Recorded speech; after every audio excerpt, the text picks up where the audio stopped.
Obunu gini kama chozunu Imana chukwa kosi womo Onyele miu Nyelu yumi What am I looking for? See my God, he don't bless me, yo. He give me you. Obunu kife la chasha so. Obunu kife me chasha me. My baby, you know, say you go love me. Hey, yeah. I do go. I could go. When I call your name, Shakara for me. Oh, Roma, I will be your Romeo. You go be my Julie.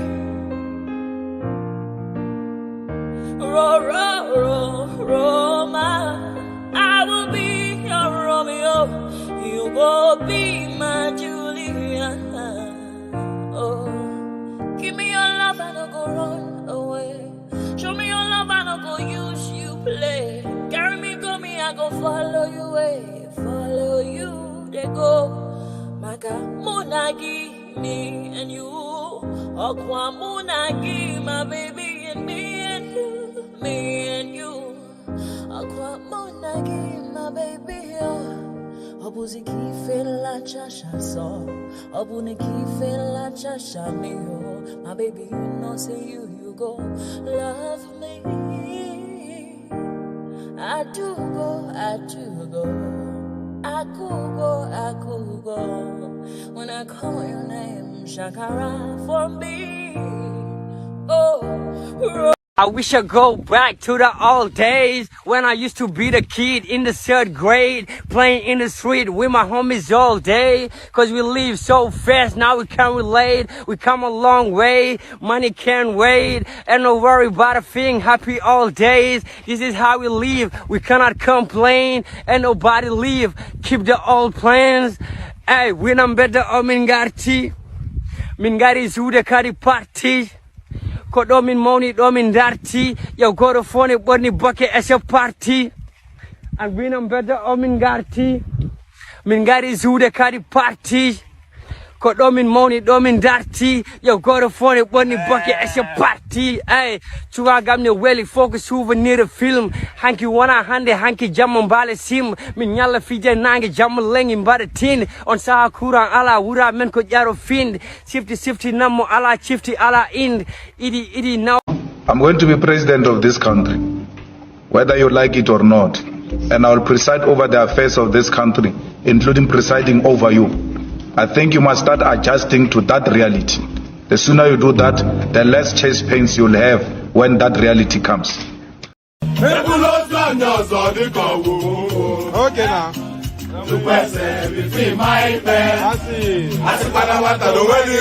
now. Okay.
It's a free one.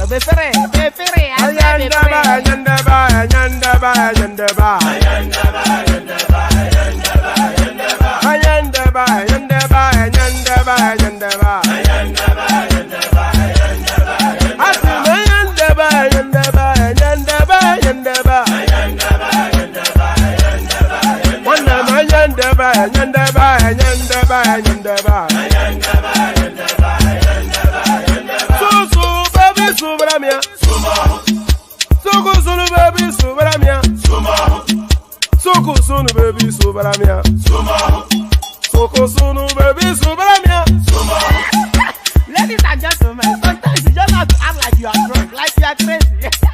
Confuse your enemies, confuse them.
Since I was born, but now I am getting old. We survive. I seek to become the next president of the Federal Republic of Nigeria because I know the way.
And there it is right there. So let me,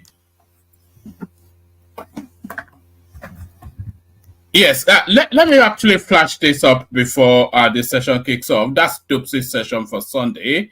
And let me send the let me send the link to Dups's session for Sunday as well, so you can bookmark it. So I'll remove that banner in a moment so you can see the fullness of it. So that's Dups's session on Sunday. Let me post the link. So that's Dups's session on Sunday. She's asking that Tony question. Can a married black man be friends with his ex? So that's the question that Dupsy is putting forward. The answers to be provided on Sunday. So go bookmark that. It's going to be an explosive session on Sunday. So an explosive session on Sunday. The usual protocol. Click on the like button. Just did they jump on? So that the studio can be populated somewhat. if you're anywhere that you can jump on, jump on. Let me send the let me send the link. You know, bear with me one moment. So that's the link right there. Actually, let me send the link to Twitter as well. We've not yet had anyone join us from Twitter space, even though we have a bit of a following in that space as well. So let me send the link to Twitter as well. So the Twitter watchers, if you want to hop on, come introduce yourself to the platform, do that. So yes, the usual protocol, click on the like button just as soon as you're coming in. Subscribe if you haven't done that already. If you want to come and join me on the screen, as I said, that hyperlink that says StreamYard, that's your ticket to ride. So if you want to be an active combatant in the Joust and Parry, that is the One Man Went to More platform, then click on that hyperlink that says StreamYard. Up it pops you into a studio space. Soon as I finish reading the body of the talking points, I'll let you onto the screen, invite your thoughts. That's if you can contend with the funky way that I speak. But so that click on like, click on subscribe, click on the hyperlink that says StreamYard, and then follow the example of Adex Legacy as well. That $ at the bottom of the YouTube stream, click on that and use that to super chat towards the stream. That's what he has done. We have the anticipation of 5 minimum super chats in any session. So he's kicked it off, so 4 more to go. So well done, Adex Legacy. So well done, Adex Legacy. Click on like, click on subscribe, click on the hyperlink that says StreamYard, the $ at the bottom of the screen to super chat towards the stream. So do all those nice and cozy things. Do that funky dance. So do the funky dance. So now actually, before I bring this on, Tinubu is reshaping the country in a way that will restructure the country. There's a quiet revolution taking place somewhat. So as I said, Tinubu is reshaping the country in a way that will restructure the country. So we saw the reversion to the old national anthem, and we saw the rebel without a cause, Aisha Yesufu, trying to be. I don't quite know what she was trying to do, but you saw her sitting down whilst the anthem was being played. So that to her is an act of rebellion. Oh, I thought I sent the link already. There's the link again, Jide.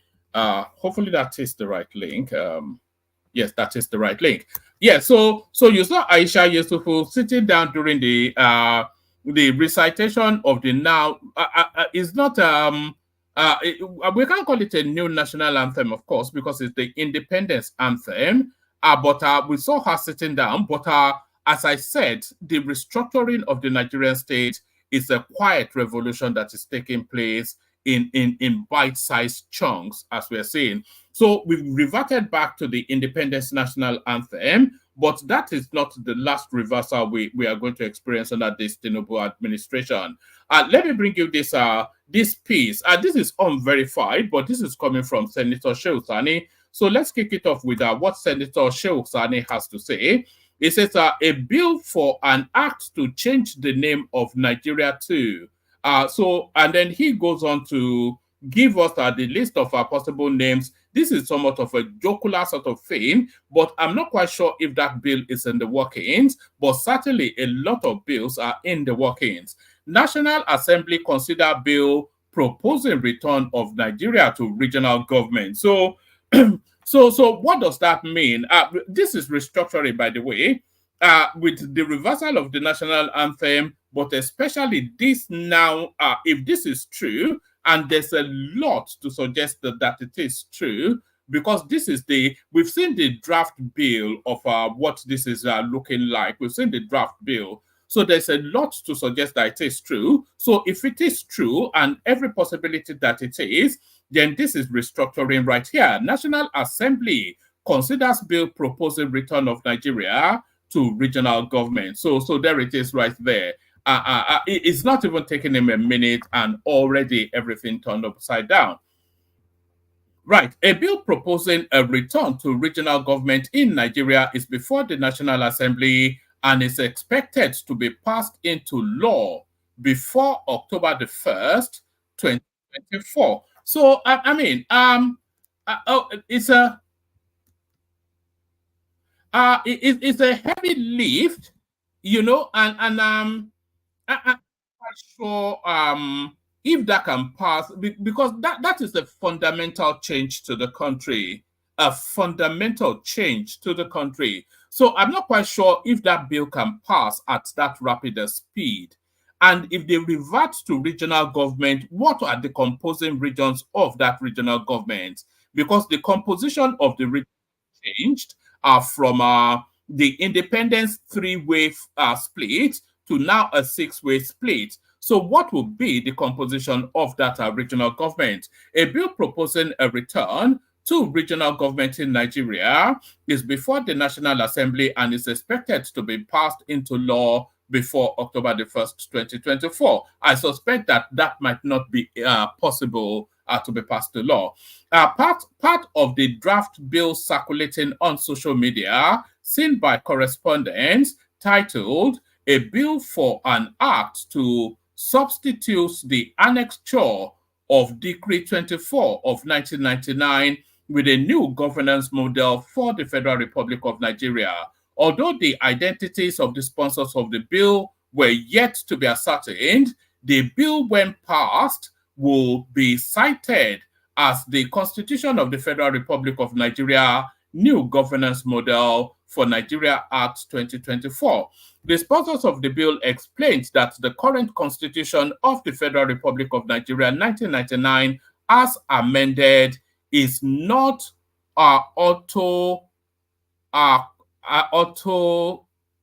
channels. I'm not quite sure. I have to look up that word. It's not auto channels, as it does not evolve from the deliberations and consensus of Nigerians.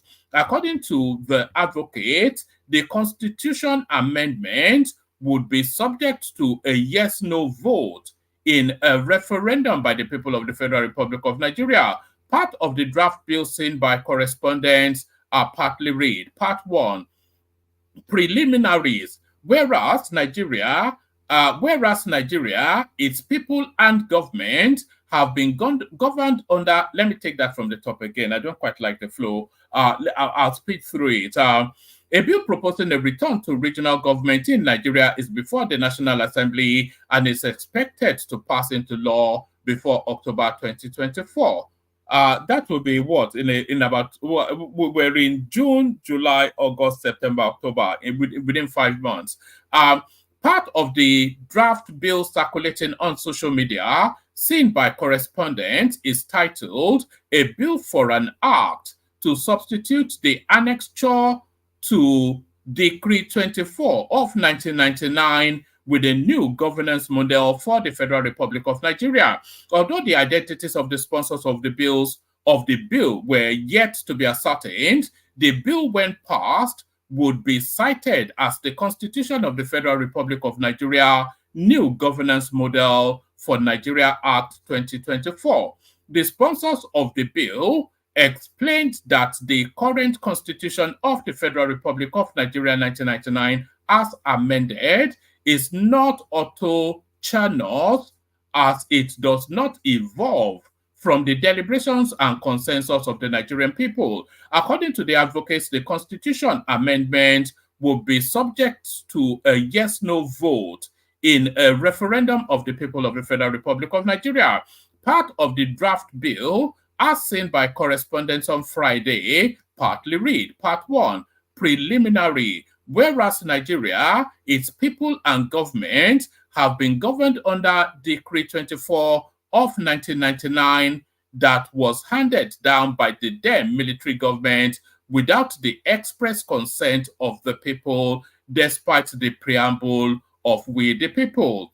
Whereas the said Constitution of the Federal Republic of Nigeria 1999, as amended, is not auto-channels, as it does not evolve from the deliberations and consensus of the Nigerian people, whereas the people of Nigeria now desire and effectively demand for a change to a constitution based on federal/regional system of government, whereas the federal and regional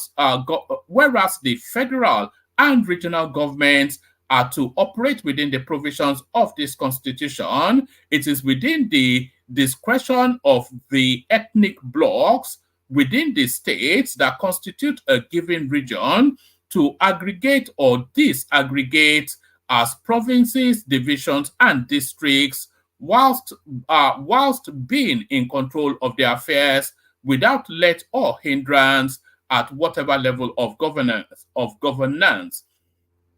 Whereas the 1999 Constitution, as amended, is a schedule of a military decree now deemed to be an act of the National Assembly, for which the National Assembly have power to amend and or abrogate as expedient. Whereas the National Assembly, where so necessary and expedient, can invoke the doctrine of necessity to resolve any point of law for the good governance of the country, Nigeria.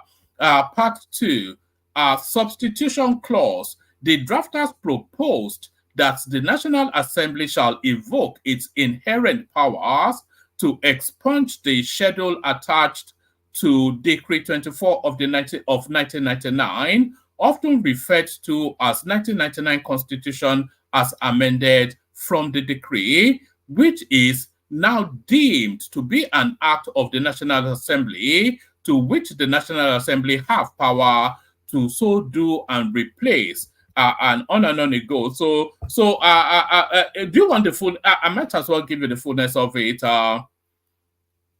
On the governance structure under Part 3, stipulations for the federal administration, the sponsors proposed that 1, Nigeria shall be a federation comprising of regional territories and a federal capital territory, and shall be a republic to be known by the name the Federal Republic of Nigeria. So that is the pertinent paragraph right there. On governance structures under Part 3, stipulations for federation administration, sponsors proposed that 1, Nigeria shall be a federation comprising of regional territories and a federal capital territory. So there it is. 2, the territorial jurisdiction of Nigeria shall comprise the territory of the regional members of the federation, and its boundaries shall be determined by international agreement. 3.2,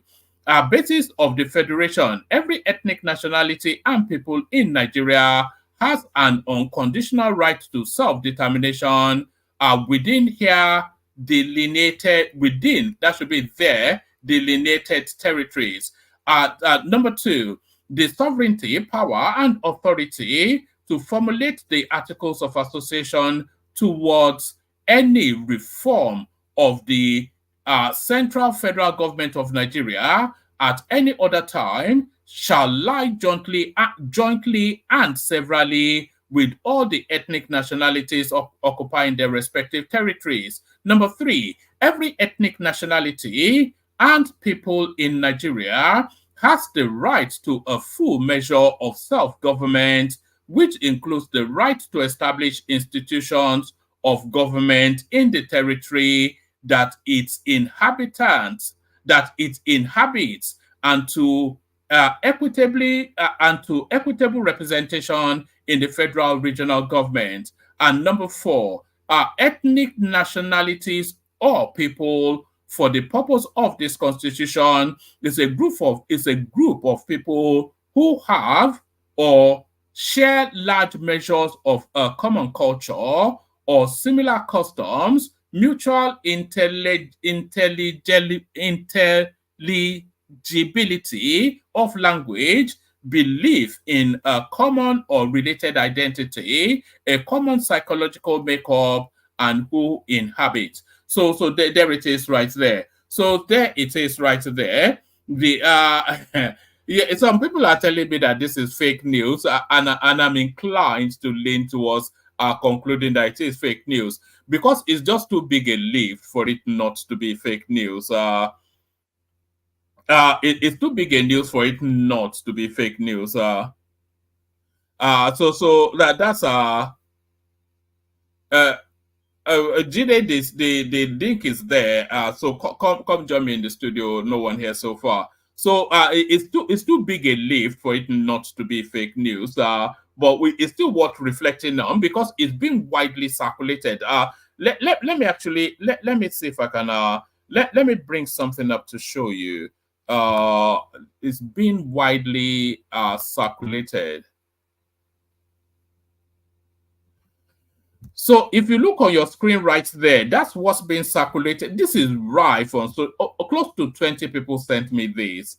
So and that is the bill now that's been that's what I just read to you essentially. But there it is.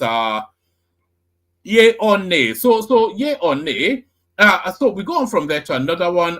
What do you think of, so this is a vox pop on Tinubu along regional lines. So there's somewhat of a predictability to what you may hear from this one. This is from 30 cents. I've already told you about 30 cents. They go on raw data and raw data only. What do you think of President Tinubu's performance in 1 year? So the color red is very poor. The color and then as these colors that's poor. That brownish sort of color is that's very poor. That's poor. That's fair. That's good. And blue is excellent. So green is blue, and the varying shades of red are from very poor to etc. So this is what the South think of President Tinubu. So this is what the South think of President Tinubu. 78% of them think he's very poor, his performance within the first year. The 18% of them think he's poor, and 4% think he's fair. So in the South, 78% think he's very poor, 18% think he's poor, and 4% think he's fair. So now you'd have expected those figures from the Southeast, but the figures from the Southeast are not too far behind. In the Southeast, 62% think he's very poor, 37% think he's poor, and 1% thinks it's fair. So now we go to the Northeast, 58% think he's very poor, 27% think he's poor, 12% think he's fair, and 3% think he's good. So that's the Northeast. 58% think he's very poor, 27% think he's poor, 12% think he's fair, and 3% think he's good. So we now go to his territory, which is the Southwest, of course, and the figure starts to change somewhat. In the Southwest, 43% think he's very poor, 27% think he is poor, 21% think he's fair, 8% think he's good, and 1% think it's excellent. In the North Central, 35% think he's very poor, 39% think he's poor, 24% fair, and 2% good. In the Northwest, 35% are very poor, 29% poor, 32%. So I think his best performance is in the Northwest. Because 32% in the Northwest think is fair, and 4% think is good.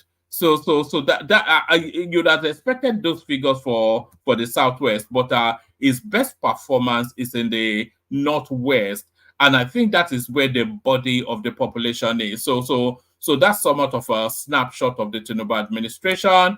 It looks as though Reno Omokri has bullied Peter Obi out of hiding, identify and punish the culprits. Peter Obi fumes over the killing of soldiers in Abia State. So he was bullied to doing this. So remember that Reno Omokri put a clock on him, and every 4 hours he was saying he's still not spoken. So he was bullied out of but what is the repercussion of this, by the way? Because if the Ipobians turn against him, he's toast. The Labour Party LP presidential candidate in the February 2023 presidential election, Peter Obi, has condemned the gruesome killing of 5 soldiers in Abia State. Correspondents reported that the soldiers were pied during the sit-at-home on Thursday, with many vehicles and tricycles also set ablaze by the rampaging IPOB terrorist. In a statement via his Instagram handle on Friday, Obi mourned the dead soldiers and demanded a thorough investigation to fish out the perpetrators of the heinous crime. The former governor of Anambra State added that the country's failure to protect its citizens and security personnel shows a sign of deficiency. So he's palming this on to Tinubu. This guy, man, is an unbelievable fella. Unbelievable. He said, I am appalled and saddened by the attack on our brave soldiers in Abia State yesterday, resulting in the death of 5 soldiers. This dastardly act remains condemnable, as it is a stark reminder of the escalating insecurity and violence that has continued to plague our nation under our collective watch. My heart goes out in solidarity and sincere condolences to my brother, Dr. Alex Oti, governor of Abia State, and the good people of the state. I suspect that your heart should go to the soldiers first. Nothing happened to Alex Oti or his family, but brave Nigerian soldiers were killed at their duty post by your clansmen. More directly, my condolences go to the families of the fallen heroes who have paid the ultimate price in the service of our country. Their sacrifice shall never be forgotten, and we owe it to them to demand accountability and justice. Our failure as a nation to protect our citizens and security personnel is a clear dereliction of duty and sign of deficiency of the Nigerian state. The continued brutality and bloodshed in our nation must be met with swift and decisive action, not empty words and hollow promises. I condemn this atrocity in strong terms and demand an immediate and thorough investigation into this crime in order to identify and punish the perpetrators. We must not stand idly. We must not stand idly by while our nation is torn apart by violence and fear. There's no condemnation of IPOB, by the way, in this. We have to call it a diatribe. There's no condemnation of IPOB. I condemn this atrocity, and there's no condemnation of the sit-at-home either.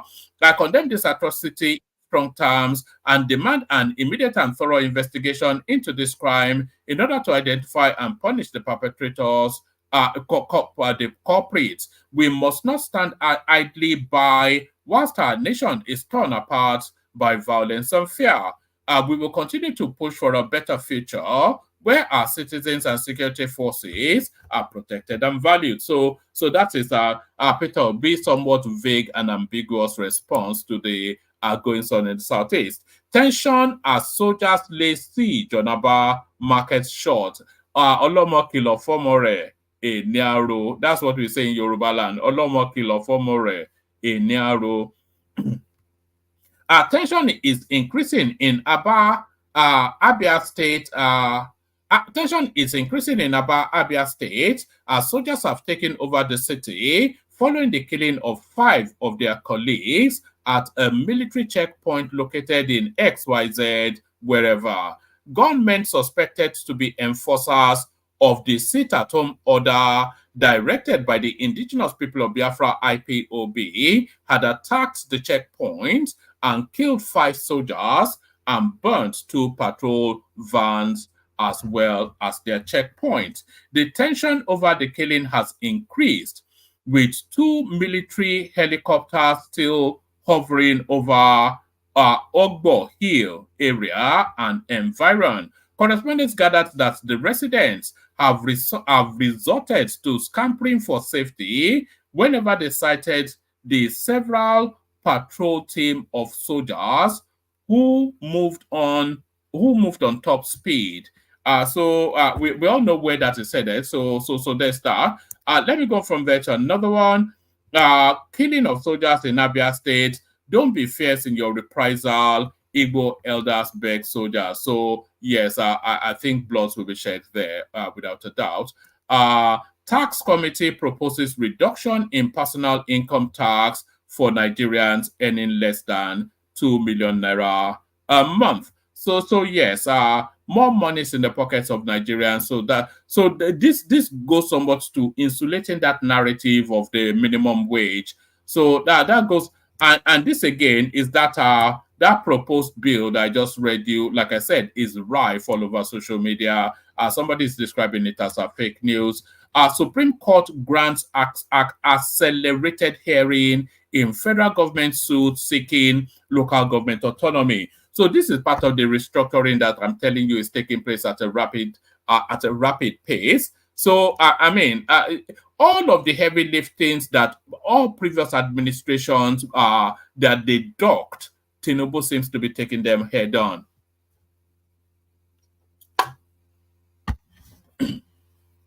The Supreme Court on Thursday ordered accelerated. I'm only going to give you about 3-4 paragraphs of this. The Supreme Court on Thursday ordered accelerated hearing in the suit filed by the federal government seeking the autonomy of local government councils in the country. Consequently, the Apex Court ordered the 36 state governors to file their respective defense in the suit within 7 days and fixed June the 13th for hearing. The Supreme Court had last week scheduled the matter for hearing for Thursday, May the 30th. The Attorney General of the Federation and Minister of Justice, Prince Lateef Fagbemi, SAN, had, on behalf of the federal government, sued the 36 states over the manner the governors are running the local government. In the suit marked XYZ, the AGF prayed the Apex Court for an order prohibiting state governors from unilaterally, arbitrarily, that should be arbitrarily anyway, so let me read it as it should read. The suit marked XYZ, in the suit marked XYZ, the AGF prayed the Apex Court for an order prohibiting state governors from unilateral, arbitrary, and unlawful dissolution of democratically elected local government executives. So that law has still not it's still halfway house, because the local government elections should be it should be the purview of INEC and not the state governor. So that needs to be addressed as well. When the matter came up on Thursday, the AGF brought an application for the abridgment of time for the hearing of the suit. Fagbemi, whilst arguing the application, requested the court to order the defendants to file their defense within 5 days in view of the urgency of the matter. The chairman body of Attorney General of the States of the Federation, Ben Odur, who is also the Attorney General of Ebonyi State, did not object to the request for the abridgment of time. He, however, prayed to the Apex Court to give them 15 days as against the 5 days proposed by the AGF. I think they are going to fight this tooth and nail, because that's half their AWOF money that is just being taken away from them right there. So that's half their AWOF. But I want that to go through at record speed. This is the carryover from yesterday. I wanted to bring you this, but the website that was I wanted to read it from kept crashing. Justin, 40 directors failed permanent secretary qualifying exams. So this is it, isn't it? Incompetence Central, which is the another name for Nigeria, Incompetence Central. No fewer than 40 directors failed the qualifying examination for appointment to the position of permanent secretary correspondence length. Out of the 92 directors who took the examination on May the 27th, 2024, 40 scored below 50%, indicating failure, according to the result obtained by correspondents in Abuja. It was also gathered that 3 directors were absent. One was unable to complete the exam. So there it is. They probably still retain them anyway. So Folashade Yemi Eson, the head of civil service of the Federation, relayed pertinent details in a circular addressed to key government figures such as the Chief of Staff and the Secretary to the Federation. Yemi Eston's circular, dated April the 19th, 2024, and personally signed, outlined eligibility criteria, stressing that only directors who attained substantive director status by January the 1st, 2022 qualify for consideration. So there it is right there. The country is being run by a bunch of incompetent buffoons. So tell us what we don't already know. So tell us, there's only one person in the studio at the moment. So if anybody wants to hop on, hop on. So let's go on to this next one now. Nigerian court grants tomato paste reviewer Chioma Okoli 5 million naira bail. So that's that girl then. So that's the latest installment in her narrative. I am doing my best. State governors must also be sympathetic to Nigerians and meet their needs. So this is Tinubu now saying that he cannot carry the lift alone. I'll just give you about 3 paragraphs from this. President Bola Tinubu has urged state governments to focus on the needs of rural areas for speedy economic development in Nigeria. Tinubu said the call was made to ensure accountability and effectiveness in the administration of local governments. The president made the appeal on Thursday at a meeting with the leadership of Arewa Consultative Forum at the presidential villa. He said, "We are running a constitutional democracy. I appeal to you to summon the governors. I am doing my very best to enhance the revenue base of the country. They must equally be sympathetic and they must urgently consider the needs of the local people. People reside in the local communities. That is where they work, farm, and live. If the local governments are not effective in delivering services, as leaders, we must not hang on to the numbers. We have 774 local government areas, but are they truly? So this is another language of restructuring, by the way. I think it wants to condense the numbers, is what it's saying. People reside in the local communities. That is where they work, farm, and live. If the local governments are not effective in delivering services, as leaders, we must not hang on to the numbers. We have 774 local government areas, but are they truly effective? Do they solve problems for Nigerians? Do they coordinate development programming with the state and federal government? Who is being held accountable for the performance of the 774 local governments? Maybe we should look at recalibrating. What was good 4 years ago may not be good today. When we want to vote, we go to the locals. When we get the vote, we move to and focus on Abuja. Highlighting the significance of education in nation building, the president described the situation of out-of-school children in parts of Nigeria as unacceptable. So I think it's speaking frontally to the northerners there. So 2 more, and then we do the K guys, and then we see where we land. Nigerian lawmakers seek to strip Central Bank of Nigeria of crucial powers. So we may not be able to read much of this because this is behind the paywall. This is from Bloomberg, and I'm not playing Bloomberg to read anything. It says Nigerian lawmakers want to strip the Central Bank of Nigerian lawmakers want to strip the Central Bank of the final decision in setting interest rates, instead proposing a new team to be headed by the Minister of Finance. So this looks like internal squabblings between Wale Edun and Yemi Cardoso. Very faint, the next line, a trio of legislative proposals are making their way through.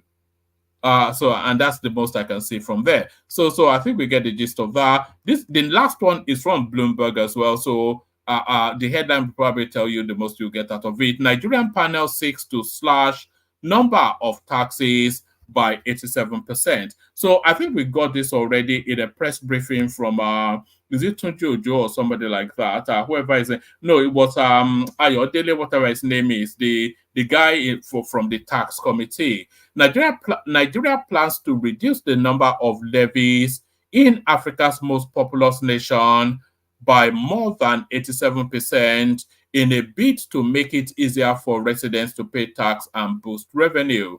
The Presidential Fiscal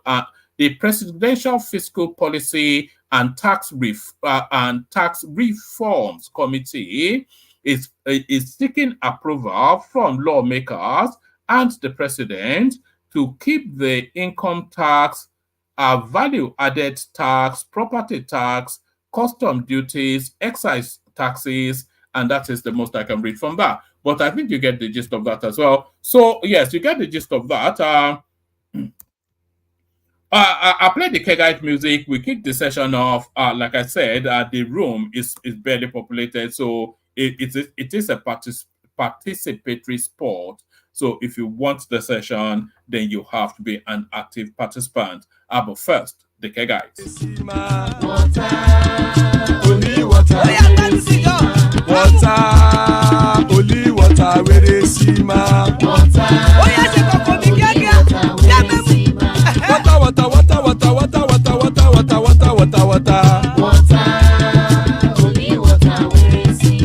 Hapa o naido.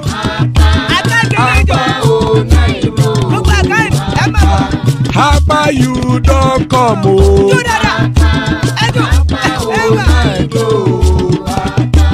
Hapa o naido.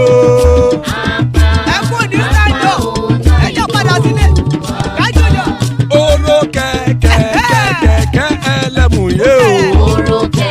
Ibe sodi kẹ̀kẹ́ ẹlẹ́mù rẹ o. Bobby master kẹ̀kẹ́ ẹlẹ́mù rẹ o. Chief Wáìlà tí kẹ̀kẹ́ ẹlẹ́mù rẹ o. Eruku lẹ̀lẹ̀ ẹlẹ́mù dé. Eruku lẹ̀lẹ̀ ẹgbẹ́ ẹlẹ́mù dòde ojàre o. Eruku lẹ̀lẹ̀ Ghana ti dé ẹgbẹ́ bọ́ọ̀dì o. Ọmọ ẹlẹ́yẹ ẹyẹ o ó dìlé o. Odúyẹ̀lá ẹyẹ o ó dìlé o. Petrosonana ẹyẹ o ó dìlé o. Petrosodúnkẹ́ ẹyẹ rẹ̀ ó dìlé o. Ẹlẹ́kọ̀ ọ̀run mú ìní o.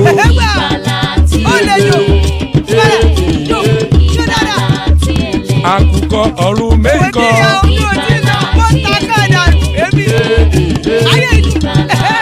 Ikú kò ní ríwà gbéṣe o.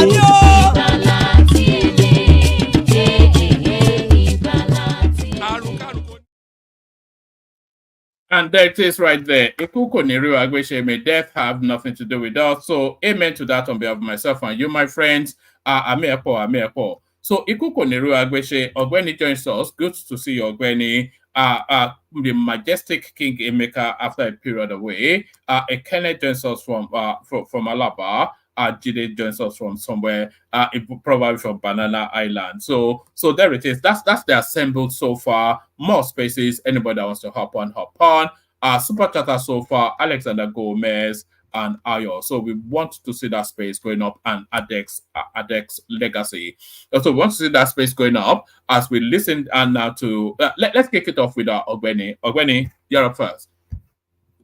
Wama, good evening. Okay, now, wow, this Nigeria matter. I read through this very laborious thing to read through, but people hinting that it's fake news.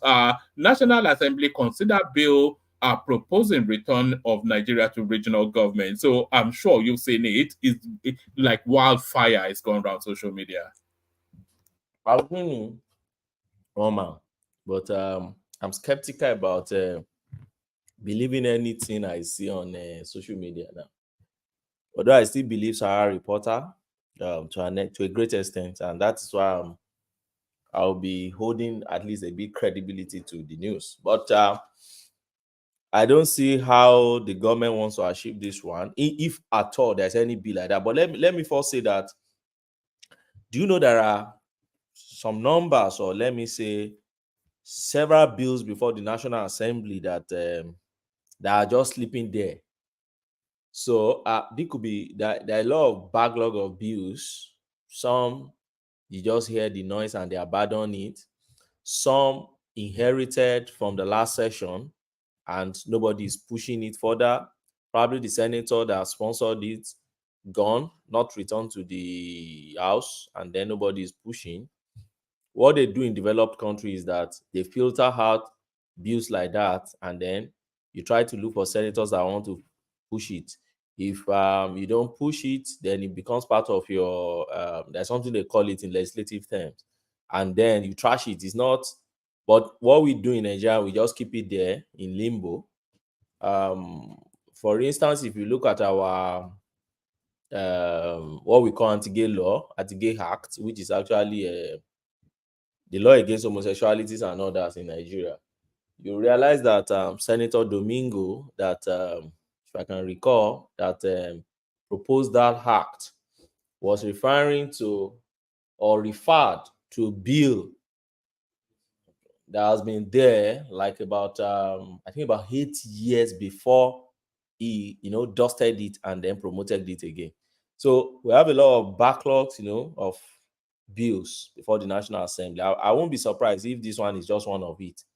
Maybe somebody just proposed it maybe years back and it's still lying there, and Shore just wants to prove a point and they're dusting this thing out and bringing it out. Because now that what is in the air now is that, oh, Nigeria, we hear D is back, 1960, this thing, this is what is going to sell in the media now. Okay, let's push this. Let's remind them that there's a bill, before the National Assembly and all that. If you look at your screen, this is actually what's really circulating on social media. The draft of that bill, it's everywhere you go. It's everywhere. So one man, like I told you, this thing you see, anybody can draft it and just post it. There are so many idiots online these days. So it makes me to be skeptical when I see things. And then another thing is that anybody can propose. Any members of the Senate or rep can propose a bill. A bill can be executive bill coming from the executive, and it can be private coming within them. So anybody can promote. So who is the Senate? Who is the senator or the member of our representative that is proposing this or that have submitted it to the House or Senate? Yeah, that's the curious thing. There's no name attached to it. There's no. The sponsors remain anonymous. That's the issue. Like the one of Nigeria we hear I know is the man from my state, Mike. Do you think it's a kite? Do you know what a kite is? They are flying it out there to see what the public response is. Do you think possible? It's a kite? But if they're going to fly, it won't come first through Sahara Reporter. I'm not sure Sahara Reporter is one of their guys. No, Sahara Reporter just picked that bill up. Everybody's reported it now. So what Sahara Reporter is reporting is this actual. They came across this and then they built an article around it. Yes. Oh man, don't be surprised by tomorrow that you just said that this bill was probably one of the bills somebody proposed in maybe fifth or sixth legislative session, and they've killed it immediately. It didn't even go to second reading or blah blah blah. So I don't necessarily believe all this, but and let me tell you, the legality of it is even what I'm interested in. You can't propose to return the regional system without amending the constitution. It won't come through the act of the National Assembly. It will not. So I don't see this flying. Why? Because you see, our what do I call it now? Our political structure, or we call it system of government that we're running in Nigeria, is constitutionally prescribed. Is constitutionally structured. Let me say Nigeria is constitutionally structured. If you have to restructure Nigeria, then you have to go back to the constitution and you have to propose an amendment to the constitution. Don't forget, we use a rigid written constitution. You can't use an act of the National Assembly to restructure Nigeria. Let me put it another way.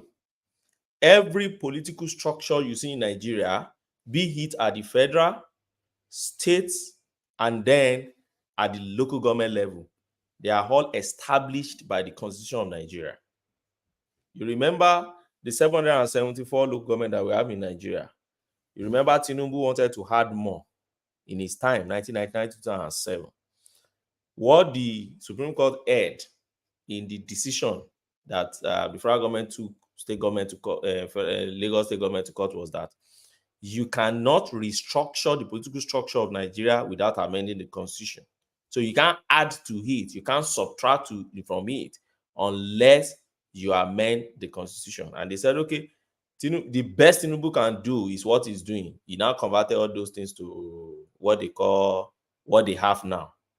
So as it stands, if you are now proposing an act of the National Assembly to restructure what the Constitution proposed, it will just take people like Femi Falana just one motion before the court and they notify all these things. So I don't think a serious government would actually want to go this way. But I want to believe that it's just one of those bills, like which one? That man from, was it Gombe, that proposed the other time, that anti-social media bills. There are a lot of bills they proposed in the past and won't see the light of the day. And you won't even see too much noise on it. So I want to believe it's a fake news. I want to believe probably somebody just sat somewhere, drafted something, and they wanted to promote it through his senator, and it didn't fly, or a senator or House of Rep member tried to put it in and it didn't fly sometimes ago, or they still have it in cooler now. They thought it's something they should push and others. But if they still have it in mind, my message to them is that it cannot fly because we are running a written constitution, and you just have to amend your constitution before you can restructure Nigerian government political structure. That is my take on that, Wama. All right, brilliant. Let me take you to this one. This is somewhat of a vox pop, a snapshot of our sentiments across the geopolitical regions.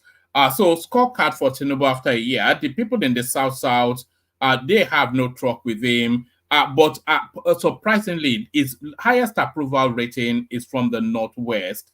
Does that surprise you? Not at all, Oma. Not at all.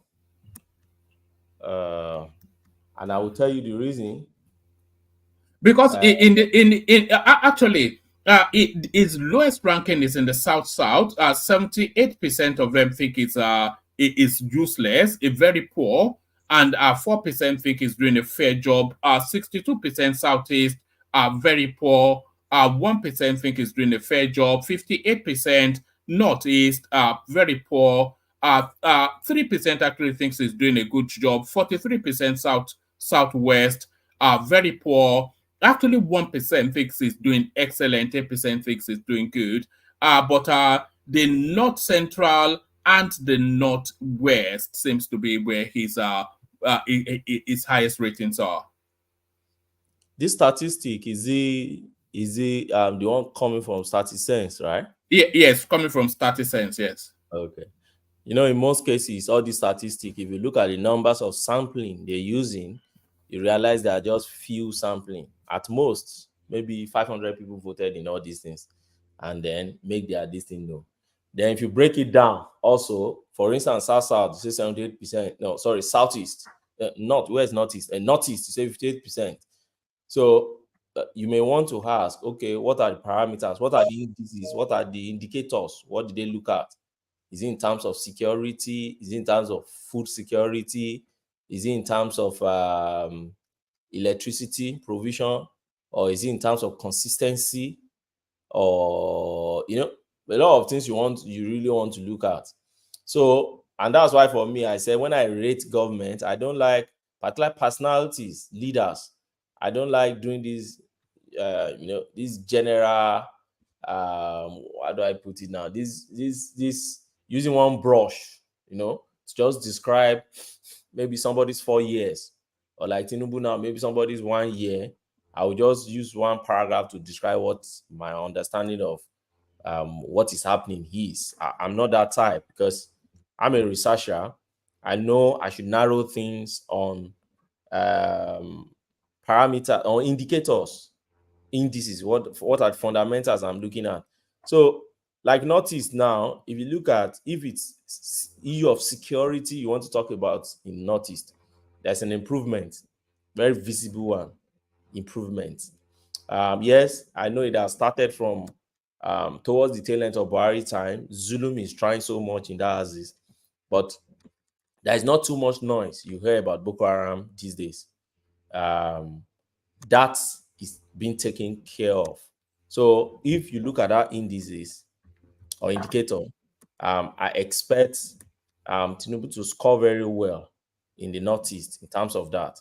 If you look at in terms of resettling IDP camps, he's doing fine in that area. They are resettling them gradually, even though there are pushback. You see Boko Haram still going to, in some cases, still going to attack IDP camp, and you see mistake happening even within the Nigerian military on IDP camp. But they are restructuring, they are returning them, they are trying to bring life back, reintegrating them back, and bring back life to them, and try to, put them back to their native lands. If in terms of food insecurity, for me, Tinubu should score very low in the Northeast. The reason is the people he has been able to resettled are yet not going back to their farm fully because of insecurity. So, and because of that, that is telling on food security around us. So, I'm just giving you an example of what I'll be looking at. So, I won't just bring one big brush and just say, oh, Tinubu is not performing, or Tinubu is performing, or oh, kudos to Tinubu. I won't do that. I rather want to look at what is static sense saying. What are their indices? What are the indicators? This is what you do when you are running data analysis, and not somebody just brings summary or something else and then they post it on Twitter and then people cache it. Yeah, people can cache it, but I don't see somebody who is intellectually sound in terms of statistics to just cache things and go with it. So that's my take on that. Kudos to static sense. Next time they should do better in showing us the indicators they are considering, and then how many people, what's their sampling population about. So Omar, this Supreme Court, yes. Yes, go on. I've mentioned this thing before, and it's one of my, apart from electricity and healthcare and education too, this is one of my major focus or expectation in this government. I've mentioned it severally on this platform. Until and unless we grant local government autonomy in Nigeria, we are not going anywhere. We are not going anywhere. On this platform before, I've suggested that if I were the president or I happen to be Minister of Agriculture in Nigeria, I would take agriculture to the locals. I will take agriculture to the locals. And I'm not talking about subsistence farming. I will take commercialized, big industrialized farming down to the locals. Meaning that my target will be 774 local governments in Nigeria. Simple. So whatever policy I want to do, I've mentioned it here before. I think somebody canvassed an argument against it when I said that Tinubu should summon or have meeting with all the chairmen of 774 local governments in Nigeria. I said it here before, that he should have a meeting, the same way he's having meeting with governor, the same way he's having meeting with his cabinet, the ministers. He should have meeting with 774. It's not too much for Nigeria to gather them and engage them. It could be retreat of a whole week retreat. Then you have those ones that are coming, okay, you're the one representing South, and then they should all come with their proposals. What is the strength of your local government? That's what they do here in the United Kingdom. They have they take things back to the local level. Many of the things we do, they achieve here, they run it through the local government, even including election. The way they conduct their election, they run it down to the local government. Your election registration, your everything, they takes it back to the local level. The tar roads here, you still see local government involved in it. Your council tax, local government collect it. And the garbage, they are the one that will come and pack it. Many of the council flats you see around are not owned by state government or federal government in terms of accommodation. In terms of shelter, they provide shelter more to the people.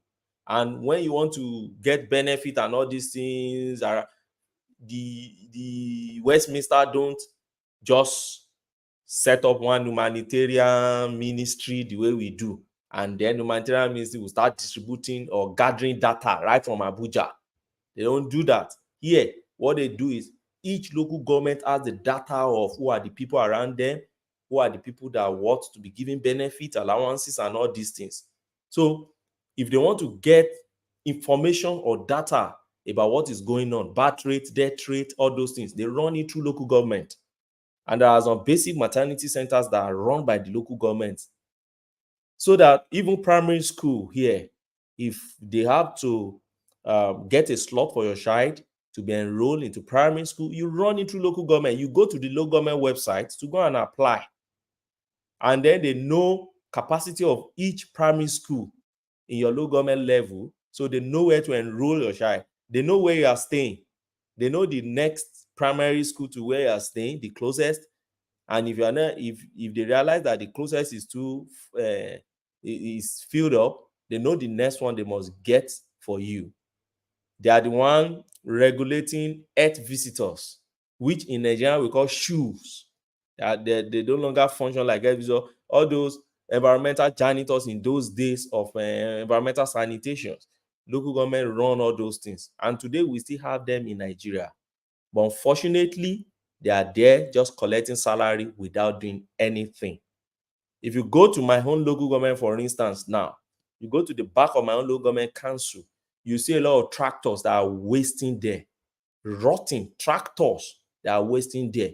Why? Because the local governments are not functioning and people are not, you can't put them on their toes. Why? Because when their finances comes, when their monies come from the federal government, it enters what all these charlatans call themselves governors, called Jack. And when I say charlatans, don't exempt any governor in Nigeria. Maybe perhaps for Sanwo-Olu to an extent, because there's a law already that regulates how money for local government should be distributed in Lagos. Maybe to an extent. But many of them, they will refuse to conduct election to local governments, those governors. When PMB, Muhammadu Buhari, the former president, they made an executive order to get this autonomy. They kicked against it. I remember later Keredolu was the major force against this autonomy, including my home governor back then, Fayemi. They all kicked against it. They fought it to a standstill, including judicial autonomy in this country. But they will never tell you, why are you fighting this thing? Why? Because the bulk of the money that comes to state government, they know that is those money in Jack. So they give peanuts to the state government. And so what do you want? The local government cannot function again. Do you know your market space, your marketplace you have in any local government? They are owned by local government. They should be run by local government. Many market places we have today now, you will see governor. For instance, I think Governor Oti recently visited one of a major market in Aba also. And I was wondering, I said, this is the function of a local government chairman in UK. It's not your function. Market stores, marketplace, car park, bus park, all those things belong to the local government. It's not your function. But because we have a very warped system in Nigeria, we don't even know what is right again. If you tell some people that's not the function of government, they even curse you, they talk to you anyhow, because they don't even understand the basis for all these things. Because an average Nigerian don't even study their constitution. They don't even know what is there. So I'm happy that the Attorney General of the Federation, Mr. Fagbe, Mr. Advocate of Nigeria, has taken that discretion. We're a very good one. I'm supporting this one. Back to the Supreme Court. Share those governors, they fought Buhari back then through executive order. Then let the Supreme Court come and tell us, and now it becomes a public record. Let each governor comes and tell us why local government should not have autonomy in Nigeria. And once there is a judgment of Supreme Court there, all of them will have their name written in the sand of history. The ones that are against, we will all know. The ones that are support, we will all know. And justices that will rule against this thing, we will all know. Justices that will rule in favor, we will all know. If the majority decision of the Supreme Court says they must have autonomy, then I expect the federal government to start effecting it immediately. Start with finances. Demolish all those jack accounts, nonsense accounts that they are flying around. Let their money move from the federal government directly to the local government. That is how that's how the system functions in advanced countries. And then the election to local government, mandate every governor, there must be election to local government, free and fair. I learned that the one in Abia now has appointed what they call mayor to local government, which is not known to the constitution. You're appointing mayor. Where do you find mayor in the constitution? How are you different from Aregbesola that changes state to state of Osun and they are doing what they just like in the state? So that's my take on this. I'm supporting the federal government. I think it's part of where our restructuring should be starting from. Local government should be granted autonomy if we're going to make things work in Nigeria. Thank you, Woma. What else do you want me to talk on? All right, to the goings on in Abia State, I think into two more topics, and then we're going from you to Ekene. We were going to go to Ebeka, but I think it dropped for a moment. Let me take you to the goings on in Abia State. 5 soldiers now killed, and of course, we know I don't know why they do these things, and we know what will happen next, and it looks as though what will happen next is already about to happen. Woma, I don't like how people politicize these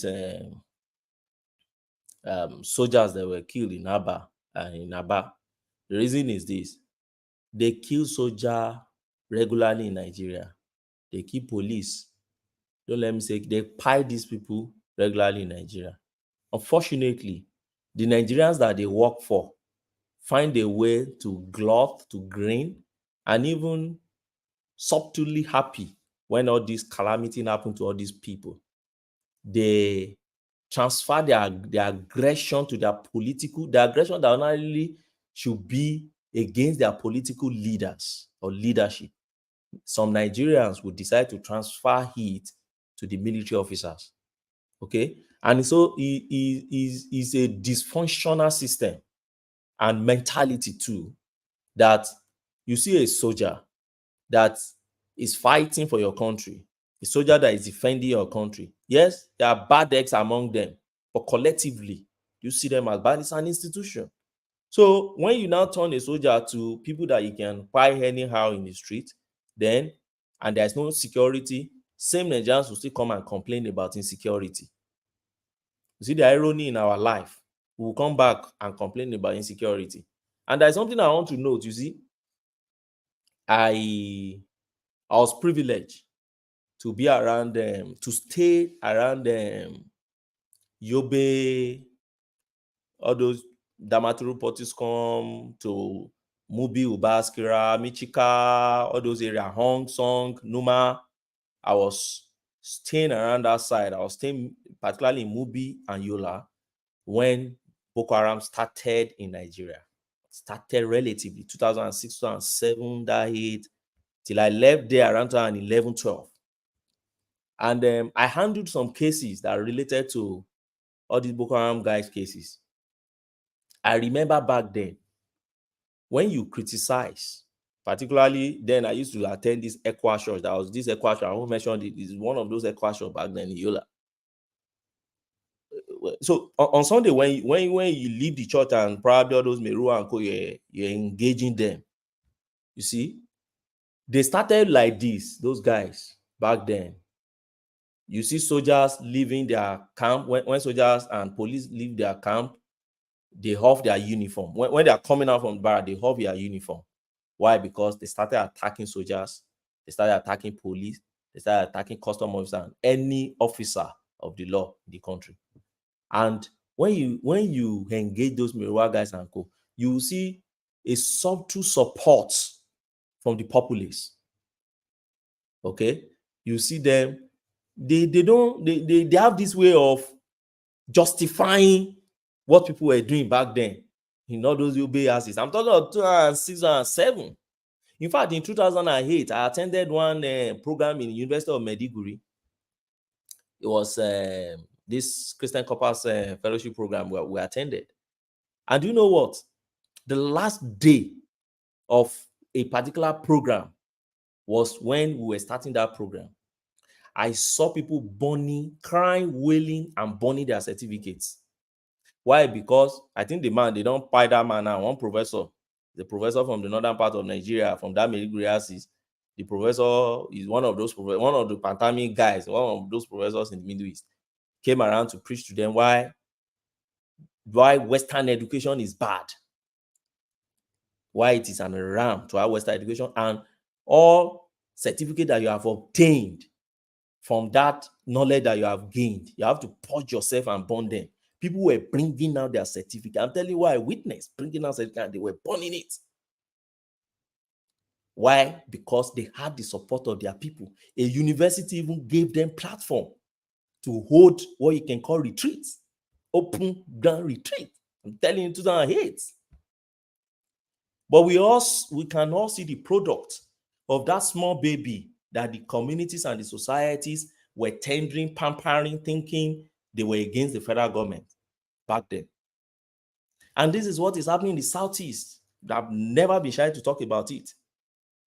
Many of these things that happen in the Southeast have the support of the people, of the locals. And when you start like this, and you are giving subtle support because you think, oh, it's federal government. Okay, soldiers are federal government agents. So you think, oh, whatever happened to them, after all, it demarcates the federal government, demarcates the government. At the end of the day, they become a monster that you will be calling this federal government to come and help you to fight in your region. So my heart goes to the family of these soldiers, and I don't think that they should. And I see the way they are politicizing is also to demarcate Alex Oti. For what? What has Alex Oti done? He's just the governor of his state. He has no control on what is happening there. So whatever has happened there, what I don't want to hear is that by the time the soldiers now enter to fish out those guys, don't start crying or shouting or wailing. If you have rejoiced and you are happy that this happened to them, they must also get justice for their officials. And that is why if I see somebody like Femfara still coming out to come and make noise on this, an hypocrite. I will always say it. You're an hypocrite. You can't say they kill lawyers in Abuja, and we see Femfara and others talking about getting trial, getting justice. They will put NBA on their toes and co. So how is the life of a lawyer being killed different from a soldier?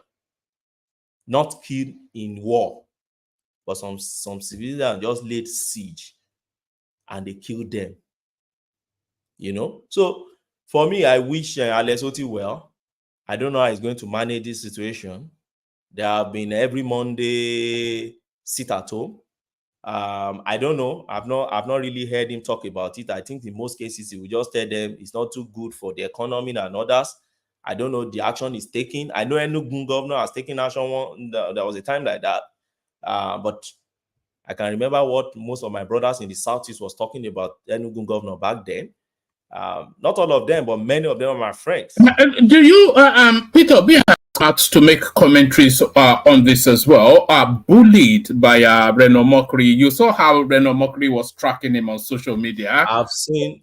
Yeah, but just ambiguous, non-committal. I've seen it now. There's nothing definite in what Obi has said now, and I don't expect Obi to really say much too.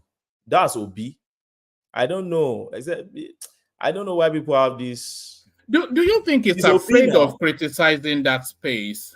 It's Obi now. It's Obi. It's Obi. If we start with where Obi has shined away from being categorical on things that may jeopardize his political goal or ambition, we won't end it today. I've mentioned some before. We won't end it today. There are a lot of areas Obi would just not be definite. Look at Abure matter. What's Obi doing on that matter? Obi told us there will be forensic audit. How many months down the line now? Do you see any forensic audit? The only thing we are now seeing now is that is paddling again with Abure, probably having gone to Atiku and he couldn't get what he's getting in Atiku. Now back, Kenneth Okonkwo resigned from Labour Party. I've not seen Obi talking about it. Kenneth Okonkwo is saying that Abure is a gunner. Obi is still paddling Abure, and so is Obi. So why are people really so concerned? And then reign of mockery too. Why are you politicizing this? Why are you calling Obi out? What will Obi's comment do? Will it bring them back alive? It won't. Will it change anything? It's not going to change anything. Will it change the mind of the soldier? It's not going to change the mind of the soldier. So why is it calling Obi out? You're just politicizing this thing. If they lay siege and killed soldiers in a place in Nigeria, let's police investigate. If the Police Act allows police to invite military, and that's another point I like to make on this platform, which many people don't know. I say, why are you calling police? No, you can stay in that your USA or Australia or where you are staying. Stay by the laws that operate in your state. Understand the laws that operate in Nigeria first before you start making comments. And that's what they call informed opinion, so that you know that your opinion has a basis. The Police Act in Nigeria allows police to even invite soldiers when they realize that they are overwhelmed or the security situation may escalate more than what they can handle. So it's the difference. So if you don't see soldiers tomorrow now entering Aba, probably to be fishing out all those guys and others, I know what will be coming out from different quarters in Nigeria. Some will tell you that, oh, it's against LSOT. I've already been seeing different comments saying it's a distraction. They did that for purpose. And I wonder, so who is distracting who now? Is it federal government that killed its own officer to distract Nigerians from focusing on federal government? Or IPOB is now the agent of federal government that, yeah. So you see a lot of things outside there. I don't bother myself too much about them any longer because there are so many people online. Just type. You don't know who is sitting on the other hand. Anybody can just type and post anything. So it doesn't change anything. One man, that's okay. I've not seen anything in the world. Obi even didn't condemn IPOB. And I'm not surprised. Yes, that's what disappointed, but like you, not surprised because if it condemns IPOB, then I think it loses 40% of its followership. Obi couched his comments in what in English language you call third person narrative. If you notice, it's third person narrative. So it's more of it's neither there nor there. He's not active. He's in what they call passive voice. so, but I expect that Obi is a politician. Obi need votes in 2027. Obi still need his base. Obi, as far as the last election result shows, Obi is a regional candidate. He's a sectional candidate. Why? Because Obi had 90% plus of vote from a particular region or section. And Obi will always want to keep that region. If you're also a politician, you really want to keep that region. So you don't want to ruffle, you don't want to offend, the stakeholders and interest. And whether you like it or not, IPOB has a very strong base in the Southeast Nigeria. Whether I like it or not, they've been doing sit at home all this while, nothing has happened. When the governor came and tried to dislodge sit at home, they fought it back to a standstill and they revert back to their sit at home. So IPOB is a very strong distance and has a very strong followership there. So the best thing for Obi is to be very careful and tread with caution in that area. So as a politician, I'm not surprised. And I don't know why. I don't see any reason why Reno should politicize that issue. Thank you, Womna, for the opportunity. All right, brilliant. Stay with us, Ogbeni. I wanted to sound you on the change of a national anthem and whatnot. But that's fine. All right. Yes, the change of national anthem. Give us a brief commentary on that. But before you give us your commentary, listen to Aisha Yesufu's commentary on it.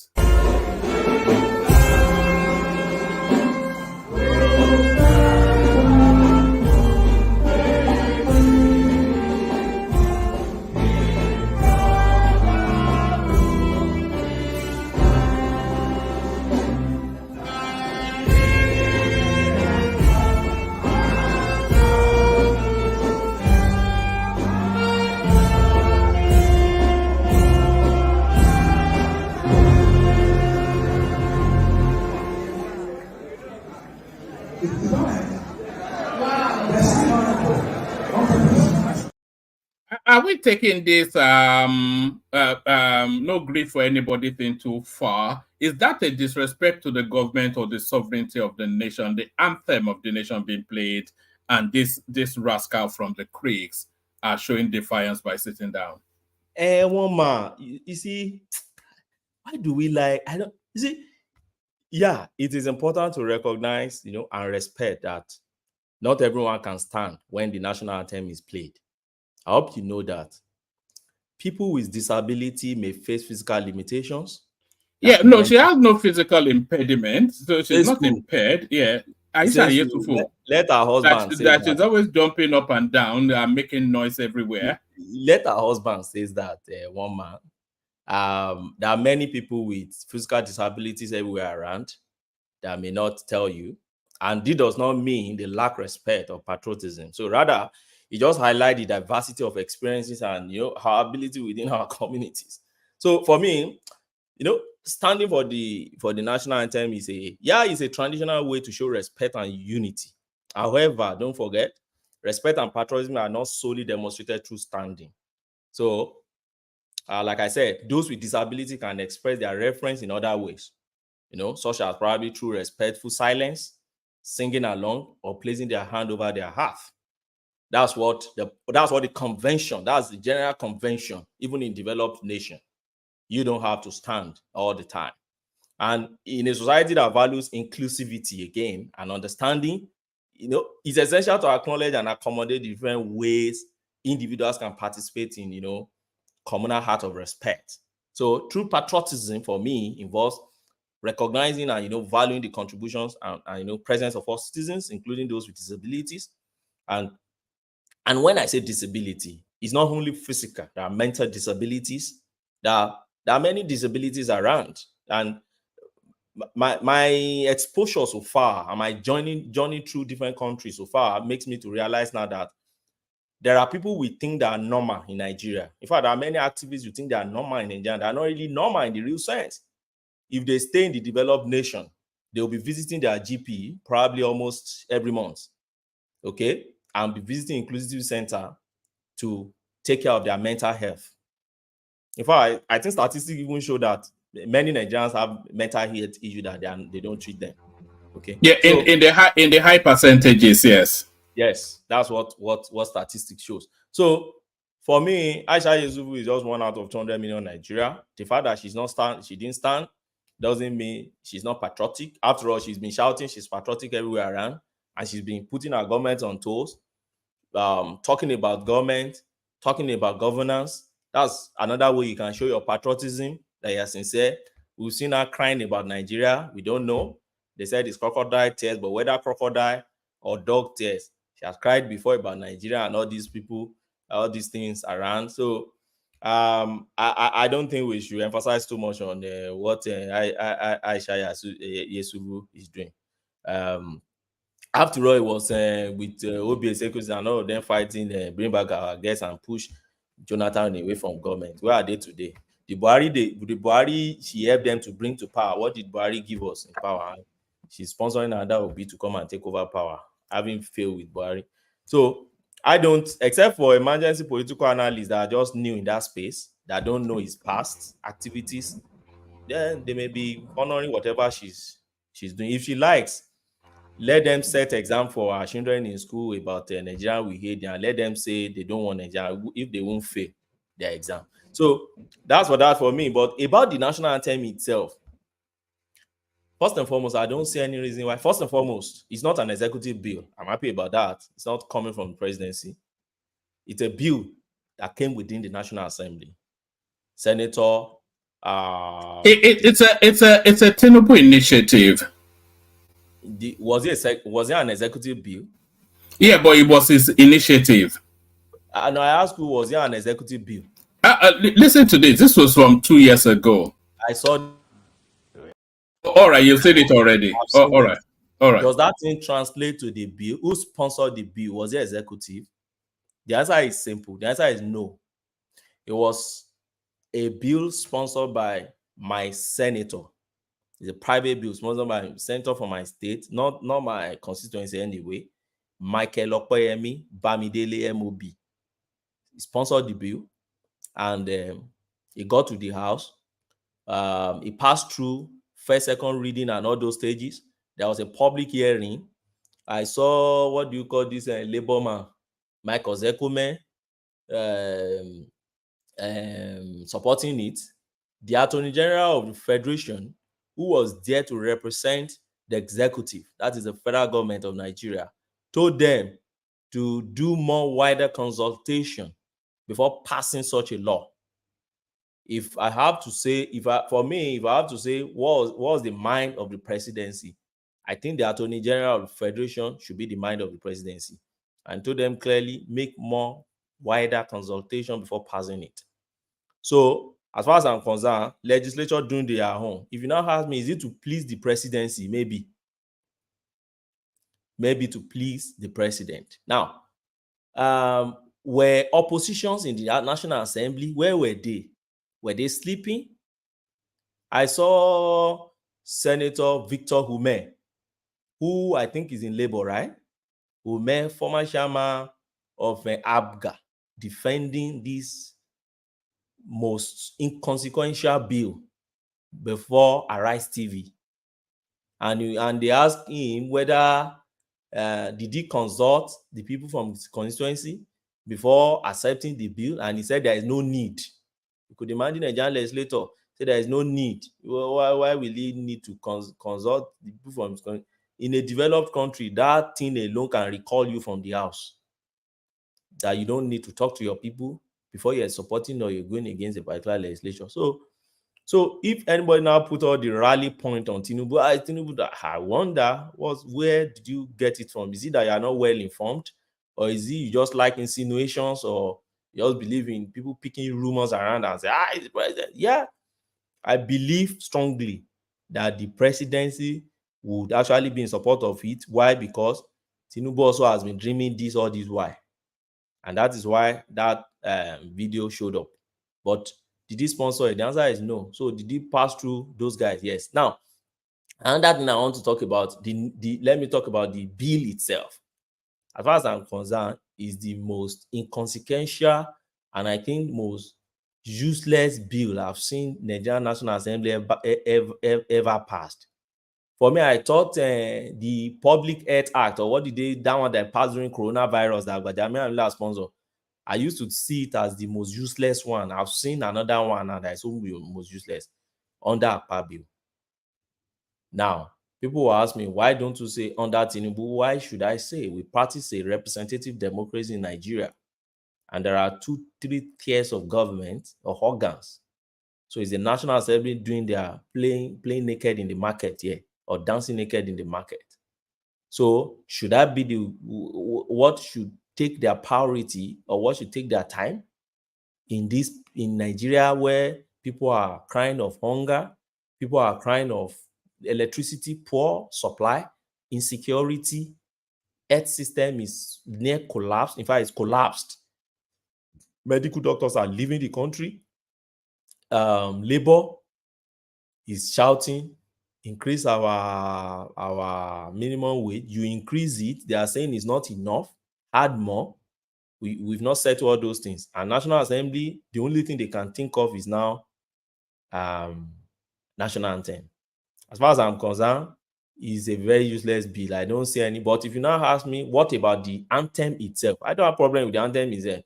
If they like, let them change the Nigerian anthem to whatever they like. Who cares about what are the wordings of your anthem? We really even care about all those things.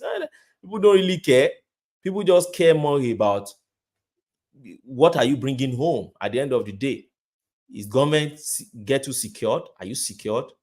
Is your future certain in the country? The future of your children, is it certain in the country? Do you have quality health care and all those things? These are the things Nigerians care really much about, and all these national anthem things. So that's my take on that one, man. Thank you. Let me see the space for people to do.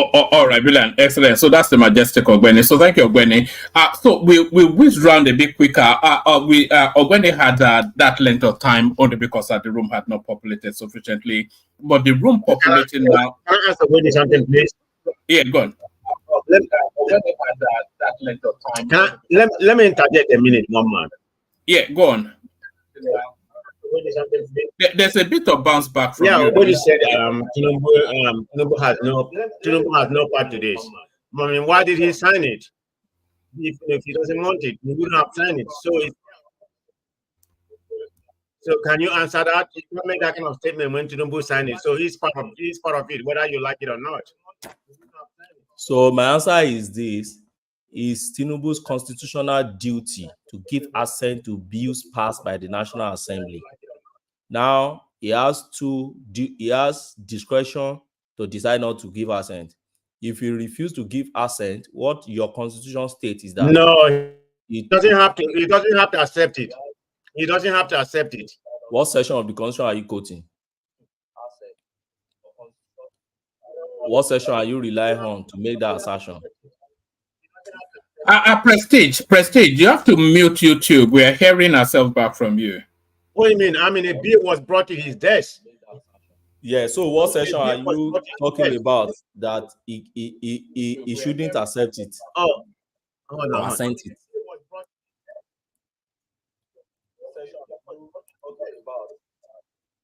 Okay, I'm not getting anything from him again. Can you hear me now? What section are you citing that he shouldn't accept it?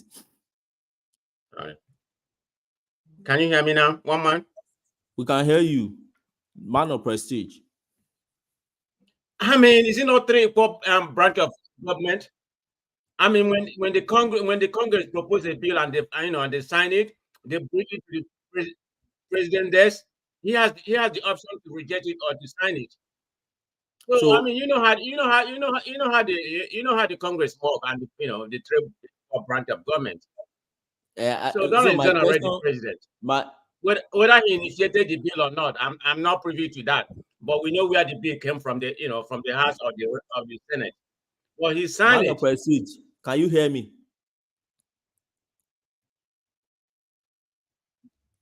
Can you hear me?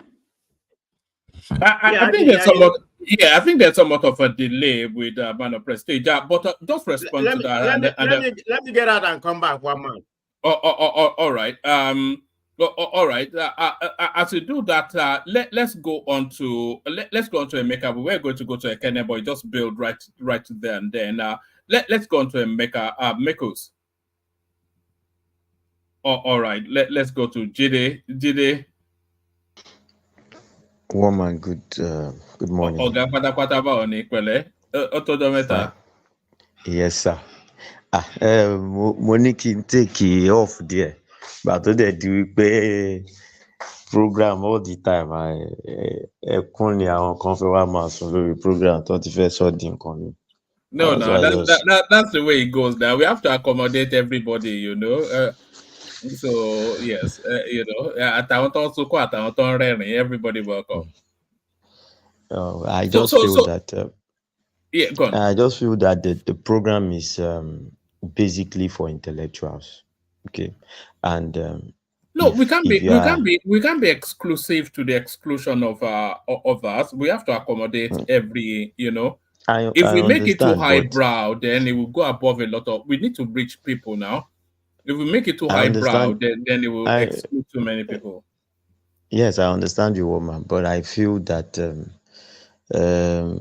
there's a limit to which where we have to say, okay, this is where it should stop. You understand? When you come and you are given 20, 30, it's just like Ogbeni went first now. It's not the 8 minutes usual thing. And most times you give this opportunity to some set of people, and all you hear from when they start till the end is just bri. Rice is expensive. How much is petrol? These things are facts that we know. What we are here for is to discuss and give advice, solutions, dissect whatever policies, so that we can all learn, take opportunities, share links to opportunities with ourselves. I think that's what this platform is for. It's more for learning rather than just coming to will. There's no difference. I can just go and sit down and listen to Arise TV from morning till night if that's what I want to listen to. You understand? So that's what I'm trying to say, right? That you need to start interjecting some of these people and calling them to order.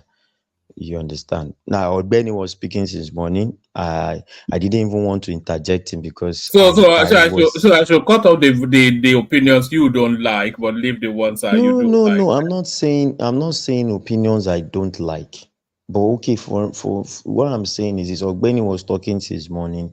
He moved from one topic to the other, gave legal insight to them, gave reasons, gave even forecasting what will happen if they do this, if they do that. That is what we are talking about. It's not that okay, you give me the platform and what I start with is there's no petrol, we are hungry, and that is what I keep saying till 25. It makes it boring to people listening. And sincerely, I just want to say this because I said it on the platform sometimes ago. Some people too that I recommended the show to also complain of the same thing. When they are listening to the playback, they just scroll past those areas and try to see if somebody. That happens on every platform. There are certain voices that you just don't want to hear, and especially when you're watching it on playback, you just skip them. So I think we have to accommodate every voice. We cannot. No problem. One man, it's your show. All Let's right, go take on us to to the the topic. politics of it. Take us to more exciting spaces. Tell us what's occupying your mind in the Nigerian politics today. Well, one man, I think the major thing that is occupying my mind is how possible it is for us to split in peace and have our peace.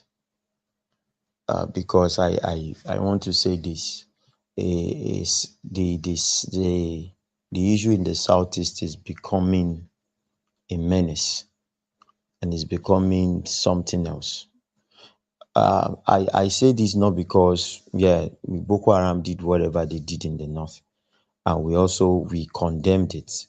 Everybody condemned it, but it was like a state of war where those guys were really against the government, and they know the areas they are occupying in the forest and things like that. But this case where you don't even know who is who. Personally, I lost 3 colleagues to this issue. 3 drivers from my company drove into Enugu on a Sunday, and they were thinking of beating the seat at home wherever early in the morning. I'm talking about around 4-5 a.m. And these drivers were cornered, pied, the truck burned down, and the content of the truck was looted as well. And I begin to see it like when some people come on the platform and praise these people and are happy for what they are doing just because of this singular incident. To be fair, I've never heard anybody come on the platform and praise IPOB. I You think there's guys, so much of a universe. no, People want. I think you are conflating people's desire for Biafra with the support for IPOB. There are different spaces now. okay, one man who is fighting for Biafra. If you talk of No. Nnamdi, Everybody if is you fighting for. speak, No. A lot of people don't actually like IPOB. But no, they want Biafra, no, but but not in the manner that IPOB is pursuing it. for at least, for instance, I was listening to a show one day and somebody was calling for war. Yeah, no, Yeah, that's I Pansat listen. now. Yeah, Pansat I listened to the show. No, that is is not of this world now. So when I speak, I'm actually speaking to those spaces. I'm not talking as in general. That singular incident now has made the company lost its safety. There's this safety award that we keep. We've been having it for the past 4 years, no fatality, and Now it has been rubbished because it has been counted as fatality to us, and means that I'm losing big bonus due to that now. You know, just it's, but it's not even the money per se, but it's just the people. How would you just take somebody that is trying to feed his own family? If you say, okay, today is sit at home, sit at this place, and you must not move an inch until it ends, it is sensible. But because they drove into the state at that time, and you now buy them, it is annoying. For me, I But just feel you can't attribute that to the Southeast. You have to attribute no. that to criminality. One man, I'm not attributing it to the South. I'm only saying what is happening in the Southeast because it happened in the Southeast. I'm not saying the people in the Southeast. I know that some people in the Southeast are also tired of this. You understand? But the problem is the voices speaking against these things, they are not even heard. They are not heard. The governor was saying, they are not tired. no, that's what I'm trying to say. The governor was saying that it doesn't have anything to do with separatist movement. They are tired because there were students protesting against it at home yesterday because it was conflicting. You can imagine a girl came on the internet and I that suspect that people not able to run their business would be fed up with it. A girl came on the internet and was crying that she lost she lost the opportunity to sit for her wife, meaning that she's carrying a whole year. And I know, in fact, if I'm the federal government, I would not plan for a receipt for that exam. I'm saying this because the governors have not shown any sense of responsibility. Their silence for me is like it's a complete yes. I wouldn't say they are silent because in Enugu State, the government actually provided adequate security to or is it even Abia State, to ensure that the examinations did take place. And the security that they are providing is what consequenced these soldiers being killed. So it's not as though one man, even still in that situation, some children still missed their exams because some parents will not risk it. Some parents will not risk it in such a tense environment. Release your child to go and do one exam just because, and you knew that something can happen. Most people will say their children should stay at home. So what I'm trying to say is, this thing is going out of hand. It's becoming like it's becoming self-suicide mission. You are destroying yourself. Yes, it's none of my business because when you say it on the internet, they will say, is it your business? And by the way, Ohaneze and Nnamdi Kanu, they distance themselves from this latest. So all of these things actually goes to Finland and the cross-dresser there. Finland and the cross-dresser there. Yes, Simon Ekpa, yeah. But as Ohaneze gone against the Finland guy publicly? These are the questions now. These are the questions now. There was a time that Ohaneze actually put a bounty on him. Oh man, I agree with you. I agree with you. But what you see on the internet does not comply with what is happening. That girl that came out crying, when I went to the comment section to see what was happening, come and see the way people were telling her, is your exam more important than the lives of our heroes that are dead? You can imagine series of comments. What I'm just trying to say is this: you cannot help somebody that doesn't want to help himself. Do you understand? So for me, the best solution now is carve out that 5 states and let them be. Let the remaining that's impossible Nigeria. now. That's impossible now because they rest within the sovereignty of this. One man. Why is it not possible? Don't we have it in South Africa? Don't we have a country in a country? We are just saying it's impossible. Carve this thing out and give them their 5 states. Let every Igbo man that you know, there is no universality. You know, if you did a referendum in the Southeast now, you'll be surprised by the results. That I will tell you that there's no universality in the desire for. I will tell you that you know what we're hearing is a vocal minority. They say empty drums make the loudest noise. I will bet anything that the abundance in the Southeast don't want anything to do with the secession. Woman, I Woman, disagree with you. Right here I on this disagree. platform and other platforms, you see there's either the silent or the vocal acceptance of IPOB.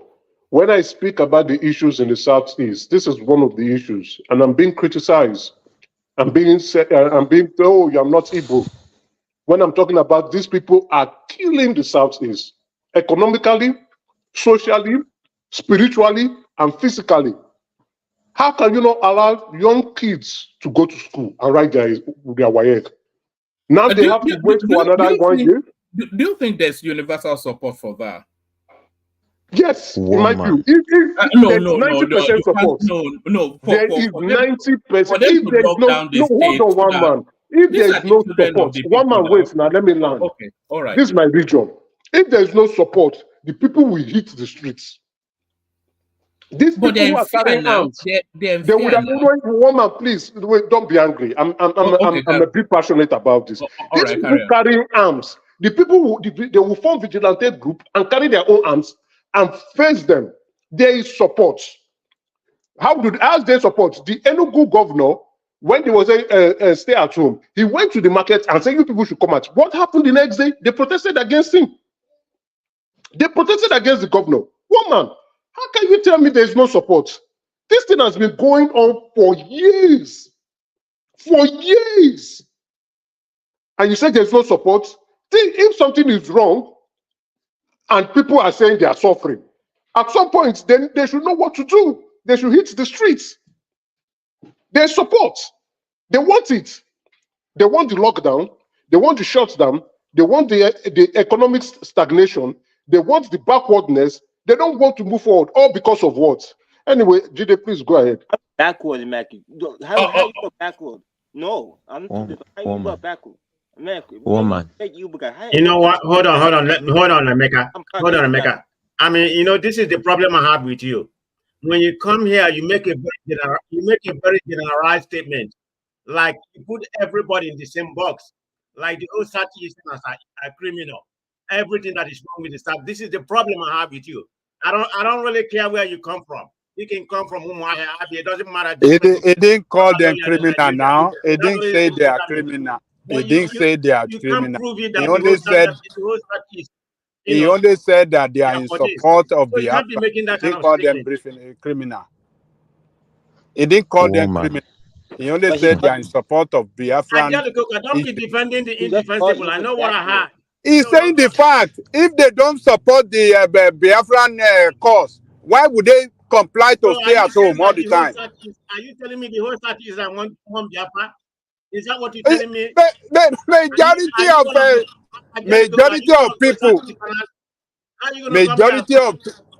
Majority of people in that side of the country, not you.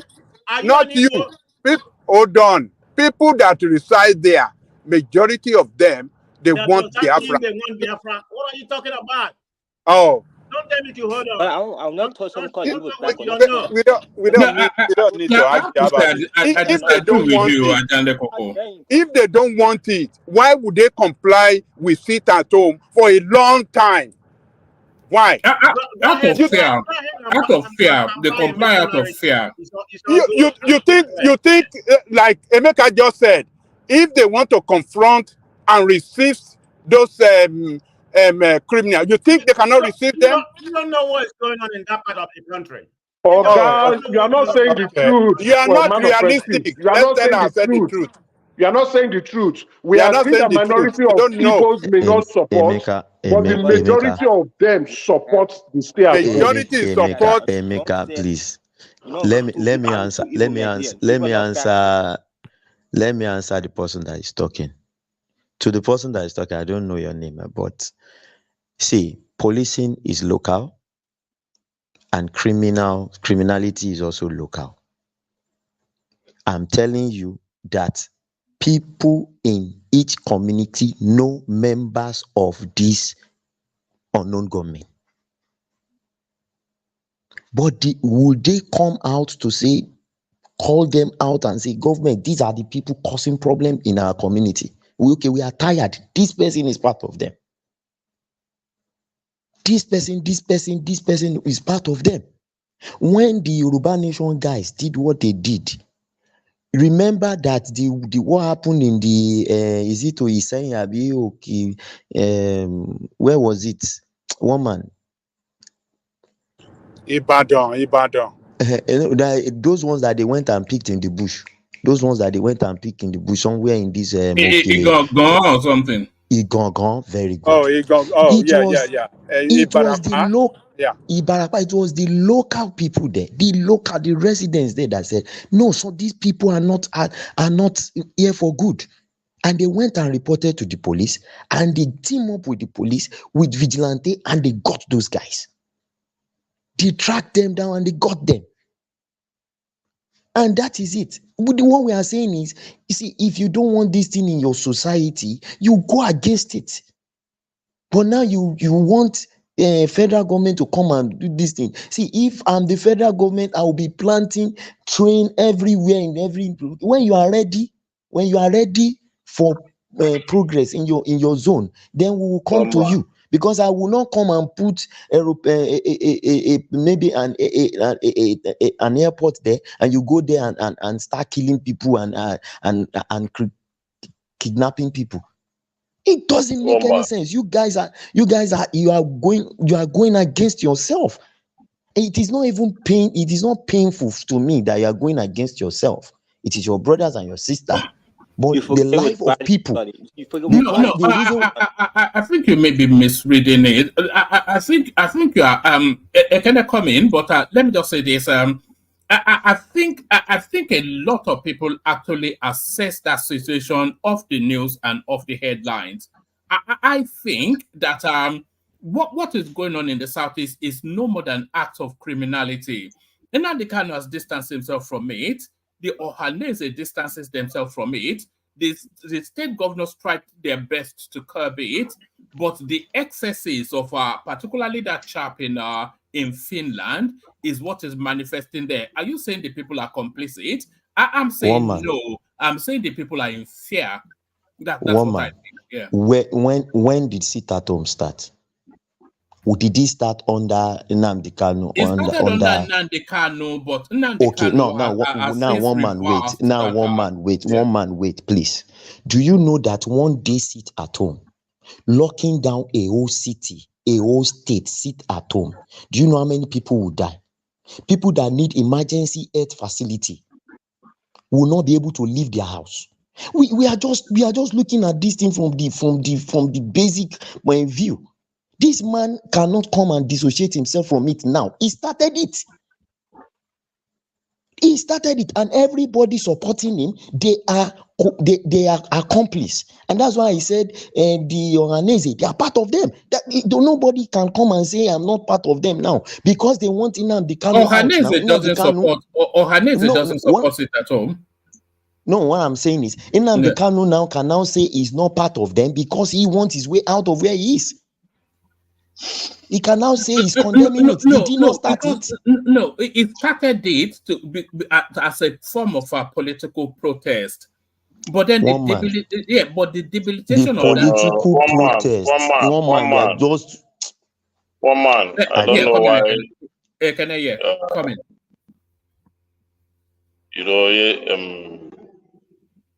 So a lot of things happened that day. But for me, I'm not happy that soldiers were killed. I'm not happy that civilians were also killed, not only soldiers. But why is it that whenever there is a declaration about maybe to honor heroes that fall in the Biafran war, why is it a problem to other Nigerians? I think that wasn't the declaration. That wasn't the declaration, Ekene. Yeah, no, the declaration was to honor fallen heroes during the Biafran War. No, it wasn't. Let me tell you why it wasn't. The declaration was to commemorate the declaration of Biafra. So that was, if they wanted to commemorate fallen heroes, then they would have made a declaration for when the war ended, because that would then be after the events of the killing. I am not speaking, and I'm speaking from what I know, what I was being told, because when I called in the village, I had something they would have done for me that day. They said no, that they are not going out, that there is a declaration in the southeast to honor foreign heroes during the Biafran War. Who made the declaration, by the way? Who made it? Yeah, people have the right to honor. No, who made whatever the they want to declaration? honor. Yeah, who made the declaration? Which space did they make the declaration? If Nigerians, other Nigerians, are you hearing me, Akene? I'm hearing you. Who made the declaration? Who declared it Biafra Commemoration Day? The Southeast. Not the Southeast. The Now you have Biafran, to. The Biafran, even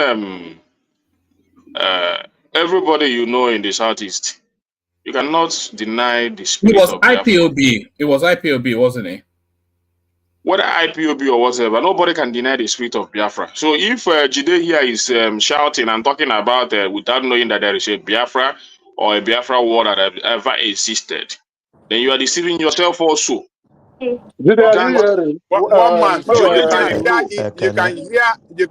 what the only thing I know is that let me finish now. I will. You can hear what Ekene is telling you now. This thing, if I don't, you can hear it now. One man, and he's telling the truth. Ekene is telling the truth. Every Igbo that what do you call it? The Biafran issue is so dear to their heart. It doesn't mean that maybe they are violent people or they want to commemorate it in a violent way. But when you are talking about Biafran issue is an identity, like I said yesterday, that is so dear to average Igbo man. It's so dear to their heart when they are talking of Biafra. Some people can say, but it's look, go and take the poll on the street among the Igbo. They will tell you that yes, Biafra is an issue that they cannot wish away. They can never wish away Biafra. And it doesn't mean that they are not Nigerian, but for the fact that, look, the history is attached to it. They went through war. Thousands or millions were killed. It's an issue that is so dear to their heart. Very, very, very important. But Adanle Koko, you know, there are different sort of Biafras. That's what we have to understand. There's a Biafra for secession, which is the Nnamdi Kanu Simon Ekpa Biafra. There is a Biafra for self-identity, and then there is a Biafra as a push against marginalization. So that's self-identity push against marginalization. I don't know. I honestly, maybe you are playing the devil's advocate. I will not finish making my submission. It's not your turn. So don't start to play that nonsense here. It's not your turn. It's not your turn. It's Jide's turn. Don't play that nonsense. It's not my turn. It's not your turn. Don't come here. Come and start that nonsense with this. What are you talking about? It's not your turn. Everybody, please. What are you talking about, Emeka? Everybody, please. Emeka, can you hear me, please? Everybody, please hold on. One man, please. That was yeah. I don't even care who is speaking, please. One man, please. One voice at a time. We are sounding like barbarians. Please. Thank you. All right, that voice, Jide. So Jide, back to you. So one man. But my argument still, the Biafran space is not one directional. And I will insist that, I cannot insist, but I'm of the firm view that Biafra is a multi-layered narrative that means different things to different people. And I think a lot of it is a narrative against marginalization and exclusion rather than a narrative for secession. That's just how I see that space. One man, thank you very much. For me, and I believe every Nigerian knows that there are only two set of factions. It's either you are Biafra leaning or you are not Biafra leaning. Once you are Biafra leaning, it will be difficult for you to condemn IPOB. If you condemn IPOB, you do it stylishly, just like Ekene has just done now. And Ekene is saying something about Biafra. I'm not saying don't commiserate your fallen heroes. But I'm telling you, I lost 3 colleagues because of these shenanigans. And you are telling me the lives of, do you know what their families are going through now? Do you know what those one of them, the wife is even pregnant. What is this? That problem would have been averted. That problem would have been averted if Nigerian government is intentional about it. You don't just force yourself into something. That problem, that death would have been averted. You understand? When they say this is what we want to honor, what happens if government should just allow them for that day? Is it a crime? Please, Ekene, please. It should have been averted. Can I speak, please? Yeah, but Ekene, it wasn't a call from the Southeast. There was a call from IPOB. That's why I was trying to. The governor of the state said it. I cannot stop these people from saying that I want to commiserate or make this day to remember them, our foreign heroes. I cannot stop them. So what happens if the government or if the federal government say okay, or even keep calm without making a statement? Are you saying that the federal government should accede to IPOB? Whether they don't want to accede or whether, you cannot tell me. Let me tell you, we're not telling ourselves the truth in this country. You cannot tell me that there is nothing like that. The Nigerian space cannot continue to deny themselves, to continue to live in denial, to mean as if there was nothing like a war that happened that claimed the life of millions of the Southeasterners. What are we saying here? Slow down. This is what you do. You don't stay within the narrowness of the conversation. So stay within the narrowness of the conversation. I'm saying IPOB has been declared a terror organization, which you know, and that terror organization makes a declaration. Are you then saying that the government should accede? Because it wasn't the commemoration of Biafra Day wasn't requested from a legitimate space in the Southeast. It was a fiat by a terror organization. So are you saying that the federal government should accede to a terror organization? So stay within the narrowness of that, not that people. You made it terror organization. A war that my father was involved in, that I know that existed, it's never a terror organization. That's a word made by the federal government, and the government cannot continue to live in denial. You cannot continue to say this didn't exist or we don't have anything to say about this because you want to cage people to believe in your narrative. It never happened. You understand? If my father can say today I remember the people that went to war with me that fall on that day, then what happens if federal government can keep calm? There is also June 12th.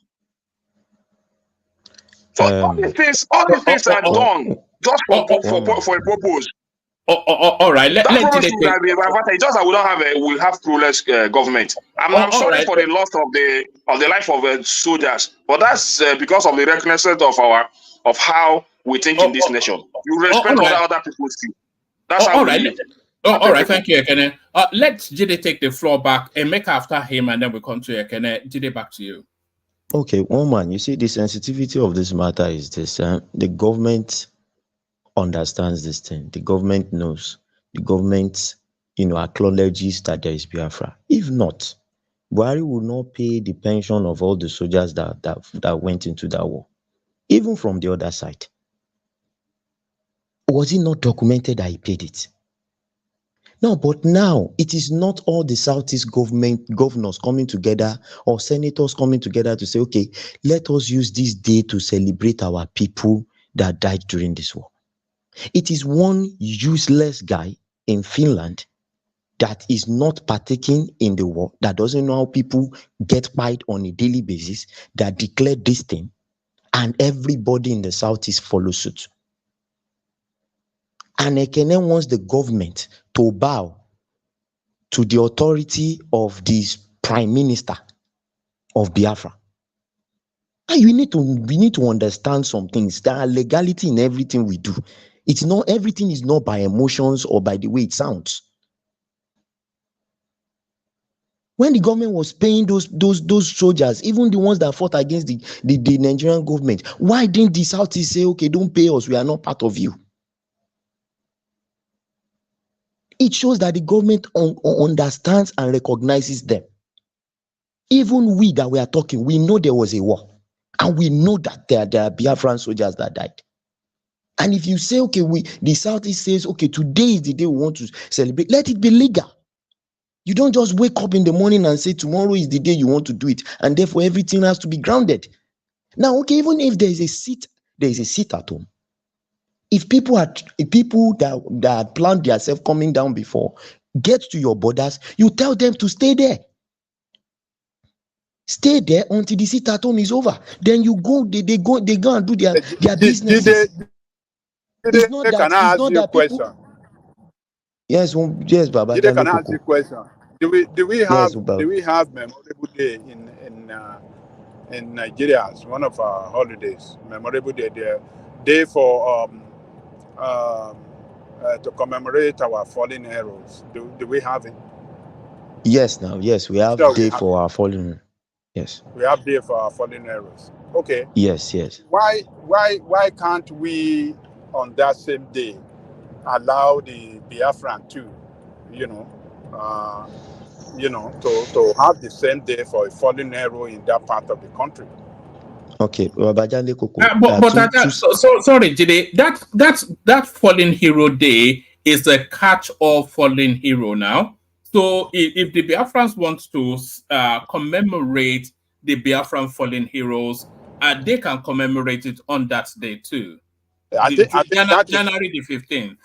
I think we should be able to work out something in that respect. What about the Kanuris that lost their lives in the Civil War? Should they get a day? Which Civil War? The Nigerian Civil War now. I did not side of. Hold on now. Are those people not on the side of Nigeria? We are talking about fallen hero on the side. Now. They are Kanuris now. What is Kanuri? What of Yorubas? Exactly. So those one are on the side of Nigeria now. We are talking on the side of Biafra. Can we allow them on that side of the country to commemorate that same day? Use that same day, to commemorate their fallen hero, Biafran soldiers. Baba Janle Koko. Because they are, whether we like it or not, this thing is part of our history.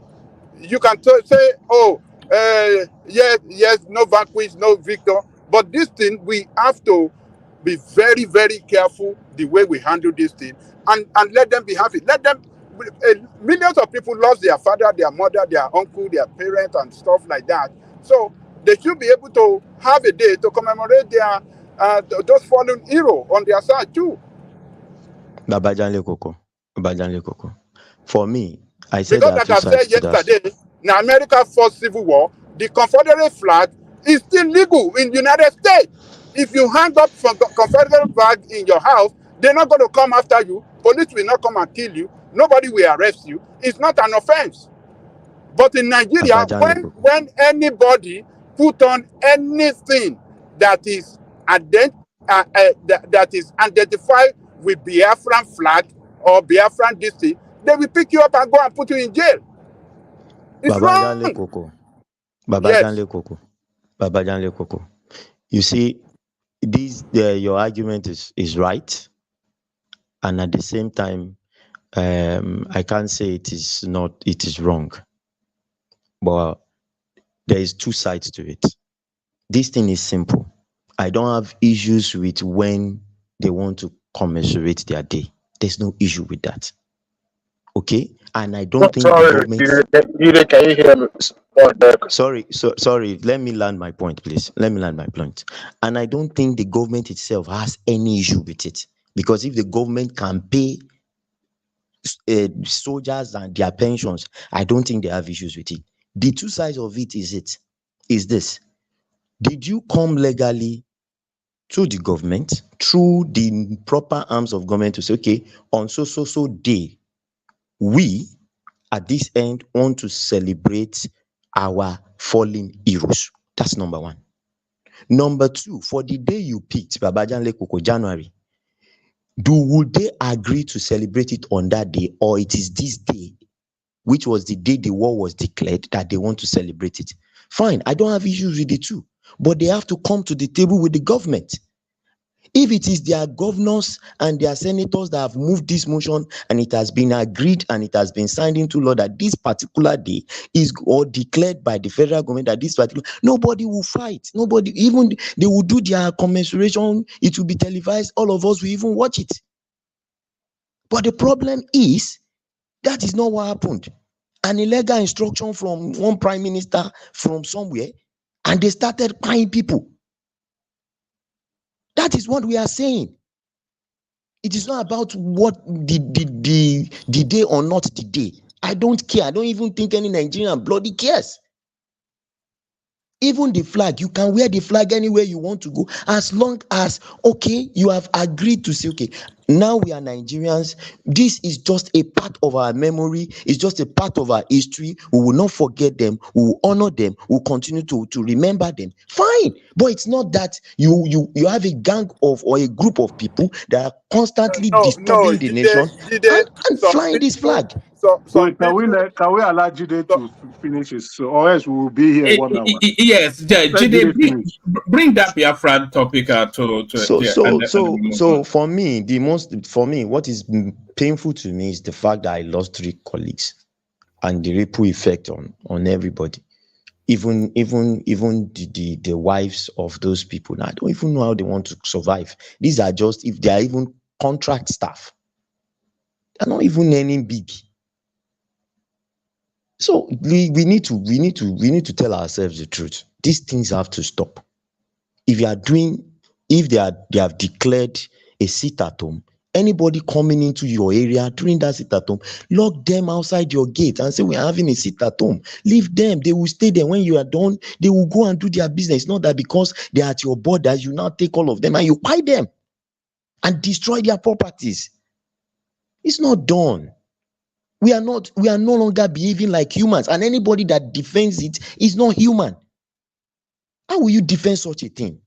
If it was the federal government that declared, okay, curfew, and now you leave your house and you traveled and you are coming in during curfew, then it's now reported that the person was spied. What would we say? We would say that the soldiers are this, the soldiers are that. Normally, what you should do is just tell those people to wait until the curfew time is over, or find somewhere to put them. That is how you should behave in a humane system. That's my own point on the whole issue. I'm just pained that I had to lose those guys. So, one man, I think I better rest my case on the other topic, because anytime I remember this matter, it throws me off. All right, brilliant. Thank you, Jide. So stay with us, Jide. Let's go on to Emeka. No, please. I don't have the time. Sorry, don't be angry. It's not that I don't want to do. I don't have the time. I need to. All right, good to have you, Emeka. Yeah, Emeka, you can speak to the Biafran, but I don't want it to be a Biafran. Of course, that is what I want to speak about. Jide, right. Thank you very much. I didn't want it to be a Biafran session. Please, thank you very much. No, I have to. Why should I not speak about what is affecting my region? Jide, well spoken. Please, I don't want any interjection. I just want to wrap up my 8 minutes and I bounce. You see, we're making a mockery of ourselves, and it's quite an irony when I say 90% of the Southeast really support what's going on in the Southeast. And one man, just accept my criticism. I think you were just maybe you were trying to play the devil's advocate, so that more opinions can come in. But with what you're saying, I got a little bit pissed. You can do your remembrance. Remember if you like, remember your dog's name, remember your dog's ass, remember anything you want to remember. But when you begin to infringe on the fundamental human rights of others and infringe on their movement, now that's where it's wrong. If they like, pass it through the bill. If they like, do it, call it any way they want to call the movement or whatever. I don't give a damn. But for you to stop activities, not allowing young children to go and do their exams, not allowing people to go and conduct business activities or to move around freely like humans, then I think it's wrong. Whoever is supporting this situation, calling it any name, is a disgusting human being and is a disgusting behavior. You can remember, you can even dance around, but allow people to do what they want to do. Let people observe what they want to observe. It's just, this is how communists are. This is communism. When you are holding people based on your own opinions and your own frame of mind, and you don't want others to express themselves freely. Why do I not want, if I say, okay, I want to move out on a Monday, somebody will tell me I can't move out because you are doing a sit at home, and then you kill me? Is that the way we want to behave? Is that right? Can somebody who has a brain say it is right? Can somebody who is human say it is right? Can somebody who has conscience agree that it is right? May the gods strike that person down. People don't need to agree with you. Do what you want to do. I don't agree. The government, we can observe that the federal government does not even give a damn. Do what you want to do. When the federal government gave a damn was they went to kill soldiers. For what purpose? Why? I don't care if they're labor terrorists. I don't care if they're not labor terrorists. I don't care if they're freedom fighters. I don't care if they are not fighting any freedom. I don't care if they have a cause. I don't care if they are not observing one. But let people do what they want to do. Don't shut down that place because you are saying you want to do something. People may not agree with you. Then when I say the Southeast supports what is going on, one man, you are saying it's not true. Woman, it's not. I'm pissed. That is why that situation is going on. Now, and I will say, let the Southeast go. The federal government should let them go. To hell with these people, let them go. They are disturbing others. Let them go. Let these rascals to go.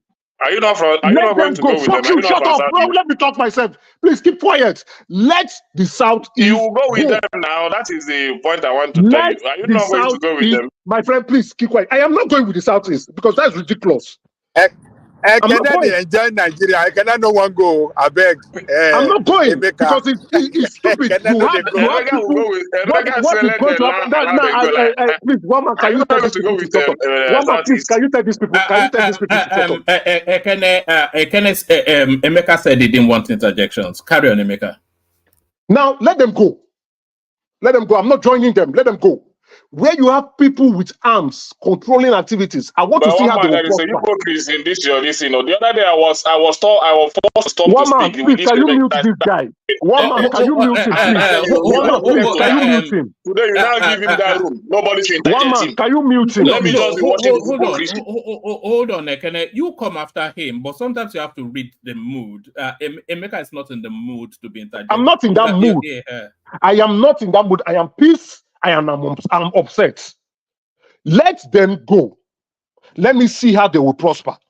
When people are controlling your economy and shutting down shop with their guns, let them go. Let's see. We give them 10 years. We'll compare notes.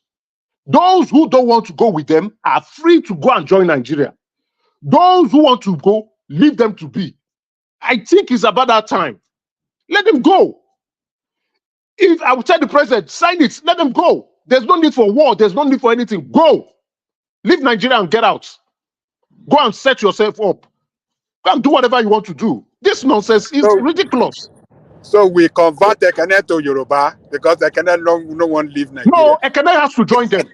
Ekene has to join them. He has to join them and go. He has to leave Ojo where he's staying and go back to the southeast. Let him go and join them. Let them go. Let's see how they prosper. Let them move. Do what you want to do. Nobody. It's about that time. You know, you understand. You know, you are making a mess out of yourself, and people are saying, "Calm down, and you're still going about it. Then let them be. Let them go.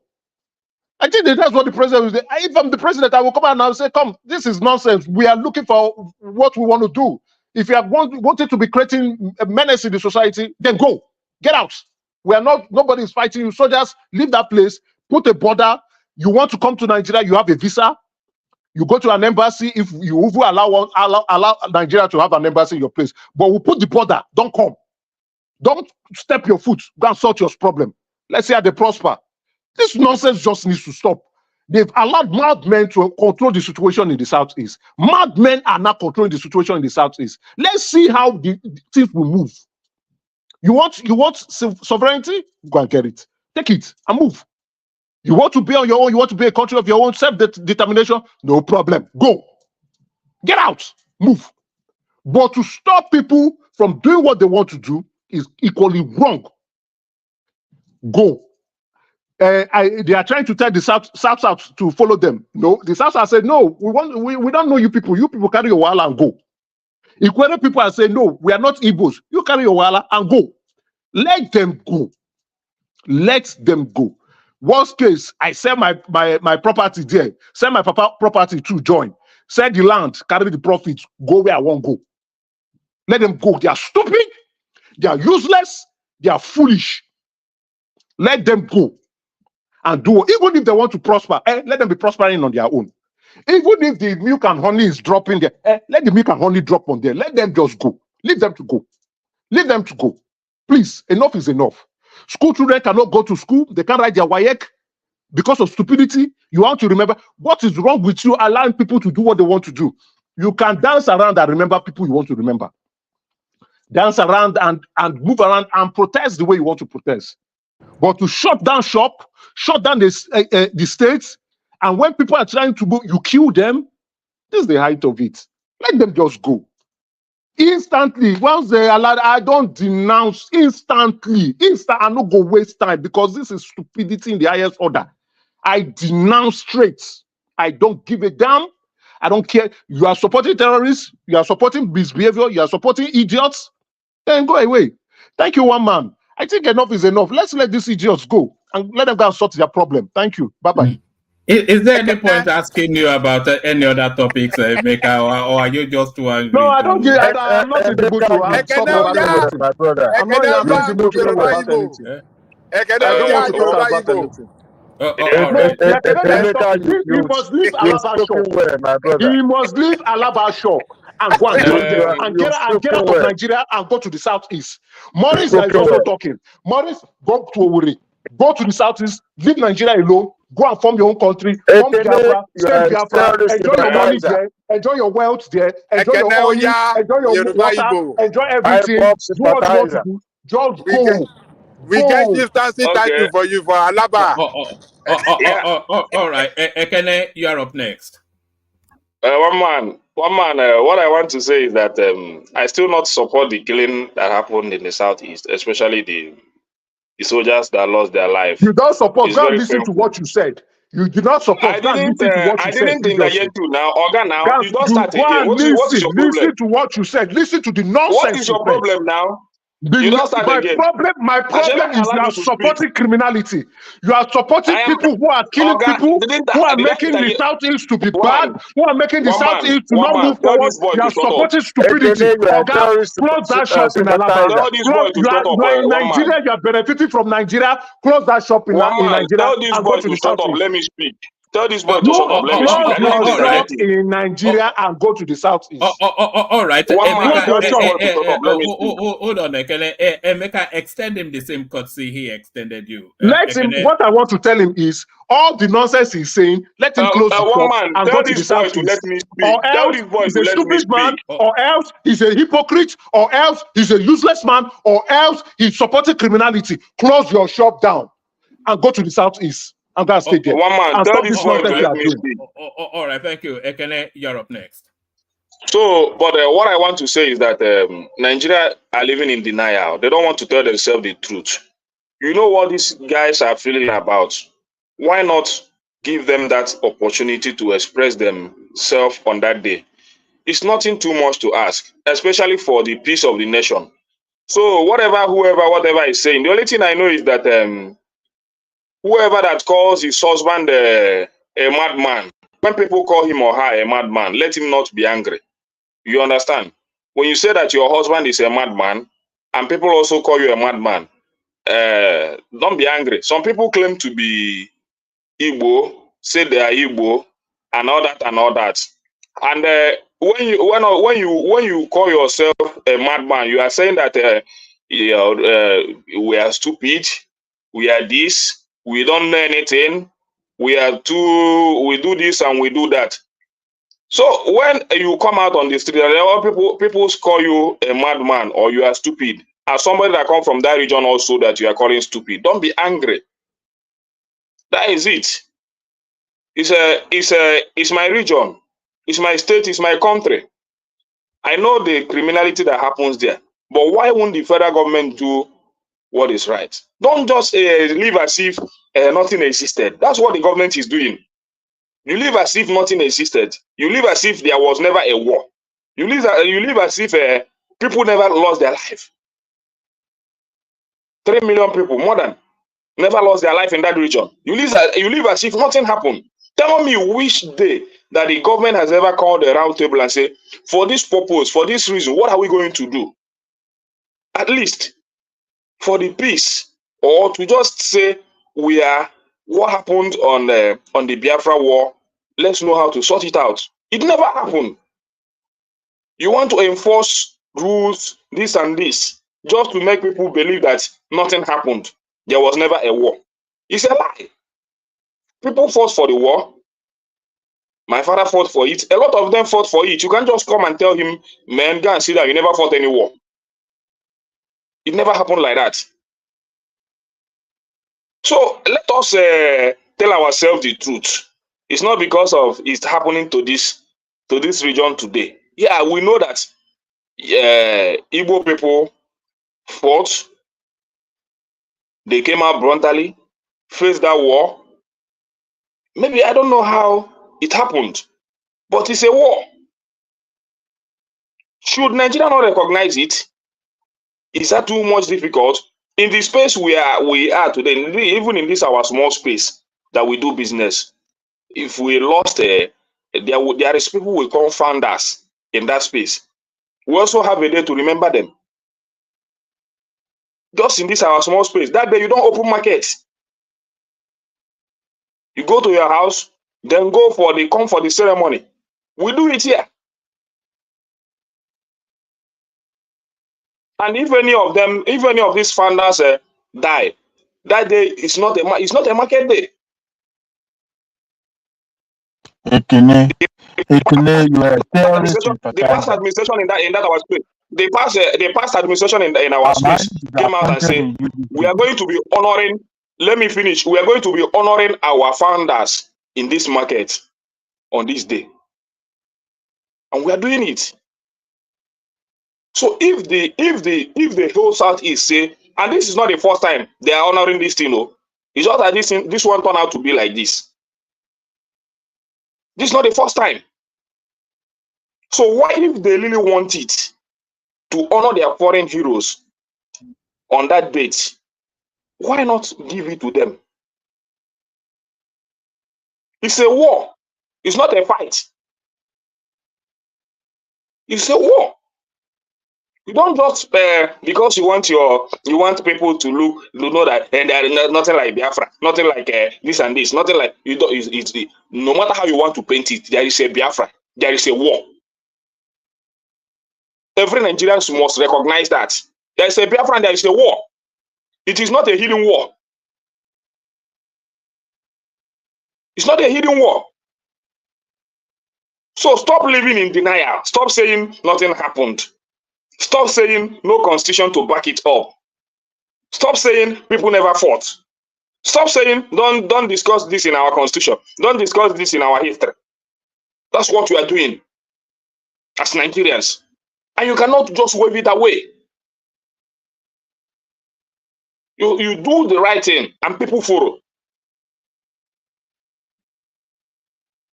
You understand? So whoever wants to call his husband a bad name because he don't want to be identified, let him continue. One day other people will also call you a bad name coming from that husband region. Go now.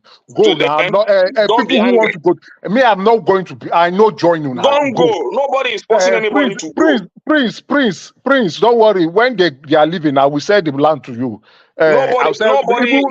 I don't even know whether this. I don't even know whether the people. I go sell and give you. I don't even know whether the people. Let them go. Make them go. I don't support criminals. Talking go. Like this, just to please, I don't support criminals. Just go. Just to please other people. The only thing I know is that. See, you don't know me. I am not saying this to please anybody. I'm not a people pleaser. I don't give a damn about criminals. I am talking about the progress of the Southeast, and you are perpetuating criminals here. You are perpetuating crime. Then go. Please go. Stop complaining. Go. Nobody. Whether you want to, however you want to put it, is still a fact. You remove history just to I said go. I'm not saying don't tell me history. We know the history. Just go. You just do all those things just to catch the history of Biafra. You know what? Blow up the two bridges so that people cannot come, people cannot leave. Just blow those two. Let them go and blow it up. So that is even a very good boundary that they can create. Blow up the bridges. The Yorubas can come. The Hausas can come. Blow it up. Then the parts, the Kogi parts, put a boundary there. Put a wall there so that nobody can come. Create the partition. Border everywhere. If the army, at least the army, if they want to come through the River Niger, they will not see anywhere to go now, except they want to swim, right? Then probably now tell them, please stay your way. We want to be on our own way. Make una go. Make una just go. Stop complaining. No worry. The only thing I know is that even the people telling us to go, I don't even know whether they have a land in the place they are claiming to be. No, I know get. So, just go. If you see people that don't have land in that place, they say they come from. I be Hausa man. That's how they talk. I be Hausa man. Go away. You people, you are nuisance. Go away. Emeka is a prince, so he has a lot. You want to tell me Let us tell us the name of his kingdom. I know get property. I know get anything. Just go. Ekene, stop making noise. Take your sell your shop. Sell your property. Sell your place and go. Ekene, go. Ekene, just go. Let us go and visit your palace. We want to visit your palace. We live with where you want Ekene to go. Where you want Ekene to go. Let him go. Let them go. Even if be logging in from Biafra. Don't log in from Lagos again. Log in from Biafra. Use the internet from Biafra. All right. Emeka, let Ekene carry on because I don't know what he's saying. No, a woman, I don't understand what he's saying. I don't get what he's trying to say. The end thing is, you want Biafra? I don't want Biafra. You want Biafra? Just go. The same thing, just go. Go away. Emeka, let me say this. Ekene holds he holds an opposing view to yours, but with the same passion. So let him express it with that passion. Ekene, back to you. So what I'm saying, thank you, man. People will not allow me to interject in their own talk, but they will also want to interject in my own. I don't know the reason why, but anyway, yeah, that's Nigerians for you. But the only thing I know is that one Nigeria, Biafra living in it. So that Biafra living in it must be recognized. And any day it happens that Biafra will go, sorry, I'll still come to what? No, recognized as what? Recognized as what? There is a Biafra war. That's a recognition. Yeah, that is a fact. Let us not play high. Let us not play as if it doesn't mean that it doesn't mean that I cannot live. I cannot come to Babaja and tell him, Babaja, give me space to live with you. Yes, you understand? Ekene, hold on. You still have the floor. But when you say Biafra should be recognized as what? Yeah, so answer that question, but don't go on a tangent. Answer that. Recognized as what? As what? Yeah, you said Biafra should be recognized, but recognized as what? I mean the Biafra war that was fought. Yes. To be recognized. It is recognized. It is documented. No. Recognized by who? By who? Who recognized it? Who doesn't recognize it? Tell us, how did they recognize it? What is January? What is January 15? What's the Remembrance Day for? January 15. You said what? January what? January 15. Is it an holiday in Nigeria? Is it a holiday in Nigeria? It doesn't need to be a holiday. It's a Remembrance Day. Come on, guys, you guys, can you please stop all this your abuse of people's mental? Rational mind. Follow them and go too. Rational mind, follow them and go. Rational mind, I beg. Just follow them and go. You too, follow them, go. Rational mind, I beg. Pack your load, follow them and go. Please. All these users. Go. Go and join them. What is your problem this night now? Emeka, what is your problem? I don't want to hear nonsense. I don't want to hear nonsense. If you don't want to hear nonsense, Get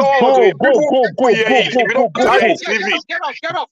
If you don't want to hear, rational mind, no one go. Leave it. Rational mind, now Yoruba mind. We have been questioning your Yoruba-ness. Now they've been saying that you are not a Yoruba man. Follow them and go. Go now. Yoruba man, no, I beg you. Hold on. We're bouncing back from you, Rational Mind.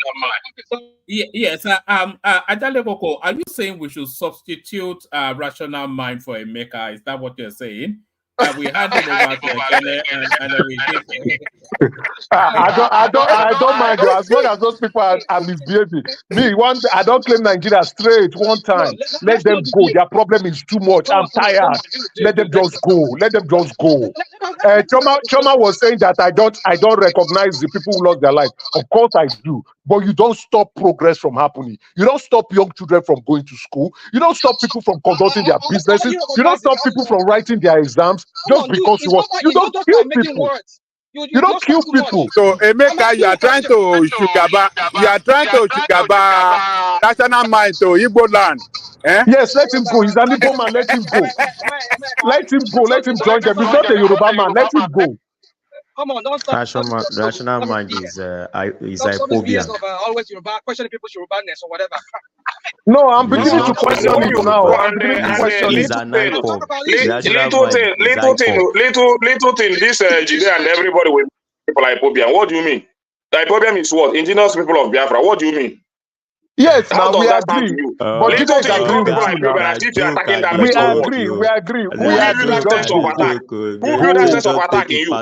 You call people like don't take it personal. Yeah, as if you are attacking that person or what? You are saying don't take it personal. You think I'm joking? No, you think Ekene is joking with you? I'm talking to Ekene. I know. You think Ekene is also joking with you? You think he's joking with you about being an IPOP member or an IPOP lover? IPOP now. Ekene is IPOP. Let them. That's why we say let them go. If you want to call me IPOP, it doesn't make any. It doesn't mean anything. It's not we want to call you. You are IPOP. You are IPOP. It's not we want to call you. I cannot deny the existence of my region because I want to please somebody like Emeka. It will never happen. You don't need to please me. I just say just something happened in my region. More than 3 years. The war has happened. Can I pack your nose? Even if it has happened. A war happened in my region for more than 3 years, and a lot of life were claimed. You want me to deny it? Because I want to please you, Emeka and Jide. What do you mean? Can you pack your load from Lagos and go back? Go. Oh, God, stop up. I can live wherever I want to live. Well, doesn't mean that I will really? my people. Really? You understand? Doesn't mean I have to deny that. Wherever I am, I know my identity. Oh, you can live where. Okay, now you they talk like this. So you can live anywhere you want. Your voice, so I'm trying to get one voice. So you can live wherever you want, Sabi. Emeka, allow me to speak. You never interject. I never interjected in your talk, too. All right, Emeka, you must let him speak. Ekene, back to you. So I can live wherever I want to live. If that pains you a lot, then come and bring your caterpillar and chase me away. You understand? Bring your caterpillar, come and chase me away. One man is calling me, so I have to speak. He go reach. Just go. So carry your iPod. The only thing I know is that the only thing I know is that Ekene, don't call him out, because if you call him out, then I never called his name. I never called his name. I never called Emeka when I'm talking. I don't call Emeka. Even whenever he hears that I call Emeka, I don't call Emeka. If he hears Emeka from my mouth, then let him say whatever he wants to say. But my point is that I can live wherever I want to live as a Nigerian, not denying my region, that I know what happens there for almost 3 years. People lost their life, and they wake up one day and say, we want to recognize this day as the day of our foreign heroes, and Nigerian state rose against it. It happens every time. Whenever you see an actor that wears a flag of Biafra, you arrest him. You see somebody sing say Biafra, you arrest him. You see this Biafra, you arrest him. You see this Biafra, you arrest that person. What is all this? And upon that, these people don't want to give up in this matter. They still know that there was a day, there was a time, a period of time that there are people who were killed. Millions of them were killed. But you still want to deny them that, just to remember that day. Anything that looks like Biafra, you call it a terrorist. Anything this, somebody, you an IPOB, this and this. Then what happened? IPOB, what's the meaning of IPOB? It is not people of Biafra. If you call me an IPOB member, I will go and hit my head in the wall. Ekene, please, can I ask you, one man, please, indulge me, please. Just to ask the question in just 5 seconds, please. Ekene, is the only Igbo that died in Biafra war? Did you participate in that war? I'm just asking a question. Don't rigmarole. Is it only Igbo people that died in the Biafra war? I said, did you participate in that war? How many other regions? I said it is Igbo against Nigerian. It is the Southeasters against Nigerian. If you know how the war happened, it is South Igbo against Nigerians. You understand? So if you cannot accord me my respect of whatever idea I wear because of the experience I have in Nigeria, then you don't expect respect from other people. It's Nigerians against the Igbos. A war happened. It's a fact. So don't really get, is it only Igbo that died in the Biafra? Is it this and this? A former head of state come and told you that I have to fight this war. I was pressurized to force this war, which he did. And he was happy that he did it just to keep Nigeria warm. Every one of us knows that Nigeria is never a one nation. Today, we are talking about regional government. I was even happy when I heard that news, only to come out to see that it's a fake news. Because we are not existing very well as a one nation. We need that regionalism and all those separation of power, so that people will be able to recognize their identity very well. You cannot continue to deceive ourselves in this country. Can I ask you a question? Don't ask me. Do you know that you can actually don't ask me. I said don't ask me. Don't force yourself in my talk. I don't want to accept your talk. Do you know? I don't know. Don't force yourself in my talk. No, you don't need to complain. If those cowards I don't want to accept anything that comes from you. Cowards in the southeast perpetrating those crimes, if they are man enough, if they have balls, I never denied it. If they have balls, they will leave. If those cowards have balls, they will leave.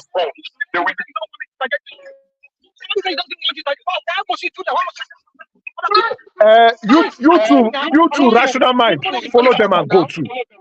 Rational mind, you can follow them and go. Dude, stop this your crap. I mean, I don't want this your crap.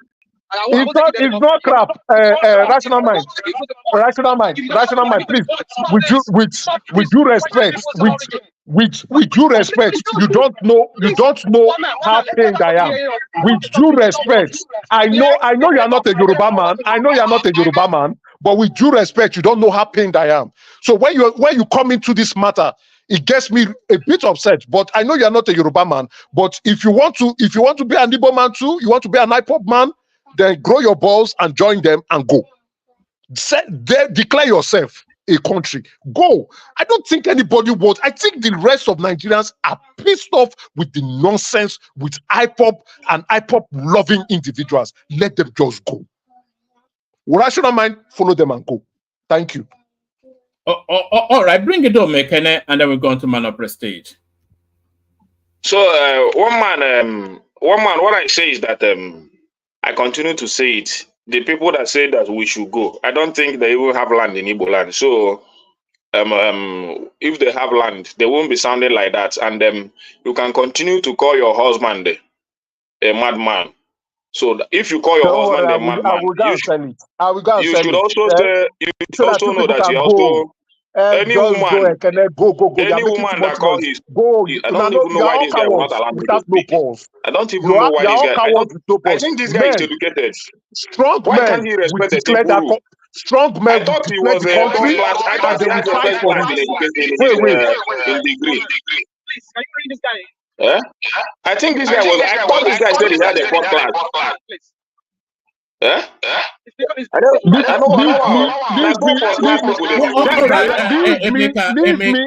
go. Wait now, one man, please. One man, what I am saying. This guy couldn't even allow me to organize my thoughts. All I am saying is simple. All I am saying is simple. If these people are not cowards, if they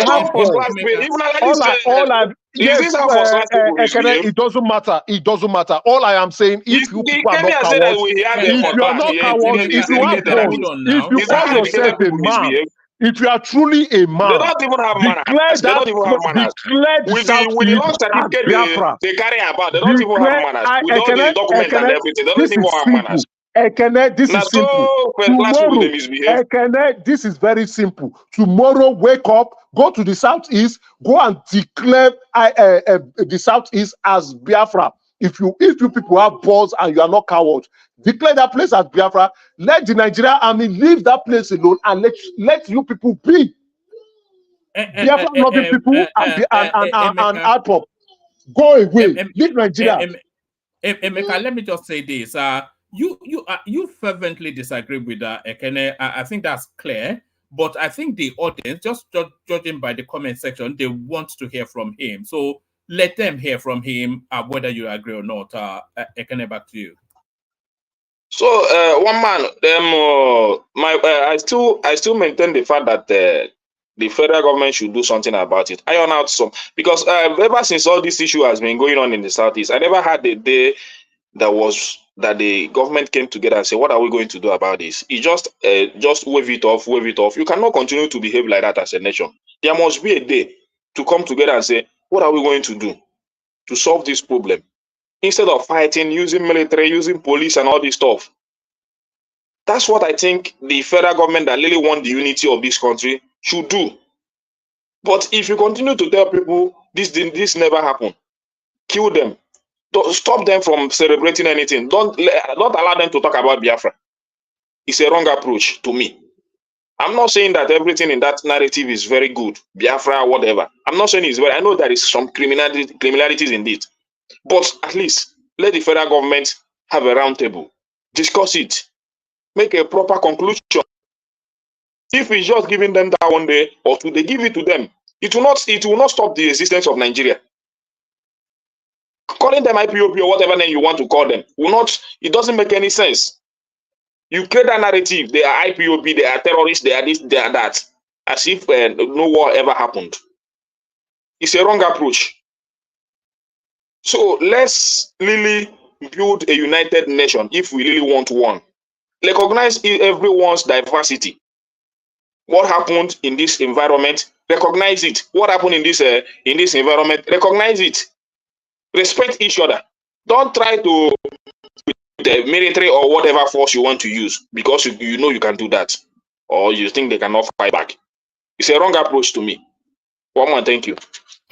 All right, brilliant. And we weren't even having we were even having a session around this now fake restructuring, and it's turned into I didn't think we were going to end up in the Southeast today, but we often too often end up in the Southeast. But before I go on to Man of Prestige, let me flash up Dupsy session for Sunday. So the show on Sunday, that's the title right there. Can a married black man be friends with his ex? So Dupsy is going to talk us through that. The link to that session in the comment section now. Go and bookmark it. It's always an epic. Anybody that's been there, Man of Prestige will be there. He's excited for already. So can a married black man be friends with his ex? So that's the question. The answers to be provided by the Queen Bee of the platform, Dupsy. So Dupsy session on Sunday. Go bookmark it. Man of Prestige, you're up next. Yeah, good afternoon, good evening, wherever you are. Do you still want to stay with Biafra, or you want to take us away from this? Let me talk. Well, I don't know if it is Biafra. I just want to narrate what's going on in the Southeast, just saying a little bit of my opinion. But before I proceed, whenever we have a subject about the Southeast of Biafra, it tends to elicit very emotional from both sides, depending on where you're coming from. But anyway, I'm not going to dig into whatever anybody was saying, but I just have to make one comment about Emeka. I think Emeka is a fraud, in my opinion. Okay, if I may use the right word, the metaphor that so what you? I mean, well, can use Baggio. That's what you are, Emeka. Okay, so why is a fraud? Tell us why is a fraud. Tell us why. No, leave him now. No, he doesn't even need to explain. All I'm just saying is I don't have to explain. All I'm saying it is the federal government that is even making you my people opinion, to feel. It is the federal government that is making IPOB lovers and Biafrans to feel relevant. Or if I was the president, I would just tell those soldiers, leave that place, let them be. They want to run the shop, they want to be nuisance. Let them do whatever they want to do. They want to declare a country for themselves. Fine, go away. Then we build the borders. You just put the borders straight up and let them do what they want to do. Enough is enough. You don't want to integrate? Go away. It's simple. Call me whatever you want to call me. That's not my cup of tea. Say whatever you want to say. It's not my cup of tea. Say I'm not Igbo. It's not my cup of tea. You can't define where I'm from, my identity. I'm even more Igbo than you that is speaking. But since you don't want to be useful to the society, then go and be useless where you are from. Stay on your own. Calm down, and make us my turn, please. Don't take my turn away. I'm not here. No, I can't. You can't tell me. You can't come and call me a fraud and tell me to still calm down. No. You have exceeded your rights. You can't come in. No, give me. See, Man of Prestige. The mistake you made was to say that. Call me a fraud, then you now say I should calm down. You are very useless. You are very useless to people say I should calm down when you say you call me a fraud. You are very useless to say that. You can't make that statement. It can't be your first initial statement and you're telling me to calm down. You're useless, so don't say that again. You join them. You join them. Join Ekene. Join Rational Mind. All of you. But go and meet IPOB. Go and blow up the Niger Bridge. Blow up everywhere. Declare your country. Put the boundaries. And then we even if you don't allow me make I say my prayer, I say, okay, no problem. Make una take them. It's fine. I did where I did. No, all these you people, the sympathy you are looking for is nonsense. The victimhood you are playing is nonsense. Enough is enough. Enough is enough of this stupidity. You just get the way out of Nigeria and let people who want peace and progress move. People who want to move forward, allow them to move forward. If you want to regress, you want to go back, then go to hell. That's my own cup of tea. For those who have loved their life, yes, we agree. But stop this victimhood. That's why I said you are all cowards. You are all cowards. You are all stupid. If you are strong enough, go declare Biafra. Go declare Biafra. Are you done now? You finish ranting? So I will proceed. Okay, Mecca, I already call you what I call. So I'm not gonna come here, get into more detail, but it's a shame that you have to fight so hard to just, to justify where you are from. But anyway, whether you are ashamed of where you're It from doesn't or matter. whatever. It's not my But cup that of tea. that that's I a don't that's give a a topic damn. for All another I'm day. saying to you, you That's are in not the my comfort. concern. You are in the comfort of your house in California, and then people who are actually suffering in the southeast or who are suffering from your village, you are busy telling us that you love Biafra, right? You love the crime going on in the southeast. You love the regressive situation going on in the southeast. You love the social infrastructure depletion in the southeast. Oh, God, you're a very wicked man. God will punish you. You are wicked. Join them and go.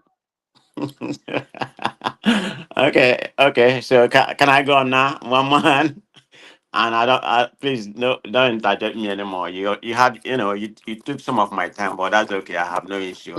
He will surely interject you if you go after him now. If you make a derogatory statement, Ajalico, can he you will go and go sit after down? you. Can you sit Direct. down somewhere, please? With due Oh, respect. okay. Now, send Yeah, thank you you. calling somebody a fraud and you are expecting him not to respond. So if you still make a derogatory statement on him, he will come after you too. So Okay. don't say this thing. So you have to respect him. You have to, Well, make your point. I'm privileged to call Okay. anybody what I want to call. So Oh, okay. Okay. yeah, All right. thank you. Go But ahead. anyway, let's go to the this southeastern issue. Like one man, like I said yesterday, I wrote it and I'm repeating what I'm going to say right now unequivocally.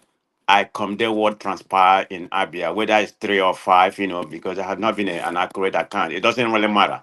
One life lost is too much, and particularly the people that serve our country. So my condolence to the family and the foreign hero that died. There's no place for that in any society, in any living society, let alone, we don't have to categorize where you're civilized or in any living society. That's not obtainable. It's completely wrong.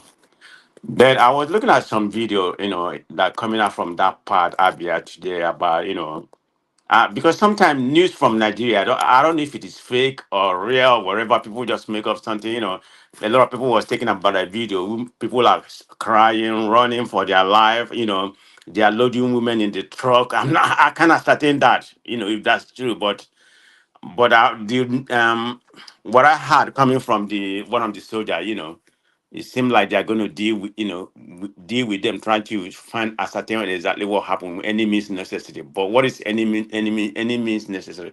Is it what just happened in Delta State recently? Is that what they want to do? Of course, they have done it before. So I'm not here to justify the killing and otherwise, but I think LSOT has offered 25 million, to apprehend the perpetrator. Yeah, he did that today, which is the right thing to do. Talking about the commemoration of Biafra or something like that, I'm never a proponent of Biafra. I'm from Nigeria. I happen to come from the southeastern part of the country. Nobody here can, can properly say, where they should be, where they should from. It's wherever God put you, is where you from. But we happen to, be the same country, come one Nigeria, whether it's a right amalgamation or not. That's where we find ourselves right now, one Nigeria. So we need to support and condemn what is evil. But I want the judiciary to take, to be very proper when they're, when they're delegating their duty. I mean, not to be so heavy-handed on something. They need to fish out who did it. That's the proper way to do it. But it can't go. I mean, I'm not saying that's already happened right now, but judging by the video that I've seen so far, it seems like it's getting to a different level. Those people need to be caught. Whoever did it, and dealt with them. If you have to kill them or whatever, whatever is the repercussion, let it be. And that's the way it's supposed to be in any part of the country. But I have an issue when it comes to the South. I'm just gonna be. It's not just It's not just Southeast. Maybe the heavy-handed of the military. Maybe because they're the one occupying the military. Look at what transpired in the North. The military that was killing the North and something like that. They need to fish out whomever did it. You don't have to, use the heavy-handed just to, put everybody in the trunk or wherever you're going to ship them and you may never see them again. I hope that doesn't happen. I'm praying for that. But those people should be caught, right away. And the governor of Abia State need to play a part and make sure they cut them in that regard. So that's all I have to say when it comes to that regard. Let there not be extrajudiciary in that part, in that part.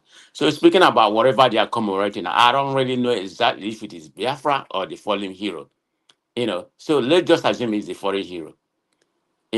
I don't see anything wrong with that. And I believe if the state government don't approve it, or whatever, it may not be official. If they don't want it, they would have come and say, okay, we're not going to have this. So they have the right to say, okay, we're going to honor our foreign hero. And that's right. I think we have gone beyond whereby the federal government, has not even let us know what happened during the Biafra War. Nobody, we never thought about the Biafra War, talk to people, people together. I'm not a politician. I'm not in Nigeria. So what I would have advocated is for them to, whatever is, bothering people from the southeast, marginalization or wherever you may be, they need, like the president right now need to talk to people. They need to come and ask them a question. What's going on? Let's have, let's talk. That's definitely a right thing to do. It pain me. I'm from that part of the country, but because I'm here, my life is okay. I'm not going to say I'm not from there. Speaking about 90-something% or whatever the figure that that guy gave, that everybody support Biafra. I don't know where he get that data. I don't support Biafra. I want to be one Nigeria. But if you happen to be, when has asking for separation become become an offense? When has that be? You have a right to say you want to separate from the country, but and you do a referendum. But in my own opinion, if a referendum is conducted today, I'm gonna, this is what I think from what I, when I go home or interact with people. About 70%, I'm just gonna use that figure, whether it's 70, 80, or 90. I don't know how much, I don't know what's the percentage. They don't want Biafra. This is just my own personal opinion. I may be wrong, but this is what I'm thinking. They don't want Biafra. They want to be in one Nigeria because it's better for us to be together. Even I thought it might have been a forced amalgamation. That's where we are right now. So the problem with that part of the country, something has to be done. Something has to be given. The government has to, has to take the bull by the horn, talking to people, because what people don't realize, let's assume Nnamdi Kanu die right now. It's going to be another Nnamdi Kanu. That's just the way it is. People, it's going to be another Nnamdi Kanu that's from somewhere still supporting, because it's not all about Nnamdi Kanu happen to be the piloting of that. But majority of those people which I consider to be minority or whatever, that want the separation, it's not all the Igbos. So don't come here and be telling me like you have a fact. Has there been any data to prove whatever you come up with here, 90-something% of people over there want a Biafra? You don't have the fact to back up, And for me, yeah. Can you really talk for Igbo people? You that live all your life in Lagos or traveling. I think he may be right, John Lekoko. Never live in Igbo land now. Yeah, but it's an Igbo man now. I'm from Owerri to be specific. You grew up in Lagos. You don't know anything about That's Igbo a long time land. ago before I came to this country. What are you talking about? What are you saying? I have an Igbo lineage. Regardless of where I grew up, I'm still in America. I still have an Igbo lineage. Even go ahead. One man, he left Nigeria as a teenager. Life in Igbo land before. You are not closer to the people. From Lagos. Okay, so what? So what? Do you ever forget your Ajali Coca? Wait a minute. Let's make it a conversation now. Okay, Ajali Coca. I don't mind you interjecting, okay? But we have to be civil about it. Because what you are saying, you say, oh, Igbo people doesn't want Biafra. This thing. How dare you saying that when you don't even don't say how dare? It's my own opinion. It's an Igbo man. He never live among them. Wow. He's from there. He goes there every single year. He goes there. No, this is guy that grew up among Yoruba people. How can he be talking about that's the voice of the silent majority. That's the voice of the silent so majority. What do you want me to come here? You want me to come here and say, go kill them? Is that what you want me to do? Like Emeka proposed, go kill all of them. One man. Let me ask a quick question. This is very so that he can speak to that. But look, from judging by what he just said, if you probably were not paying attention, judging by what he said, and when you look at probably the syllogism of his conversation, you understand that he said, according to him, that 70% of Igbo people do not want Biafra. I said maybe it's just my personal opinion. It's not that I have the data to prove it. I agree with you on that. I agree with you. Go ahead. No, let the guy speaking. Go ahead and finish. Hypothetically, that's enigmatic. Hypothetically, going by your own by your concept now, 70% by that number, that's way high margin. Then why are they causing trouble to Nigeria? They don't want to go, but they are killing Nigerians. They are killing Nigerian soldiers, and they are not allowing Nigeria to help them.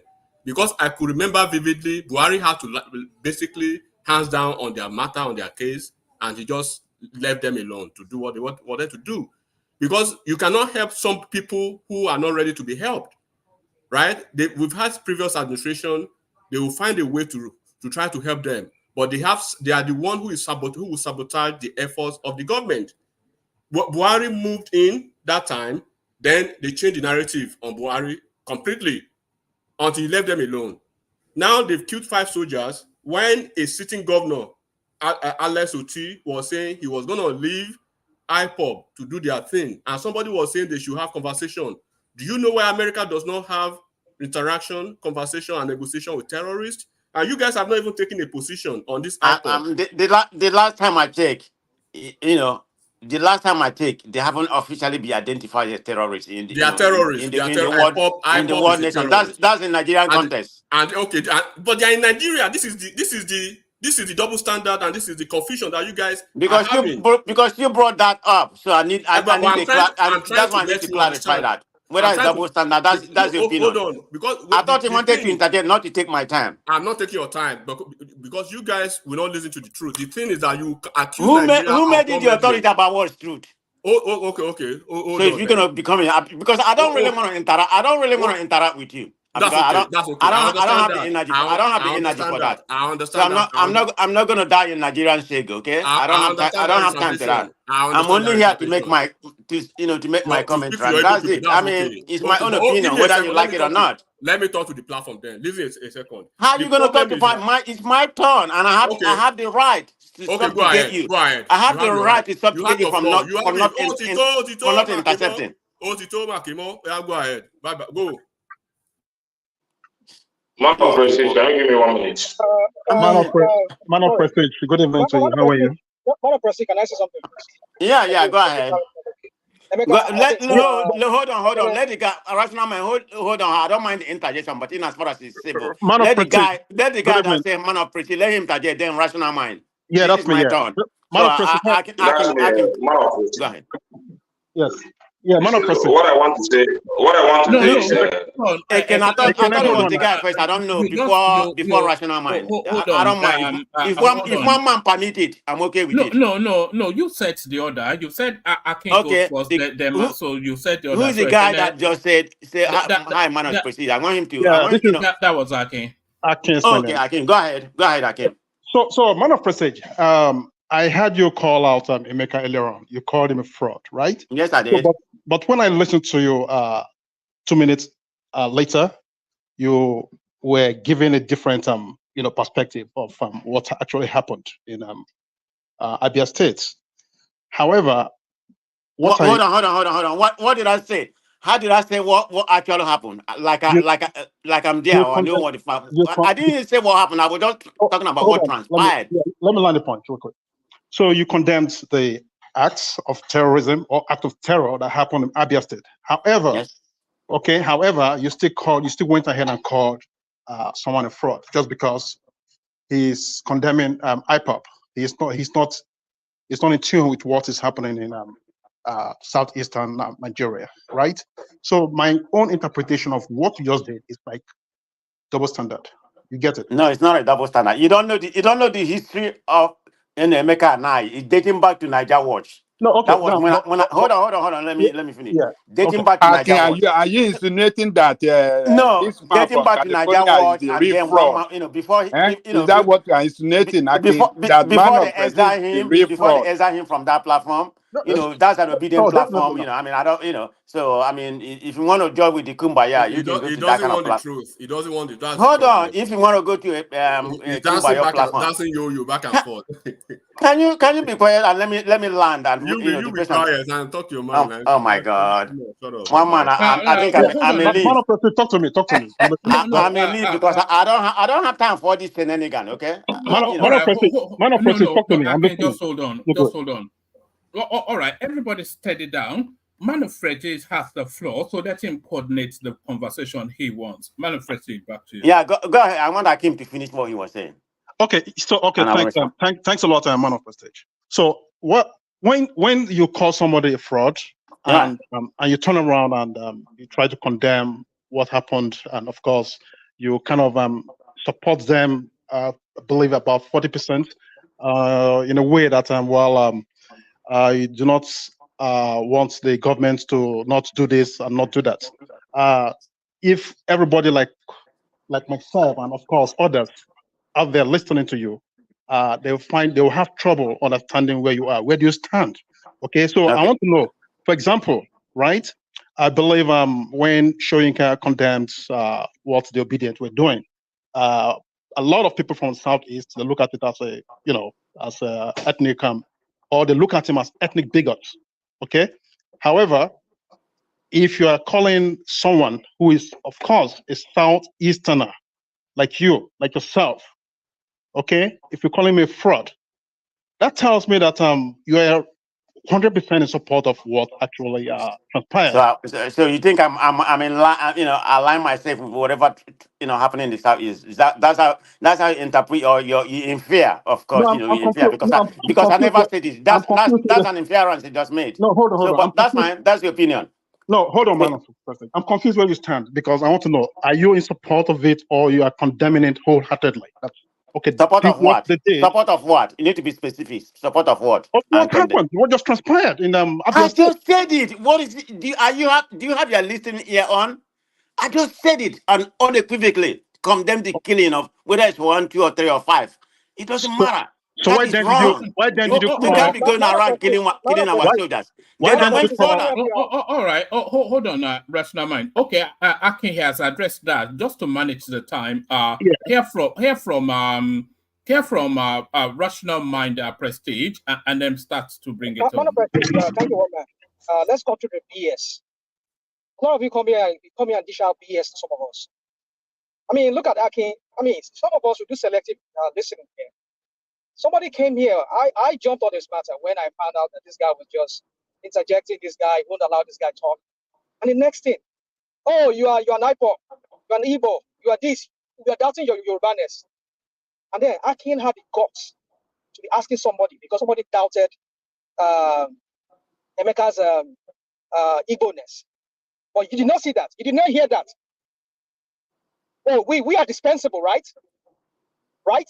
Then you can come here and spin your narrative here. What do you mean you are dispensable? Are you an Igbo person now? Jordan, it's a harmless question now. Rational mind. No, this will be your. I'm just trying to say. I don't want to digress. Oh, sorry. No, sir. Sorry. Go ahead. I don't want to digress. That's what I'm trying to say. Let me just finish that thought. Like when I say dispensable, is that one doesn't count. I mean, Emeka is the main thing. So somebody attacked my origin. You did not come here and ask the same person who was saying that, and then you have the effort to be asking somebody who was doubting the other person. You see, let's just go through this BS. Enough of this hypocrisy among everybody here. I mean, I don't know. How do we think? Now, because of some group of some ragtags criminals who come under the cloak of IPOP or whatever they call themselves, they killed our patriotic military guys who, unfortunately, they served and they were killed. And some people come here and make it a national thing. I mean, what I mean national thing, the Igbo nation, that they are the people behind it. These are the same people here, the same house leakers here, that will come here and you will come here, You heard of what is being done in the northern part of Nigeria. This group of bunch of ragtag Islamists. You did not attack the Fulanis. You did not attack the Hausas as being, oh, it's the agenda to scuttle Nigeria. I mean, to bring down Nigeria. You did not tell me that, sir.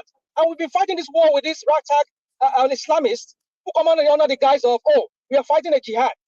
We want to Islamatize the whole of North. We want the whole of North to become Islamatized. We want to create our own separate Islamic state out of Nigeria. You people do not attack these people. You don't call me. I don't see you people come here and jump on them and bounce on them like you bounce on the Igbos. How do we even think, all of us? How do some of us think here on this platform? But when it's an Igbo thing, you will tag it an Igbo thing. Of course, these people are fighting for the Igbo nation. And the criminals among them are making it look ridiculous by killing our own military guys who are defending our country and the people of that country. But rational mind, they don't need to fight again now. All they just need to do is to go. Some of you. Rational mind, there's no need to fight.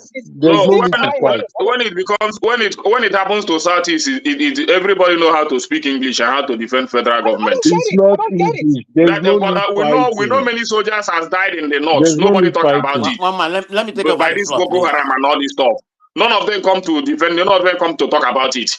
But whenever they hear one gunshot in the Southeast, they will know how to defend their degrees and how to come here to tell us that they go to school. Omar, you are the one causing this trouble because I blame Nigeria, and if I were Tinubu, right, I'll take Buhari's position, look away as if nothing is happening.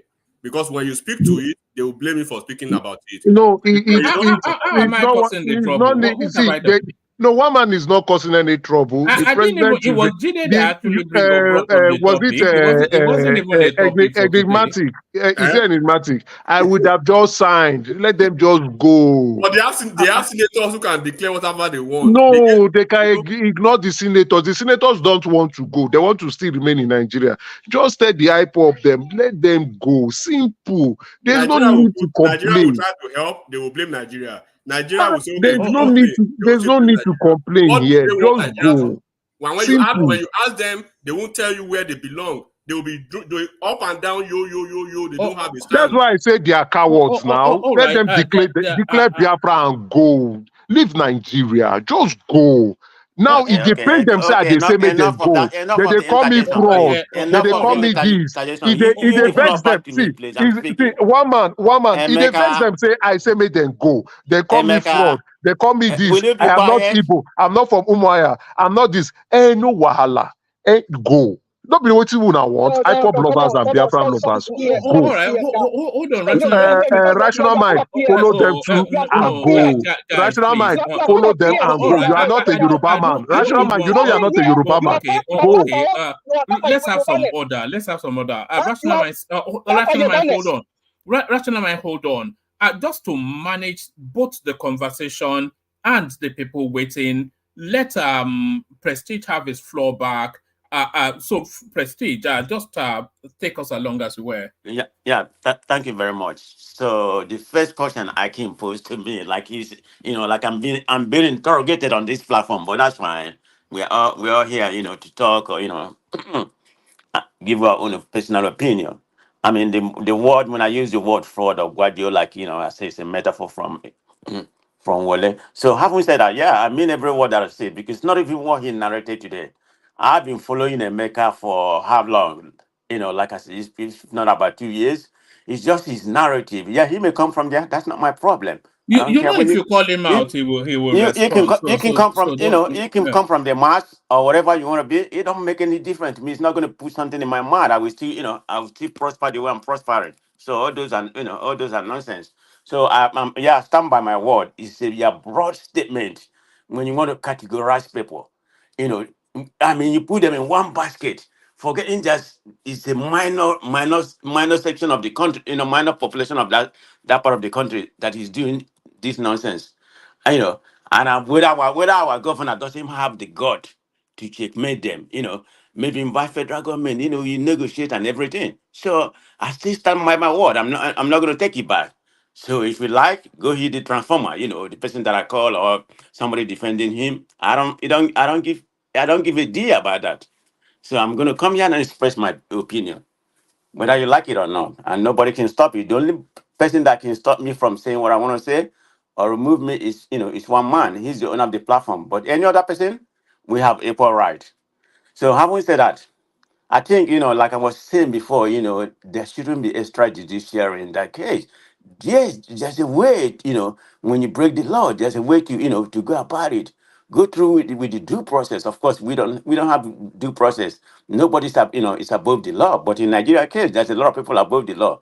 America is a typical example. The ex-president being indicted to 34 counts. Although we already talked that, that's how the law is supposed to work. Adjudicated by the peers of his people, not the judge making that decision. So I don't want to deviate, but let me stick with on that point. So the point I'm trying to make, don't. Sometimes I begin to wonder, do we have two countries? It seems like something happened different in the north. This is my own personal opinion. Something happened different in the north when it comes to the south, which includes south side, southwest. Of course, there has not been too much of something like killing of police going on in the going on in the southwest. Maybe that's their culture, which is good. I don't have any issue with that. But follow the law. Follow the law.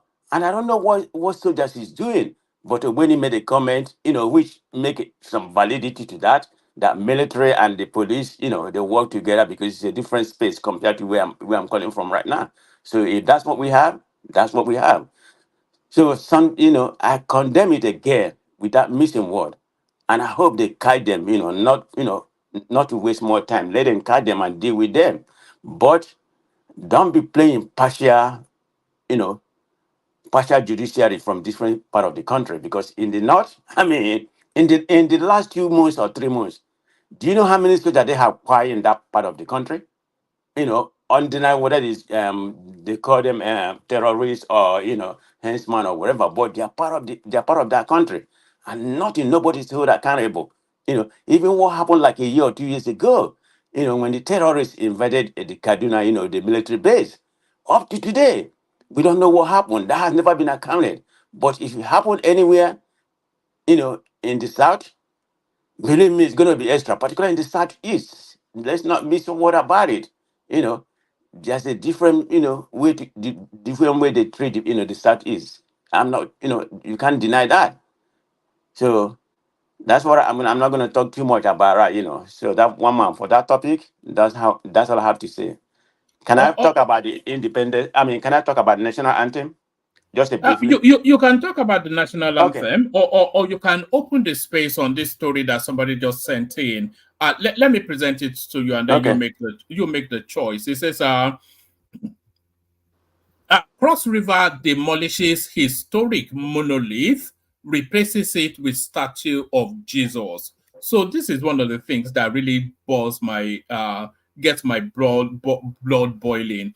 It says reports indicate the Cross River State government, led by government Basi or Otu, has demolished a historic monolithic structure. Reports indicate that it has been replaced with a statue of Jesus as a shepherd leading his flock. Additionally, the flag of Israel has been hung on the staff of the statue. The monolith, known as Ikom monolith, is part of a series of volcanic stone monoliths from the area of Ikom. The Ejegam people are believed to have engraved the monolith in around 200 CE.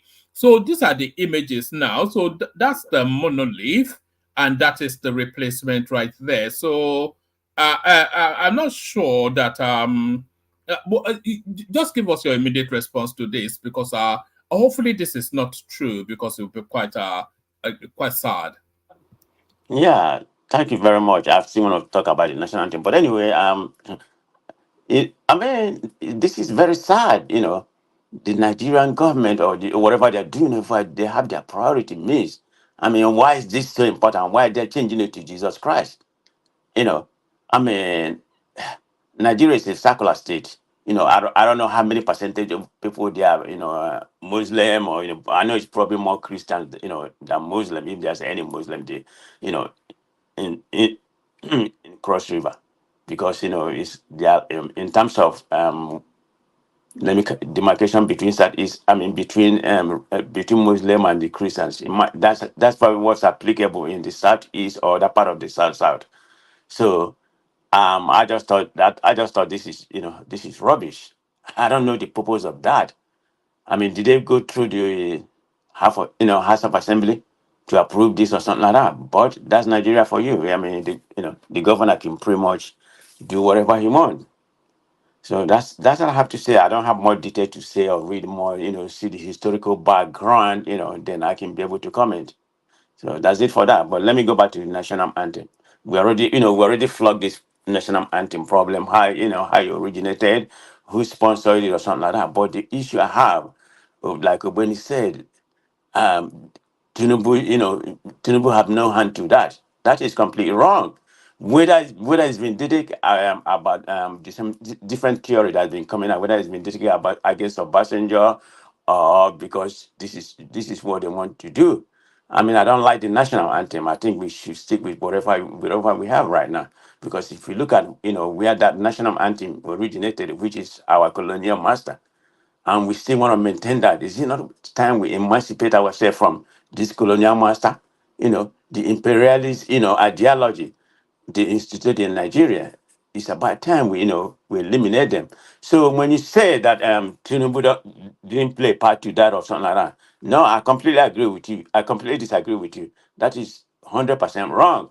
I mean, when the Congress pass a bill and the president doesn't like it and he doesn't think it's befitting to is befitting to Nigeria, he has a veto right, and he could have easily vetoed it.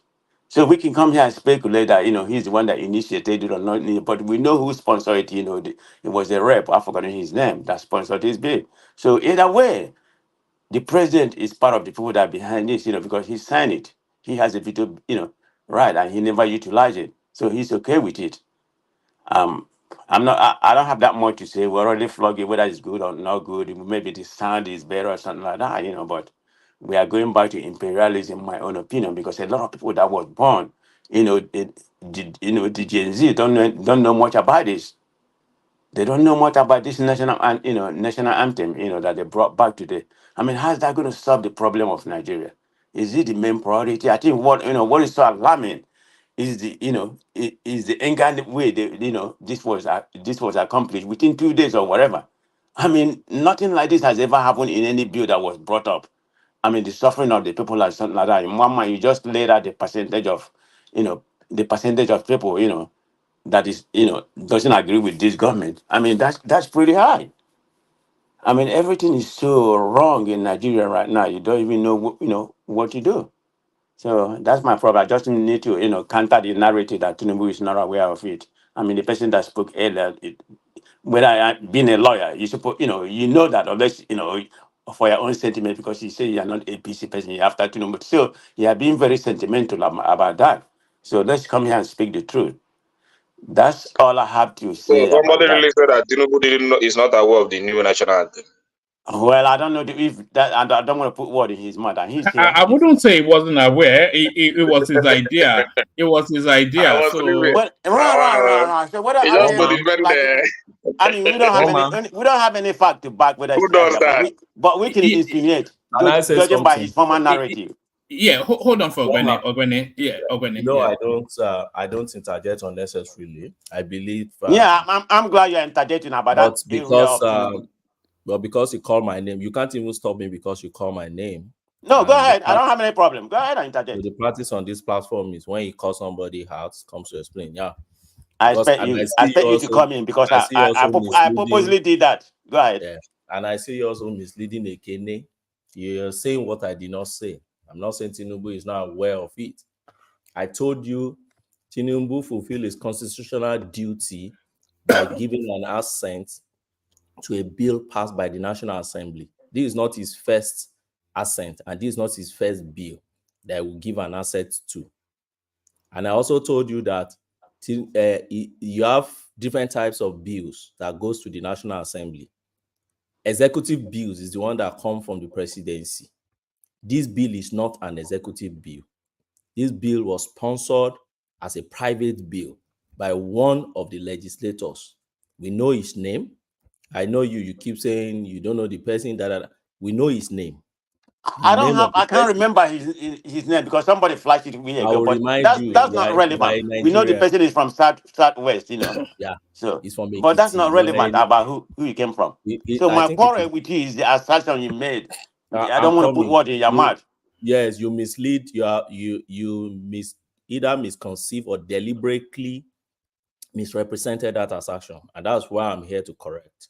But I'm just laying a foundation on what I said, so that it will be on record, so that nobody just come and be winning and grilling as if, oh, what did they say? They said Tinubu is not aware. I know Tinubu is your major enemy. Everybody talk about Tinubu. It's fine. He's It's the just like president. you. Is Obi not your major enemy? Come on Obi now, can let's be never real. be my enemy. Obi is a major Then why are opposition you in gonna the put state. how are you gonna put word into people's mouth that Tinubu is their enemy? Don't make it Tinubu and Obi now. No. I have to counter you. This I is like that's where you drive into. But that's not even my point. My issue with you, if why you I revoke understand me very is well that on this. is that right to refuse, which is veto power. That's where that's where I'm spoiling. It's a good conversation. I don't have any issue. If you understand me Tinubu has very the well veto on this, right. if you understand me very well on this platform, I like a very tidy conversation, and let's narrow it on a point so that we are not here and there, here and there. I'm not trained to do that. Now, you're talking about what I said, and I'm correcting you that you either deliberately misrepresented it by whatever motive is in you, which I don't know, or you misconceive what I said. And first thing I said is this: there are different ways of bringing bills. We know who brings these bills. We already passed through that. The Whether person who brings where is this, bringing it or yeah, whatever. But the you point said is you that can't. Tinubu Wait, concepturate. now That's let where me we are. interject you neatly now. Omar, please let there be decorum now, please. Go Let's ahead. interject around now. Go ahead, but don't Tell be you, don't be too much about it. Go to that particular point that I have a no, difference you with can't. you. You can't. Another thing you can't do. I don't know if you do it on other platform or anywhere, and you can't do to me is you won't direct me on how to gather my thoughts and express it. That's not what intellectuals do. So please don't do it to me. I have a way of structuring my conversation and present it to my listeners. So please let me just drop my point. My point is that there are different bills. These bills did not come from the executive. It did not come from Tinubu. This bill came from the senator from my state, Michael Opeyemi Bamidele MOB. That's his name. He sponsored this bill, and it's a bill of 2 paragraphs. Repeal this, then substitute by this. And they drop it in the House, and it follows all their legislative procedures. And what is the last procedure? When you make it an act of National Assembly, what you seal is the assent of the president. And I said it is the constitutional duty of the president, if he's fined by the legislature, to give assent to it. It is his discretion to give assent to it, and he gave assent. Okay, Now, can I stop you there? Right. I'm Because coming. that's going Now, to that's his constitutional. I'm coming. That's his constitutional duty. At the same time, he has a discretion to say that if there is something wrong with the law itself, he may say that I'm withholding my assent on this. And if he withholds his assent on it, it rolls back to the National Assembly to veto and still make it an act of the National Assembly. And that is the point I made on this platform. So to tell you that Tinubu did not, so whatever anybody now say, don't, there are speculations. Whether Tinubu was the one who now orchestrated them to put it in, there are speculations. That's my point. Okay. Every point you made is hold on. Let me So, answer the with all forget. this thing you just said, Ogbeni, what is your point? You didn't. Hold You on. said this your Can I point. let me? It was between me and Ogweni. So he They already want made to sound, his. they want to He sound already educated made now. his. Wait a minute. He Go on. already made his point. About how this come to be or whatever. All right, start to bring it home, Okay. Prestige, so we can move the conversation Thank you. around. He already made his assertion. How he think this transpired. I don't have any evidence. To say this. Tinubu must have. Coin that guy. Whatever the person that came and present this bill and it's already approved. My only issue is that Tinubu doesn't have to consent to it, and you agree. So when you sign it and you didn't veto it, that means you are consent to it. It's very simple. That's simple English. I mean, everybody understand the English, or in that part, the veto power that the president has to say no. I don't see this bill as a right bill for the Nigerians, but he signed for it. So the Well, end of story. why did he say no? He's included at for passing of the bill, and for I mean, it will forever remember that even after when he leave office in the next 10 or 20 years, God permit if he leave, you know people will still say it's Tinubu that changed the national anthem. That's what people. That's the way Nigeria is going to say. Because It's the it's national. Go ahead. it's called legacy. So what's Okay, it doesn't matter legacy or whatever. There's too many what did legends. you what did So you what did you do wrong by assenting to it? I said that's not even my point. I'm trying to make. I need to clarify. Maybe I'm not. I'm not saying it the right way. All Hold on. right.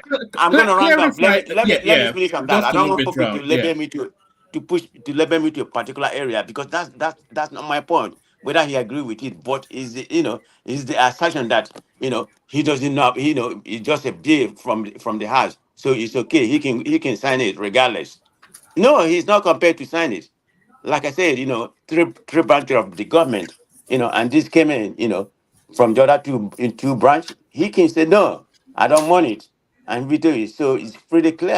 I have clarified myself. There's nothing more I can say. So that's all I have to say to that. All right, brilliant. People will Thank get you. their time. All right, thank you. So we move the conversation on. We're going to do 8 minutes now, and we'll be a bit rigid with it somewhat. We kick that 8 minutes off with let's kick it off with enigmatic. But we'll be rigid with the time, enigmatic, and please no Southeast bashing. Because I think people are on edge somewhat. But on our way to you, enigmatic, let me play this little cameo just to what Prestige was saying there. Prestige, Tinubu had always wanted the national anthem reverted back to the independent anthem, and he's always said that if he has the opportunity, he would do it. I think this clip, I think it dates back about 2 years. We are one and one Nigeria, and we should be proud of our greenback. That is the passport. In fact, if I have my way, I will bring back our old first national anthem.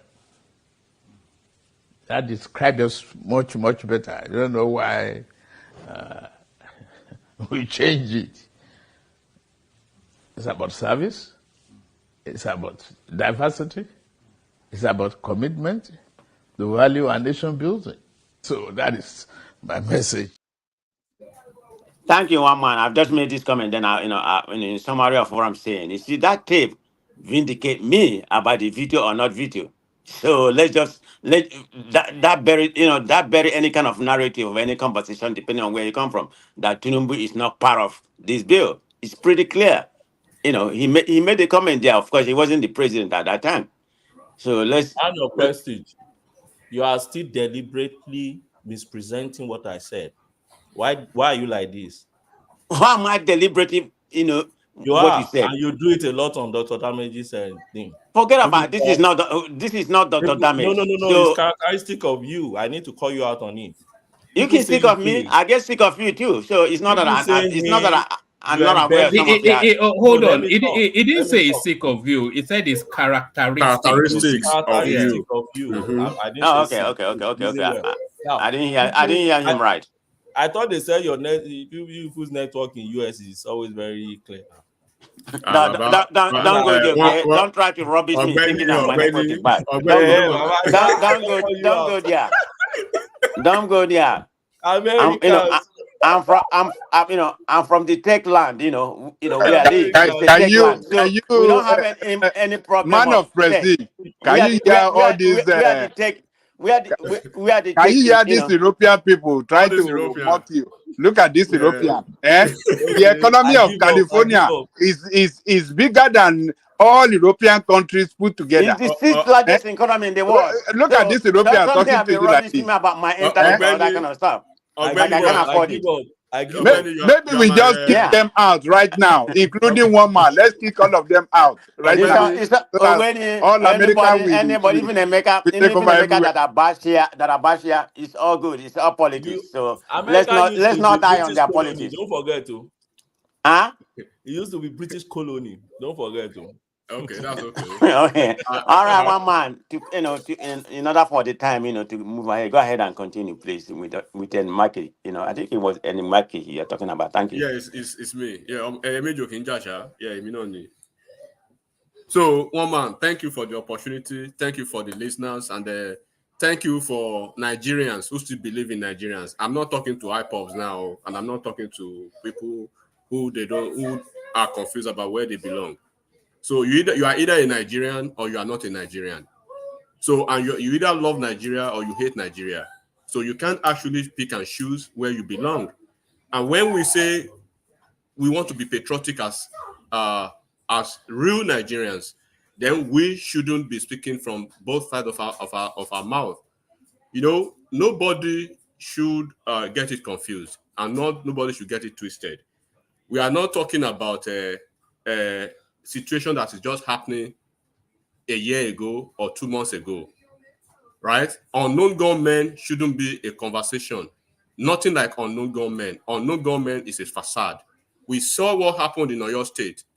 Within 2 days or 3 days, the governor of the state, the chief executive of the state, the chief security officer of the state, in collaboration with the central government, with a national security advisor, with the military apparatchiks, with the police, they were able, and with the community coordination and help, they were able to fish out those tyrants, those vagrants in Oyo State, those bunch of vagabonds who went to the government house of Oyo State and trying to declare, a nonsense nation out of the Yoruba race. Within 3 days and within a week, they demolished all their structures. I think 27 of them. They raised their structures down to the ground, leveled it to the ground. That is a symbolic nature of people who want help and who are not hiding their atrocities or the atrocious ones or the capricious ones among them. There are no two ways to this. There's a reason why America, as the #1 nation in the world, does not negotiate with terrorists. You don't give them breathing space and you do not give them leverage. So, unknown gunmen for almost 5 years, for almost 10 years, or for that have been going on, it has impacted the economic situation, the infrastructural development, and even has led to the pine of prominent people from that region. Dora Akunyili, she was a legend when she was alive. She did her best as a true Nigerian, as a patriotic Nigerian. Her husband was pied in the streets of Onitsha like a mere chicken, by quote and unquote unknown gunmen, where you have five state governors, where you have legislators in both chambers of the National Assembly, where you have people who speak here and there. So now we have to understand what we are dealing with, one man. And I've said it earlier, right? They need to tap out of their catharsis. They need emotional release about the Biafra. You will see a kid of 20 years old or 21 years old or less than 30 years old getting worried about Biafra. What is your problem with what has happened in the past? What apologies do you need? Why are you not moving forward? And we could remember vividly, and I said it again, when Nnamdi Kanu started this shenanigan, right? It's like you have a kid who you have discovered a nature of kleptomaniacism in that kid, and you are hiding it. You have a sore on your finger, you are wrapping it under sweater, and you are not letting people help you to treat that injury. Each time they try to treat the injury for you, you play the guilt trip or you play the victim card. Then at a point, they will be tired of you and they will leave you alone to take care of your business. If that injury pie you, that is all for you. So, and we should understand that we cannot continue to condone the Shezia, and because we have these phrenologies of ideas, the way we think as Nigerians will be quite different from the way we think about non-Nigerians. So we need to separate the apples from the oranges. So unknown gunmen is a facade. And then when you are trying to have the conversation, they will say, go to the north, go and look at what they are doing. The north, they do not have to condone their own people, because almost all the people that are like the guy in Finland now, Nnamdi Kanu, right? They've ratted them out. They don't buy all of them, right? And they had their own different issues. But Southeast is part of the South. But when issues happen, they don't want to talk about it.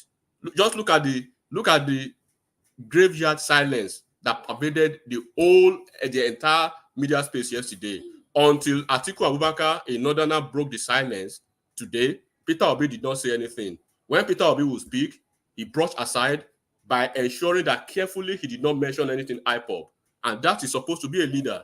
So when the leader is moving like that pretentiously, like nothing is happening, then what do you think about the followers, right? What do you think about the followers? Because it's like they are in a cocoon, right? They are dealing with this consensus fallacy of ideas that Nigeria shouldn't help them, then Nigeria should help them. But when you try to help them, they sabotage your effort and they play the guilt trip. They did that to Buhari. Buhari as a Fulani man, he left them alone. He tried to have operation this, operation that. They weaponized it against him. He left. Now look at what happened yesterday. Are you aware of the fact that the 5 soldiers that were killed, I think 2 of them or 3 of them, they were not from Bayelsa. They were not from Kogi State or from anywhere else. 3 of them or 4 or 2 of them were from the Southeast. There, it means you want secession, but you are killing your own people. You are killing your economy. And they will not let Nigeria rest. We know a lot of them who are IPOB before the election, but they moved, right? That like they love Nigeria. But when we are discussing Nigeria, they don't want Nigeria to rest. So they need to choose where they belong and what they actually want. Do they want Nigeria to help them, or they want to start playing the middle game? Nobody is ready for their middle game, right? And the travesty, to continue to discuss the syllogism of this pervading, head thinking mentality is not going to go on. People will get tired at the point. That is where Nigerians are now. Nigerians are getting tired of the game plan. They have 5 governors over there. They can liaise with the federal government and say, how do you help us, nip this nonsense in the bud? Seyi Makinde did it. He was a PDP governor in Southwest. He wasn't an APC governor. There's a reason why you are the chief executive of your state. There's a reason why you are the chief security officer of the state. The soldiers that were killed, they did not just got transferred to that neighborhood yesterday. They've been stationed there permanently forever. On Mondays, they can't go nowhere. And yesterday, kids that were supposed to be writing their WAEC, they couldn't write WAEC. And you say Nigeria should be quiet because you want a memorial, whatever. So you want memorial, you want a memorial to be a Memorial Day to be declared for you, but you are still killing your people while you want memorial. So you are killing them by force, and then you want memorial. How do you actually, how do you juxtapose that confusion? And not the other maybe 200 million Nigerians cannot continue to sleep in the same direction with you guys. So you must tell Nigerians what you actually want, because in one breath of the conversation, they will say they want a democratic process. In the other sense, a lot of them will say they want a secession. Now they have the right, they have the opportunity to do it. There are senators over there, there are House of Rep members, they have governors, right? Declare the referendum. Declare that referendum. Let Nigerians vote for that, and let Nigeria, create a barricade. Emeka said it, but they will say Emeka is not Igbo enough. Madam Sita will say it, she's not Igbo enough. People who try to say the thing, you are not Igbo enough. People who have businesses and families in Igbo, when we say it, we are not Igbo enough. But you don't want Nigeria to help you, but you don't even want to help yourself. And Nigeria is spending money on this. Nigerians died yesterday. Nigerians, they are not Biafrans. Nigerian soldiers, they died yesterday. Would you blame Nigeria? I saw the story is only 2 people that died, so there are more than 2 soldiers. No, at least if you know when the IPOP people kill themselves, Nigerians care less about Nigerians care less a huge about that. But these are Nigerian soldiers that actually died. They have families, regardless of the fact that maybe 3 of them are from Southeast, but they are Nigerian soldiers. They are not IPOP soldiers. They are not Biafran soldiers. And Biafra war that happened, right? A lot of us may not really know why people in our age are still crying about that for now. The forefathers they cried about it until they lose it. It doesn't pay them anything. The new ones are the same, doing the same thing. When you do the same thing all over again and you are not seeing different results and you keep doing it, is that not foolishness? Is that not the height of stupidity? I mean, in the political setting, we see the hypocrisy in the leadership.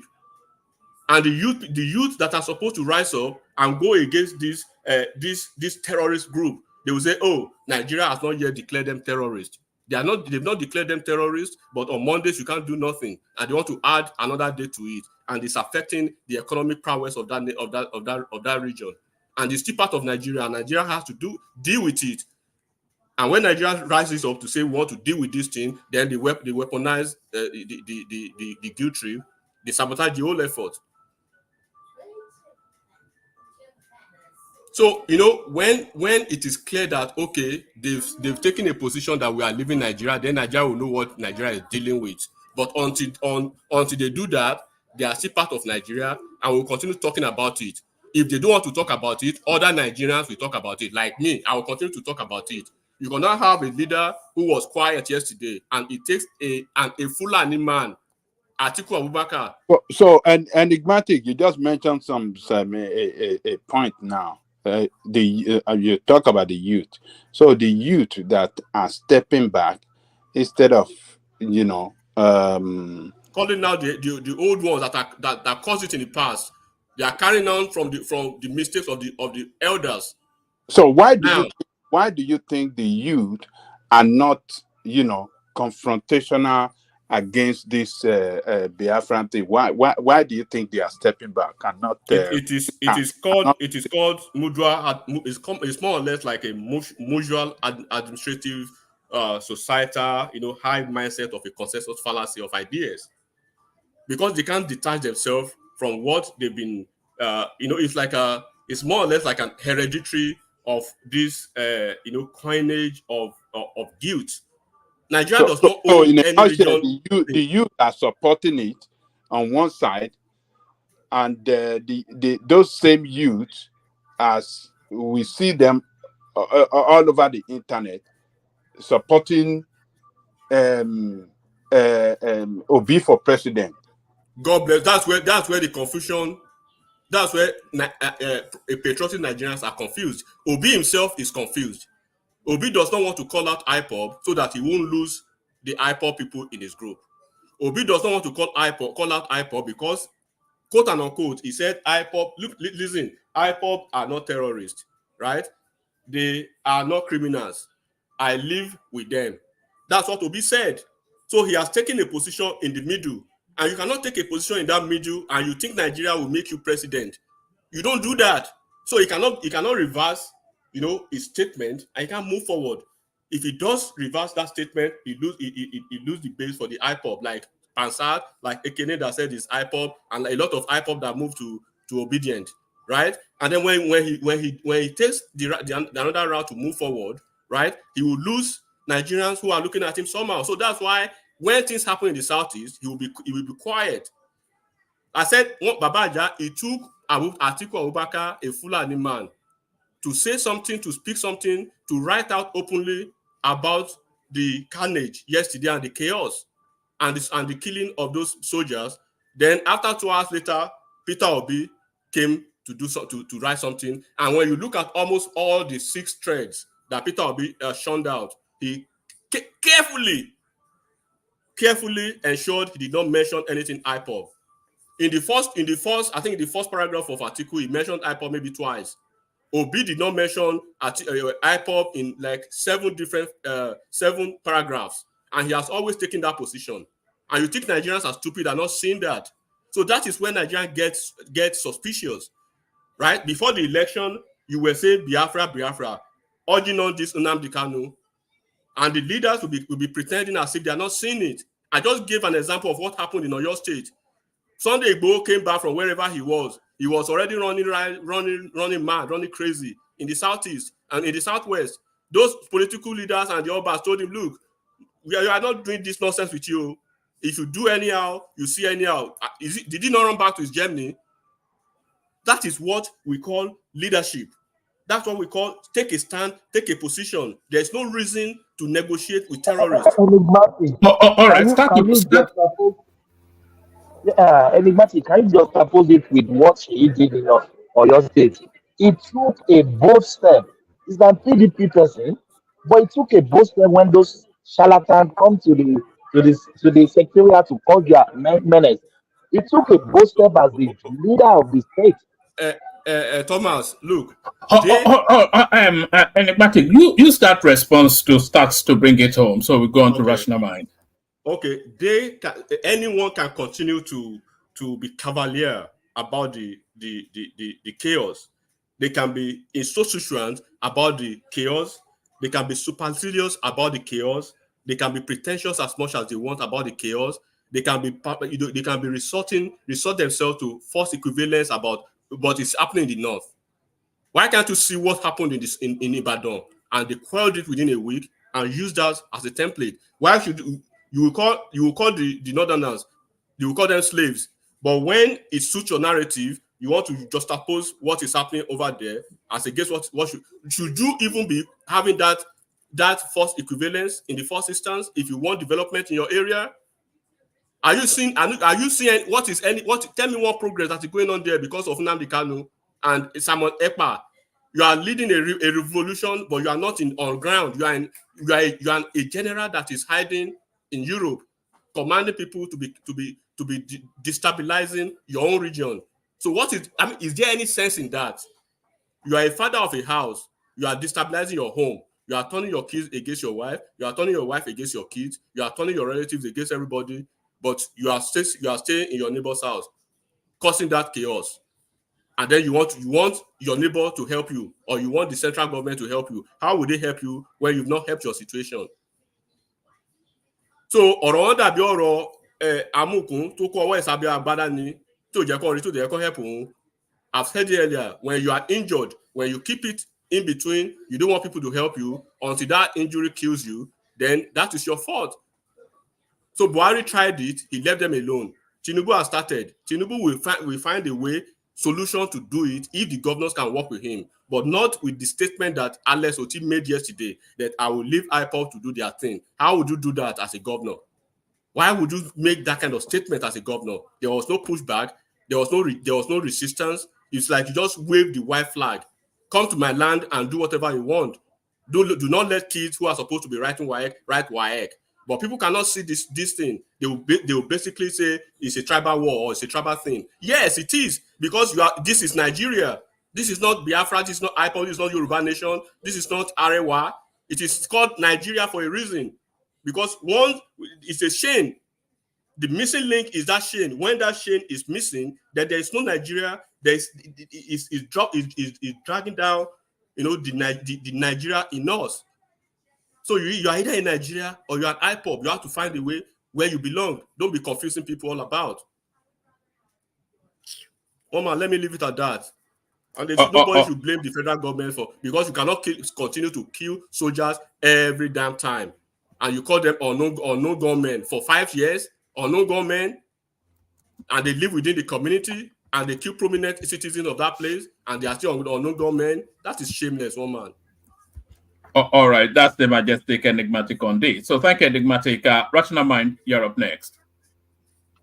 Yeah, woman. We're not even doing a Biafran session. No, it's all thanks to Jide who now opened up that space, and then now we're back there again. But it is disheartening, one man. It's so much disheartening that none of these people speak up against this thing.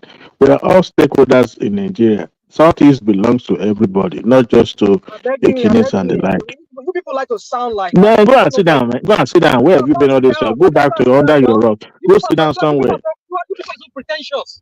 You're so You pretentious. guys, One you are of them. an hypocrite, You don't pure go nowhere. hypocrite. I Yeah, You Kenneth, have never lived you are one man. sympathizer to terrorists. Let me tell you a second. You've never this guy has never lived in Southeast There you now. go. I have lived in Southeast. You need to see the way Owerri was at the time when we were in school. Owerri was bubbling. Owerri was like Lagos State. When you cannot do all those things in the Southeast, how will you not be pained? When you lived in the Southeast for almost 10 years, Okay, no single enigmatic, gunshot. bro. No Enigmatic, single might be gunshot. All of a sudden, they turn everything down. People have businesses and families there, and people will be taking position with IPOB. What is IPOB? IPOB is terrorist. Enigmatic. We Pure have and you. simple. You have your Pure and I sister. think simple. so in Anambra you live before. You now Can I live say something? Anambra. Can I say something? I think so in Anambra you go live before. The guy just After you leave, if they divide this one, you talk this one.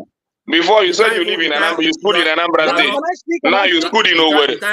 You are in Lagos. You can't even take care of your region. You went home in December. You school in Anambra. Now you school in Owerri. All right. Just to defend nonsense, you school in Anambra and you school in Owerri. All right. School in Anambra. So all my everything I do is in Anambra. You don't think like I live in Anambra. So the whole 10 years I should be in Anambra State. All right. Thank you. Rational Mind, you're up next. Yeah. You see, enough of this abuse and questioning and doubting people's origin, or because they don't support your criminals. You see, I don't even know where to start. That's why I had to take a break from this. So this is madness. This whole thing is a real insanity. Nigeria, to begin with, it's an insane place to be.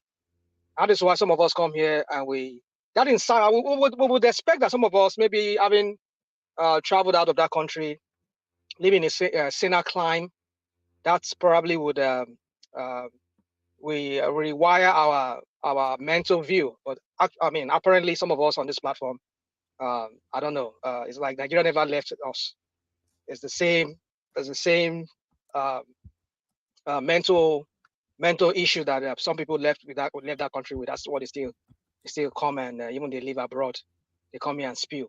But what I just want to say to our viewers is this: there is context to everything.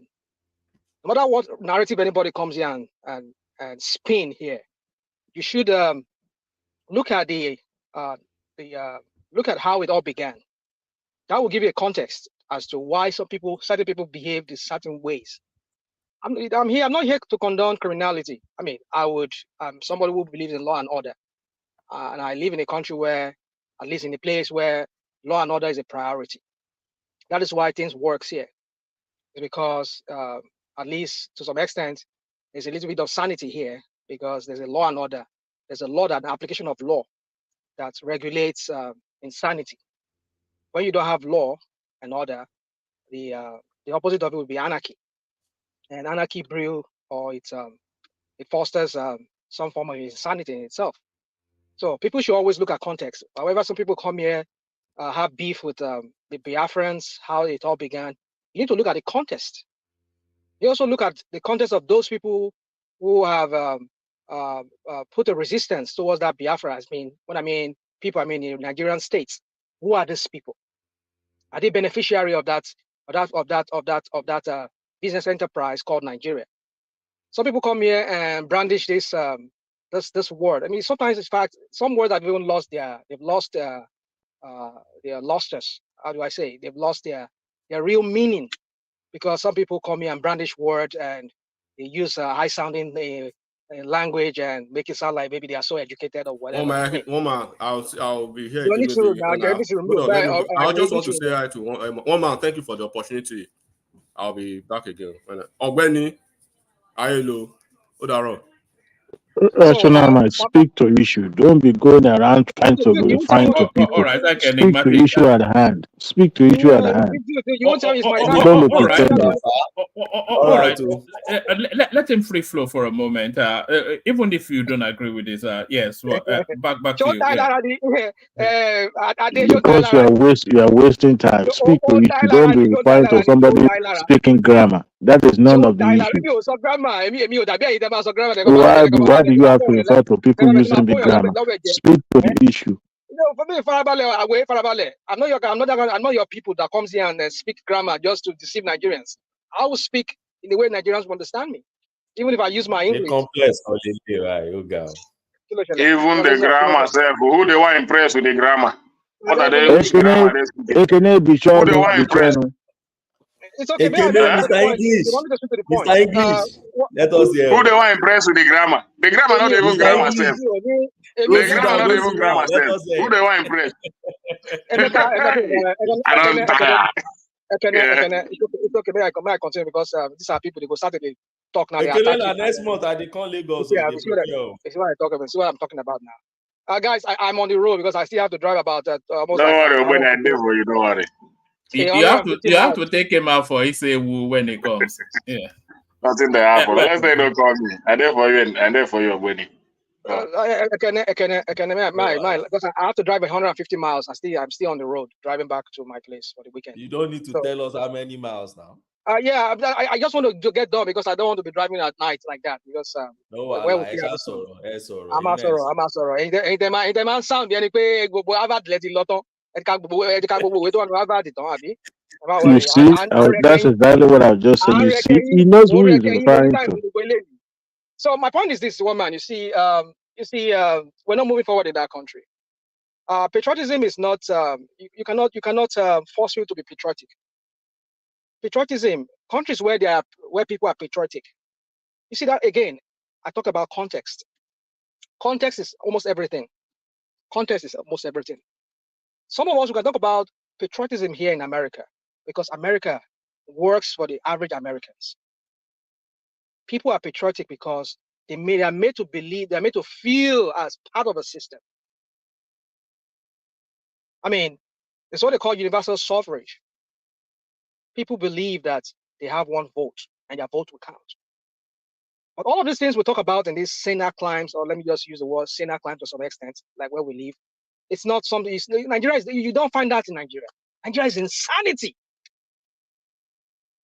And we wonder why some of us, even after we live there, some of us will still have this mental problem with us. So for me, I've had many people here talk, try to justify what the chief druggie in Aso Rock, the money launderer, druggie money launderer in chief there. And then you come here, you want to make us sound like as if, make us look like as if we don't even know what we heard or what we've said. This guy is a con man. He speaks from every side of his mouth. I mean, Ogbeni a few hours ago, almost like an hour ago or so, a few minutes ago, was having this back and forth with Prestige. There is, you see, come on. That's why I had to take a break because sometimes when people come here, they want to turn our head like as if we don't even know what is good, as if we are dumb. Yoruba people, my people say, Ajekalano, Omokuleni. You are not Yoruba. You are not a Yoruba man. Don't come here and start attacking my Yorubaness. If you want to go and attack your Tinubu and he's a Yoruba, if it's truly a Tinubu family, go and talk to him. Don't come here and attack because of your Tinubu, because I don't buy your narrative. I don't dance with your Tinubu Agbado narrative. You won't use that and come and attacking my Yorubaness here. That's what some of you do here, because people just want to distract from the conversation. The next thing is you will launch at the person. Oh, you're not Yoruba because I don't buy your BS, your Tinubu BS. I don't get it. You people cannot speak to issues. The only thing you will attack is, oh, go show more Yoruba. Like. You will so bad, so bad. No, what I saw not near. Don't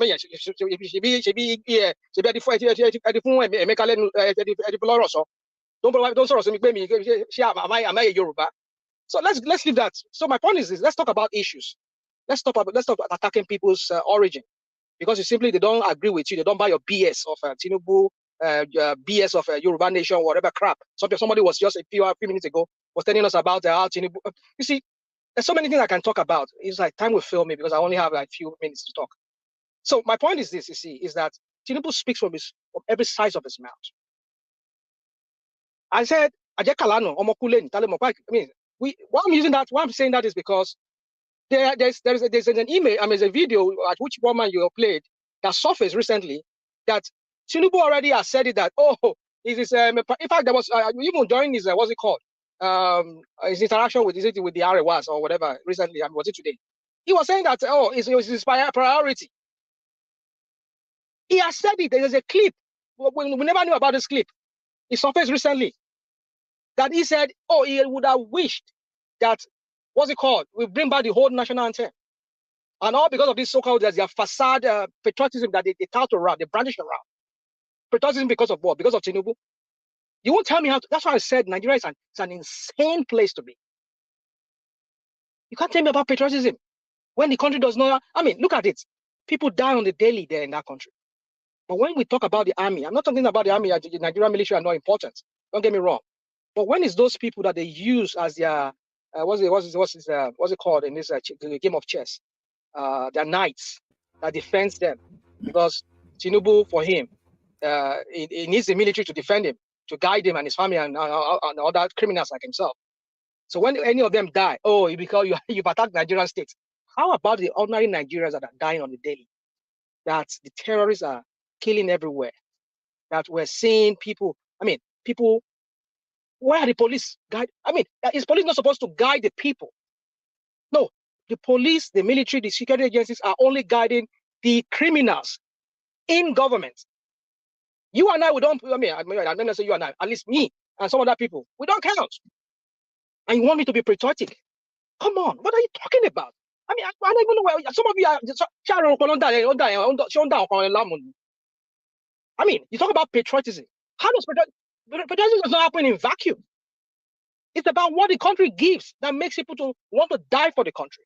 An average American, an average German, an average Swede, an average Norwegian wants to die for his country because the country really takes care of them. Can that be said of Nigeria? Because you want me to die for Tinubu, and because of that, I'm not patriotic. If I don't do that, come on, I don't get it. So my friends, it's like we need to work on our mentality. Some of us we need to go. I think we need to go see some mental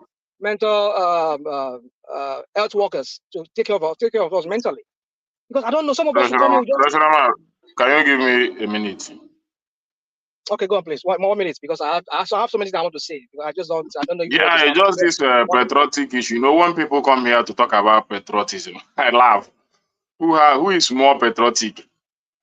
Is it by trying to tell us that you know how to speak or you know how to confuse Nigerians? Is it how to be a patriotic somebody? A patriotic somebody will criticize the government that he even supported when they are getting things wrong. But to my greatest surprise, all these patriotic citizens that we have in this platform always find reason to defend everything for the government they supported, even when they know that the policies are wrong. Even when they know that those things are falling apart. The decisions made by the government. No, Obeni, it might not be you, but allow me to speak. The people that knows what I'm saying knows what I'm saying. Yeah, the people that knows what I'm saying knows what I'm saying. You understand? So all this patriotic to the detriment of the common man on the street, destroying the life of common people, try to make their life meaningless. You are living abroad. You talk about patriotism. How many times have you come on the street to fight for Nigerians? You support criminalities in government, and whenever you come here, you talk about patriotism. The national man have his stand back there. You are not saying anything new. When I see all this man talking about patriotism, it's not saying anything new. National man, claim your time back. I gave him time to talk now, Abi. Now, let him talk, please. Why do we so you can continue to be your hypocritical patriotic somebody that you want to be. For us that live in Nigeria and know what is happening to the common man on the streets, the price of things that is going on the street, and talking about it, the government should do something about it. Bring the food inflation down so that people can feel less pain. You come into government, you continue to tax the people, taking more from the people, eating from the people without giving out to the people. Is that what you call patriotism? And once people speak about it, you come to defend it with all manner of grammar. Okay, I thought this IPOB matter we are discussing here. There's nothing like we are nothing like IPOB matter. You don't tell us We are talking about They don't patriotism. have The anything people that to think they say are about that's patriotic. why they are branching out to Tinubu They are not administration. They patriotic. have Don't nothing come to here. say about it. It's just like what rational man is saying. Don't come here and think you are deceiving us. You are not deceiving us. We know where we stand. When things are moving on, we know that things are moving on. This has been a government of this state for a very long time. Let me just reclaim. Thank you, rational man. Yeah, you're welcome. Let me just, you see, she has, as you talk now, you just a pepper everybody. They can't even stand it. I mean, I don't get it. You see, I wonder where is this so-called man, Wole Soyinka? These are the group of fascists that we have here on this. People like Emeka, all of you talk on the side when this guy was talking. You don't want people talking. Now look at it now. You just hear yourself, Benny, Kole. We want the platform to be organized now. You can't be everywhere now. Rational man, don't tell me what to be. Don't you lead families and others? Don't you see how organized argument and conversation should be? Thank you. How can you be everywhere? So organize so who called the shot here now? Coming to this platform again. Don't come there. If you don't want to come, it's why up to don't you you. just address that point and move forward? Why must you be I'm not addressing any point. I'm not addressing any point. You won't tell me what to address. That's why we call it. No, but there's a point on the table you're addressing now. No. I'm not. Whoa. Okay, suit yourself, please. Suit yourself. When one man talked to me now, when he gave me the floor, did he give me any topic? We have advised you now to go and join them, and you're still arguing and calling my name on top. I gave you the best advice that I think it would be suitable for you. Join them. It's okay. It's not about allowing me to talk. You're not going to talk. You are an IPOB loving individual. Can you mute this guy? It's not in need of muting me. You are calling my name, but you are an IPOB loving individual. Follow them and go them. So why are you peppered? Why is your body peppering you now? Go now with them now. Because I'm talking, I'm not going to allow you to talk. We agree. You're not a Yoruba man now. Follow them and go. You will not allow me to talk. Follow them and go. So I kept quiet. I don't keep quiet. Just listen to the truth when they talk. Follow them. Simple. Just go. All this thing you're talking, it don't make sense. Go. Can you mute this guy? Can you mute this guy? Can you mute this guy, please? All right. Look, carry on now. But the thing is, if you reference him, then he will feel the need to respond. But carry on. If you respond, let me be brief and then go to the point. I don't want this long episodes. Did I take away your time, or did I stop your IPOB loving brain to not function? I didn't stop your IPOB loving brain to function now. All right. All right. Back to you, rational mind. These people come here and trigger people and then make people just lose their train of thought. And that's what you do. I mean, I begin to wonder, like, what is going on? You want people to become like you people, mentally deranged like you, all of you. I'm not going to be like that. Because if you talk and if I try to interject you and you don't allow me, I'll maintain my cool. I will maintain my cool. But now you people just want to go and on and on and on and on. Like, I just wonder, who are the fascists now? Who are the real fascists here? Woman, when you don't allow people to talk. Woman, I just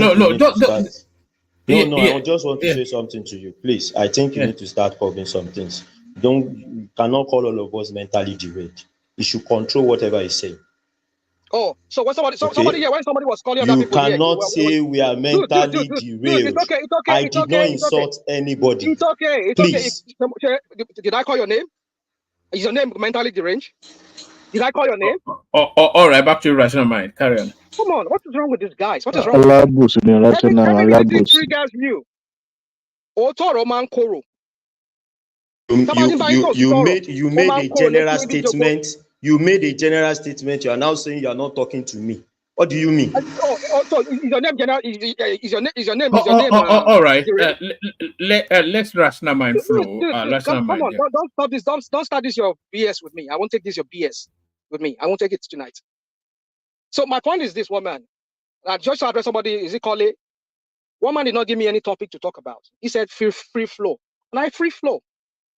You don't have to stream me to your topic, your Agbado narrative that you bring and give to one man here. So if I want to speak, I will speak what I want to speak. You won't tell me what to speak. I won't tell you what to speak. I'm not. You are a lawyer. You call yourself a lawyer. And you're trying to tell people Don't what to say say. I call myself a lawyer. Are you a sadist? Stop talking like a sadist. What do you mean by sadist? I mean, you see, Stop you talking people like a sadist. Let me tell you, you are thinking like a sadist. English more. You call No, somebody you a sadist. No, you What's the meaning of a sadist? What does that mean in this because context? you talk like a sadist. Now, you pick a topic. I mean, calling you out for your BS, calling you out for your BS, telling me, stifling me, trying to tell me what to say, and you're calling me a sadist. I'm not telling you what to say. I'm telling you this your jargon English. Do you have complex with this English thing? Why are you fixated on this English thing? Do you have a complex? I'm fixated on it because you people call me. You have. I mean, a while ago I was calling you. Okay, we should be speaking Yoruba now. You like talking like you're educated. Yes, we are. Are you an illiterate? Rational mind. Why don't you just ignore and speak to the point? Come on. That's what I'm saying. I'm about to speak to the point. That's all I said. That is what I'm about to say. So allow me speak. You won't tell me. You won't tell me what to say. I said rational mind. Okay. Go to the point now. And I'm going to the point. Go to the point. That's all. And I'm going to the point. It's okay. It's okay. Let's not drag it. Let's not drag it. I'm not dragging anything with anybody. Let me speak. One man. Mind you, they've taken all this their side interjection and everything. Not to make me talk. All right. Let rational mind flow. Rational mind, the floor is yours. So my point is this: you see, this Tinubu of a person that some of you come here and champion. I said it at the beginning. I said you people are creating a monster that all of you will live to regret. I mean, that is if you people have conscience. So even live to regret. I know some of you with this mental illness that some of you have. I doubt if some of you will even be able to even have remorse for being one of those people who champion this man's cause. Because this man has nothing to offer. It's becoming glaring that this man has nothing to offer. You can say it's 1 year. If you don't get it right in the first 1 year of your administration, forget it. Rational mind, please. Can you give me 10 seconds? No. Let me quickly say this. No. Yeah, that's Hold on. Thomas Johnny Sirun, not Johnny Sirun. Let me flesh out this thing. No problem. Yeah, go on. Yeah. Go and ask Buhari. Buhari missed that one opportunity of that 1 year, and he messed it up. And how did he turn out the rest? Look at how he turned out. So the first 1 year, from Saturday Martin Mobis on the Shemari. So look at how he messed up. So that tells you, it tells you what to expect. And I don't see any end in sight. And look at it. All because to even celebrate anything, you cannot even celebrate anything. All is just for him send people to platforms like this to spin some narrative and distract us from the main issue. Oh, national anthem. Obi, this one, that one. But when we want to talk about Tinubu's BS and all the crap going on, no, talk to the point. Talk to this. I mean, you won't tell me what to talk. It is what is paining me is what I will talk. I work double jobs just because I'll be able to take care of my people back home, take care of my friends back home. Not because I hold them. I don't hold them that. They won't force me to do that because I care for them. I'm sick and tired of people living this earth and spending their lives almost like 50-something years of your life. People of my generation, they're almost done. What else for them? Some of them are not even married now. Up to now, they don't even have kids.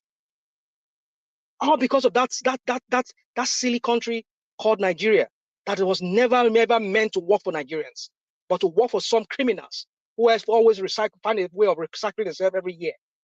It is Tinubu's turn now. He says it's Yoruba Lokon. Yoruba Oshiyewo Lokon.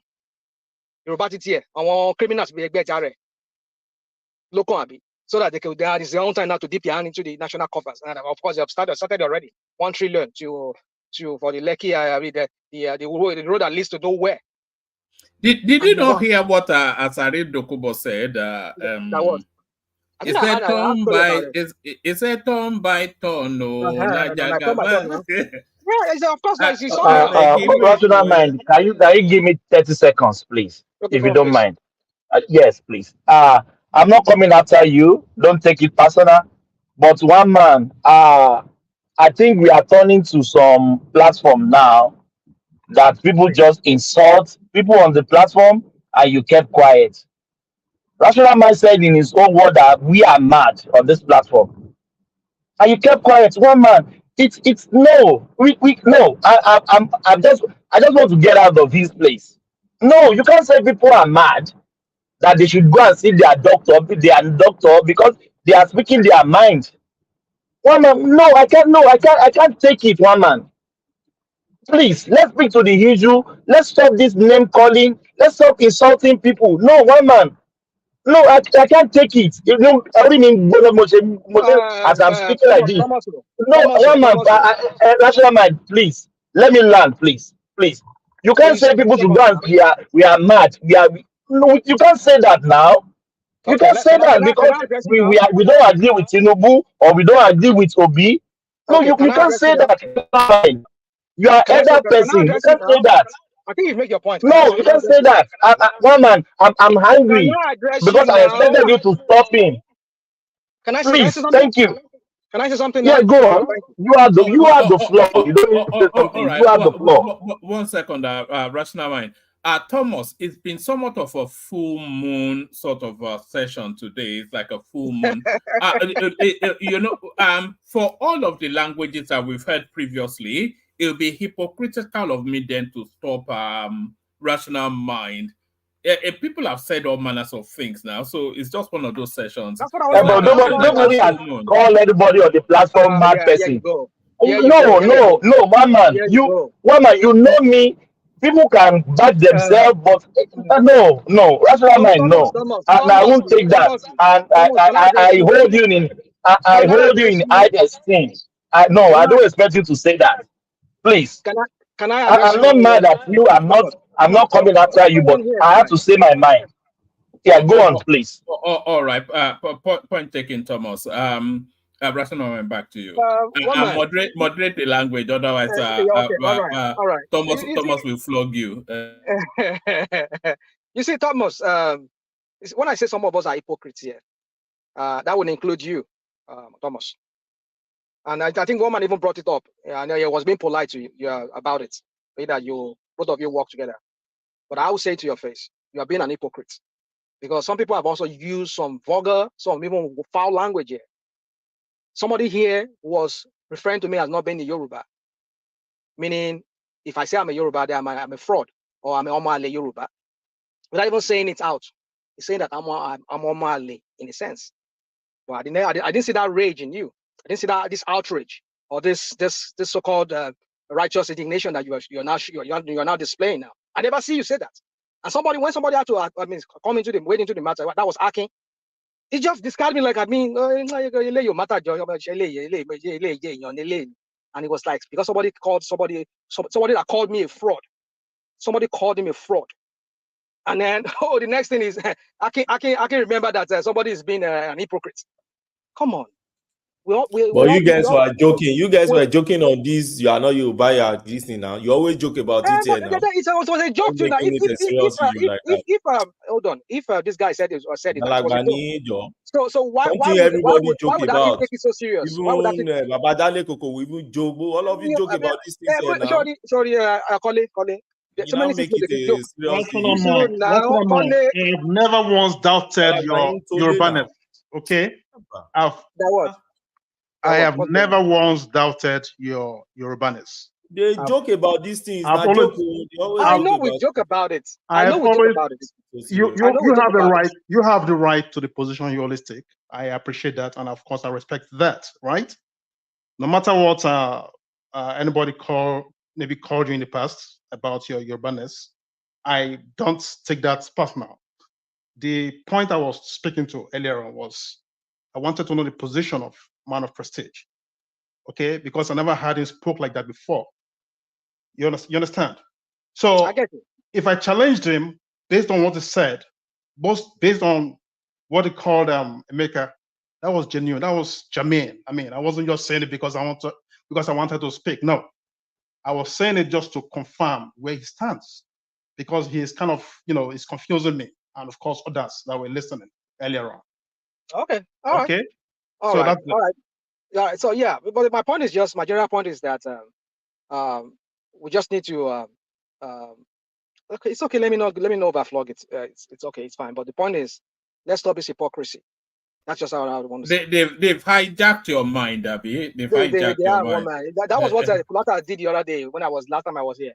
because there's so many things I want to say about these idiots. I mean, I call him idiots. The Nobel laureates, who has becoming an idiot of a sort now. But then they just But a whole scramble. lot of the rest an idiot. Hey! Don't serve me your BS. I will respect people that respect me. If you disrespect me, I will disrespect you, regardless of who you are. Call a Even whole lot of though the you're my father, if you Nobel disrespect me, laureate an idiot. That's what you yeah, just he's said an now. idiot. Yeah, he's an idiot. He's an idiot. Yeah, he's an idiot.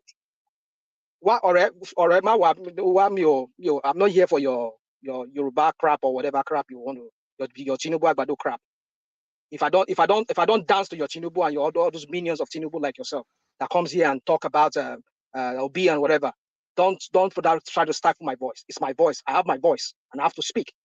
You and I live in a free country here. Biden has been called so many names. Trump has called many names. You never see DSS or the SSS. What's it called? Secret Service going and running around. I mean, catching anybody. Breeding you got America, Kill us all. You're just breeding you people in that America. Freedom of speech. That's why they call it a country where people are free to express their mind. That's what I'm saying now. They are breeding you guys. Breed. Well, it's not breed. There's law and order. There's where if you not showing. Okay, let me just continue. You see, my point is this: one man and everybody. I respect everybody, but I will disrespect you if you disrespect me. Simple and short. That's simple as that. So for me, I don't buy Tinubu's BS, and I don't buy all the narrative that some of you people come here and sell to us about Tinubu. You come here, you give us one narrative just to distract us, so that we'll not talk about the main issue that is in the minds of our Nigerian, the average Nigerian on the streets. Rational mind. Would you say you are an objective pundit? It's a bit of, that's why I go by the name rational. I try to be rational with the way I see things in my world views. I can be sometimes but because your condemnation is universal, and there cannot be universal condemnation because even a broken clock is right twice a day. Come on, woman, every single thing you just you chop it down. That look, this is why it will never come to any good. Anyway, carry on. Woman, you see, I don't take a posture over somebody if I've not seen some things with that person or with that thing I'm talking about. If I see anything that gives me no hope of seeing anything good from it, I've waited Tinubu from the beginning. It's just because the antecedent of Tinubu and where he's going, where he has been coming from, where he's going, is what has already made me understand that this guy has nothing to offer. Nothing good can come from that guy. And anything that is good is just a tokenness. Like that's what we see. I mean, everything that we're seeing with them is tokenness. They always talk about this and that. Credit. The other day we're talking about credit. People you go. I mean, I don't know. I mean, they've used your platform, woman, a lot for you to spin this narrative. Where all this thing we're talking about? 25,000 naira to everybody for 6 months. Well, how many people have you seen? I mean, come on. You see, and people are lamenting in that country. People are. I mean, woman. So you see, there's so many topics that we can talk about here on this platform. But for me, I just don't see any of those topics. Is it national anthem? I have my opinion on that. I don't want to talk about it. Is it Tinubu's crap of no, give us a flavor of your thoughts give me a on topic. Just give me one topic. No. You've already mentioned the national anthem. Because I for one, I'm on board with the lyrics and the sentiments. They resonate more. The independence anthem, but I suspect you have a different view. Woman, you see, woman. You see, when I started with that, you will say maybe, oh, this guy. I mean, you don't ever say anything good. Anthem is not the main thing now. Somebody a while ago was telling us that Bamidele. Who is Bamidele? Bamidele is who was? I mean, he's not a chief whip or what was they call him? I mean, the House of in that Senate. He's one of those one of those high-ranking senators within the. He knew about all this thing that Tinubu wants to do. Is that what? Senate leader. Senator, thank you very much. Senate leader. He's an high-ranking, senator. He's one of those body of Tinubu. He's one of those people that champions Tinubu's cause in the Senate. There's this clip which you brought out, one man. I've seen that clip many days ago. that Tinubu has already spoken about this national anthem. We're not saying that. We're not saying that. We need to. I said the woman on this platform. Is it that we break that country or we renegotiate that country? Let the constituents of that country, people that constitute that country, let them talk about going forward. The Nigeria that the British, the colonialists, I won't call them master. They're not master of anything. The colonialists, that's how I refer to them. They handed to Nigerians was not a country that was conceived by the Nigerians. At some point, Nigerians were almost getting it right with themselves during the founding fathers talking about Zikwe, Awolowo, and all of them. They had a good, brilliant idea as to how to make that country work. But we knew how history. Well, let me not bore all of us with that story. But the point is that we need to go back to how Nigeria was constituted. And if you cannot go back to it, let's break that country. But trying to continue with this, what they call it, this somebody was referring to it recently, these satanic verses of Abdul Salam. I will never support it. I'm trying to continue with this fraudulent 1999 constitution, satanic verses. I will never support. It will come to nullity. Nigeria will never progress. So for me, one man, I don't think the national anthem is. You see this? That's what I'm saying. We've had people like Enigmatic here at the beginning when we before the election. Was after the election when they say, "Oh, some people are not patriotic," was brandishing that word patriotism, like as if we just found a word somewhere. Like we don't even know what patriotism is in a real, in a real actual sense of it. We know what it is, but Nigeria is not for you and I. Maybe it's working for Enigmatic and maybe for his Tinubu people because now that Tinubu is there now, suddenly they realize that Nigerians are not patriotic.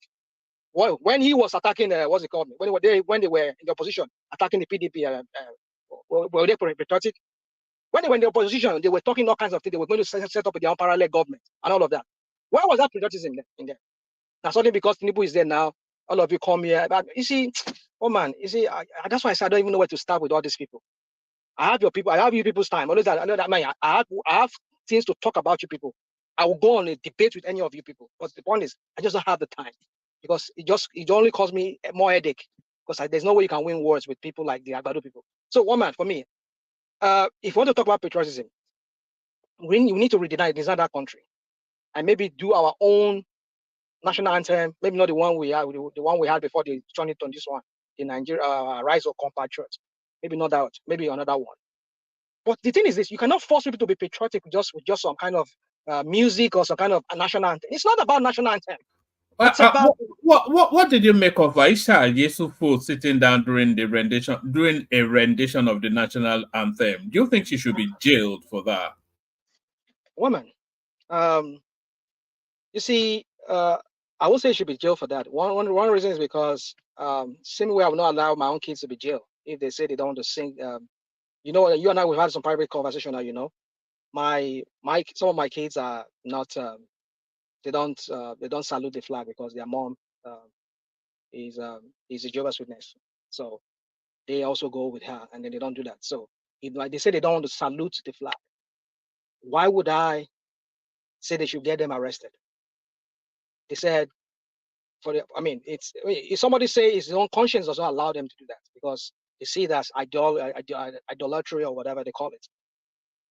I wouldn't. Why would they? Why would you? Because they have the right to say no. Here in America, even up to the Supreme Court, they fought it up to the Supreme Court. Some years back, some kids here, those people of that religion, they were being ostracized in school. They were being maltreated just because they would not salute the flag. But that does not make them less patriotic.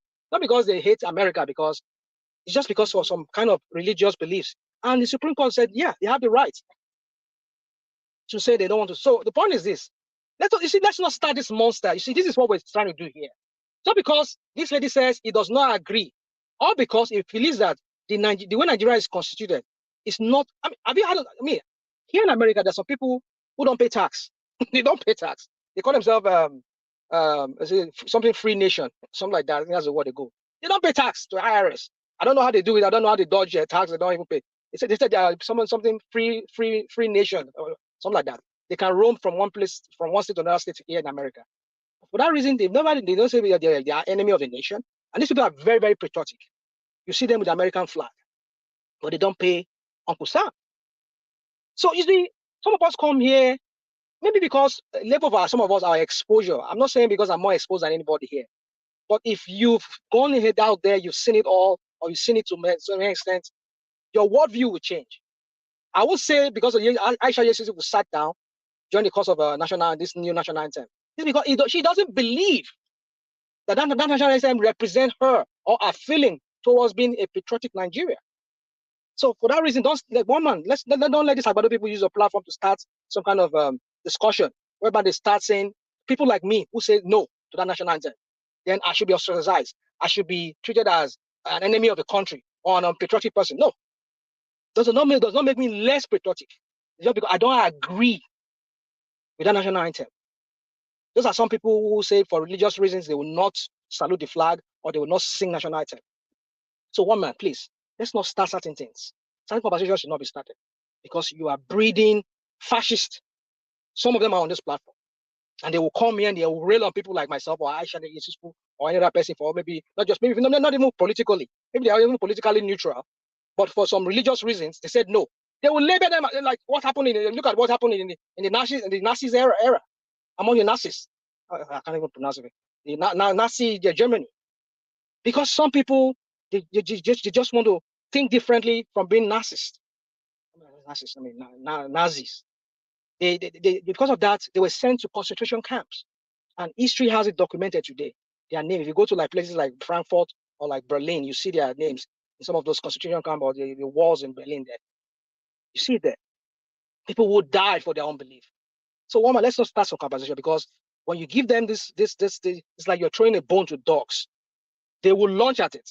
So let's not start the conversation, woman, because I believe everybody has the right to decide what they want. Doesn't mean woman, let me just because I know I've taken a lot of time. Let me highlight it here. There's so many things I want to say, but let me just maybe in the course of everybody I'll be interjected if they allow me. But woman, please, this is not a conversation we want to start. Because if somebody says no, it's a no. That does not make her or him less patriotic. In fact, you might be surprised that they are even more patriotic. Like I gave you the example of those people that call themselves free nation, whatever here. They don't pay tax. So somebody that does not respect the anthem of a nation, the emblem of sovereignty, which is captured in lyrics, is a patriot. Somebody that has no regard for the national anthem. There you go. There you go. So you see, who defines like Aisha Yesufu with her headscarf? Woman, who defines what a patriotism now? What's your definition of patriotism? Because I sing national anthem. What about people that sing the national anthem? People who are criminals there in National Assembly there. Who sing national anthem? At the same time, the money that was meant for projects like maternity centers, for buying drugs, to take care of the infirm people, and all those things. I mean, things that should be used to educate people. I mean, build classrooms. And these are people that will sing national anthem. What are you talking about, woman? You know, if you had tried that under Buhari, she would have been picked up. You know, she's just taking advantage of the libertarian politics of Tinubu. Rational mind. Do you see the video of that lady that wanted to speak against the hungry and the problem in Nigeria at the National Assembly? The way they shut her down. Yeah, I saw that. I saw that too. I saw that video. Yeah, shut that down. You see, that's the thing. You see, patriotism is not just by saying it. I'm patriotic. It's about in the world. I mean, it's about time and place now. I don't hold on. I don't think narratives of how the country is suffering is stifled though, because we never stop hearing it. You know, I don't think anybody. Yes, yeah, but what do we have? What do you mean? That I don't think you've ever. People like me and Ekene and other people who are not Agbado people come here and talk. And that's why it's about time and place now. You can't go to the National Assembly just to go there and start to shout people are suffering.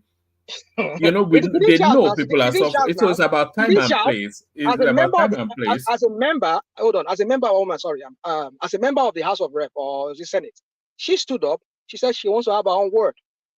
Because you see, that's what we see. I don't know. Do you understand the concept of universal suffrage? Everybody has the right to speak, to vote. So he has our own voice. So what you see, that's what I'm saying to you guys. You guys are creating a monster in Tinubu and this fascist Tinubu people, which they're trying to Yeah, but it's silence about time people. and place now. You can't go to a synagogue Come on. and be shouting Allah Akbar, you know. She did not shout like Allah. She No, sat down. no. What I'm saying is it's about Okay. time and place. You You keep know, saying time and place, time and place, time and place. You keep saying yes. that word, time and place. No, yes, there's certain, you know, the time and place has to suit the narrative that you want to present. You know, you cannot go to to a church and be doing Jewish Torah. You know, it's not the time, and it's not the One man. she can Yeah, go on, please. Go on. I'm sorry. Go on. No, Karen, I've made my point. Yeah. Carry So on. this is one man. There's what they call false equivalency, false parallel. You try to draw here. It's just you're trying. You see, sometimes we try hard to just justify certain things. We're trying to throw in some days. Oh, this, there. What about this? What about this? What about this? You see, come on, woman.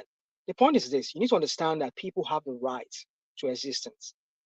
For the fact, people will have their life first before the nation, because every one of us will have our life first. There's been an issue we've seen whereby states are even enemy of their own people. They want to kill their own people just because they express different view. And these people are referred these people who are referred to as the sword of the nation, of that country, are referred to as the leaders of that country, or the rulers of that country, or the president of that country. We've seen despots who got in there through some kind of vote and they become despots. So you see, woman, you see, I don't overflow this topic. You see, but I understand where this narrative is going with this Agbado people. They're giving this narrative, and that is what they test it. They test the water here, because when people like me would sit down when they're singing the national anthem, I will be labeled as unpatriotic. Whereas you have people who are criminals there. They raise their hand, they sing national anthem, they will sing it to high heavens, but at the same time, in their very deeds and their very action, it is the opposite of patriotism. And if you, being a president, you're patriotic, and every time you speak from both sides of your mouth, you lie. You trivialize the sufferings of Nigeria. What is the patriotism there? I mean, you see, patriotism is not just the word, I make national anthem.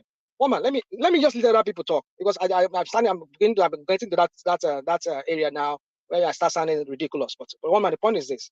What do you mean? I think that started from hello, but carry on. I hear you. So, woman, in conclusion, I know some people are waiting to talk. So, woman, the national anthem thing for me, it's not what is more important. The important thing is groom the people, let the people feel that they belong to that country. They will fight, they will die for Nigeria. I mean, you can't expect Nigerians, when they have their businesses, they are able to turn on the light, turn on the tap water, and they're able to drive at night from, like, I'm driving now from one state to another, like another continent to another continent. I mean, another country to another country, and there's nobody to attack me on the road. I mean, I have a brother I have somebody who's supposed to show up in Abuja in a few days, but he cannot go by road. He has to go by air.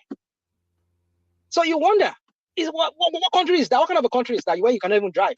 The roads are not motorable. Is it the Fulani, or is it the what's it called, the headsmen, criminals, or the kidnappers?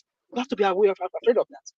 So you see, that's why I want people to be President, he need a legacy now. He need 1 year legacy. So that's why they rush you to sign it on that day, so that that the legacy will be put out there. That on the first year of Bola Tinubu, he changed the national anthem to the old one. That's the legacy that he pursued it and he got it.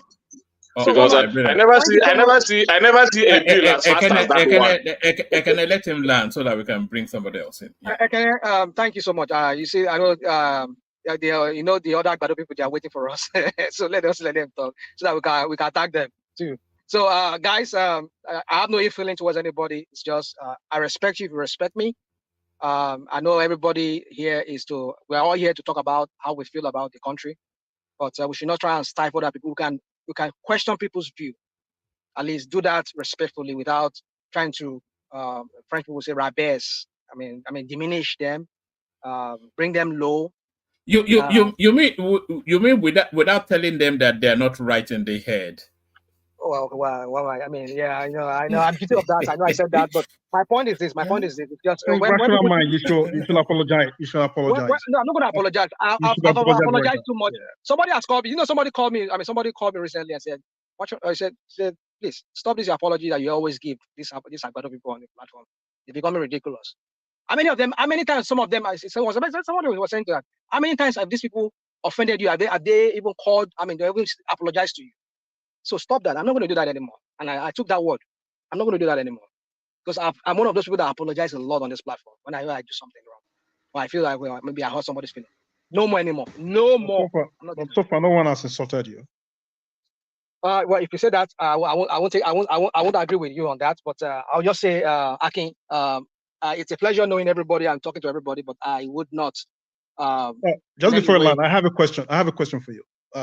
So real quick, so that other people can talk, please. I'm not the only person on this platform. Sorry. No. I have a question. Don't run away. Wait, one mind. No, I'm driving. Go on. Yeah. So while I've always listened to you talking about this present administration. However, you've never once, right, since the inception of Tinubu's administration, spoken anything positive about the administration. Is it that is the principle or the policy, or Tinubu himself that you kind of despise, or the people around him? I mean, can you just break it down? And of course, you add this to the question. How many months or years would you say it's good to evaluate or appraise a present government, in your own opinion? Real quick, yeah, just to take it from that, how many years? For me, I think one thing I know is this: if you fail to get it right in the first year, at least the first 2 years, I doubt if you're going to get it right anymore, because the remaining 2 years now is going to be what? It's going to be election, and then propaganda will start again. Oh, we did this, we do that. They will be just throwing out them because they just want to save their face and they just want to get the electorates to vote for them, so they'll do anything. That's why you start seeing a lot of falsehood, a lot of narrative, and a lot of fraud and everything like that. When I mean fraud, just trying to convince the people last minute because they failed, because that's what I mean. The last 3 years, that's what you see. Because of some president lame duck, they call them, towards the end of their tenure. There's nothing they can do. They just have to hand over after 6 months time, and then they're lame duck. So at that point in 2 years time, people will be lame duck in a sense. So nothing you can really do. So for me, just to address your question that way, I think first year, yes, should be enough. But if he doesn't get it in the second year, which I'm still going to look at him for the second year, then I don't think he's going to do it right. Now, to your question, real quick, because I'm driving into zones that I won't get service anymore. Real quick. So, to your question about why do I always talk about Tinubu the way I talk about him, it's just because, yeah, those people around him. 1, 2, I've looked at his politics. It's a politics of now. He's a narcissist. It's a politics that is focused on him, not on the people. You see, the word tokenism is. I'm not saying there's only Tinubu that always does that tokenism, but he's one of those people that promoted it. Just do something little for the people, so that the people can speak to high heaven, because there's nobody has done anything like that before. That is how Tinubu rolls, but that is not what governance is all about. Take a look at this Lagos State as a blueprint, as a template. Look at what Lagos is. What Lagos State generates is enough to do more than what they have given to negotiations. So you see, Akin, let me let you people just continue. There's so many things I can tell you. If you've listened to some of my things I've said here on this platform, you know where I'm coming from. But let me just leave it at that one man, so other people can talk. Please. Thank you. All right, brilliant. That's the inimitable rational mind. So that's the inimitable. Some people will want to put an IR before that rational, but I'm not one of them. Rational mind. So thank you, rational mind. Let's go for one of them. One man. I'm one of them. One man, please. You said something earlier, and I want to address it. I didn't intend bringing up the issue of what happened in the southeast for the sake of causing any trouble. I brought it up for the sake of what happened to my colleagues, and that was why I said I was pained about it. And I think I have the right to express my mind. They are not soldiers, they are just common drivers, and they drove in during a sit at home. And I feel what should have happened in a humane system is you detain them and delay them there until your sit at home ends. It's not that you buy them, burn their trucks and loot their property. And that is what I'm saying. And that was why I brought it up. Just to put it out there. All right, brilliant. It wasn't a criticism. Clearly, people wanted to speak to that topic because we've not left that space since. So it's clearly what people wanted to speak about today. But Ajale Koko, you're up next. Ajale Koko. Wait a minute. How many times Babajide Koko is going to make speech on this show tonight? Ajale Koko has not spoken, no. Says who? Says who? He interjected a little bit, but it's not had the floor. This is not democracy any longer. At all. Ọlọ́mọ nǹkan tó ń ṣe ni òṣìṣẹ́ lóbìnrin òde wálé, imagine you confuse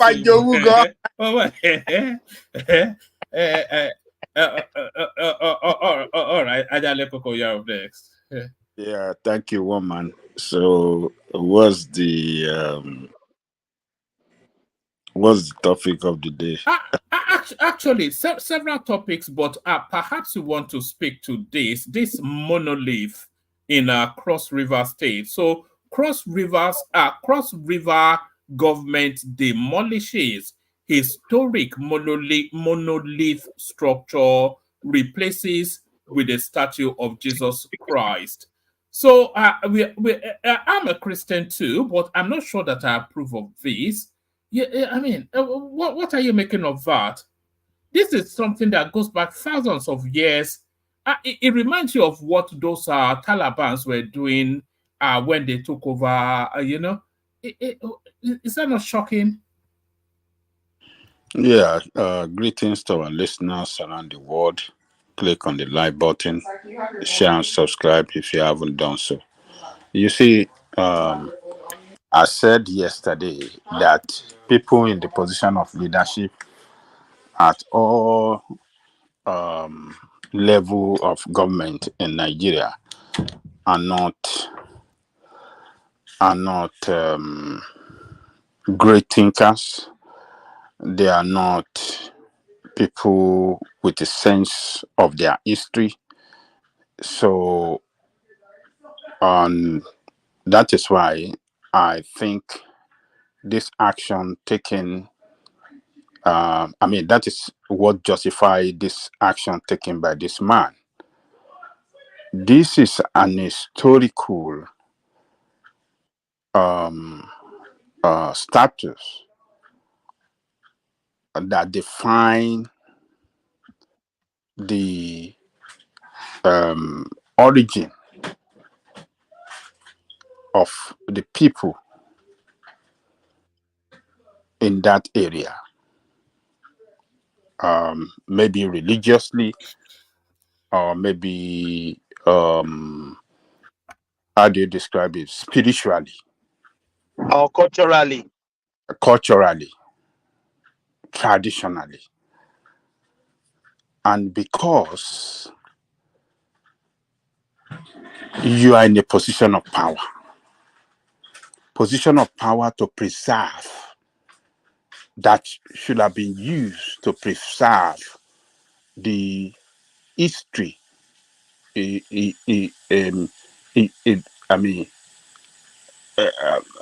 Things like this are very historical to the land, but because of this religious mentality, this Abrahamic foreign religion that has enslaved these people psychologically and mentally, and enslave them psychologically and mentally, that push him to destroy that historical status there that represent the history of that land. So it's just Can you please ask the stupid governor, where did he get this statue of Jesus from? It's not Jesus Christ I'm serving. They have their statue. This stupid. I don't get it. Where do they get the picture of the statue of Jesus from? Where? These stupid religious fanatics. yeah. It's as well. You describe it well, Thomas. Religious. Let me just say Yeah. this real quick. If you Yeah. go to like Cote d'Ivoire, you go to Togo, if you go to all these, especially most of these Francophone countries, especially like Cote d'Ivoire and Togo and Benin Republic, they are very Catholic country, but you will see monuments to their different gods, to their different tradition, and you see a lot of tourism going there. A lot of tourists from Europe, from America here, they all go there, flock there to go and see some of these things. There's one place called Ouida. I mean, that's where you find the Satanists. They raise all kinds of reptiles there in Ouida. They call it Ouida. Some people knows it there. They know what I'm talking about. So, and you see people from all parts of the world. They go there. They flock there just to go. Go. I mean, it's making money, bringing money to them. But you see, these Nigerian leaders. That's what we come. I just wonder: do we have leaders or do we have dealers? I mean, what is going on? Are you trying to erase your culture? Because our culture is entwined with our, what's it called? With some of those things, our monuments that you see around. If you go to some of this country I'm talking about, it's about their culture that they're portraying, even though some people can look at it as something that's connected with idolatry and all of that kind of things. But people come out did you see the structure they destroy? Very fine, like a stone, very beautiful. Yeah. Very beautiful. Yeah. So you wonder, what kind of, when I say some people they just have mental, it's not everybody supposed to be in leadership. Not everybody's supposed to be on this platform to be talking. Just to even begin with. Because sometimes some people have mental issues they've not really addressed. I mean, what is wrong with people? I don't get it. You go and bring one Jesus. I mean, look at that Jesus. Now, one white man, one white guy. Now you just decide there. I mean, like you start wondering what is wrong with people. And you see why our culture is on the decline.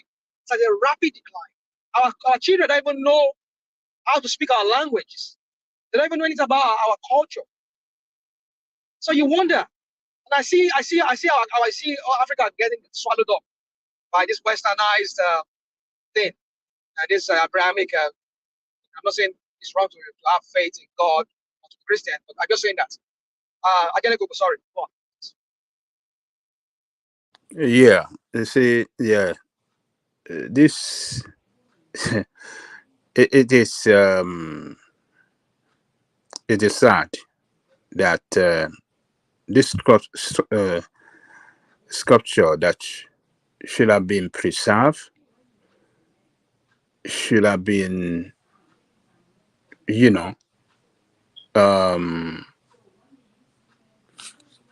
improve in the time in terms of they should have make it look better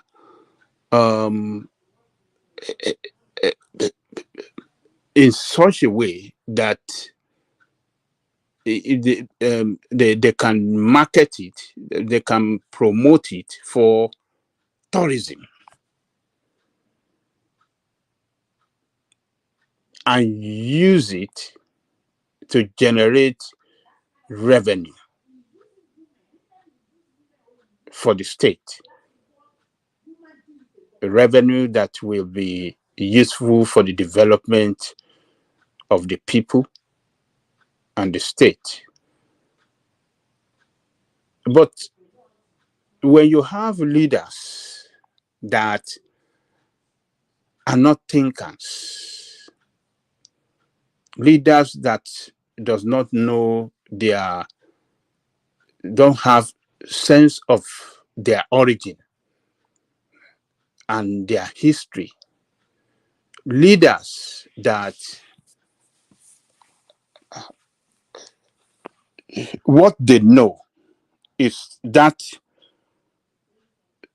limited space that they govern.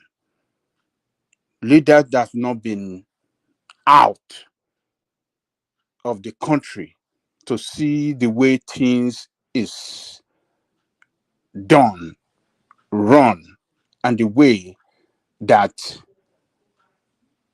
other parts of the world govern themselves. You see, they cannot deliver good governance for their people.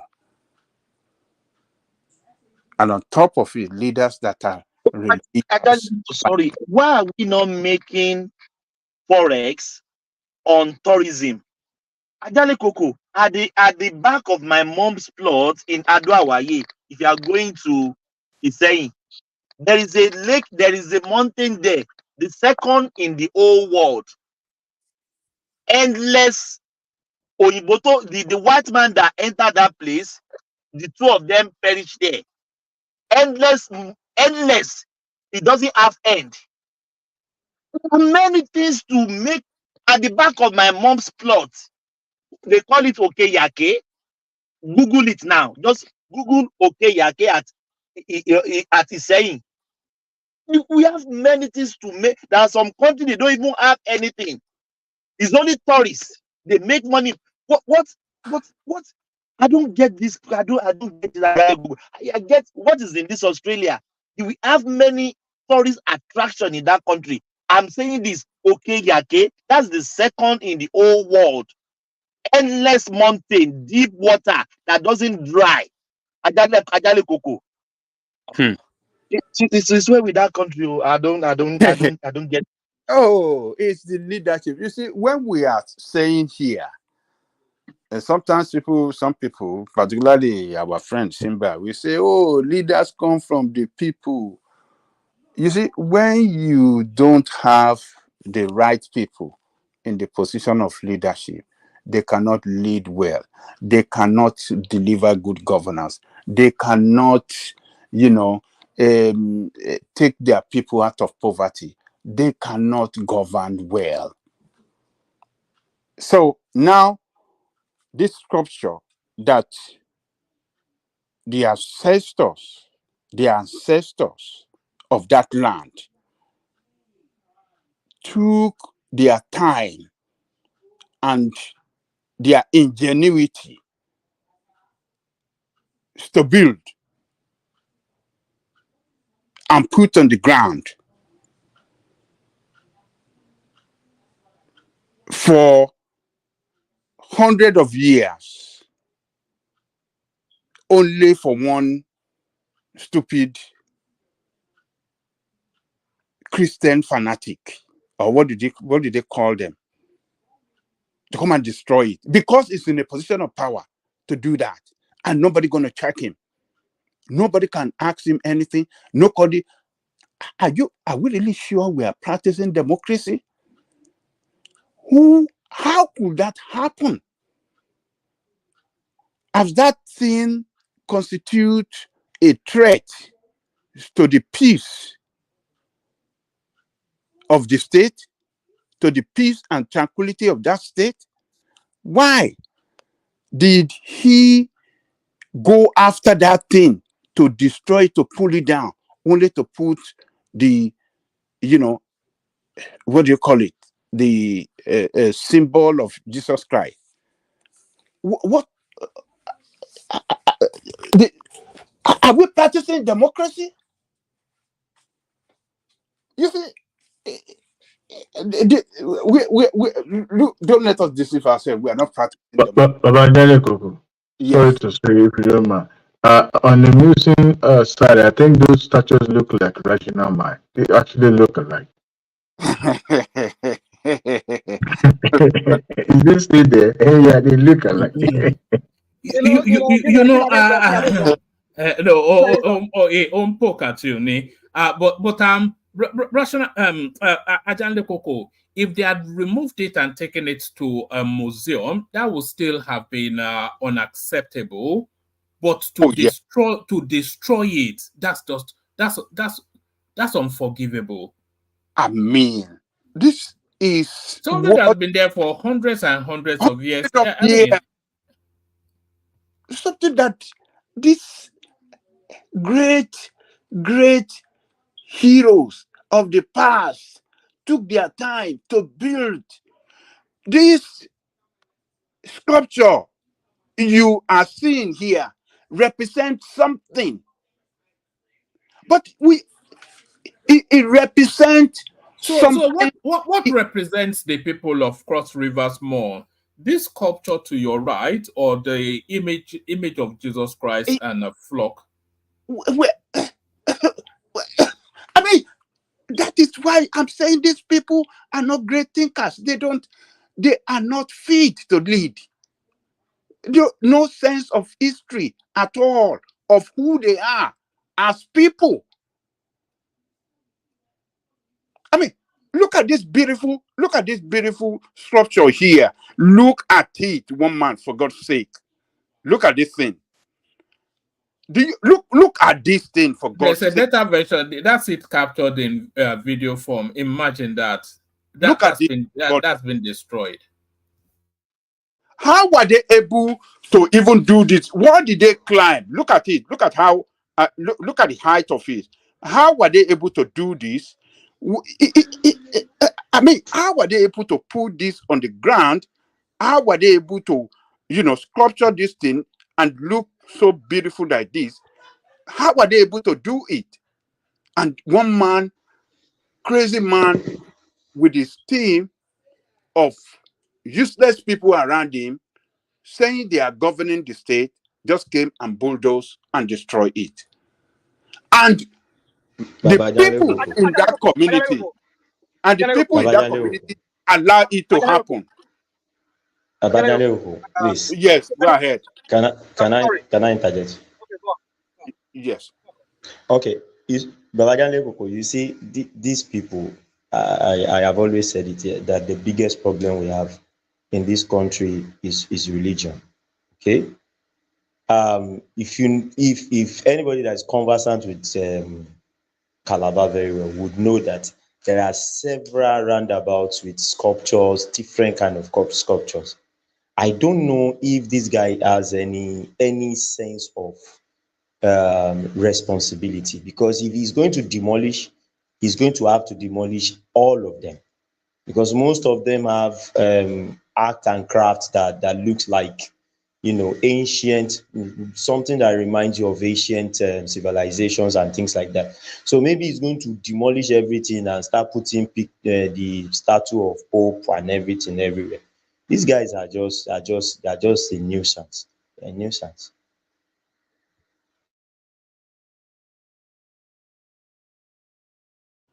Yes, rational mind is trying to come in. What is he trying to say? Yeah, sorry, I thought I lost you guys. Can you hear me? I'm sorry. Can you hear me? Yeah, we can hear you. Hello? All right. So yeah. See, I think this monument is in Cross River State, right? That's Calabar. You see, in that country called Nigeria, the only state that I think has some tourist attraction, place that really attracts tourists to visit. I think that's why we have Tinapa now. Tinapa and the other thing that they say they have there. This silverback gorilla that they said they have in Nigeria. I think silverback gorilla, some species of gorillas. They are found in that Cross River forest there, that forest there. I mean, that state is very rich in tourism. Now, when this idiot now demolish these kind of things? Look at how beautiful that picture is. These are things that could really attract. I mean, do you know the $1 billion that some countries make from tourism? And I know Nigeria does not even make a penny. A penny. They don't even make from tourism. All they depend on is just this oil, and maybe tax people. These are some of the things that they can use in drawing more and more people to that Cross River. So Cross River for me is the most beautiful state. What I mean, most beautiful states, beautiful and friendly, welcoming, very nice place to stay, to go. I mean, to vacation in Nigeria. That's the only Nigeria that know that you can vacation. No other place in Nigeria. So for me, I don't know. I don't know. Maybe some NGO should protest about this and take it to court or take it to maybe UNESCO. Because these It's are a people that bit too protest. late. He has bulldozed it now. It's bulldozed it on. There are What's some a people. bulldozer? Can I say There are some people something? they call. There are some people Yeah. they can. Before you say that thing, Mr. Man, can you switch on your camera? So I want to. You won't be seen on the screen because I've put an image on the screen. But we've had spammers before, and I think this may well be your first time. Only I will be able to see you, but I want to identify that you are not the spammer that we have. Mr. Man, 1, 2, 3. No, I'm not a spammer. I'm not a spammer. I'm a first time joiner. Yeah, switch on the camera though. Do I have to? You don't have. Well, if you want to, you won't be I'm seen not on the spammer. screen. I'm not a spammer. I'm not a spammer. But a spammer would not say he is, would he? Come on now, one man.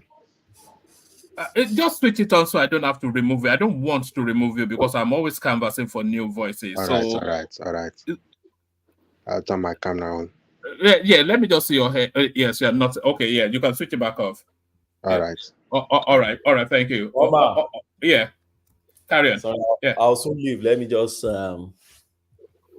maybe make my point on these monoliths. For me, there are different schools of thought on when, where, and how to keep cultural heritage like this. Now, I don't know where you picked this news from anyway. When the news broke, I read a lot, and I know there are people who believe that monoliths like this should be preserved in the museum. There are people who believe that it should be left free. You don't need to pay to wash them. Some people believe it should be commercialized, and a whole lot of school of thought on whether it should be preserved, why it should be preserved, and when. Now, some Christian theologians believe that it can 2-3 religion can work pari passu in a space, everyone keeping the relics of their religion and tenets of their religion. Some school of thought believe that no, you must kill one to get the other one, and a whole lot of. And within our own society too, you cannot but just have all these divergent opinion, which is good for any society. Divergent opinion helps a lot.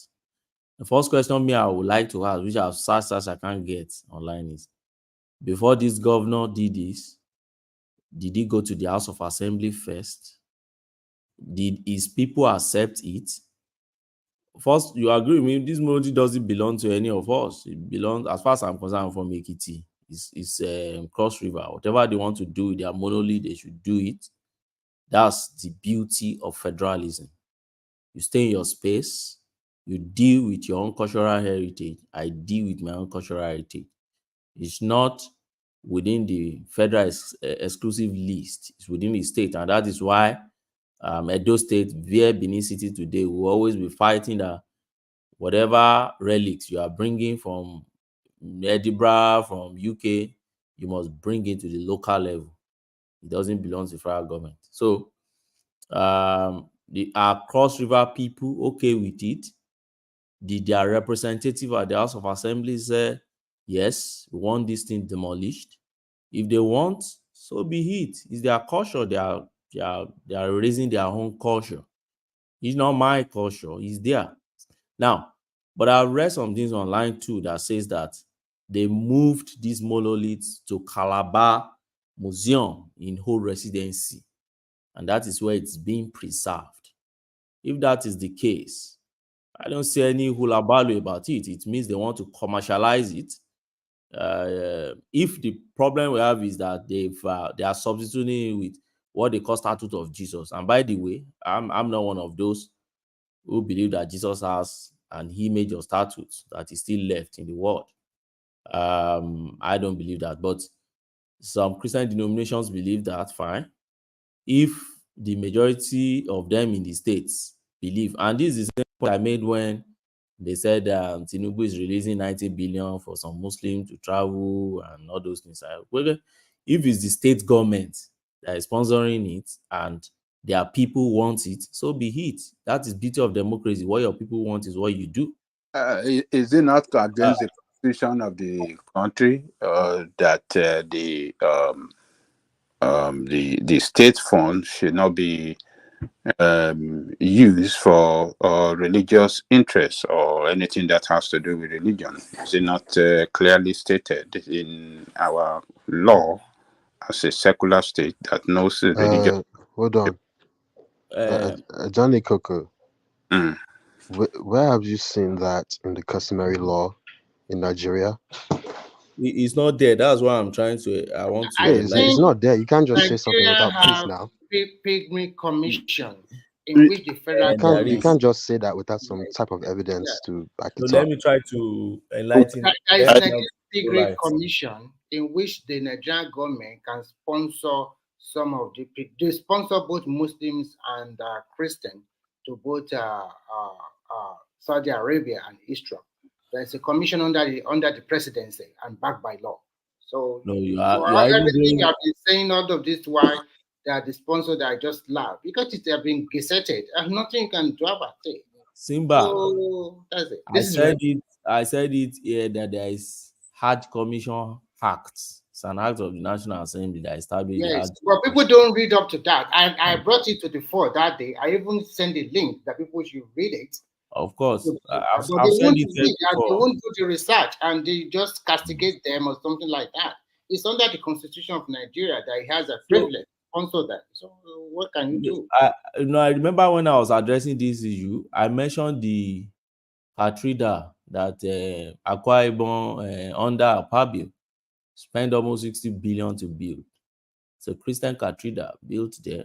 So if I want to castigate Katsina State building mosque with the state money, then I should first castigate the one that belongs to my faith too. I should first castigate Akwa Ibom for building Christian Cathedral Church with billions of naira that should go to the poor and other people. But that's just by the way. The point I'm trying to make here is this. If actually what the governor did was to move all these monoliths to a museum, which some people claim that is now sitting in the bosom of Calabar Museum in the old residency, if that is what this governor has done, and the governor has the permission of the House of Assembly to do that, so be it. Why must I come from far away, Kitty, and be, making noise about what? Report, no, the one man did the report say that is doing a mistake. It was moved to the museum. The report said demolished. It's on the screen. So what is it says Cross Rivers government demolishes historic monolith sculpture. One man. What you are reading there, is it not Naira Land you are reading? Is it? Yes. Now, why can't you read? Why can't you read a very good source now? So that was what was sent in. Now. What I'm trying to say is there are many sources online. When the news broke, you have to go and choose good source. One of the links says that he's now lying in a Calabar Museum. But like Man of Prejudice said there, I share the same view to that. Whatever I read these days on media, I always try to be cautious. The person that says he's lying in the Calabar Museum now, maybe he's PA to the governor and he just want to divert people's attention to. We don't know, because when I checked the picture again, I saw a bulldozer beside that thing. And I wonder if the work of bulldozer is to preserve or to destroy. But in all ways, I think we should get what exactly the main story is, what is true, what is false. And then if they are destroying that's the bulldozer right there, just at the back. Yes. Yeah. So, and if they are destroying it, if the state one man, that's not a bulldozer. That's an excavator. It's like they want to pull it out. That's an excavator. Okay, anyway. But my own is that if the state, the people of Cross River State want to pull it down, so be it. It belongs to them. It's not, I won't come from my own state, far away from South and be. That's the beauty of federalism. Let them decide. One day, their coming generation will wake up and ask them, Where is our heritage? We've had this thing before. What happened to The report is not telling us that the people of Akwa Ibom are the one behind this to pull it down or to take it away from there to museum. The report we are speaking to is that this thing is being pulled down by the order of the governor. But they are representative in the House of Assembly now. If they keep quiet and not speaking for them, then which representative for them far away from America? Can your representative relocate from Trump's country confront your governor? Sir? Can your representative stand before the governor and confront him for running the state wrong? Why not? Where has that happened? Actually, in America, where has that happened? When has that happened? Which part of Nigeria you see the representative, the assemblymen standing against the governor of the state? There are many now. Where? Ekiti, for instance, Ekiti. I'm just giving you which time of Ekiti? Where? I mean, we are talking as if you guys are talking as if we are not Nigerian. We don't know the way the government is run. What are you talking about? Very similar to the way that the United States is. Hold on, Mr. Man. Ajanle Koko, I'm struggling to keep my eyes open, so let me bail out and hand over to Thomas. Ajanle Koko still has the floor. Thomas, Super Chatters, Adex Legacy, Ayo and Ayo again. Of course, you know Ayo. Alexander Gomez passed by. Kulata on a flight somewhere, still following us. That's one Nigeria you right there. AB, the he or she is. We don't even know the gender of AB. That's Tope O saying hello. So that's Tope right there. Kulata XYZ, and it was there, and that's AB again. So Thomas acknowledge. Yes, Daddy. All right, Bilan. All right, the floor still belongs to Ajanle Koko. Of course, you've got the subject matters, but a free flow at it as you will. Thank everyone. See you tomorrow. Yeah, thank you, one man. Yes, I think Ogben is trying to learn something. Yeah, Ajanle Koko has the floor. Yeah. Hold on, Thomas. Yeah. Go on. Yeah. May I just interject? Go on. Just very quickly. He was saying earlier that the representative cannot confront the governor in Nigeria. That is just blatantly wrong. Nigeria is set up in almost a similar way as the US. A representative can confront governor because of supremacy clause in America. Same thing can apply in Nigeria. I don't know where he got it from that representative can't confront governor, or federal government can't confront state government or local government. I don't know where that's ever been in play. Reality, how many times has that happened? I mean, Google exists. You can go and search it. Mr. Man, you don't understand the concept at which Ajanle Koko is saying that. It's not as if they don't have the right, but you did do it. That's the question. I'm not saying they did it, but I'm saying they can have the right to do it, though. That is what he's saying. He's saying that they don't do it. They don't perform their function. That's what he's saying. Oh, okay. Sorry now. Because of the fear that they could be removed. It's not because of fear, Baba Jayoko. It's because of corruption. It's not because they have been bought. It's the fear now that it's not fair. It's corruption now. Ajanle Koko, it's not fair now. It's corruption. What are you talking about? It is corruption. When the governor is the one fair backlash from the people, they don't care about the people.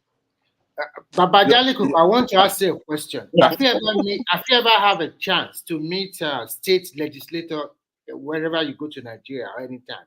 Have you ever had an opportunity to meet them one-on-one? Have you ever deal with them? Why is that question? Why is that question? Why does that even matter? How can that even matter? I will tell you why I asked that question. Because I have dealings with them. Okay. And when you see them, Baba, I will not lie to you, it's corruption galore. These people, some of them do not even know the law of the state very well. And the way they will spend their money on their lotion and the rest, you'll be surprised. They don't know nothing. It's just patronage.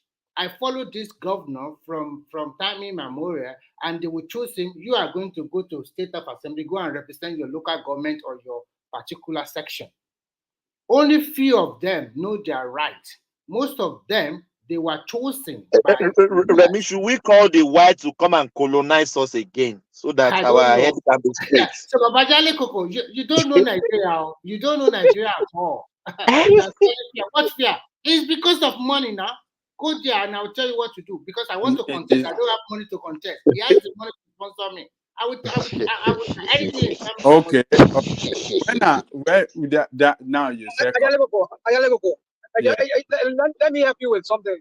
I agree with Adeleko, what he said. Now there's fear. There's an element of fear in it. I'll give you 2 instances.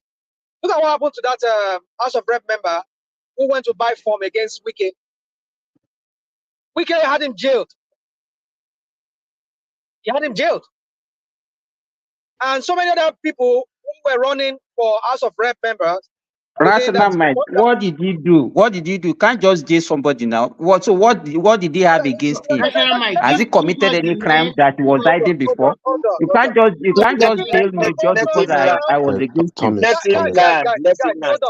Let me give us the name of that person or the name. Let him land. Let me land. General Thomas. Everybody has a point. Hold on. Let rational mind land, please. Wait, General Thomas, I'm going to log off now. I don't know if you want to allow somebody in. I'm going to log off now, though. Hold on, please. Let rational mind land.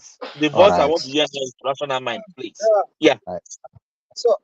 So everybody has a point. There's both corruption and there is fear there. Fear of losing their seats, of not being given the seat again. It could be, like we said, it could be that 2 things. Both fear and corruption is all entwined. It's all part of it. So, like the other person I'm talking about is the other time there was a House of Rep member that was challenging the governor. Who is talking there now? Somebody's talking. He's talking. I think it's an echo from Simba. Go on. Yeah. So the point is this: there's an element of fear in it too, because some people are afraid of losing their seats, of not being given the slot. Mind you, Nigerian governors are very powerful. They're like emperors. Like, look at the Abiodun in the States. You see, this is what we're talking about. When people belong to a political party, or people are not allowed to talk, because again, I'll divert to Tinubu here, and the reason is because Let him land. Let you. Everybody's not speaking. Let him land. You can come after him, please. When we pedestalize somebody, we make somebody like a godlike person. We cannot question him. This is what you get. So when you have people who are like look upon like, oh, they are like God, we cannot question them. That is what we got. So that is why we're getting what we're getting. All the governors we're getting, they're like God, like emperor. Look at the Abiodun in Ogun State. Nobody that rational mind.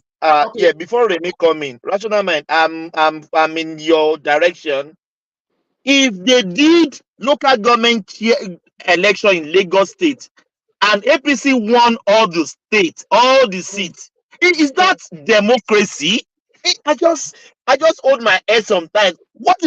How come APC will won all the seats in local government? Everything packed up. There's nothing bad. What I want to say is very simple. There's nothing bad about it. APC won everything. But the point is, can they even challenge?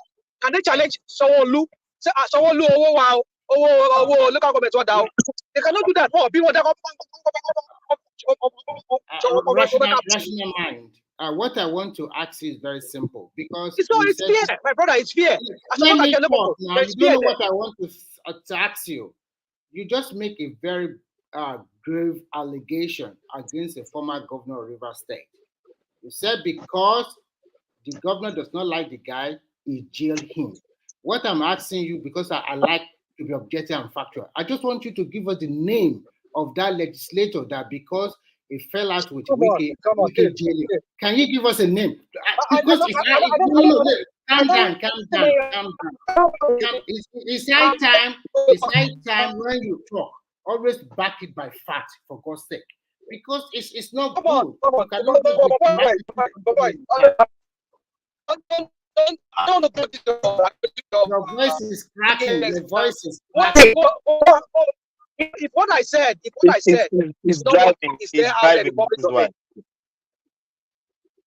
You said what?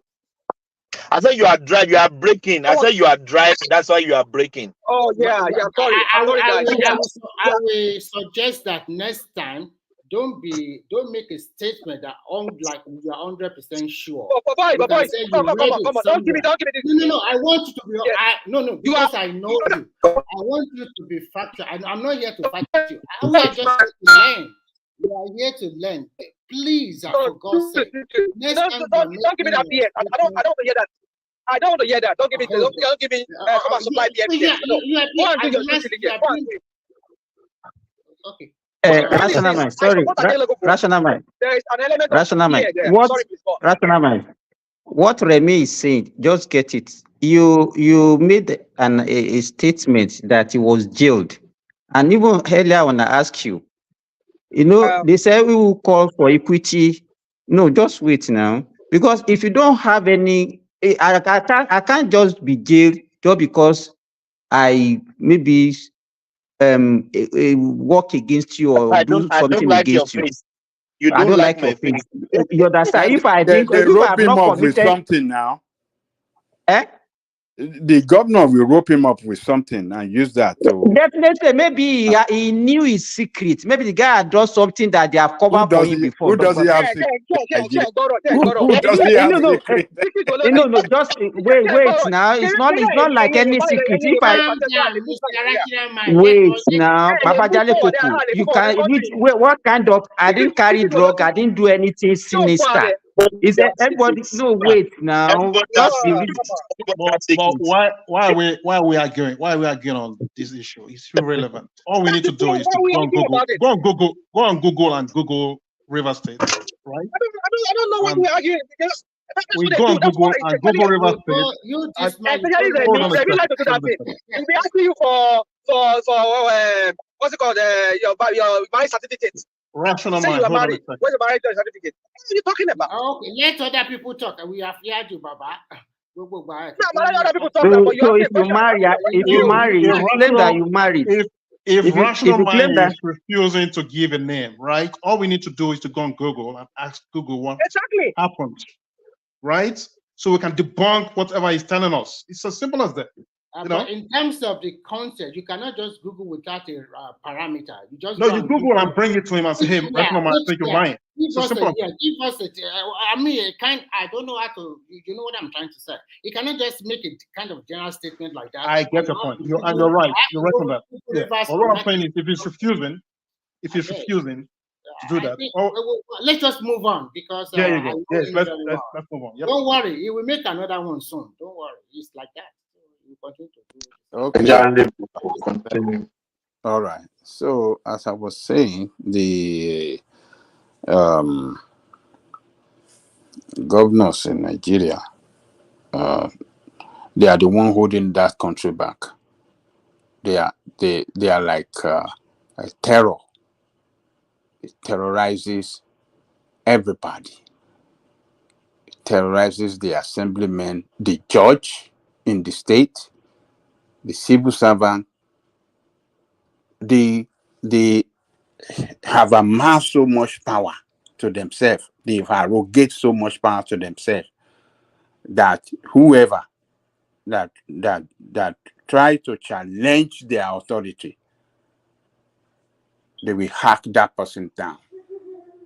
So, like I was saying earlier, that the fear, look, sometimes the fear that if I should challenge the governor, go against the interests of the governor or what the governor is trying to do, could be taken down. The governor could sponsor a recall against you in that state where the people, right from the party, because they own the party. They gave you the ticket. They sponsor your election to win. How dare you want to go after against whatever you want to do? You cannot do it. That is not democracy, but that is what is practiced in Nigeria. So yes. Sorry, I just want to point out another angle to it, because what I notice is that even most of these local government chairmen, house of whatever, they are not actually. Most of them were not even sponsored by the governor. Okay, not all of them are sponsored by the government. Who sponsored? I'm trying to lay a foundation. Not all of them are sponsored by the governors. Who But sponsored you them? see, the generation of people we have, they are just yes men. And why No, are they yes no. men? People Because would get when they when uh when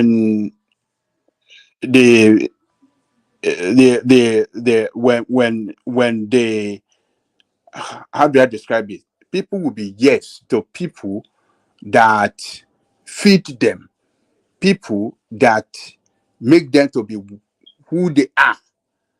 You understand? And that is what the governor represents to the assembly, most of the assembly and local government. You understand? Most of the time, sorry sir, but most of the time I think it has to do with trying to keep that position or seeking higher recommendation for higher positions. That is what it is all about most times, and that's why these people, they will always say yes, yes, yes, yes, yes, yes to anything Let the us governor says. Can you give me 20 seconds to add what Jide have said, or who is talking? Is it Jide? I'm not sure. Yeah. Okay. Actually, in any political setup in Nigeria, especially from the grassroots, they have leaders in the state, and most of the leaders, they have sometimes they are in competition with the governor because they will choose among themselves. So they are loyal to their leader, especially if they know that that leader have a prospect to become a senator or a rep or a governor. So they are loyal to this guy. So, and they will be loyal to him to the extent because they know that it can propel them to also grow because they are in politics together. So, but whenever the governor, any one of them that become the governor, that person at that particular moment become more powerful. And because he is more powerful, there is tendency for a shift in loyalty that, this is the governor now, and I want to be a senator. I better, or I want to be a rep or whatever, I better be in the good book of this man. So most time it's not totally about fear. It's about this man is there and I am at the lower end. How can I propel myself to be the top? So you have to be that boy everywhere in the world. Even the so-called Obama carry big place for your former president before you become president. Exactly my So that point. is how it just pans out. It's not That is totally not about the way. Don't say all over the world. I mean, focus on Nigeria. That is the way it's done in Nigeria. Don't say all over the world. okay. Whatever, you can continue, sir. So I just add my own little sense. Yes. So look, in Nigeria context, the governor of each state is the leader of that party in that state. And the party at the national listen to the governor first. Because the governor is the money-making machine. They represent the money-making machine for the party. They sponsor the party financially. So anything APC, for example, surrender the party to the governor in each state. It is the governor interests that prevail over any other interest in that party in each state. So what does that tell you? Who is that person that wants to challenge the authority of the governor? You do that, you do it at your own peril. You destroy your own.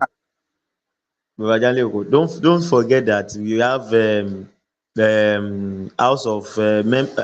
members of the house that are from opposition party too. But most of them, once they get there, they start looking for that were not sponsored by the governor to get there. Opposition. They start Yeah, looking for the opposition is different. I'm governors. talking. Let's make reference to a governor of the state and their party. Their party. Yes, that what I'm trying to say is Yes. what I'm trying to say is that it's a general problem that they all tend to seek the favor of the governor, and because of that they don't want to be in the black book of the governor, and they continue And to that do is the yes, fear yes. now. That is the fear, because if you at any time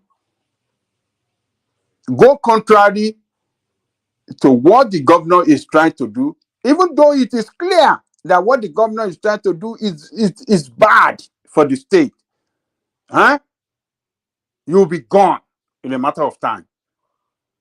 It happened. Did it not happen in Kaduna? Look at Shehu Sani. What happened to Shehu Sani till today? El Rufai destroyed his political career. Whereas what Shehu Sani was standing and fighting for and fighting against was to save the financial base, the finances of the state. But Bajaleko, don't believe in that Shehu Sani at all. Hold on now, hold on. Don't go. Hold on. Let me land. Let me land. Let me land. Let me land. You're just pretending. Don't let me land. It's not pretending. What Shehu Sani was fighting for, was fighting against that time, is what I just came at now with the new governor going after El Rufai. Did the new governor not cry out that El Rufai has bankrupted the state with the amount of indebtedness? Yes, you are right. That he left behind. And that was what Shehu Sani was fighting against. That look, this guy is trying to build that state, trying to build, put the state in a hole of debt that state will not survive it. That was what Shehu Sani. But what happened? What did the governor do? He wrecked Shehu Sani's political career. He made sure he sponsored people. He rigged the election against him, and boom! Since then, Shehu Sani has been outside the political arena. The political arena. So, a quick question for you. Many of the senators, or what do you call it, assemblymen, they know that their political career could be destroyed. So the fear of not allowing the governor to destroy their political career is to lay back. When did the politics become a career? It is a career. You are right. A career now. No, when did it become a? In this present Nigeria, Neo. What is something about?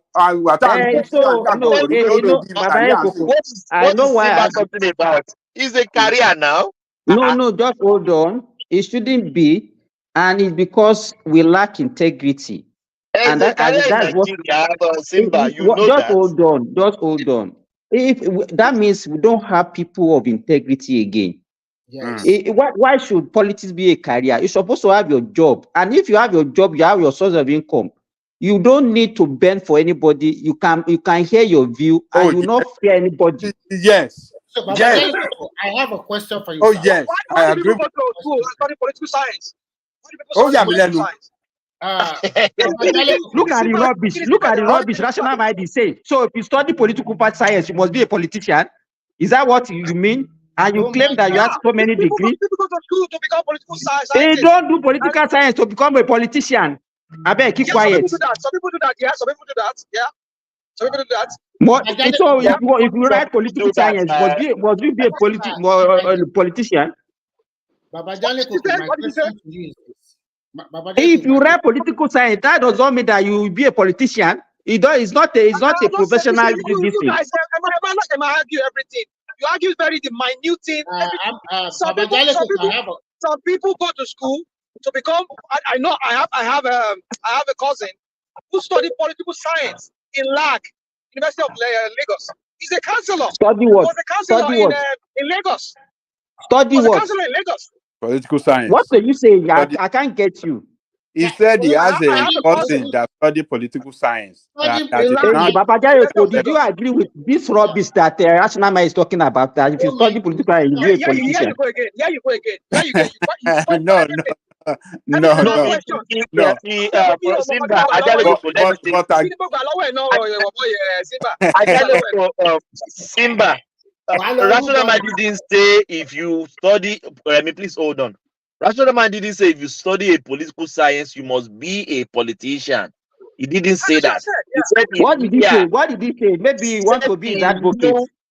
He Yeah, said no. you are saying no. I'm saying why should people take politics as a career? He now said why are they studying political science?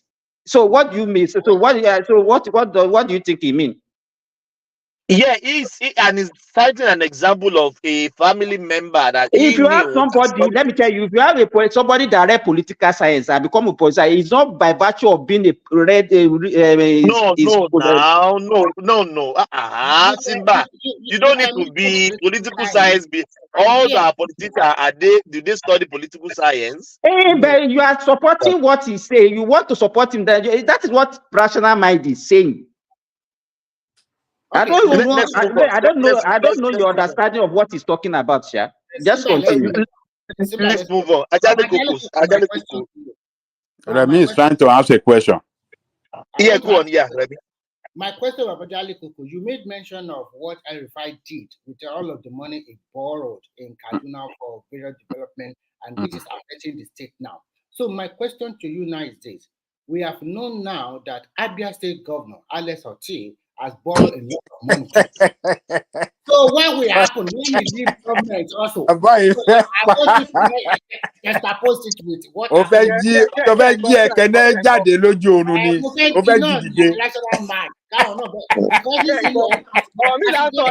Kaduna State Governor now. Criminal governor.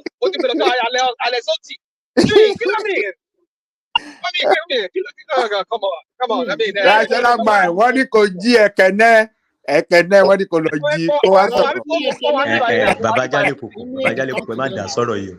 Ẹ má dá sọ̀rọ̀ yìí o. Simba ní right àti sọ anything títí bàbá fẹ́ sọ kó bá má tẹ̀lé topic. Nǹkan tí Rational mind sọ fún wa níbi nìyẹn. Rational mind ní òun ní choice àti sọ anything tó bá wù ú. Oníwàhálà ni Rẹ̀mí bèrè question yẹn láti dá wàhálà lẹ̀ ni. But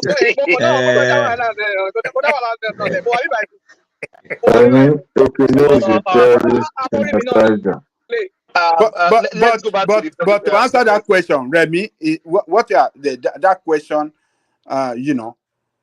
if they don't watch that guy well, it could plunge that country, that state into a very serious, into serious debt that they might not be able to get out of it. It might even.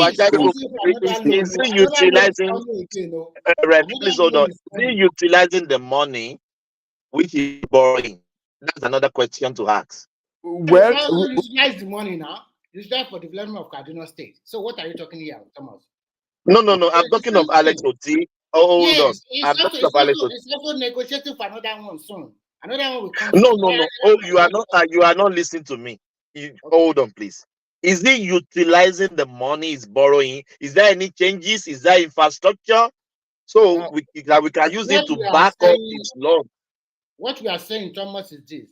Whether they are utilizing for development or not, they are going to put that state in huge debt, just like what is happening in Kaduna. We happen to. It doesn't matter. The state will be America is in debt now. Australia is in debt.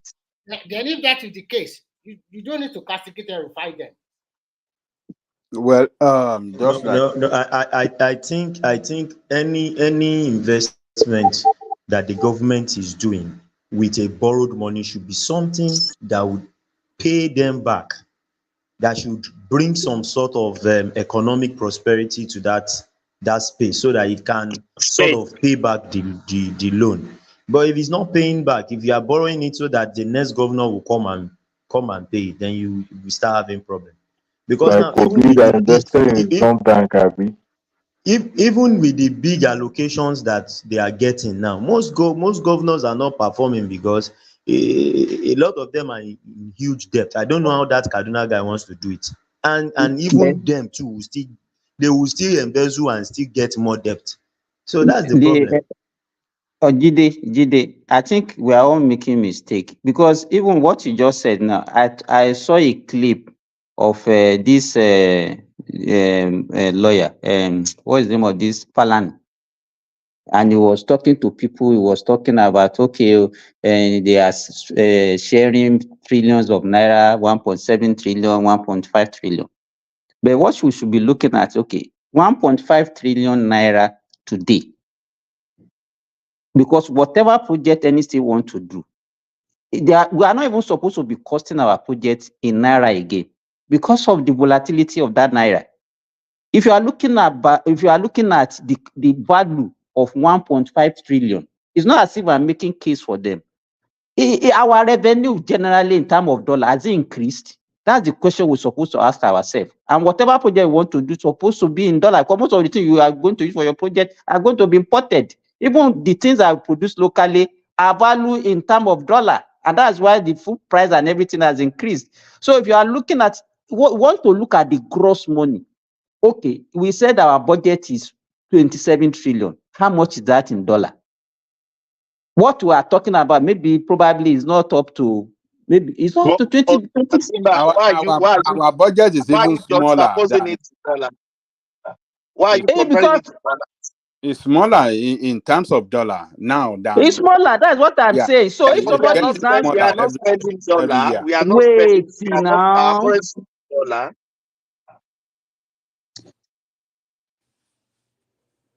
Okay. So you don't understand what I'm talking about? Yes. Simba, my point is this. No, you said no, just wait. You said their allocation has increased. So what can they do with that? How much budget can they do? I'm not referring to allocation based on that they should use it for projects. I'm referring to the fact that most of them, even though the allocation has increased, yes, we know that the value of Naira too has fallen, that most of them still have these huge debts that somebody has acquired for them to pay. That's what I'm trying to point out. And that's why I was saying that, okay, for instance, if you are borrowing money to build a rice mill in an environment where there are farmers that are farming rice, then you have invested in something that can pay gradually the loan. Do you understand what I'm trying to say? But you borrowed big money and you use it to do road leading to one local village inside that is, they don't have anything that they are contributing to the economic or the economy of the state per se, then that loan will have to be there, and it will now be a matter of carryover for the next person coming. That's what I was saying. Unfortunately, most of the projects we undertake in Nigeria are not something that can bring money back. Because let me tell you, even road that you mentioned, in a better economy where people pay tax, that road should be able to generate money. But in Nigeria, where we are used to everything free, how many people pay tax?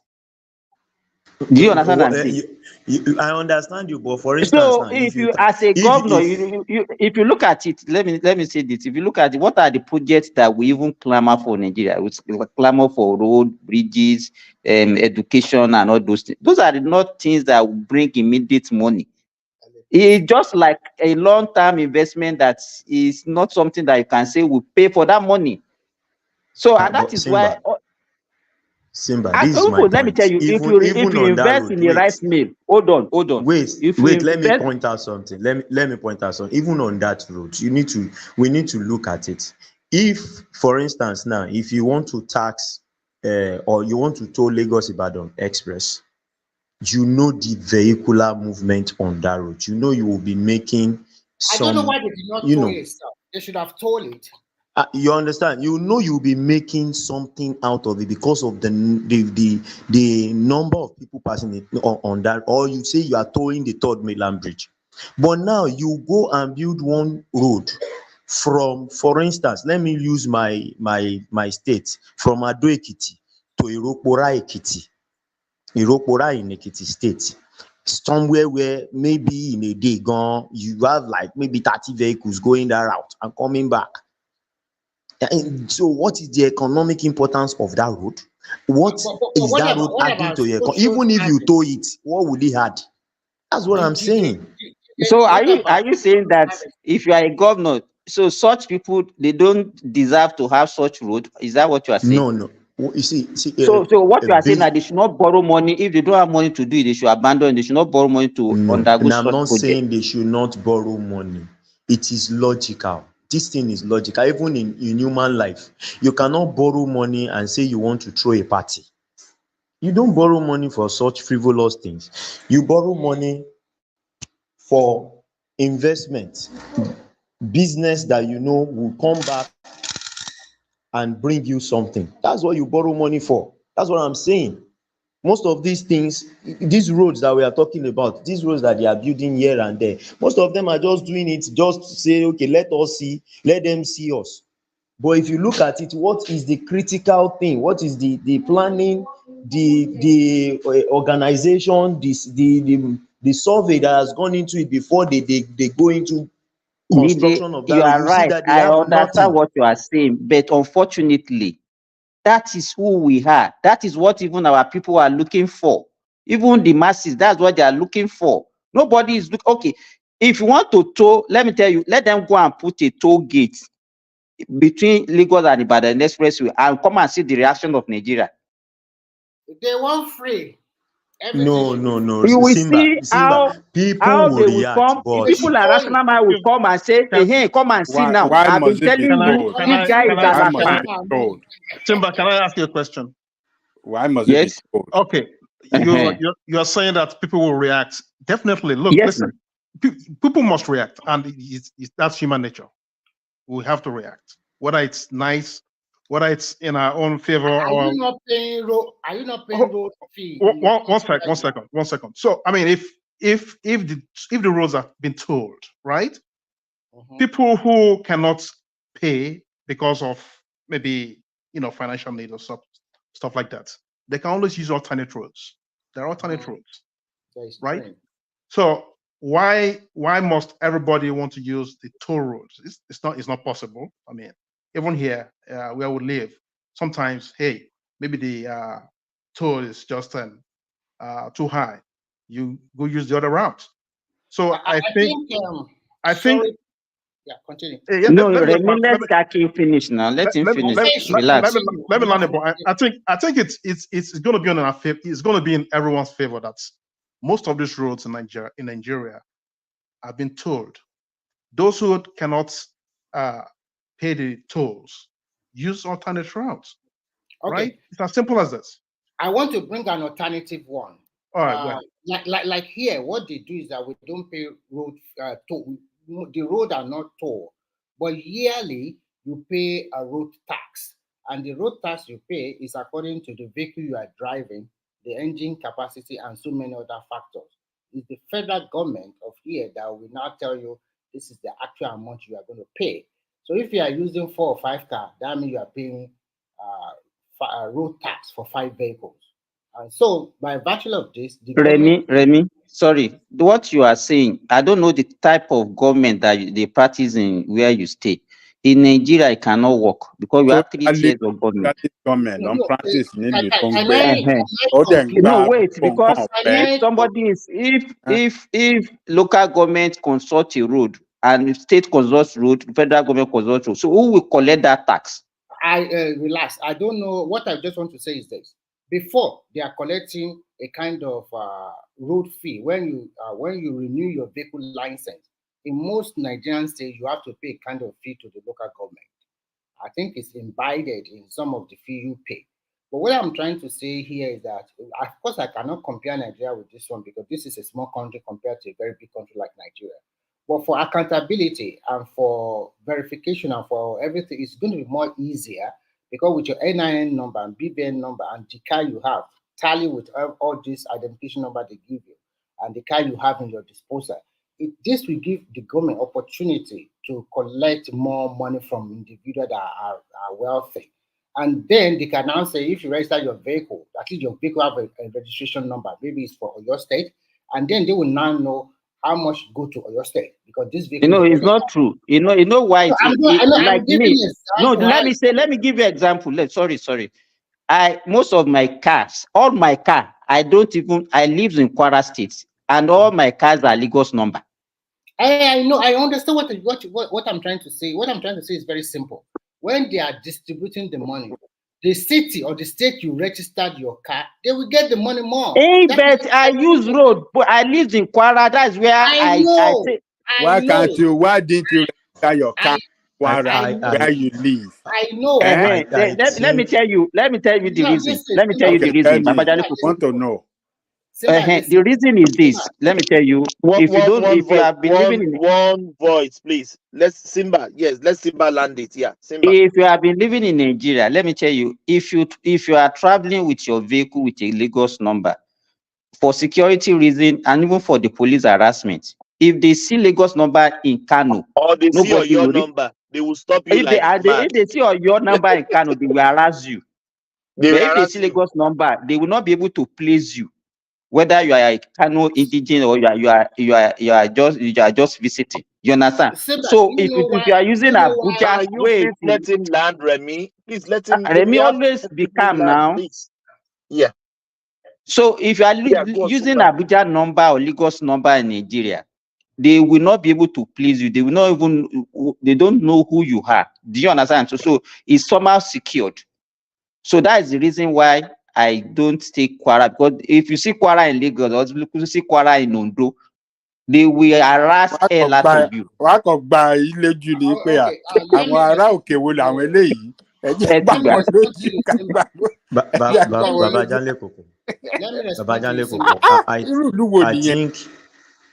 Remy, just 1 minute, please. I think the best approach would be, since all vehicles in Nigeria normally get vehicle license and it is general, I think the government can just come up with probably, like, when we get the license, there's a sticker that comes with it that you stick to the screen of your vehicle, and some people don't even stick it anymore, but you have to present it. If the government looks at it and say, okay, every person driving, that's only Lagos that has that sticker, others still don't have. Okay, I'm sorry. Let me land, please. Let me land. If the federal government says, okay, for everybody using the road, let's say 1,000 for everybody using road in Nigeria, and it is like that kind of a license thing, that it's a sticker, you have to stick it to your vehicle. Anywhere you drive on the federal road, you are covered for that 1 year, 1,000 naira. Example. Then the state where you are too will sell you a sticker. Maybe say another 1,000 naira or 500 naira for using their roads. Then you put it on your vehicle, so and you are free. State will also charge their own. Local government will also charge their own. Is that what you are saying? No. I'm not saying. Well, instead of what he is saying, that they will be sharing the money. What I'm trying to say, first and foremost, you guys did not understand it totally. Once you pay this road tax annually, you are free to drive your vehicle any part of the country. And what I'm trying to say is very simple, because there's a tax committee or commission that Tinubu asked them to look at the tax form, and they are trying to harmonize the tax system. Here, nobody needs a sticker. The police car just drive past through you with technology. They capture your registered plate number. Immediately in their system, they will know whether you are owing the money. And if you are owing that money, they will stop you and impound your vehicle immediately. And also, the question, we are not asking you how they work it there. Tell us how it can work in Nigeria. So you to calm down, because when I was talking the last time, you also interject me a lot. And tell us how it can work in Nigeria. What I'm trying to say is that this kind of system will make it easier for the government to harmonize the tax system. And if you have 4 vehicles, 3 vehicles registered in Lagos State, then Lagos State will get more money from you than people that register in Oyo. If a lot of people register their vehicle in Lagos, then more money for Lagos. And they must also make sure that Lagos does not impart any vehicle that have another state registration number, because everybody must come together and agree. I think it's a very good way. I have vehicle registered in Lagos, but he uses the road in Kwara. Yes, it's okay. You can use, so far you pay this national road tax yearly, and it's okay. You can use it anywhere in Nigeria. That the Who get the money? Who get that money? That's the question we're asking the you. federal government of Nigeria. It's a tax imposed of any person that have a vehicle in that country. According to your vehicle type, the engine and everything, you pay that road tax yearly. So And what because of the state and the local government? So But that is where Remy, I'm trying to say. let me answer your question Let too. me finish. Let me say this, Remy. Can we No, go back to Ajaliko? This transaction Ajaliko we lost. Yeah. Let's go back to uh, Ajaliko. So some other people can talk. Ajaliko. yeah, yeah. What Remy is suggesting cannot work in Nigeria. You see, there's a simple thing that they can do, very, very simple, that everybody will pay for that road tax. The simple thing is just to put it on, just a form of tax on on uh, when people are buying petrol. Petrol. Everybody will pay it. They're already shouting. You want to add more to that? Hold on now. Hold on. It's not going to be it's a little amount.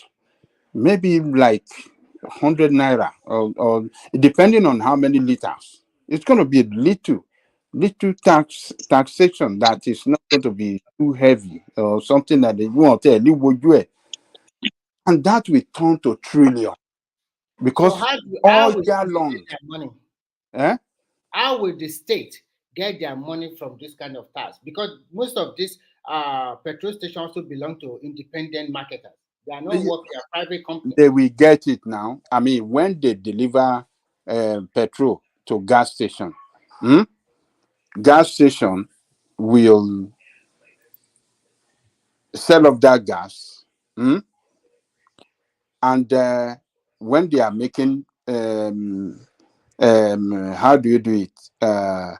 When they are paying their taxes, they will take it out from. There's a way Okay, they know the volume delivered to each state, volume of the fuel volume. that each state consume. Yes, it's easy. It's not something difficult. That is what my own state did, and we don't have here, and we don't have. Ajaliko, if We don't filling have toll station gate. can collect Ajaliko, if filling station can collect GST on behalf of government and they are remitting They it will to the not. They are government, not the so one collecting it. They will not be the one to collect it. They will have. I'm They saying will have included the as the I'm price even of what they are buying. Simba. At the price when they are Simba, buying it, you will pay. Simba, what I'm even saying is if Ajaliko, if filling station here can collect GST on behalf of government and they will remit it to the government. So even it's very easy because you collect GST. You know our country. You can't give them that mandate. They will not remit anything. Look, what I tell people is say, by the time they are selling to them. Thomas, guys, can you guys just give me some? Let me just highlight something for you. Go on. Rational please, mind. I just want everybody to hear me out, please. You see, when we say Nigeria is not a real place, not because we hate the place, but we want it to work. You see, some of us, we live in countries where we live in. In this country, you cannot get a driver's license if you don't have a residential address. And let me give you an example of me. I moved from one state to another state to come and live. The very first day I landed that state, I packed everything with my family. We came down. You know what they said to me? I just parked into the place I was moving in that very day, at that time. The next day, I wake up like this. I saw something in front of my hood of my vehicle. I saw this. So they just left. The police, they left something for me. Tell me that you need to change your license plate. And I never even spent like a day in that state. It's actually change it. But rational mind, that is ridiculous. Hold on, please. Ridiculous now. Why? Rational mind, please hold on. That's ridiculous. That's ridiculous. Why do I say that? You can be a passerby, you can come from holiday, so that is ridiculous. No. This is the thing. They know I moved. No, it's not ridiculous. They know I moved in there. I'm a new resident of that state. Yeah. But rational mind, let me say this. What happened in Australia If you move from one state to another, and you have like I'm in Victoria now. If you come from Perth or from Sydney, if you move to Victoria, your vehicle they will still allow you to use. If you just register, you will finish that 1 year from the state you are coming from. Then now, if you change your residence to Victoria, now you will change to Victoria. Like you start paying for your registration in Victoria. They will still allow you to use your you understand what I mean, where you're coming from. I get you. You still Some use your states plate here, number. this is how it works here in America. Some states they will allow you what you just described. They will allow you to do that. But as soon as it ends, if you want to renew it, you have to renew in that state. You have to change it to the state where you are living now. So the point is this. Let me say this. The reason why I'm saying this is that they do all of these things for tax purposes. Yes, of course. Because everything you can't have registration of California, then you are driving your car in New York. No, you can how would they collect tax? But you cannot live there. Hold on, you can drive. You can't live there. That's what I mean. Yeah, you can't live there. Yeah. You can't. So if you have to live in New York, at least I don't know how their law over there is, but the thing is, you have to change at some point. You have to change your license plate because if you have to live in that state. I think rational man. Let me ask you a question. Here is very simple. When you change your residency, do you report to the local community or the local government that you change your residency? Let's assume that you are living in Ogbomoso and then you move to Oyo or you move to Shaki. Do you go to the local community in America the local government office to say, okay, I've changed my residence, or immediately it's the true technology already? Once you register with the your authority and everything, immediately change by itself. How does it work in your own? Okay. Now, you see, the thing is this: the way they structure your system here is that if you work here, you see, that's the thing. As you are working, you are filling employment paper form. They will require you to present the state ID, state ID, and all those kind of things. And so if you are presenting driver license of another state from another state, they will say they will require you go and change your driver license before we can give you job. You must be a resident. So the way they structure the system here, you'll be forced. It's more easier. It's more simple. Once you move from one city to another city, you go to the nearest post office. They give you a form, and you fill the form, and immediately you can do that here too if you want. Because you already have your social security number, so everything. Guys, good morning. This is what we're saying. What is what we're saying? We don't have leaders who are please don't let us be going by leaders. Good morning. Good morning, everyone. Don't give me that. Don't give me that thing. Don't give me that crap. Don't excuse me. Good morning. Hold on, my friend. Can do. Let's rational mind land. Yeah, I beg no better can do. I might be I can land points. So I know you have something to say to can do. You live here. So my point is you see, you cannot run a system where everybody just live anyhow. Look at our friend here, Simba. Simba live in Kwara State. That is why you maintain residency. He has his business. No plate number, Neko. No plate number. You see, that's what I'm saying. That's what this is what we're saying.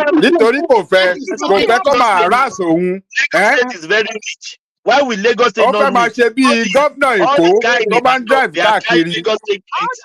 How did he even renew state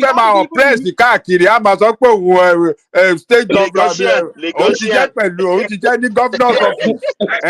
National mind. You know the funny thing. National mind. Let me go tell you this. Governor of Lagos State. National mind. Let me go tell you this. If I want to renew it now, do you believe that I can renew it in Kwara State without going to Lagos? That's the funny thing. But the point is that I can do that. You should not even have it in the first place. In a sinner country. You know what I'm saying? I got your point. What I'm saying is that it doesn't make sense because if I got the plate number in Lagos, everything is written in Lagos. But if I want to renew that license, they can renew it for me in Kwara State. And you carry Lagos State still? No, it doesn't really. It's the place number that is only Lagos. You understand? Who owns the money? Is it Kwara State or Lagos State? When I will pay to Kwara State, if I'm renewing, it's Kwara State that will now hold the money. No, it's federal government that license. No, the only money that gets to the federal government is the money for the plate number. Okay. You understand what I'm saying? That plate number cannot be changed. But if I want to renew driver license, ìyẹn gan fraud náà nìyẹn kí ló kan federal government pẹ̀lú plate number. No, I think they have, because it's federal road. I think they have certain percentage that the state.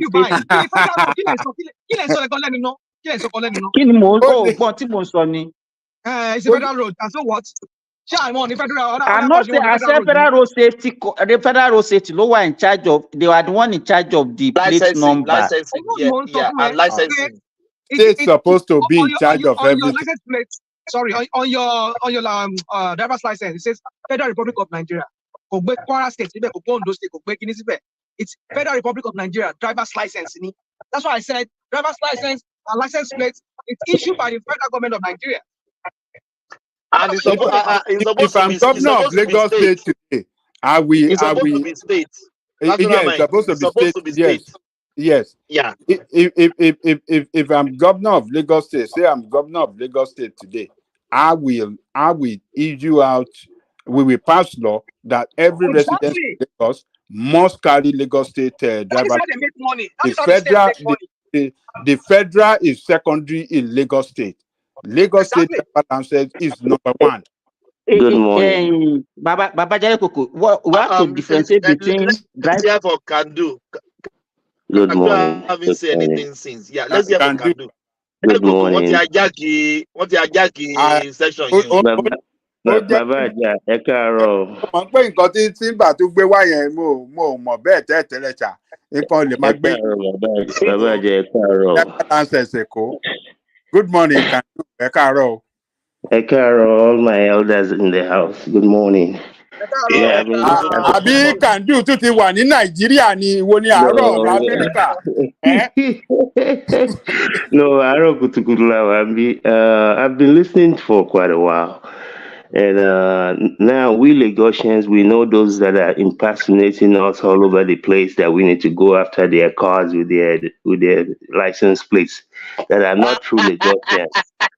We know the people who should be going after. Everyone has spoken well, I mean, for the last couple of hours regarding all of the different issues. And in terms of registration, the way I know it in America, in California, if you have a good driving record, they will actually issue you license for 10 years. You don't even have to go to DMV. If your record is very good, they just send you a renewal by mail. You pay the renewal fee, and they send you your new driver's license that it lasts for 10 years. So the last time my renewal was done, I don't remember what year, but in the third year, I moved from California to North Carolina. And because I don't actually drive, I don't drive at all. So I didn't need to go and renew my driver's license, but I was able to utilize that ID to open a bank account. I still bank with my bank in California, and so I can do everything that I need to do. I'm even trying to remember, because I bought some properties after I moved from California in Alabama, but I was still able to use my California's driver's license as my primary source of identification. So for 7 years, all I used was my California driver's license. If I needed to register to renew, when my driver's license finally expired, then I went to my local DMV in North Carolina, and then applied for North Carolina ID, since I didn't need a driver's license. So I guess I'm saying that to say, like what Rational Mind was talking about, technology has advanced to the point that the police does not, they don't even have to get out of the car. They can drive through a parking lot, a mall, and they have all the systems on their cars that will be pinning license plates, reading license plates, who has expired, who owes money. They can come into your car while you're at the mall if you owe so much money. So all of these issues, regardless of how they implement this tax in order to be able to get funds for roads, the technology is so advanced that whether they do it at the pump, whether they do it in whichever way they do it, whether you are in Lagos and but you actually live in an Akure, the system will sort all that out in 1 millionth of a second. Who gets what?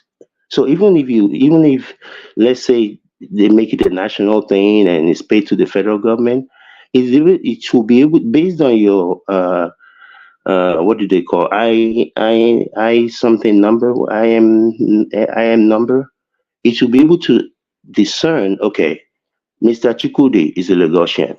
Mr. Remy, he lives in Kano, and distribute those funds to the different places in 1/1000 of a second. This is not even, you don't even need a biro and a calculator to do this.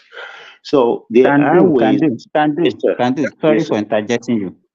If okay, because maybe I don't know, maybe you people are not really conversant with what is going on in Nigeria.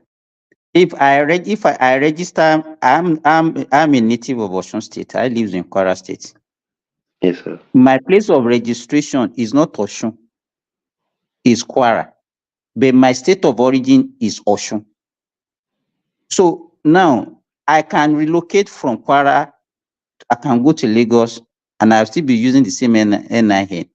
How would they locate me? Which is it, my place of registration that I'm going to use, or my place of origin, or my place of residence? I think it's. I Can I think answer it that will. question? I Okay, go think on, it will have go to on. be where you are resident. It's just like a business.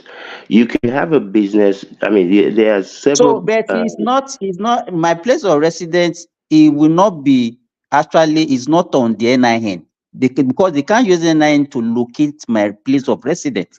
Oh no, no, I wasn't saying that it should be solely based on NIN. I think what we What should I'm be saying, discussing, I'm very sorry to say, is yeah. let us, if we can talk about, don't let us talk about the model in America or in Finland or whatever.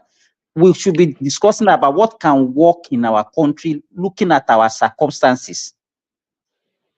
I Let think me we tell all you one thing that maybe That's what we're another talking mistake that about. we're That's what we're making. talking about. That's what we're Excuse talking me, about. sorry. What there is a difference in Nigeria. Just get this right.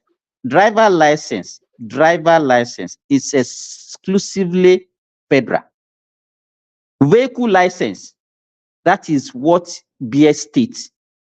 You understand? There's a difference between driver license and vehicle license. Okay.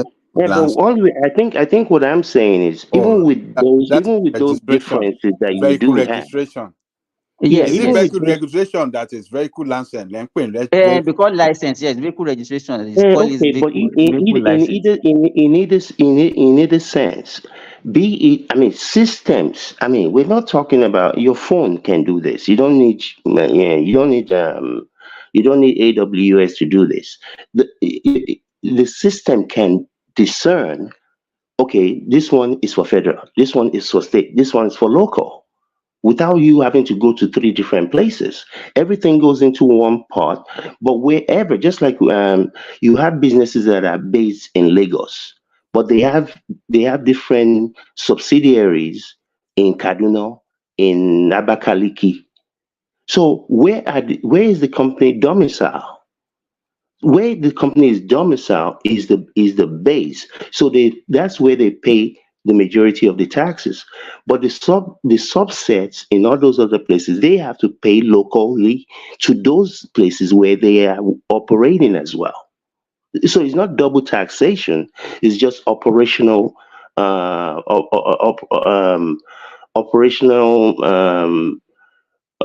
taxes. Wherever you operate, you have to pay taxes. There are a lot of companies that operate online in America, for example, and in some states, even though you're operating online, the system is able to see that, okay, Mr. Lagbaja is operating um, from New York. And if you're operating from New York, you pay taxes based on where you're operating from. So I think like I said, I've heard a whole lot. A whole lot of people have said, I think, some very brilliant things, but we have to utilize system to make these things easier for everybody, for the federal, for the state, and even the local. Should be able to get part of this part of this money to be able to do some of the things that a lot of people were talking about yesterday.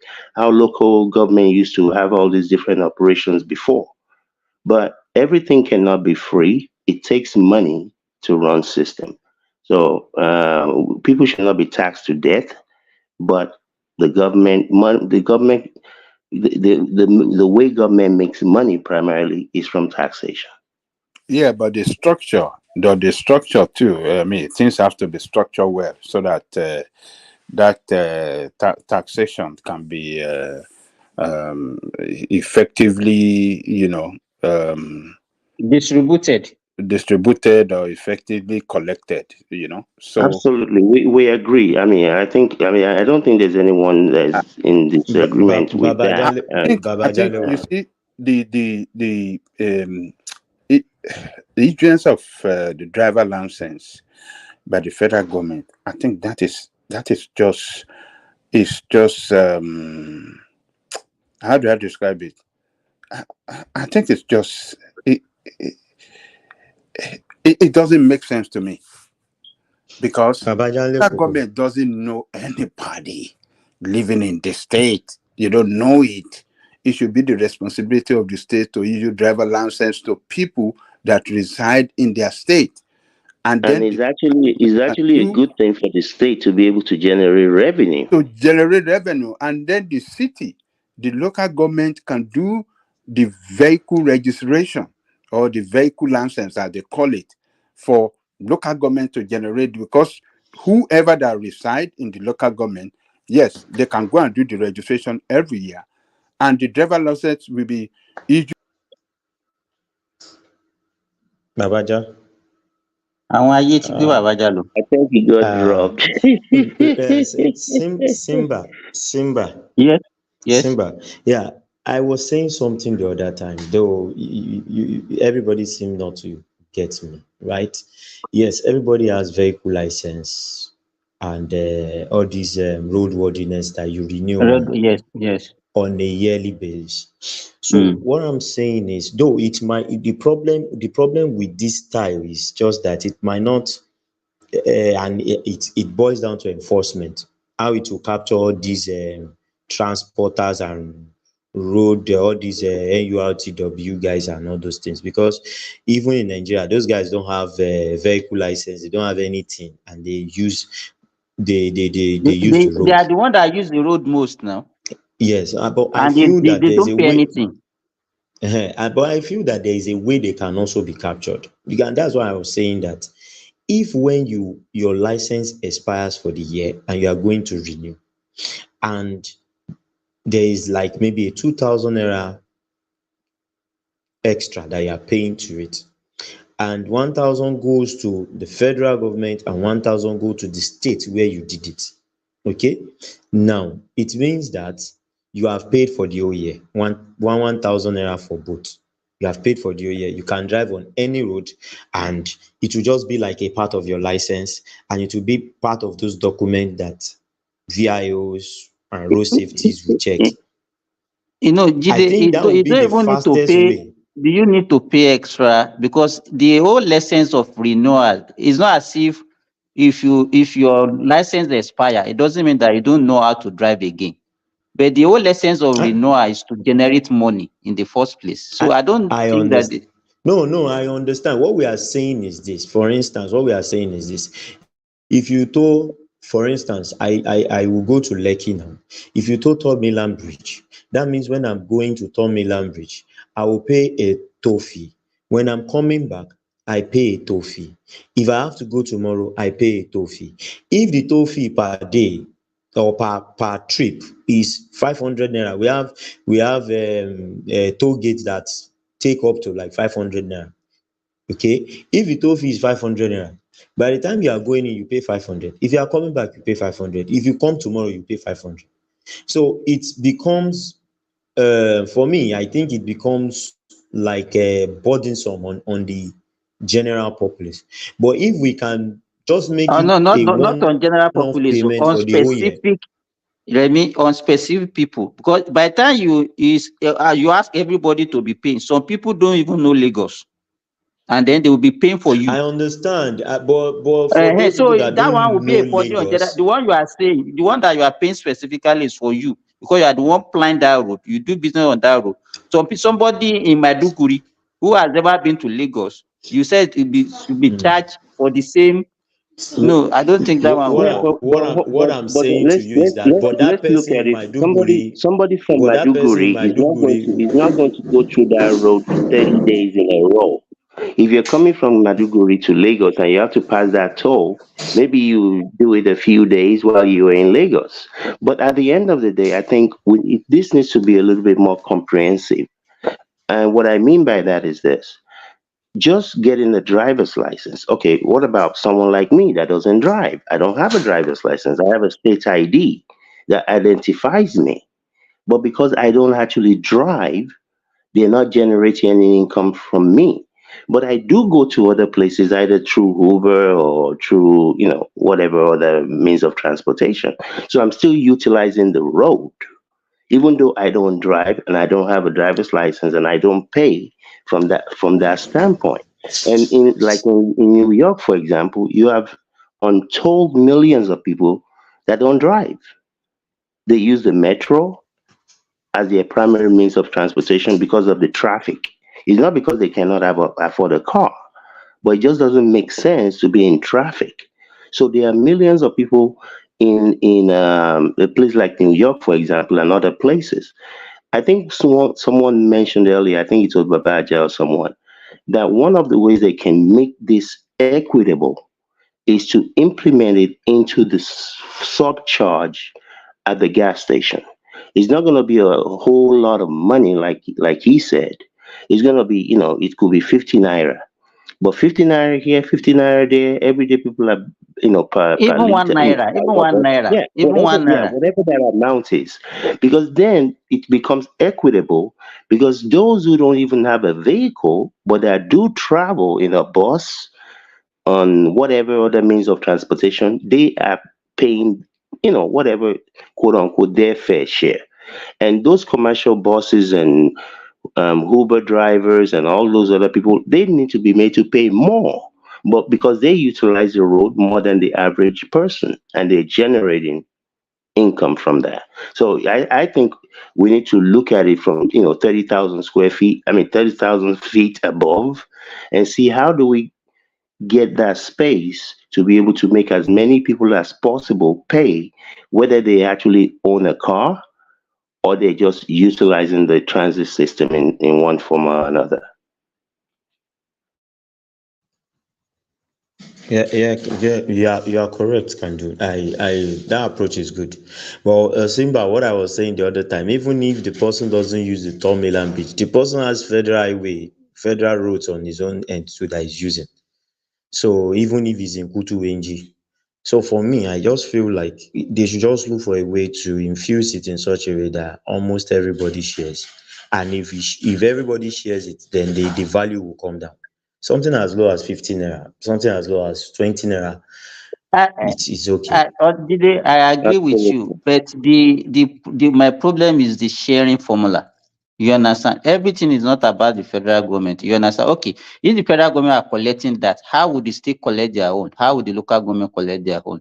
Because at least the local government also constructs road, state also constructs road. That's why I said the other time that any state where you are registering your vehicle or you are renewing if your vehicle is from Kwara State, if you are paying for the tax for the federal government, you're also paying for the state, and the state and the local government are going to share it between themselves.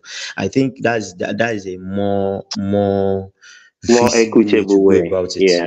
Yes, Eh, that's you a I know, more think I, you feasible know, way I to go think I Jide, about it. agree. you know, I Jide. think I agree with. I think I agree with that. Even those who are trying to cheat and register their cars in Lagos. Even those who You're are not trying to serious, cheat. can do. The average person, no. I know it's not a cheating thing. It's just really what makes sense. What you said. Who wants to be getting harassed just because you drive your car to Borno State and it says Akure or wherever? But I think averagely the system will work itself out because it's not everyone who is going to have. It's not everyone that has multiple cars in the first place.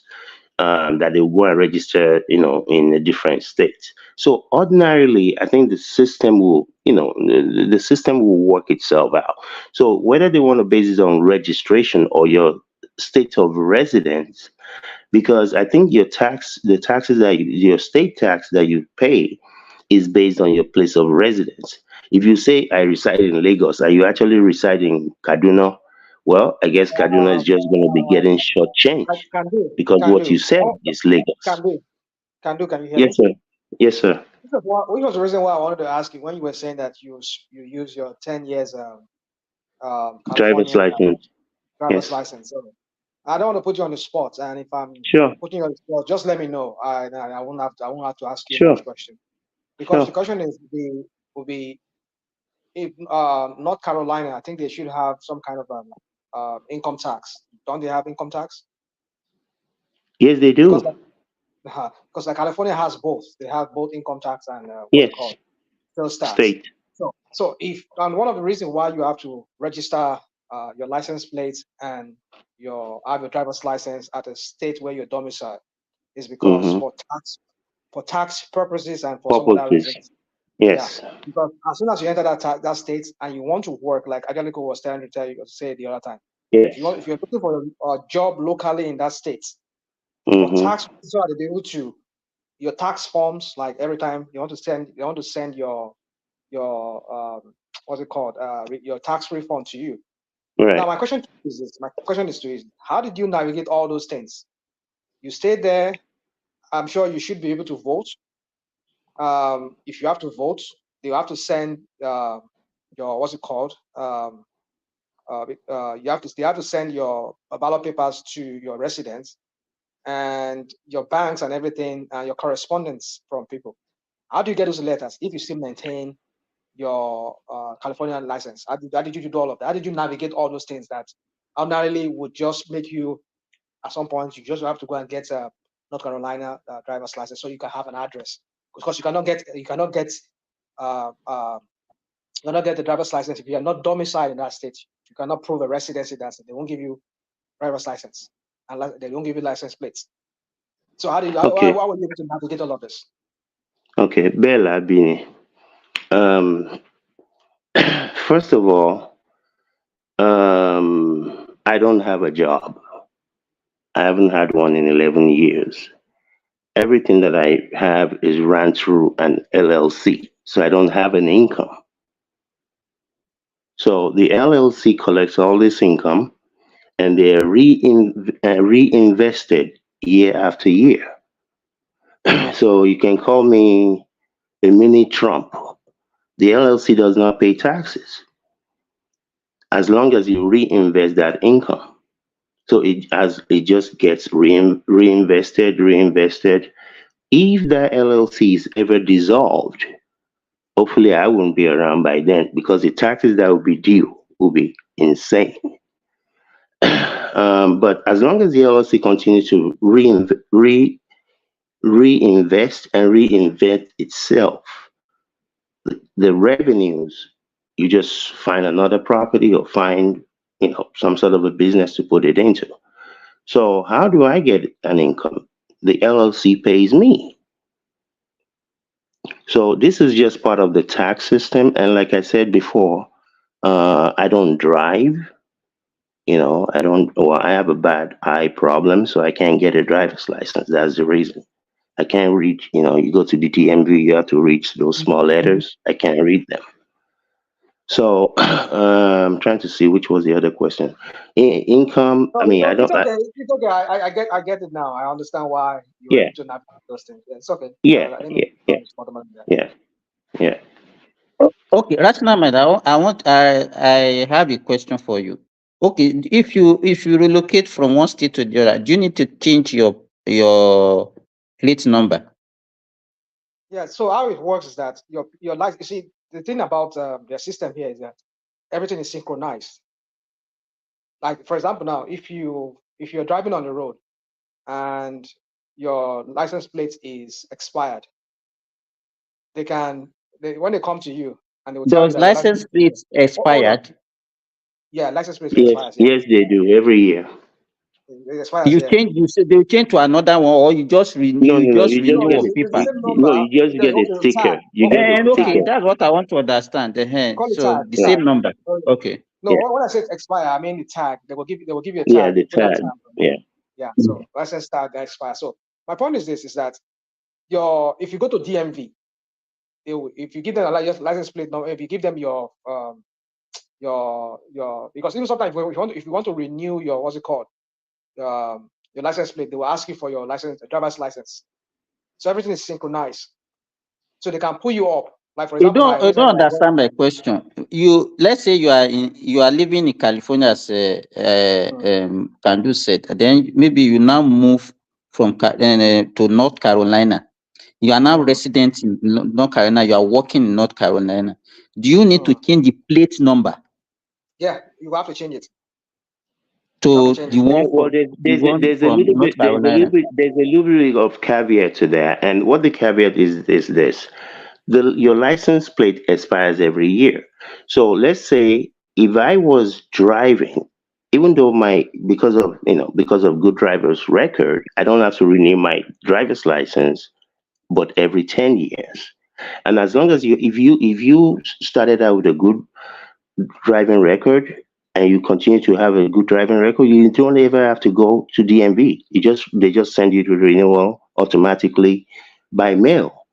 But your car, let's say the last time you renewed your car registration was in January, and for whatever reason you had to move to New York in April. So your car is still good because your registration is for 1 year. But if you continue to stay in New York, you cannot now call California and say renew my license plate. No, you have to go wherever you're now at to get your plate renewed, or now for them to be able to ascertain that you're now a So they can resident. And it's renew. Can they renew North Carolina plate number in another state? nope, No, you cannot. You cannot. no sir, you cannot. No, what I'm saying, let's say, as listen to my example. I'm using your example now. You are in California before, now in North Carolina. You have a Yes sir. plate number of California.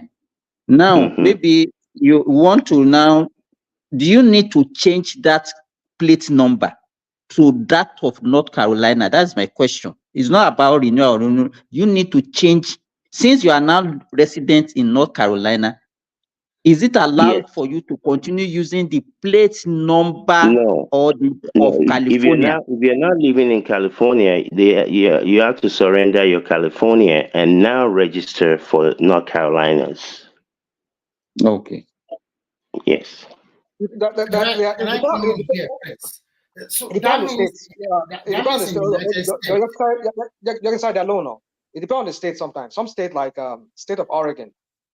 Some people move from California to Oregon, and they allow them to use their what's it called, their license plates and their driver's license for some time. So, but at some time when you expires, you have to switch to Oregon. You Yes. don't switch to Yes. Oregon, then you have a problem. Yeah, but So it doesn't have to but be like some other immediate. states like Washington State, my goodness, within 10 days you have to do it. Within 10 days when Yeah, you arrive that's at true. Some states they are will give very, you. very So strict on it, and others are it all very lax. depends. Yeah, Yeah. so it all depends. But the thing is that the system will force you at some point, because when you go look for a job or you want to get Yeah. voting, you want to vote, or something will just force you.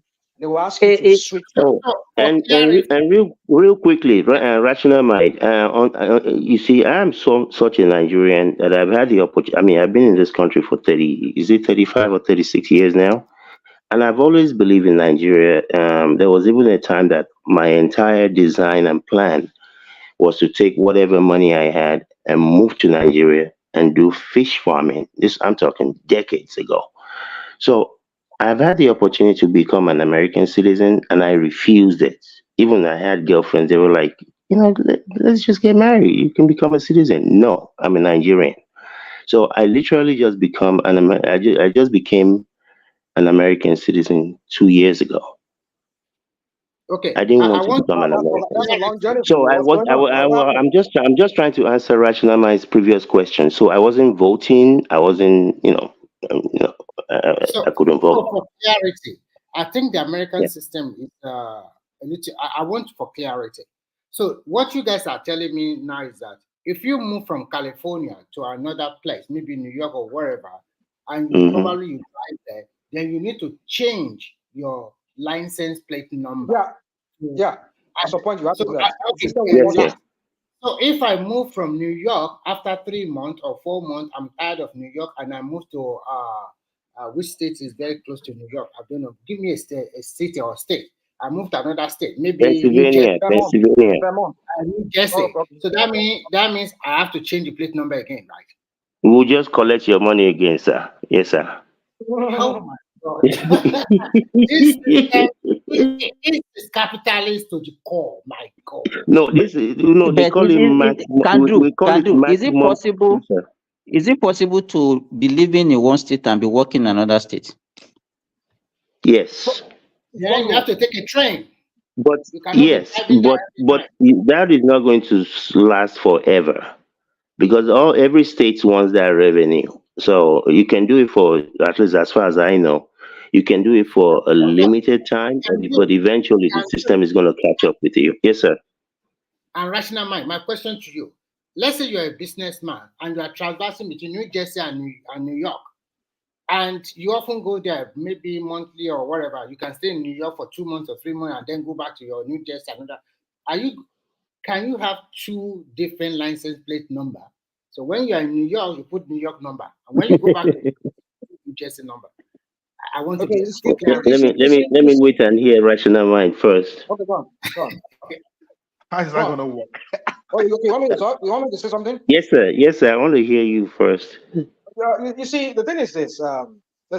Again, the system will force you at some point. It will, like, for example, Rational mind. Hold on. Who asked that question, please? It's yeah, Remy that asked the question. It Remy. sounds like a very Nigerian question, a way to get around the system. Obin lára nìyẹn, Obin gún sígbà lára nìyẹn. Ó fọ̀rọ̀ Obin bá sígbà wọn. I'm just joking. I'm just joking. Yeah, you see, the thing is this: the system is, again, the system will force you. See, let me say something to you, because then, if you maintain because one thing about licenses is that you either of the license, either driver's license or car registration, you need to be domiciled in that state to have you need to have an address, at least an address. So now, so can you have two addresses? Well, it's possible. Yes. Some people do it. Yes. It's possible. Because you have It's two possible. houses or two property in two different cities. Yes. A lot of people. Yeah, go ahead. Sorry, I'm sorry. But you see, you're opening yourself to a lot of criminal suspicion if you're doing that. Why? Yeah, So it are is you because trying the to say system. I cannot have Hold on. another And property? the reason is this: for tax purposes. For tax purposes. That's why I said Nigeria is not a real place. Nigeria is not even a country in itself, because federal government should not be issuing license.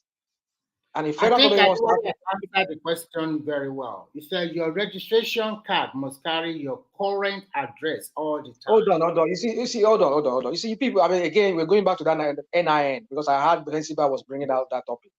You see, yes, NIN. Yes. Hold on. NIN is like our social security number here. Yes. Now, the thing is this: you need correspondence from either the IRS. The IRS is Internal Revenue Service here. They call it TIN. You talk about tax identification number, right? Well, tax that is if you're not. Yeah, if you're not. They're coming up with you before the end of. Oh, yes, Remy, you always do this thing. Oh, man, I like to do it with you, especially you. Continue. Hold on. I don't have the time for all of that. I don't have all the time for that. Let's not go into the minutiae of things. Let's just focus on what we're talking about. Yes, TIN or is that ITIN, whatever they call it, the tax department. I mean, let's just leave that. So So our NIN is just like our social security, our social security SSN here. So the point is this: is that when you go to Social Security Administration to go and obtain your, as you're moving here for the first time, or they issue it for your, however you maybe you have a baby or whatever. And let me just do that. So when you have it, the point is this: is that you always have to get correspondence from any of the federal agencies. For example, the IRS. The IRS has to send you correspondence, like for example, you're owing tax, or if they want to send your refund to you, they need an address to send it to you.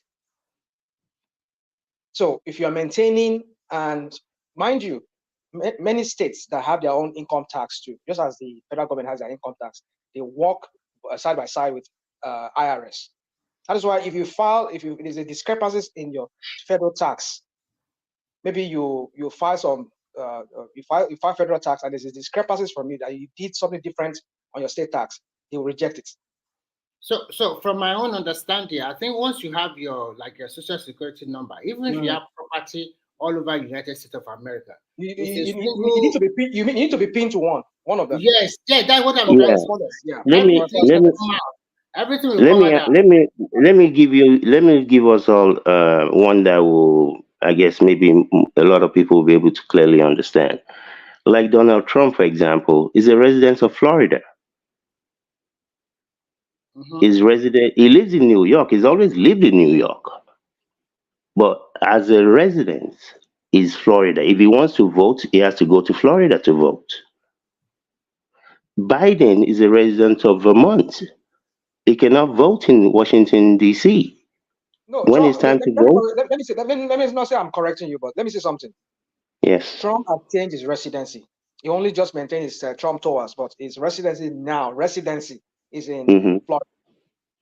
No, I know, no. But what I'm saying, I'm just buttressing even your point, and I guess also answering the person that asked the question initially. Trump has properties all over the United States, but his resident, his place of residence, and that's one of the unique things about the United States as well. You don't pay state taxes in Florida. So it's advantageous for people to actually move there. That's why you have a lot of people that actually reside, they have their residency in Florida because there are no state taxes. But they have sales tax, right? Sales tax. Yeah. When you buy something in the store, yeah. But like Trump, for example, I'm using Trump as because that's somebody that most people knows. So it's Trump Towers, is whatever hotels, wherever those entities are, they pay taxes where they are. So Trump Towers pays taxes to the state of New York. Trump whatever pays taxes to wherever their domicile. So he himself, as the owner of the entity, pays very little taxes. Very, very little, which is one of the reasons why, 34, but that's a different story. So I'm just using that as, to give us a broader idea. The question, I guess your question was, if you're in New York, you're working in New York, you're staying in or working in New Jersey back and forth, you have to make a choice. You have to say, this is my residence in New Jersey. But my business, or I conduct most of my businesses across the street in New York. You'll be paying taxes over here, you'll be paying taxes over there. If it pays you to pay both, go on, son. But can do the reason why I asked that question, like in Nigeria, okay, you are working, let's say you are working for Osun State government and you are residing in Kwara. The tax on your salary will be paid to Osun, but you're actually consuming utilities in Kwara. Do you understand? Okay. Yes, sir. So, and you paid nothing to Kwara. That is it. No, but if you look at it now, some people are living in Ogun State. They are working in Lagos State. They pay tax to Lagos. They live in Ogun State. Yeah, but the thing is this: where they live, is the system. Do you know why it's like that? Go Oh, ahead. sorry, please. Go on. No, go ahead. No, you go ahead. The reason why it's like that is because it is where you work, that is where you pay. tax. Let me give you an example. Correct. I live in a different state, and I travel, I commute during the week to a different place to go and work. So, but then I have to pay my tax in that state, even though I'm domiciled in that, because that's why if I'm resident in a state where they have income tax, and I work in a state where they don't have sales tax, so I don't have to pay tax. I don't have to pay tax because I'm paying tax, sales tax or whatever in that state. Yeah, but you see, this is the thing. Again, we have to always remember we're talking about functioning system. You see, if you live in whatever state and you conduct your business and you go to this other state, each of those places, you're staying in a hotel, you're paying taxes. You're buying gas, you're paying taxes. You're buying food, you go to a restaurant. So you might think you're getting away with stuff, but you're paying as you go. Even this Osun State example, you live in Osun, you work in Lagos. Yes, where you work, you pay taxes. But when you come back to Osun, if the system works like it's supposed to, you're supposed to pay taxes on your house, or the person who is renting to you, that's collecting rent from you, should be paying taxes on that money that they collect. You eat when you're back in Osun. You buy gas, you go to the market and buy whatever. Those things, you're paying. You're constantly paying without knowing it, or without being cognizant, I should say. But like what rational mind is saying now, like okay, some states in United States they don't pay sales tax. You understand what I'm saying? Some don't have income tax; they only have sales tax. Some have sales. So if you are shortly between the two, you can actually be escaping some form of payment or the other. Why do you want to escape? We don't like to escape. We like to pay taxes in America, even though I don't pay. I beg you, leave that one can do. Leave that one can do. But I do pay. I buy things all the time. I buy things. I buy things to repair properties. I pay taxes. Yeah. You see, our people are overtaxed. I don't know why. That's the problem. Because you're paying tax for almost everything. You are sending bank to bank transfer. You are paying tax. You are doing you're buying petrol or gas. Diesel. You're paying tax. Rational mind. You see, the reason why it's so pronounced in Nigeria, it's not that we don't pay a lot of taxes here. If you look at your utility bills, look at your phone bill, you will not believe the number of taxes. They're not a lot. It's not a lot of money. It might be 17 cents. But when you calculate that 17 cents times multiple, even over $1 trillion, because you're paying it every month. If out of the 230 million people in America, if 200 million of them have a phone, and each month you're paying 17 cents of some ridiculous tax, very soon you're talking about a lot of money. Exactly. When it's done every month. So it's not that we don't pay taxes, and there are a lot of disgruntled people in America about taxes that don't think that they should be paying taxes. But the average person can see it. They know that if you get in an accident, ambulance will come, whether you are rich, you are poor. They know that, you have to pay for electricity and water, but it will turn on when it's supposed to. In my area, where there was a storm this last weekend, right away, the energy company sent text messages, boom, boom, boom. The thing will be back on in 7 minutes, and in less than 5, it was back on. So it's not the taxes. Exactly. It's that you can see it. But in Nigeria, where do you see it? If you call the police station, they will tell you we don't have petrol. Right? That's it now. So you see, Nigeria is not a real place. That's what we're saying. The police should not even be a federal thing. Federal can have their own police, either they call it SSS or whatever they call it.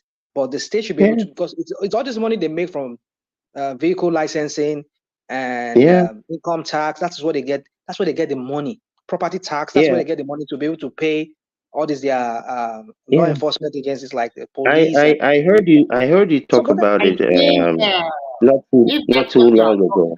Now, for this to really, sorry to watch it, for it to really work very well in Nigeria, there must be a gradual back to resource control and state police and the rest. It cannot be federal government. They will, because all of Absolutely. them depends on the federation account. Remy, are you aware that the Remy, governors have taken the federal government to court over this local government issue? Are you aware of that? No, it is no, it's it's other the way federal around. it's the federal It's the government federal that is government that taking took them to them to court. court. Oh, federal And I government. like Oh. what the Yeah, Supreme Court, you know what? The Supreme Court told them each state should file in their response individually. Yeah, I think it's 7 days That or is the something like first that. No, he gave them 5 days. He gave them 5 5 wow. days. days. They 5 are days. they are Each Wow. state begging should for file 14 their days. response. Now let's They see are which state that they will know who is the thief in that country. Let's see the state you government you that will see say, Remy, you see when we talk about this thing, yes, we can continue to say a lot of things, but you see, to some extent, yes, let's say that there is a lot of mismanagement in Nigeria. yes. We can all attest to that. But if we look at what is being captured in Nigeria, people that are being captured under the tax regime, they are, I can say maybe less than 50% of the It's not whole even up to that. My yes, uncle is because a tax consultant in Nigeria for your state and Lagos, or your state and Ogun State. He told me that people always use fictitious address, and when they use real address, you will not meet the owner of the business. They will run away. do They will be do treating you the government, everybody, even the so-called rich people. Oh, God. Remy, that is another case. That one is another case entirely. We are talking about people that even register and they are playing Anki Panki. There are a lot of Indian companies in Nigeria that you will not know the size of what they are doing from the outside. These guys will do their gate like it's just span. They will just use span and everything just to distract people as if they don't have anything. But when you go there, these people will not declare the normal things they should declare to the government. You know all those things. That one is aside. We are not even talking. Let's even talk about the vehicles. Go on, please. Sorry. Go on. Let's even talk about the vehicles on the road. For instance, we are talking about, I can say to you that 70% of the vehicles on the road don't have license. You are right. You understand? 70%. Because all those, see, from Faragon buses to Keke Napep to all these people don't use, they are not captured. They are not captured. They are not captured. On that, so we can see where the problem is. I was whose fault talking is that? to Whose fault is that? Whose fault is that? It's the state now. It's the state supposed to No, collect their the fault is the law. Hold on, the law. Hold on. I will tell you. Enforcement, yeah. I'll tell you. I'll tell you a story of myself. Many years ago, I had a vehicle. Many years ago. That was many years ago. I'll do mélòó kan ní bàbá Rashid. Would they emphasize the He's 1 million years ago? talking as So, he's talking as if it was during the era of Lord Lugard.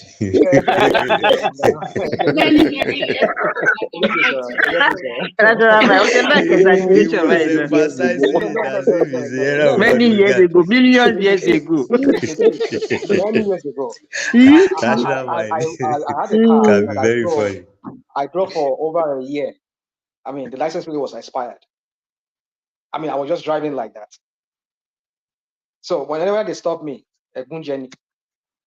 And when they ask me for a good job, I just give them. I drive it for 1 year like that.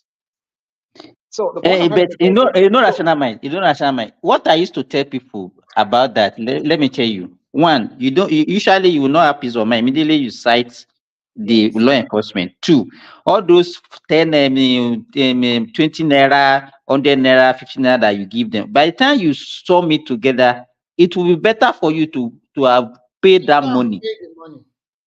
You know, but most people don't realize that. Let me tell you a short story that happened to me. I was driving to Lagos and I got to Songo Bridge, and this VIO guy just stopped me. Meanwhile, my vehicle papers had expired. I was talking to the agent that normally does it for me to do it. So when the guy stopped me, I said, I've sent all these things out to my agent. You understand? It just expired. So, and they are on it. The man said, no. He just You jumped into the vehicle. have to leave something, no. He said he jumped into the vehicle and told me that I must pay 10,000 naira on the spot, or else if his oga takes me to the station. Whose fault is Sorry, that? sorry. He said if his oga takes me to the station, there will be problem. And I said, okay, no problem. I called the agent. The agent said every other thing is ready except the roadworthiness. And I said, no problem. Send me every other thing. You are totally at fault, sir. You should not be in a vehicle that you don't have the particulars to. Exactly. No, the guy, you see, the problem is the person doing it. I agree. The You person see, doing it. it doesn't matter. If this has not been done and handed to you, you have no right to even be in that vehicle on the road. I understand. This is part of our Nigerian mentality. Here is done, but the person doing it. Kantu, all of us we are criminally minded. You understand? What I just said now, Nigerians will prefer to be paying bribe. That will be more than the exact number, the money that is supposed to pay to renew that license. Simba, let me land now. So the two of them, they were now playing. I just want to see before we take you there. So when they saw that all other licenses were already done, in fact, the dating of the day it was done was even, it was way before that day. So I now showed them. I said, he was waiting for everything to complete before he sent it down to me. They now said that one that is not there is why they are going to hold me. Is that one is their own job? I said, okay, no problem. Enter into the vehicle. Let's go. Where is your station around here? And I drove him to the station. And the guy said I should hand him the key to my car. I said, not me. I'm not giving you. If I give you, then you are the owner of the car. I'm the owner of the car. Then when we entered into the office, I told their oga, this is the issue. I want to renew my roadworthiness. Do you know I paid 1,300 to renew the roadworthiness? And those guys were Good story. But this is what my father always tells me, especially when I'm in Nigeria. Do never put yourself in a situation where you have to be begging one oga. Exactly. Under any I don't like you use it to pay the money, renew your license so that you can have peace of mind. Yeah. So when they stop you, they might even want to shakara you. They might say what did the boy say? Your tire is your tire is round. He said when Olokpa stopped him, he couldn't find any other thing to say. He said your tire is round. Do you know? One thing I don't like Nigeria about is that all those vehicle license documents, they are just too bulky. So many people. We live in the age of technology. What they do here is that once your vehicle is about to be the annual tax fee, you pay. The Trafficom that is responsible, like our VIO, they just put enter into one. They will send you an invoice. They will send an invoice like 2 weeks ahead of that time. They will send you an invoice of how much you are going to pay for the next coming year. And once you pay the money, you already see all the system. Nobody like in Nigeria, VIO, so many paper in your hand. Remy, yeah. In front of, on my table here, I have one of my car. It's expiring. They always send me in the mail. Huh? Remi kí ló máa ń ṣe pẹ̀lú rational mind náà. How many do you have, rational mind? Don't worry about how many he has. They're trying to calculate your pockets. Rational mind. Ṣé ẹ fẹ́ tax rational mind? Ṣé ẹ fẹ́ tax calculate pocket rational mind. They don't tell them.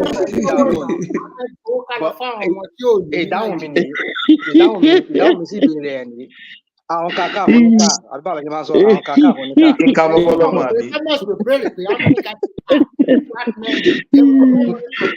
Then we give it to the homeless people in Nigeria. I think you would like more people.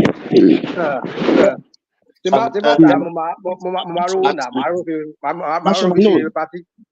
a serious note, though, this is a much broader issue to which I myself am very guilty. Kedu, let me ask you Yes, sir. this. Why, Yes, sir. why are we renewing our license in Nigeria? We still need to go back and do capturing. Why do I say that? Here in Australia, when your license expired, you go to, we call it Vic Road. Yeah, you guys call it DMV in America. You go there, you pay for another one. Between 5 working days, they send another driver's license to you. You don't need to do any capturing. My face did not change. Validity in Australia? How many Yeah, years? my fingers does not change. From So why are house we you can doing do it. capturing? From house you How can do it. many years is the validity of a driver license in Australia? How many years? 3 years and 10 years. Our own year is 10 years. Is it Yeah, 10 or you have 20? 3 years I and think 10 I had years. my own up to 2037. The one I had In Nigeria, I think in Nigeria it's 5 years or so. It's Yeah, 4 or 5 years. Yeah. 5 years. It's 5 years. Yeah, But but and okay. then information, Thomas, in Nigeria now, if you want to renew your driver license, you don't need to capture again. Exactly. The Really? new Mm, interior That would minister be good. has started That would changing be this. good. yeah, It has been but there like I, for more than I think my last license that I renewed 4 years ago, I didn't yeah, but capture. like I was trying to say, you see, we have a broader problem. And I say that to say that this, like in America, for example, most people don't pay taxes. The taxes get taken from them. They take the money. You don't go and send them the money. Most people work, so before they actually get their check, the money is taken.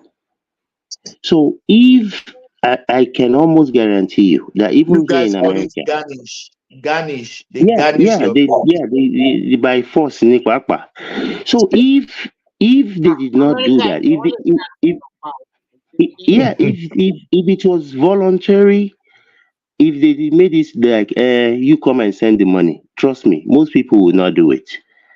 But at the end of the day, even those who refuse to do it or cannot do it, the government, and there's this comedian, Jimmy Fox, I think his name, if I remember his name correctly. This man, he was like in his 70s or close to 80. When he owed the IRS so much money, I'm sure I can even still find, this was many years ago, maybe more than 20 years ago. They went to his house and started removing things. IRS. They don't joke. Oh. They don't joke. I think they even Can do in Nigeria also Can people do. that are working in formal sector, they Exactly. tax, they remove their money before they get paid. But you know yeah, that You only see it on your pay they slip. are just very small percentage because informal exactly. sector is the largest employer of labor in Nigeria. Exactly. Exactly. So I'm You saying see that on your pay slip that so amount this has been deducted. Uh, yeah. So and I guess that's part of our problem is that we don't have enough of that tax base where the money can be taken before it gets to people's hands. And the That's the reality is problem. even I'm let guilty me of this. can do. let Hold me on even real tell you quickly. can do. Let me oh, go ahead.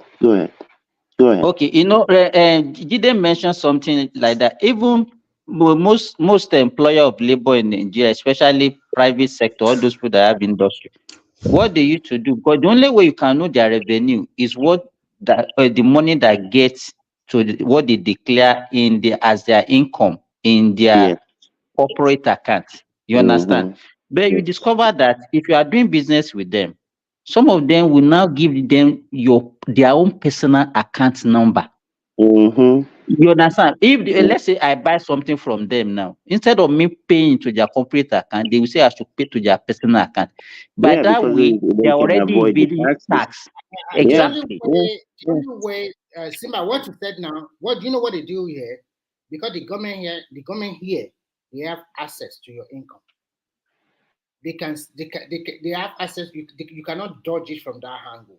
Because when you open your entrepreneur business here, you can also use your personal account to run it. But luckily for Nigeria, the tax committee are working on harmonizing the tax. They want to widen Let me say this in Yoruba. My business, team at the console for me, man, they call gift. Yes, I know. About the best also accounting. Gift.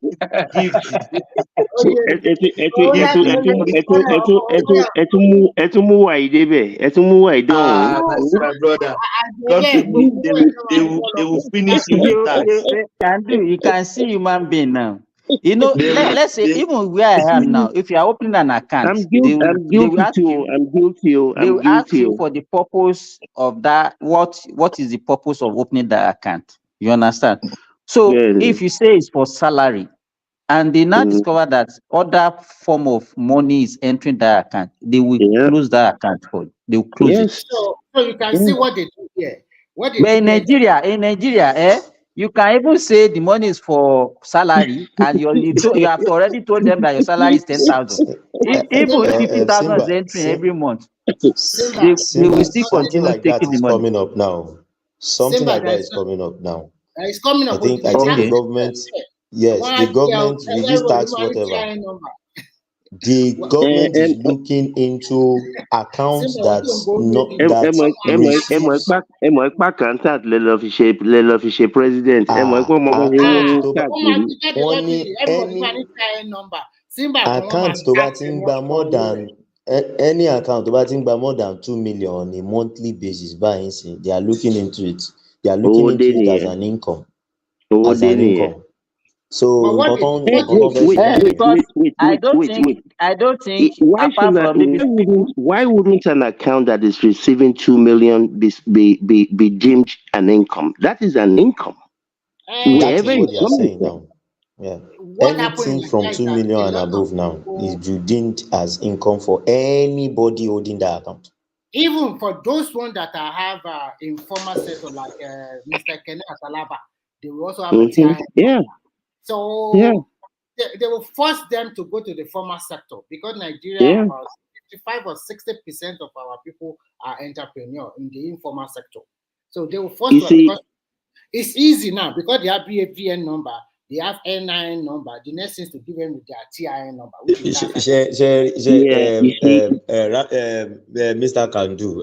Sorry, I'm sometimes this is one of the reasons why. See, when somebody like a Kenneth comes and make noise, I look at him like, you are not even paying that much. It's not contributing anything to that economy. It's not contributing anything. If you know how much leaves my own account on a monthly basis once the payday lands like this, I see it just, and I'm like, Let me tell you for free, Jide, as far back as 2012, 2013, 2014, the tax I pay has been more than 100,000 on my salary, more than 100K. Yeah, that was what happened to me one day. That one road safety was stopping me for there's no parking space. I parked somewhere, and it was like I told him my tax alone will pay more than your salary. So what is your headache? Why didn't you create a car park here? No, Mr. Jide, you cannot do that. They're also collecting good money at those safety. But on a serious note, though, you see the way for instance, you visited a place. There's no physical parking space in that environment. For instance, there are so many vehicles just parking on the parking lane. Then you also park there. Then they come and they say, "Why are you parking?" And it's just like maybe you cannot also park there. But this is what we are saying. This is what I'm saying. You are wrong. You are wrong. Don't defend. Wait. No, you don't understand what I'm trying to say. Doesn't make you okay. This is what I'm trying to say. A three-lane road. Okay. You know there is always this side whatever to it where they will just put the gravel and all those things. The shoulder of the road. Very good. The shoulder. Now the shoulder. There is no parking space along that line at all. Everybody knows. Yes. But these people just Ibo la wá fẹ́ páàkì sí. Hey, that's your own problem. No. Nǹkan That tẹ́mi is ń your sọ ni wípé problem. You cannot àwọn people yìí mọ̀. if you do that in my area, when you go to whatever court, the judge will even add Which more money. area is that? Which area is In that? North Carolina. You cannot say North Carolina, you see. I know, but ní park, ó máa ní park now. no, That there are when we go to places. Lagos. There are places to the man, but tí o bá ní àlè sọ pé nítorí ìyẹn. I'm not trying to compare America to North Carolina or anything. Can do. When you Yes, go to sir. places in Lagos where there is no parking space, you find a way to park. You find somewhere to park your car, and you pay them there because there are private people that have spaces that they will say park. Wait. You pay the boys. No, our boys here. Those people, they're not an entity. You're just putting money in people's pocket for no reason. That's what I'm saying, because there is no public parking space created by the government. I know. I'm not saying. And we're all doing it wrong. We're all, including myself. Like I said, I'm guilty of this. Okay, like us, for example, we have some properties. We have some rental properties in Lagos. We have property managers, and I know that the taxes that we pay on those properties is pittance to what we should be paying. It really is. So that's why I said I'm the first no Ram is okay. Because if we're paying, I mean, that you are not paying enough. You are not paying enough. We're not. No, we're paying, but I know it pay. It's not me that goes and pays it. It's the property manager people. They say, worry, But even my own conscience tells me this is not right. Do I now go to Alausa and take the money there myself? Kando, I want to ask you a question. Because if they come out with this harmonized tax system, yes, sir. People can now pay the right taxes, don't you think Nigerians will shout? Yeah, they should shout. People shout here in America every day about taxes. Shout. And again, part of the problem is they should not pay any money. That everything should be free. Everything. Me, I'm going to defend Baba Aja is not going to say everything should be free. I'm going to defend him. I don't think so. But you see, this is our problem. Do they steal money in America? No, but wait. Do they steal money? Do they steal money in America? Yes. Do they utilize all of the tax money that is collected in the right way? No. What I'm trying to bring out, Nick, you see, it will be people are going to shout more because a portion of that money that is being collected is going to be wasted, stolen, whatever. Now, even the state are like trying to consult the one that federal government set up, that they should have them also harmonize their tax system in their state. There's a lot of work. You cannot believe that this committee or this, they even brought in a lot of people from accounting, from UI, from IFE, no, not from UI, from other top, like Lagos State University. From Unilag, yes. They brought people from Unilag. So this is very good because my uncle told me all of these things, that they are coming up with very difficult for you to escape. They are trying to widen it so that everybody will contribute. And look at Abuja, look at Lagos State.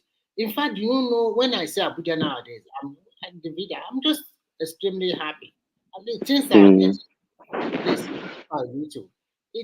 Even can do. Even here that we say, okay, the religion is against tax, and if you see the way they take, if you evade tax, and what they collect here is actually VAT, and VAT here is 15%. If you don't remit the VAT that you collect, you are going to jail. No, nothing. They will jail you. 15% in South is about 24.5% here. Wow. VAT, 24.5%. I think the average. I think in America the average income is probably considered about 40,000 a year now. So a 40,000 a year earner. What is the VAT in Nigeria? Is it 5% or 10%? In I don't Nigeria, know. I think I think 5%. it's around 5% or so. It's low now. Yeah, Compared to so I think the average earner in terms of income tax that they pay obviously it depends on so many factors. Do you have a house? How many children do you have? Because you get child income tax credit if you have more money. I mean, if you have more, if you have children. So, but averagely, somebody that earns 40,000 a year just on income tax, with all of the deductions and what have you, probably ends up paying about 21% in can do. taxes. I've Yes, sir. seen a lot of parents on YouTube that they have like But 10. why? Sorry, can do. Why do you people Yes, sir. talk about gross pay in America? That is And paid before tax. yeah, before all deduction, not just taxes. How much money you contribute to your retirement account, how much of, I mean, depending on where Deduction, you work, all what the what deduction. percentage of that gross goes into paying for your health care. So and then obviously in America, if you have a good Because tax lawyer, because if we talk about 6 digit and okay, if let's say somebody is earning 100,000, yes, sir. at the end of the day, what is going to be left for that person after Yeah, all that the deduction? there are so many different factors. The person earning 100,000 that has three children, compared to the person that's making 100,000 that has no children, at the end of the day, their numbers are going to be drastically different. Because even though they give you On this tax average, on credit, average, on average, on average. on average, I think it should be Let's say the you'll be person left. that does not even have a child. Yeah, on average, you end up with about 67,000. Àbí Silva fẹ́ sọ̀rọ̀ South America ni torí oyún béèrè No. North America at this my age. No. I think they will end up with about 67,000 on 100,000. But even with that, even that person, at the end of the year, they should be able to get some money back. Maybe they will get about $5,000 back from the IRS. So if you balance that out, that would mean their net will be about 72,000 at the end of the day. So invariably, that person is collecting between roughly 7 to 10,000 monthly. If you calculate No, it's not to that. Yeah. It's not to that. Yeah. Maybe 6,000. Maybe Well, that's 5,000 after. itself. Yeah, that's after because that's at the end of the year. Because 5,000 is No, it 60,000 should be that's it should be 60,000 about in a it should year. be it should be about 8,000 a month. But then you have to factor in how much are they paying in taxes, and what they pay in taxes it will be depending on do they if you have a home you can have deductions at the end of the year. If you have children, there are deductions for those. And they're not doing you a favor because they know that those children are going to be taxpayers in another 20 years. So can do if you are getting 6 figures or 4 Yes, figures, sir. and then you own an apartment in America, it's different from whether you own a property like a house. Because here, Oh yeah, if you have a house, then you have opportunity to claim a return at the end of the year. It will be part of. absolutely. But Not only the return. listen, if you have an apartment which you also pay mortgage on it, can you also have a claim at the end of the year? Yes, you can. Aside from the claim, the way the tax rules are written, let's say you want to change your stove. There's a portion of that can be actually claimed back on your taxes. You have to spread it out. It might be What about 5 years. if you rent the apartment? Although you are receiving 4 figure, but you rent an apartment, would that be a part of your expense at the end of No, the year? that you're a tenant. Yes. Oh no, you get nothing. Absolutely Right. nothing. So it's probably the same thing with here also. It's the same Yeah, system. Yeah. yeah. It's part of the incentive to get people to own. To buy Because property. in America, only the reality is only about 32% of people actually own. Yeah. Why? Only about Why? 32%. Why is it not encouraged? No, it's part of the reason they encourage people to own. You know Yeah. what They I'm saying? encourage. Why did they need to encourage people? I thought it's supposed to be something that people supposed to be doing willingly. And you see, unfortunately, most Americans they're about what happens today. Most of them don't really think too much about the future. I think It's they about like to today. move around also. What do you think? Move And but around. even if you move around, you can have a property. Let's say you were living in California and you have a property, and you decide to move to wherever. Your property can still be rented while you move to other places, and it continues to grow in value over time. So you let the tenant pay your But for mortgage. What is the if that percentage? What is the average percentage of growth in a year in terms of property in America? It's about 3%. Someone here is about 1 to 2%. It's even Yeah, it's 3. about 3%. I mean, what do you obviously, mean it by varies. growth? I want to understand. What do you mean by growth? What do you mean by growth? The increase in the value of the property. Property per year. So Nigeria is super good. Okay, so if you say excuse me, if you say the growth is, let's say, what percentage did you call it now? Can do. About 3%. Obviously, it depends So on where you are. what is the inflation rate in America?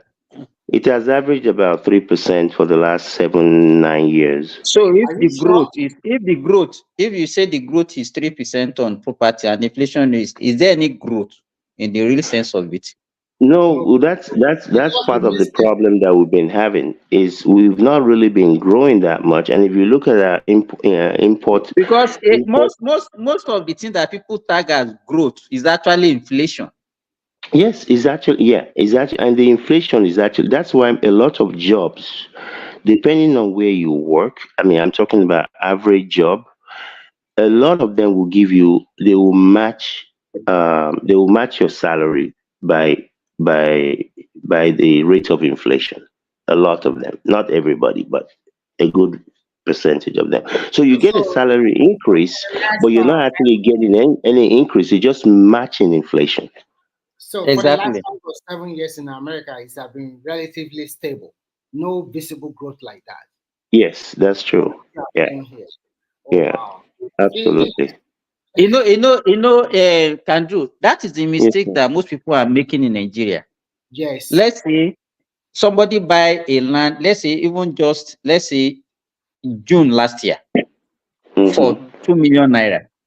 Yeah. Now today, maybe he want to sell the land today and is getting it for 5 million naira. He will be so happy that the thing has appreciated. In the real No, he sense has of it, is actually, he that has any actually, he has appreciation? actually, he has actually lost He money. already lost. Yeah. Yeah, Because of the inflation. exactly. Exactly. Mm. Yeah, he has actually lost money. I mean, like, In fact, in Nigeria, it's But multidimensional. Simba, It's not but, only Si- inflation, devaluation also. but Simba, when you look at it at the end of the day, because even if you are in America, there's so many taxes and whatever you pay, like city. Even if you travel to like other European country here, they also, if you stay in a hotel, they also collect city tax. Apart from the 6 stars of VAT you already yeah, pay. absolutely. They You do also that in collect city America. tax again. Oh City yeah, tax. you pay So state, you pay so city. so when you look at all these things and you want to invest and you have some couple of dollar to invest, sometimes you should also look at landed property in Nigeria. No matter what happens, I think it's not bad. Again, just like somebody just rightly said, okay, I mean, I know people who bought land for whatever million 5 years ago. But again, if you look at the real value of your money, obviously Nigeria is this. What has happened in Nigeria in the last in the last 7 years is an anomaly Yeah, compared to most places in the world. yeah, yeah. But okay, like let me give you an example. There's a property that we had in Nigeria that I was like, okay, 7 years ago, and people, let's sell this thing.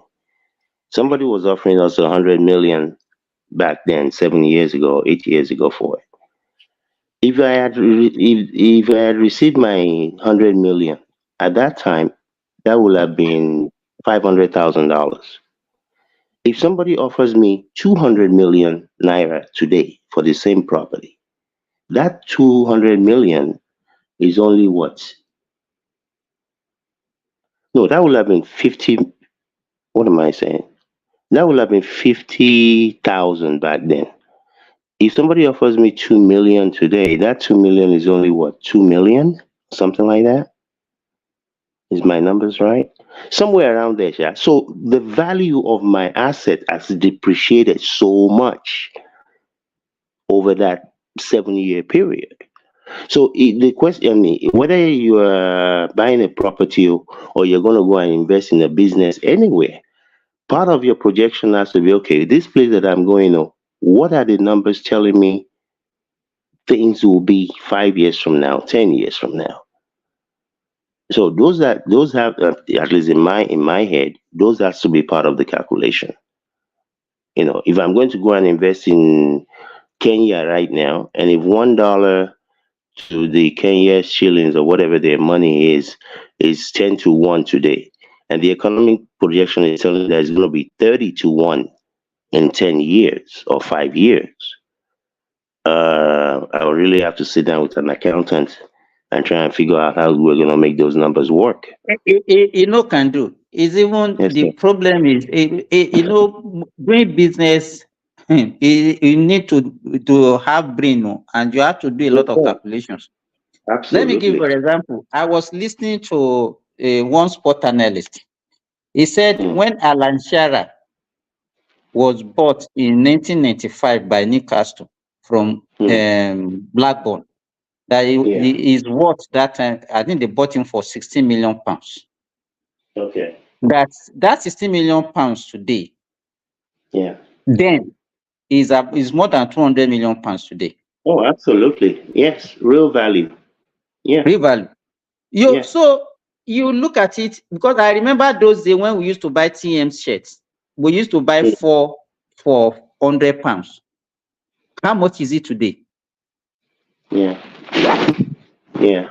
This is one thing I've always believed, and I've always tried to teach my children, even though I had to go through a lot of fights with their mother. Back in the days, 20 years ago, it's like for every time we buy them a Nike shoe, we have to buy a stock of Nike. For every time we buy, at least to reap from your investment also. well, there is for them, it's not for me. But you keep on buying all these people and you're making other people rich. How are you investing in your own self? And that's the shift that I think a lot of people should have. Like my son, I've told him the next time I see him, man, nolatuni. Because In Nigeria now, to me, no, investing in property is not actually profitable. you're gonna lose Unless money. the only way you can do it, maybe you buy and sell immediately. But if you want to do it a long time, I say maybe for rent or whatever, it's just a waste of money. You're not gonna. As far as maybe if you buy in some Matama or whatever, all those places in Abuja, even that I don't know how you're gonna make it make sense. I don't know how you're gonna make it. Because even averagely, let's say even averagely, a bungalow is about 2 million, 2.5 million in Abuja in choice areas. You understand? Wait. Do you mean to rent it? To rent it, yes. Oh, okay. I was gonna say let me pack my bag. Oh, you mean to buy? I'm talking about rent. I'm talking about rent. You understand? So, and in that area, you can imagine buying land, even a plot of land in that area will cost you hundreds of millions.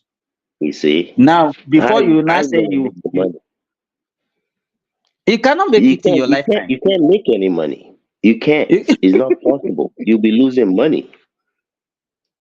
Yeah, you'll be losing money. So I don't know how or when that paradigm shift is going to happen.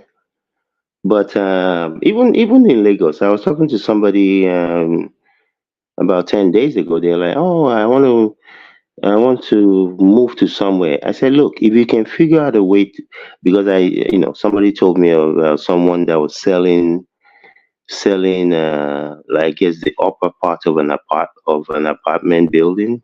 Yeah, a story building, one upstairs, one downstairs. So they're selling the upstairs for like 35 million somewhere. I said, look, go and find the money and buy. If you can figure it out, because your rent is gonna keep going up.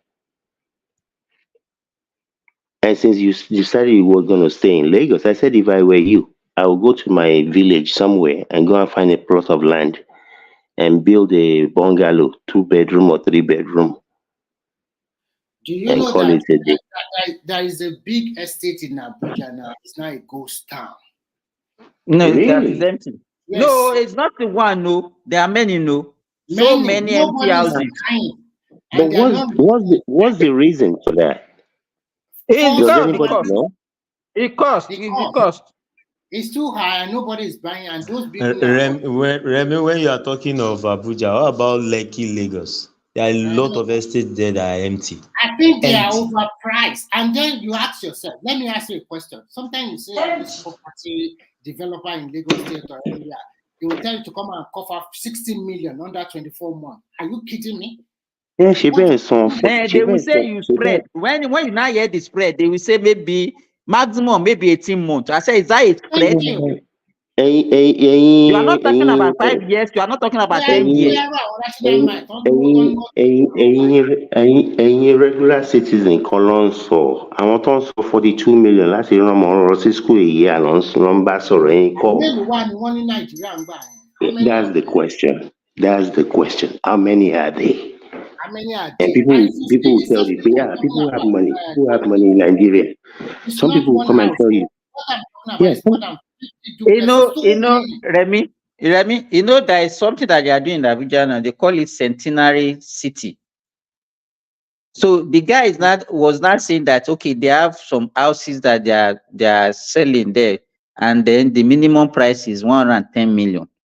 So the journalist was not asking me, okay, do you allow people to pay installment? I say yes. He said over how long? Say 18 months.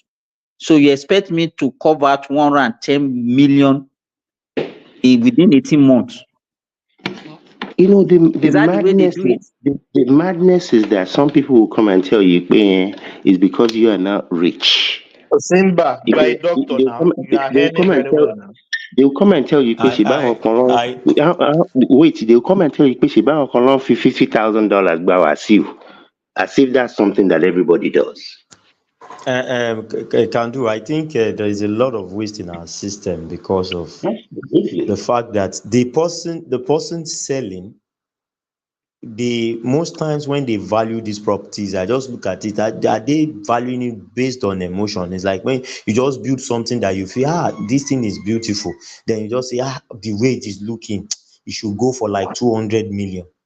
And the people buying too, I look at them and they are buying out of, I just want to be a monk. I want to be. Some of them don't even have these things. Some of them don't have, and that's why you will see some of them still being caught in the web of scam and things like that. My So brother, we are not do you know how much? generally. Do you know how much the TikToker? Do you know how much they are spending on cars in Nigeria now? TikTok influencer, 200 million car, It is 700 only million. to save. It is to save General, face. how many of them? How many? General, did you not hear of Portable that bought a car and was jumping fence when police came? These people are just doing Like it he was jumping the to fence. save face. All these TikTokers, social influencers are going to buy vehicles that are beyond Fake life, it's their fake this thing. life, fake life. Is that how TikTok pays? Is that how TikTok pays? Is that how YouTube pays? Fake life. Even people that are on IG, like the likes of Funke Akindele, they have more followers than all these new TikTokers. They are not using the kind of cars that those ones will go and point and say they are buying. It's just some of them have done unspeakable things. Do you imagine they are dying in their numbers now? Immediately they got the car, they will just wreck it. At least I saw 4 in 1 month now. I saw 4 or 3 TikTokers that bought the new car, Benz, and they die the next week. because they start driving recklessly. They drink, they smoke, they do drugs, and what is they finally annoying find is themselves in the grave. what is annoying is when people try to take these few people and try to insult everybody else. Like, it's just because your own life is not wonderful. You don't judge a society by the few. That's not how you judge a society, not by the few that can afford to buy a 200 million naira car. How many people, working people, hardworking people, I'm not talking about people that are just lazying around. Hardworking people can afford to do that. That's how you determine the value of a society. Hmm. Hmm. Hmm. You know, how many, let me tell you, the salary of Nigerian president in a month, legal salary, is not up to 2 million naira. Go and check. Of course, you are right. Yeah. Yeah, absolutely. Absolutely. And then you want to So use that, so if you have a country where an average earner does not earn more than 100K, and you are selling houses of 110 million, 150 million, that person, okay, if you earn 100,000 naira per month for 100 years, Simba, in Abeokuta, you will not balance. my Pandu, in Yes. Abeokuta, my sister gave me a quotation of house, finished house in Ibarra Estate. Ask me how much? 175 million naira. Jesus. 175 million naira. those are the things that encourage corruption, bungalow that abi? encourage. Ṣé bungalow ni àbí duplex? Duplex. 175 million. In Abeokuta, Ibarra Estate.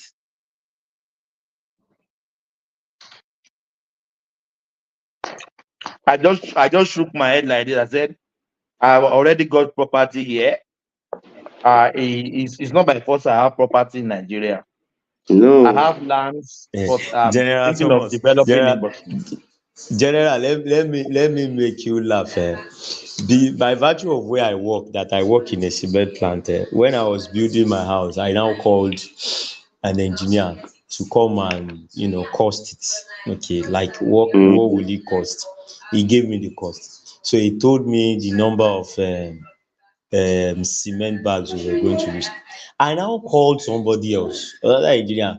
That one knows me, right? That okay, this is where this man works. And he looked at my house and he said, ilé yìí tí mo ṣe ń wò yìí. I wanted to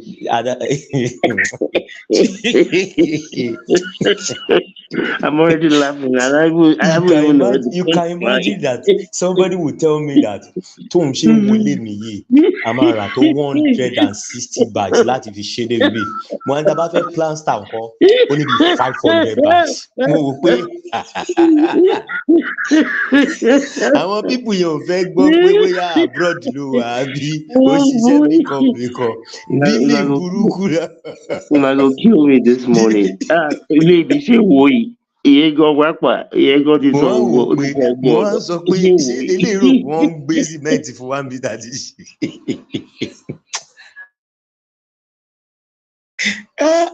bẹ́ẹ̀ dẹ̀ kó sìmẹ́ǹtì fún ní limọ́ site wọ́n máa jí kò ní. If you live in Nigeria, you have to be very smart.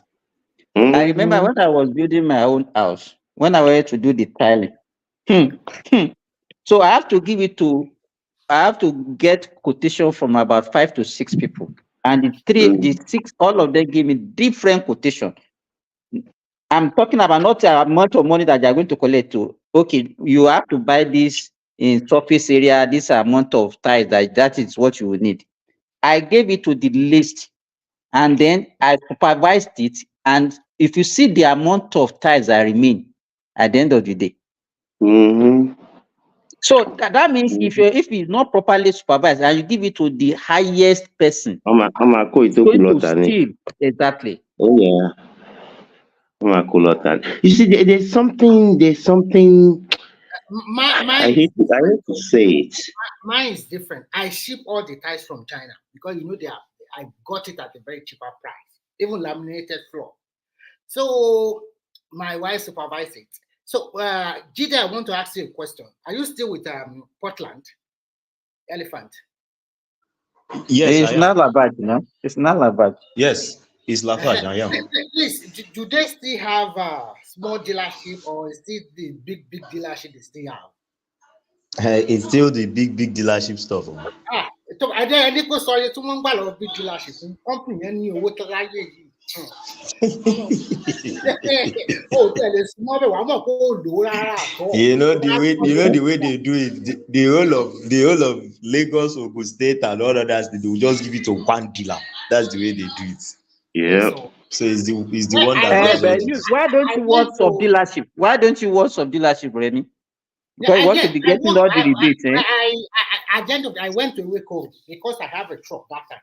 I went to Rico and talked to them, and they now introduced me a dealer in Ibadan. So it's like we are worshiping that dealer. He's the one in control of Ibadan. They are like one or two. So absolutely. So we used to collect cement from him, but I don't have the power anymore because cement. Yeah. Yeah. Yeah. But is it true that Tinubu have like more than 40 trucks there? More than what? 40 trucks. 40 trucks. Wow. 40 trucks. Wow. You are talking. 40 you are talking Tinubu. Tinubu has TSL. TSL works with us, and that I have counted. You know, when they come in, they write number on it. Motiri number 700 and something. Toje truck. TSL. He owns it now. He owns TSL. Just like Ngozi Okonjo-Iweala owns GPC. Gbogbo wọn ni o ètò ń ṣe bí ó ní GPC Ngozi òun ló ní o. I went to Obasanjo farm because I also want to do poultry business that time. The answer they gave me, in fact, I come back, they said, no, we are sorry, we are not dealing with Nigeria. All their stuff is being exported to Denmark and Sweden and the rest. All their stuff. They are not even selling Nigeria. And this same man will be coming, shouting, writing letter to Nigeria, blah, blah, blah, like this. Obasanjo doesn't sell to Nigeria. He doesn't sell to Nigeria. Forex. You know that when I was in China, there are 20 agricultural professors, and they were being about to be sent to Nigeria. So I met there like 3 or 4 of them. So they were asking about Nigeria. Would they kill them? We are killing Shisha. Ẹ̀yin tẹ́ wà ń diaspora, ìbò problem yẹn nìyẹn. Yóò ti oúnjẹ tí ó jẹ nù. Yeah, have you. So they were asking me a lot of questions. I said Nigeria is safe. But at the end of the day, most of these guys are supposed to work with like the research institute like Crane, IRT in Nigeria, and those research institutes all over Nigeria. But by the time they get to Nigeria, do you know who they work for? They are working for Obasanjo Farm, Danjuma Farm, and the rest.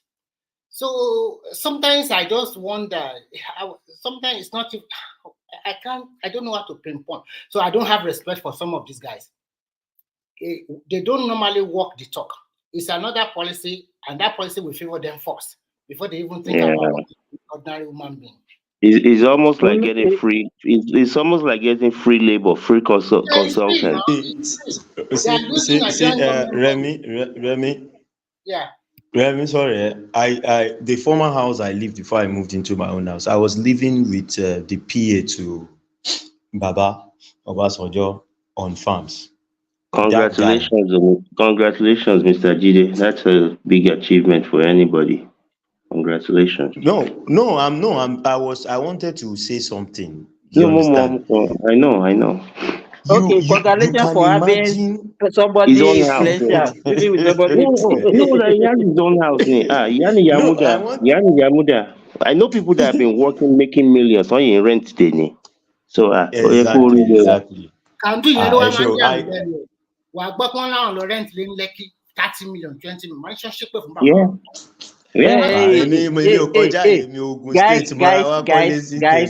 Guys, it depends though. Don't blame somebody though. If I'm a businessman, I might not see house as maybe a priority.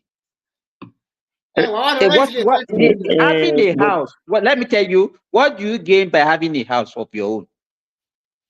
It depends. It depends on where you are at. Let me tell you. If some people where you live is about business.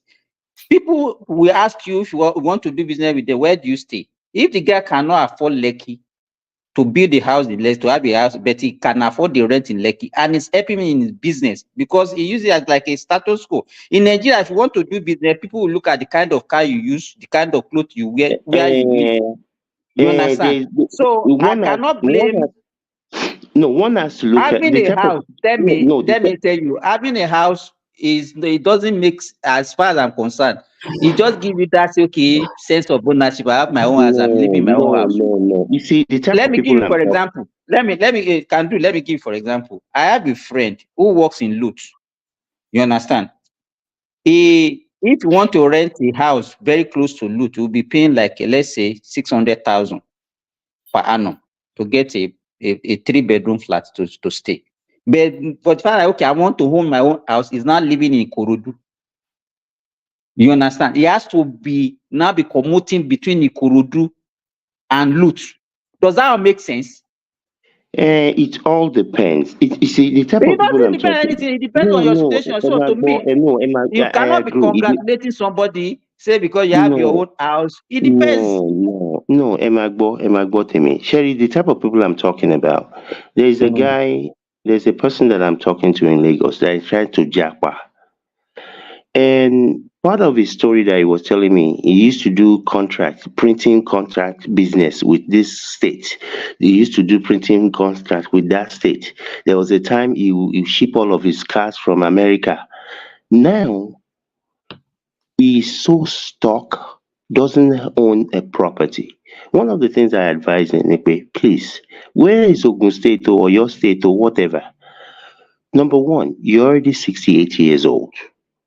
If you jackpot now, yes. If you jackpot now, where are you going to jackpot to? What type of a job are you going to get? The retirement age in America is 65. He's thinking about Canada. Look, I'm not. You know your situation better than myself. Unfortunately, this is where we're at. Okay, this is where we're at. But if find a piece of land, find a way. He says he still makes some money doing this and that and the other. Build a 2-bedroom bungalow. That's Ribati Bo. Think about it, roof over your head. Etoku, you manage. But the more you continue to rent and rent, he's been renting for over 30-something years in Lagos. Those are the type of people I'm talking about. Obviously, in their situation, like you said about this Lekki to Ikorodu situation, one has to consider all of that. One of my dad's properties, when that property was built in 1983, I think, his first tenant was one of his high school friend, doctor. That man rented that house for 40 years. Bako. Actually, he rented two apartments, one to live in, one for his practice. 40 so I'm not years. saying yes, Bako. 40 years. What they told me, this is somebody I know very well. I know this man very well, Dada. So property is not the end of the world. There are people that will. Go to the landlord. Èmi kọ́ mo nílé, bàbá mi ló nílé, àárín àwọn lọ́jọ́ ṣọ̀rẹ́ àwọn. So, kọ́lọ́ ẹ má di senior tenant. You know, I think what what I can say about that, you can have it maybe for retirement purpose, but when you are still active working and you cannot afford to get something close to where you are working, that you will still be spending more than your rent to promote yourself from your own You house, can, the yeah, inconvenience and all those things. yeah, we agree to an extent, but you see, my own belief is this, especially when I talk to younger people in their mid 20s to 30 years old. You have to chew gum and walk at the same time. You have to plan for the future now. You cannot say, okay, like this person. If you see this boy, he was telling me this story. Tó wá pé òun ti mọ̀ ni, gbogbo ìgbà yẹn tóun máa ṣí mọ́tò òun wá láti Amẹ́ríkà ní òun tiẹ̀ ní ra Nàìjíríà. You know, you never know what tomorrow will bring. You might be doing very well today. There's no guarantee in life. One of my very good friends just told me on Monday that he just went for a checkup. He's a registered nurse, senior registered nurse, making over 140,000 a year. They just told him he has cancer. So there are no guarantees. Nobody's going to guarantee you anything in life. But as you're doing well, your life is going very well, there's nobody that says that that's how it's going to be tomorrow. You know, like my dad used to tell me when I was young, hope for the best, but always prepare for the worst. And that's how I live my life. If I have 10 naira, I'm going to minimum save 5. Minimum, because I can't guarantee what tomorrow look at. Like me, for example, I have bad eyes. I have not been able to work in 11 years. Tí ó bá jẹ́ ọpẹ́lọpẹ́ Ọlọ́run àtìlẹ́yìn ànábì tó yẹ kólúwẹ̀ ti ṣe certain things. Báwo lèèyàn ṣe máa pòun gbé l'Amẹ́ríkà òun ò ṣiṣẹ́ fún 11 years? So I'm not saying I'm smart. I'm thankful. Bọ́lọ́run direct mi láti ṣe àwọn nǹkan tí mo ṣe. Ó dẹ̀ ń gbàkóso. Can do. It's not Yes, sir. something that I can share, Abi. It's not what? Something that you can share, or you can share. You can talk about it privately. Oh no, I can. No, my life is an open book. There's nothing. There's no secret anywhere. Okay, no, I'm talking about what you are talking about. Your high problem. That's what I'm saying. Oh no, it's diabetes related. Yeah, unfortunately, they didn't catch it in good time. So I'm actually Yes, totally blind in my right and most eye. of those things are not reversible. No, they're not. I'm totally blind in my right eye. My left one is very blurry. So I'm taking everything and everything. But hey, I thank God. Who says heaven? Yes, sir. Kandu, sorry, is that not retinopathy? Diabetic retinopathy. Yes.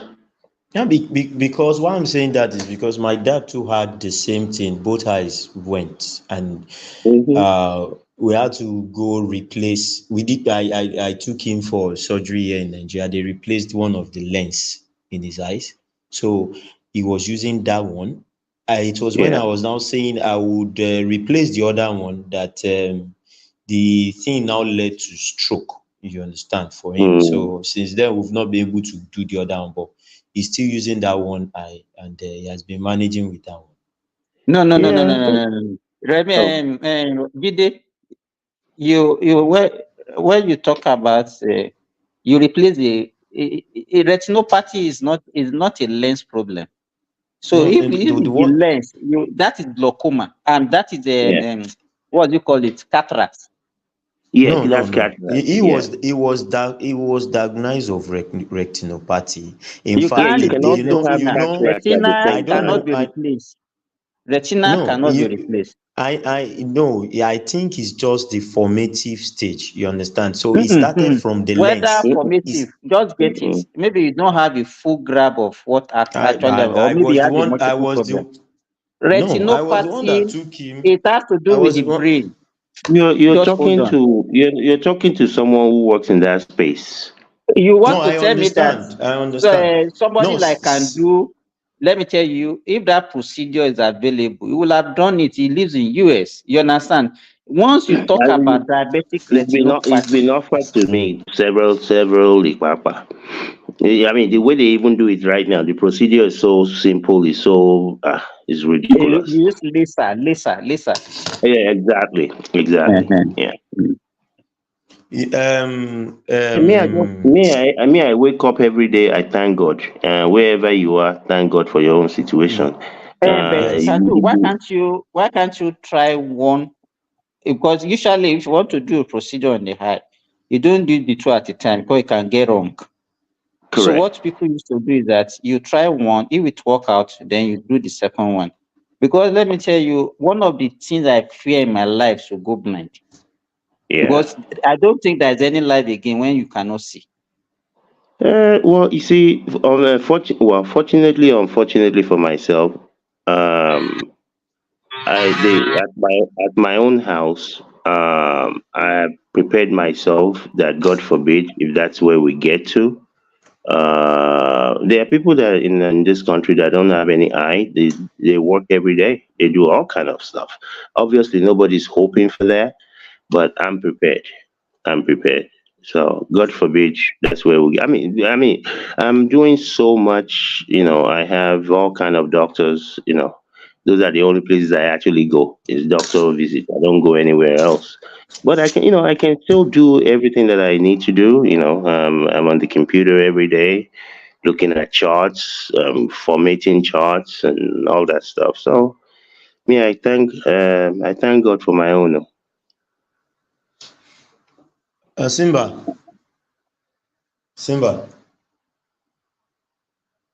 Yeah. Hello. Yeah, I'm here. Yeah, I don't mean to argue with you, right? But Okay.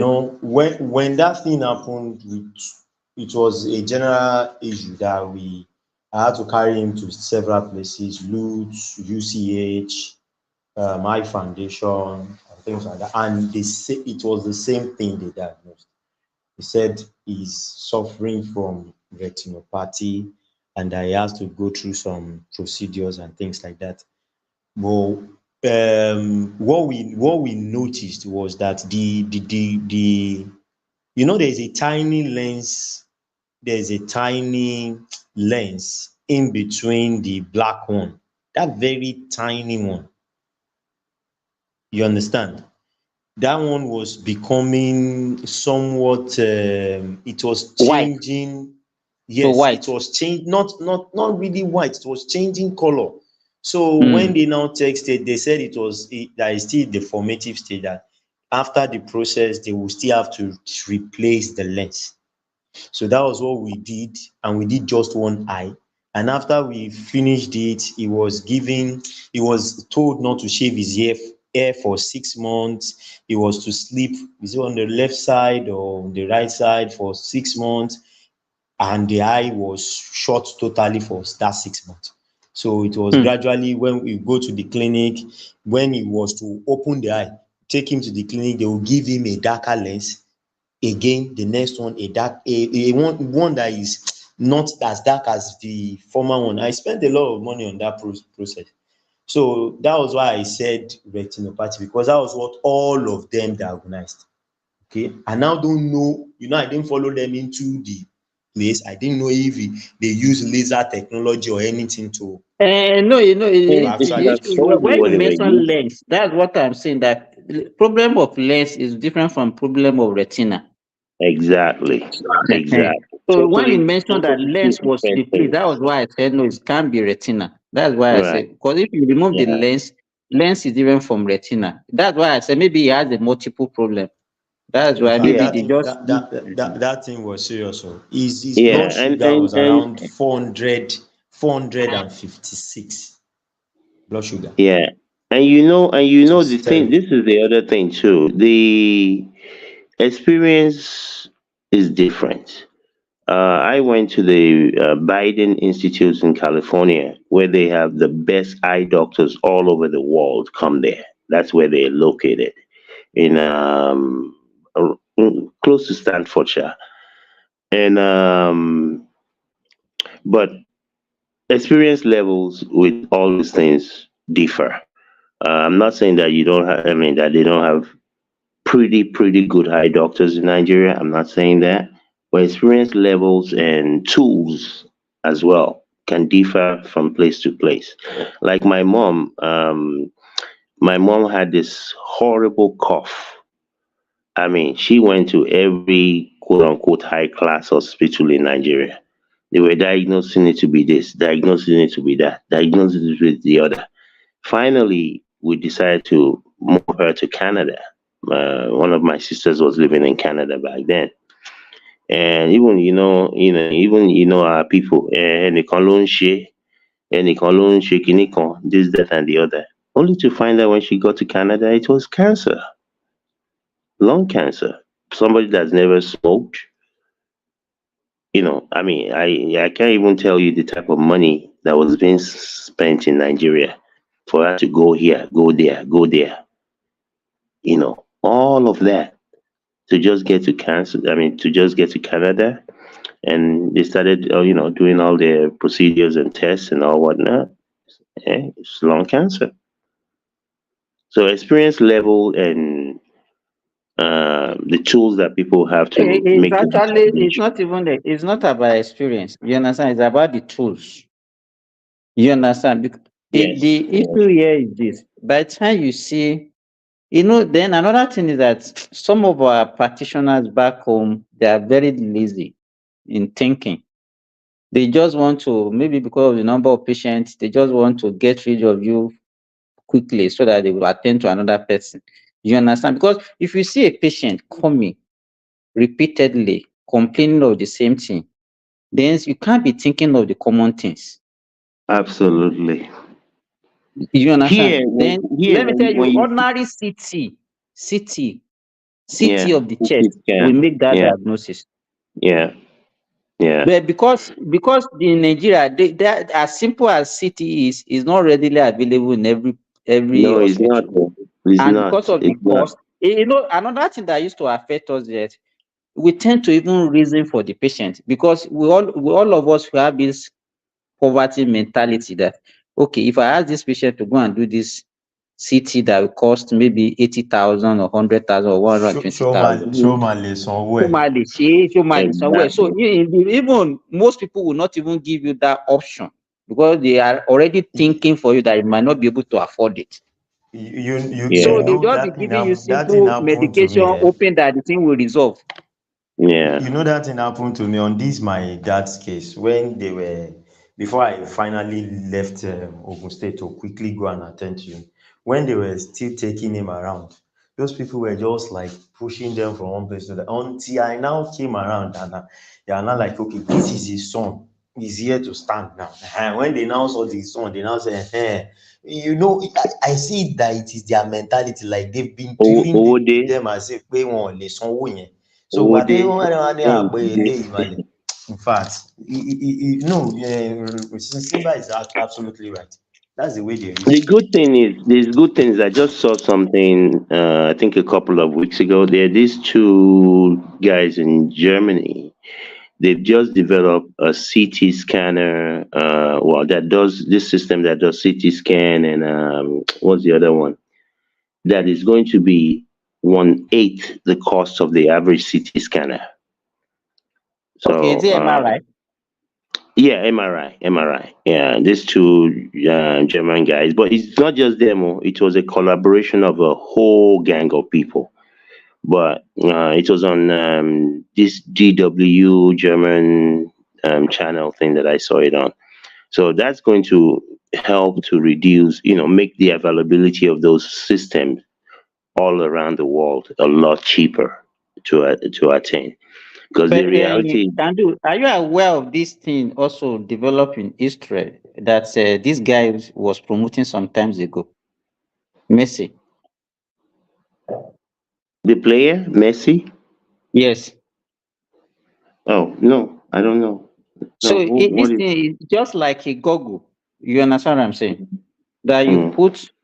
So the thing will be, it will receive the signal like the eye, and okay. then transmit it to the brain. so that Okay. that thing will, so it will be like a replacement for the whole eye. The Oh function wow. of the eye will perform the function of the eye. It will transmit it to the brain, and you will be able to say, okay, you'll be able to identify objects. Hmm. Yeah, there in Conbell, these people are gone. Honestly, these people they are gone. I mean, Remember, the technology, some of the things that are being put out there right now. I mean, thank God for Igbo people, oh, honestly. Thank God for them. The one Simba, Yeah. that is making us to still be in this world, if not because of the technology, do you think with this population we'll be able to survive this limited planet? Even This food, this planet even is food, limited already. even food. I mean, you know how much You they've know, been that's able what to I'm saying. increase. Yeah, you are Yeah, getting me even now. food, Even food. the production Yes. of food per acre of land. You know how much is increased over the last 50 years. Without that, there'll be food riot. Oh, yeah. But if So we look at it, as it has its pros, it also has its cons too. Because most of these genetically modified food are also some of the we're not talking about GM, is it GMOs or GMA or whatever they are. We're not talking about. We're what's just talking can about you guys yield hear me? per acre. We're no, just Hello, what talking I'm can about you? even yield trying per to say, acre. it is the same thing. Because No, it's not. let me cite an example now. For instance, okay, everybody eats broilers. You understand? But broiler was actually a product of selective breeding and some science laboratory tweaking of the chicken's DNA. They have done another one again that will not even have feather. They are not GMOs, oh, but you go and tweak the DNA of something so that it gives you a particular result. These Remy, are I mean, I some tell of the them, things. Jide, Yes, let me tell you yes. what is happening. It's not as if that they are not changing DNA. Nobody is changing any DNA. What they are doing is this. All this brawler that you see is just a like a cross matching of they will, if they discover Absolutely, certain species of maybe absolutely. chicken somewhere that is big. You understand? Is they are just looking around the world and see the best species that is can be suitable. Do you understand? That's what you remember that there's another one even developed in Nigeria. We call it Noila. This Noila, they cross is what would they use broiler, the so-called broiler that we are using. I watched a no, Simba. Hello, Sorry, I can you watched guys a hear me? documentary of Yes, we can this hear thing you. that I'm telling you. That they show that the process of how they went to the lab and did they call it selective whatever that they wanted to produce Is what is in There, broilers existence. with no feather. They are not there's manufacturing. Let me tell you, Jide, they are not manufacturing Okay. anything different. It's what is just what is in existence that they are just taking. They will take certain exactly, traits in one that is they wanted. exactly. They will put it in another one. A It's not, very good nobody can example. A Okay. manufacture very DNA. Okay. Oh, Nobody can no. okay. manufacture DNA. Mr. No, Jide, I'm a not very saying they good are example. A manufacturing very DNA. I'm saying they are listen. tweaking Yeah, it. it's That's what good I'm to saying. tweak. There's nothing wrong in tweaking. Even it's like human beings now. A lot of places now in America, they will advise you if you're going to get married, before you get married to somebody, go and do a blood test so that we can know what type of traits that person has and you have, so that maybe you guys should not be having children because there Let can me be certain if traits that you have that this can person do. has that when you combine them, it's going to It's bring going to a be quadruple disastrous. child. Yeah. Exactly. Yeah, let me tell you. But sincerely, Here, Simba, here. Okay, you want to say like okay, something? what I was trying to say is this: if you go to most of this food that we eat, for instance, let's say apple, go to the original apple, the way it looks, the size, and go to the apple we are eating today, and the fact that apple cannot be planted and plant. If you say you are planting the seed of now you cannot get directly the same thing as the last one. You need to do some sort of grafting from one plant to another and all those things. So that what I'm trying to say is this: naturally, yes, we are trying to overcome some challenges that is facing us, or we are trying to improve it. By so doing, we might directly and indirectly be inducing some things too that are foreign. That's what I'm trying to say. Because when you take two plants that are dissimilar and you are merging them together because you want to get something, you don't know what the combination is going to come out to become. That's what I'm trying to say. I'm not saying that the purpose for doing it is outrightly bad. I'm just trying to say that if it was conventional the way we used to do it, like corn, the day I was looking at the history of corn, I realized that corn too has gone through that process.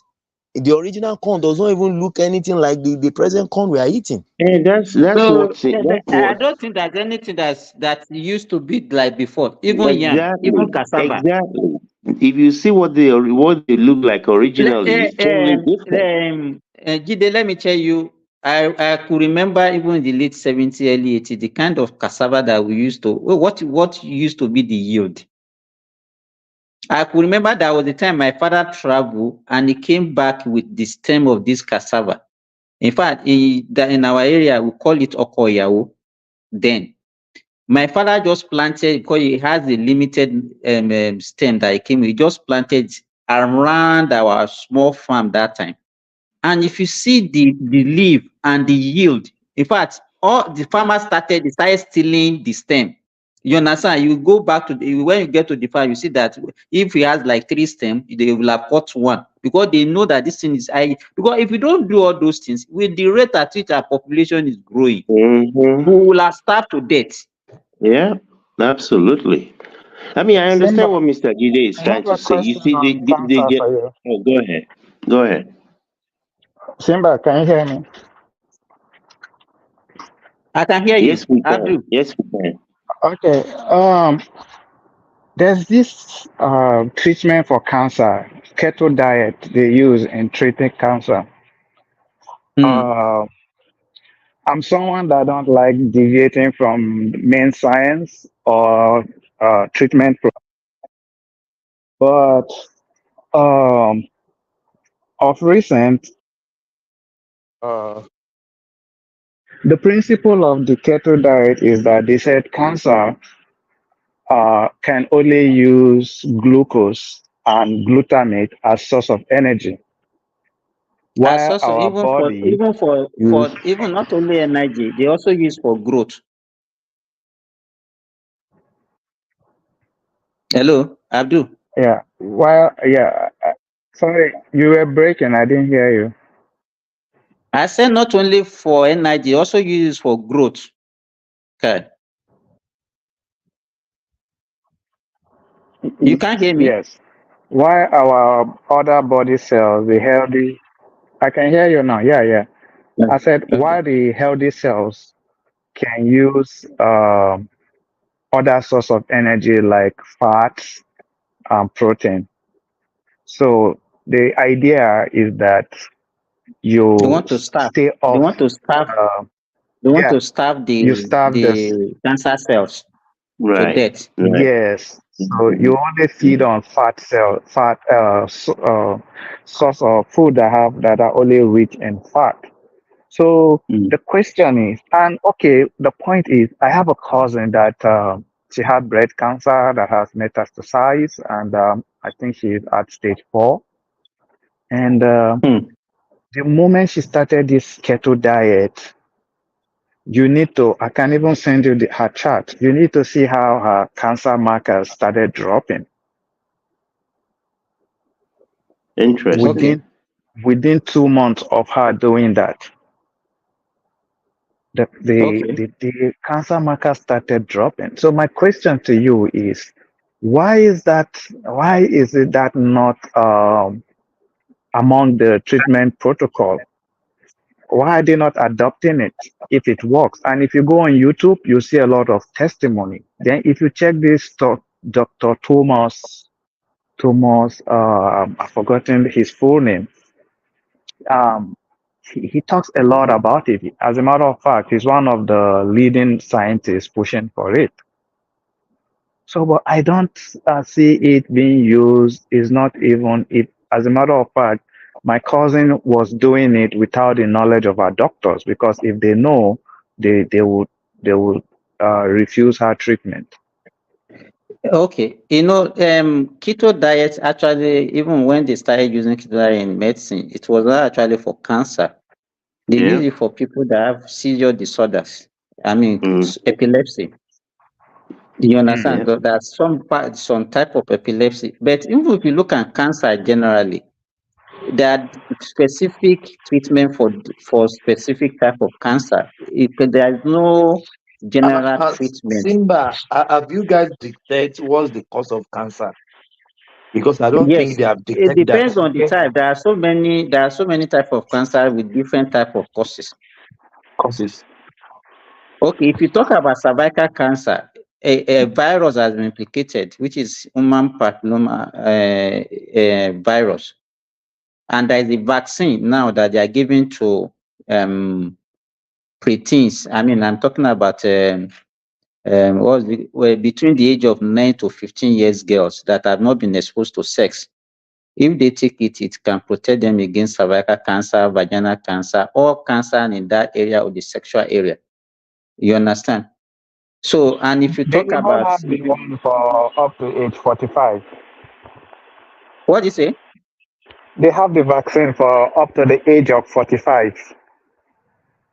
For cervical cancer, no, the issue is that HPV. once you start having sex, you have already been exposed. So, is effectiveness cannot be guaranteed at that. So, Okay. so it's rather be given before the exposure.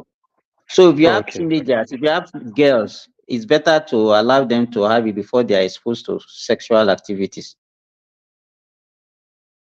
So the keto diet that you're talking about, I hope, have you ever interacted with your sister? That thing is not palatable at all. Oh yeah. You Oh yeah. understand? Yes. You have to be really, really strong-hearted. It's not palatable. It's not palatable. And then how can you live a life basically on that? It's terrible. Believe me, if you have tasted, if your sister is living close by to you, just ask, I have a taste. You will be wondering that your sister is suffering. You Yeah, understand? So and the other the issue is and the this: other what we do in medicine is that, because if you are talking about stage 4, it's already the terminal stage. You don't want the person to suffer anymore. Whatever the tumor marker that is going down or not is not going to lead to a cure. So what we do in medicine is that we do what we call palliative. You let that person live as comfortable as possible for the remaining. Morphine.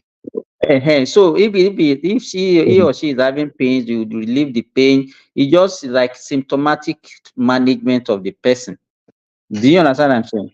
So because for breast cancer, there is no cure unless maybe it is detected early before the thing is spread. This one that you're talking about is already spread. Even there's no amount of keto diet that she will take that will actually solve the problem. unfortunately. Yeah. Yeah. Yeah, and you tend to see things like this online and people talk about, oh, it's people in medicine that don't want people to survive because they will lose money and all of that. I would want to believe that if this type One of a of them, thing, one of them is Prince Daddy. yeah, I'm One of sure if them is they, Prince Daddy. a lot of these things before they can actually be put out, you have to have peer review upon peer review, blind tests that will be done in different Exactly. countries Yeah, all over yeah, the you are world. getting it can do. Yeah, Medicine is not, we are not resistant to changes. In fact, one of yeah, the areas where people changes a lot is medicine. We want to improve. So if we know that something can work, nobody will not say no, don't let us use it. No. yeah. I don't reside in all that. All the Right, can do.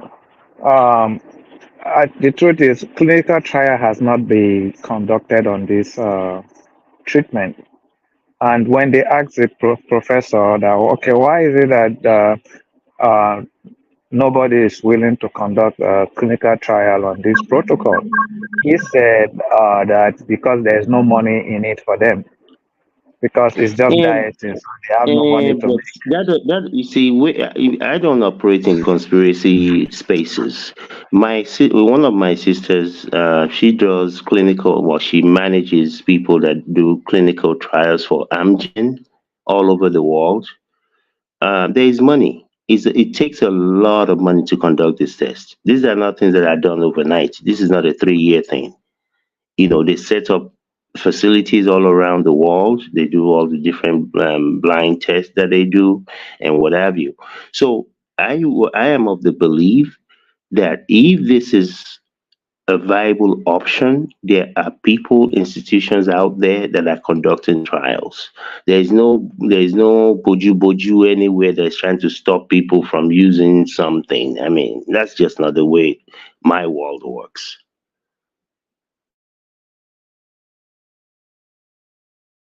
The manufacturer of that keto diet can also sponsor clinical trial. They can sponsor the study if they wish, because they're already using it in some other disease condition.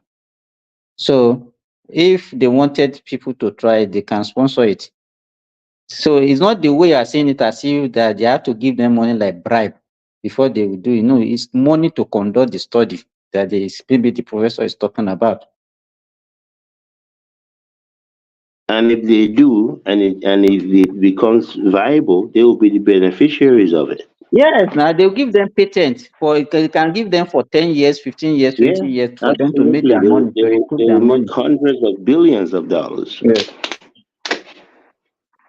How can you pretend keto diet? No, not crypto diet. The tests that they do, nobody will be able to utilize those same procedure for that duration of time, whatever that pattern time is. That's the problem. There's no test, nothing. It's just the dieting alone. That's it. You just avoid glucose and eat fat-rich food. That's all. Hey, but it's not as simple as that to Abdul. Because which fast food, rich food are you talking about? If it's not an ordinary fatty food though. It's specially prepared though. Oh, So you just think that maybe you just go and be taking maybe what's it called now? Maybe granite, and you think it's fatty food, and you say you are taking keto diet.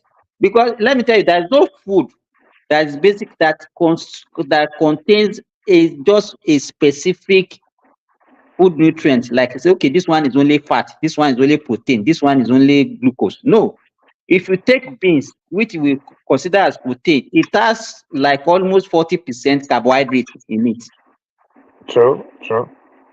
You understand? So if you are deceiving yourself, you say, okay, you are taking beans, you are not taking glucose. It's not true. So if you are that glucose, that cancer cell will still get it.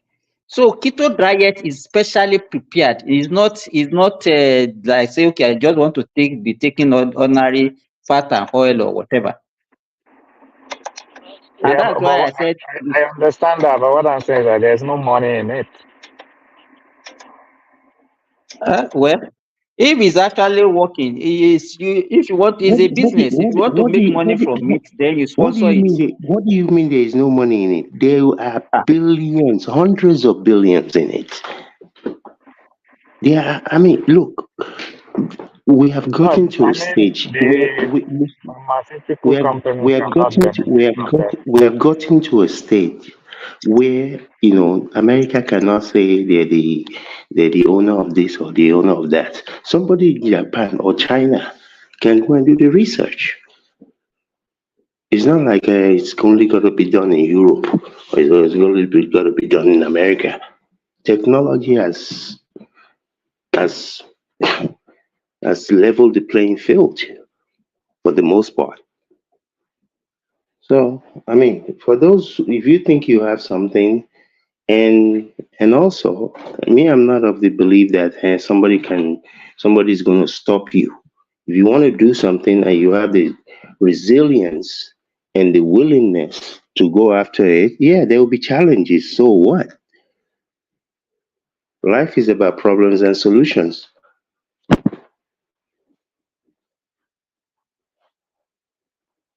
If you want Well, to be, even the field of medicine has really advanced, and is yeah, nobody can even claim an absolute right on anything now. yeah, exactly. That's what I'm saying. It's not like, oh, America is stopping somebody, or no, things.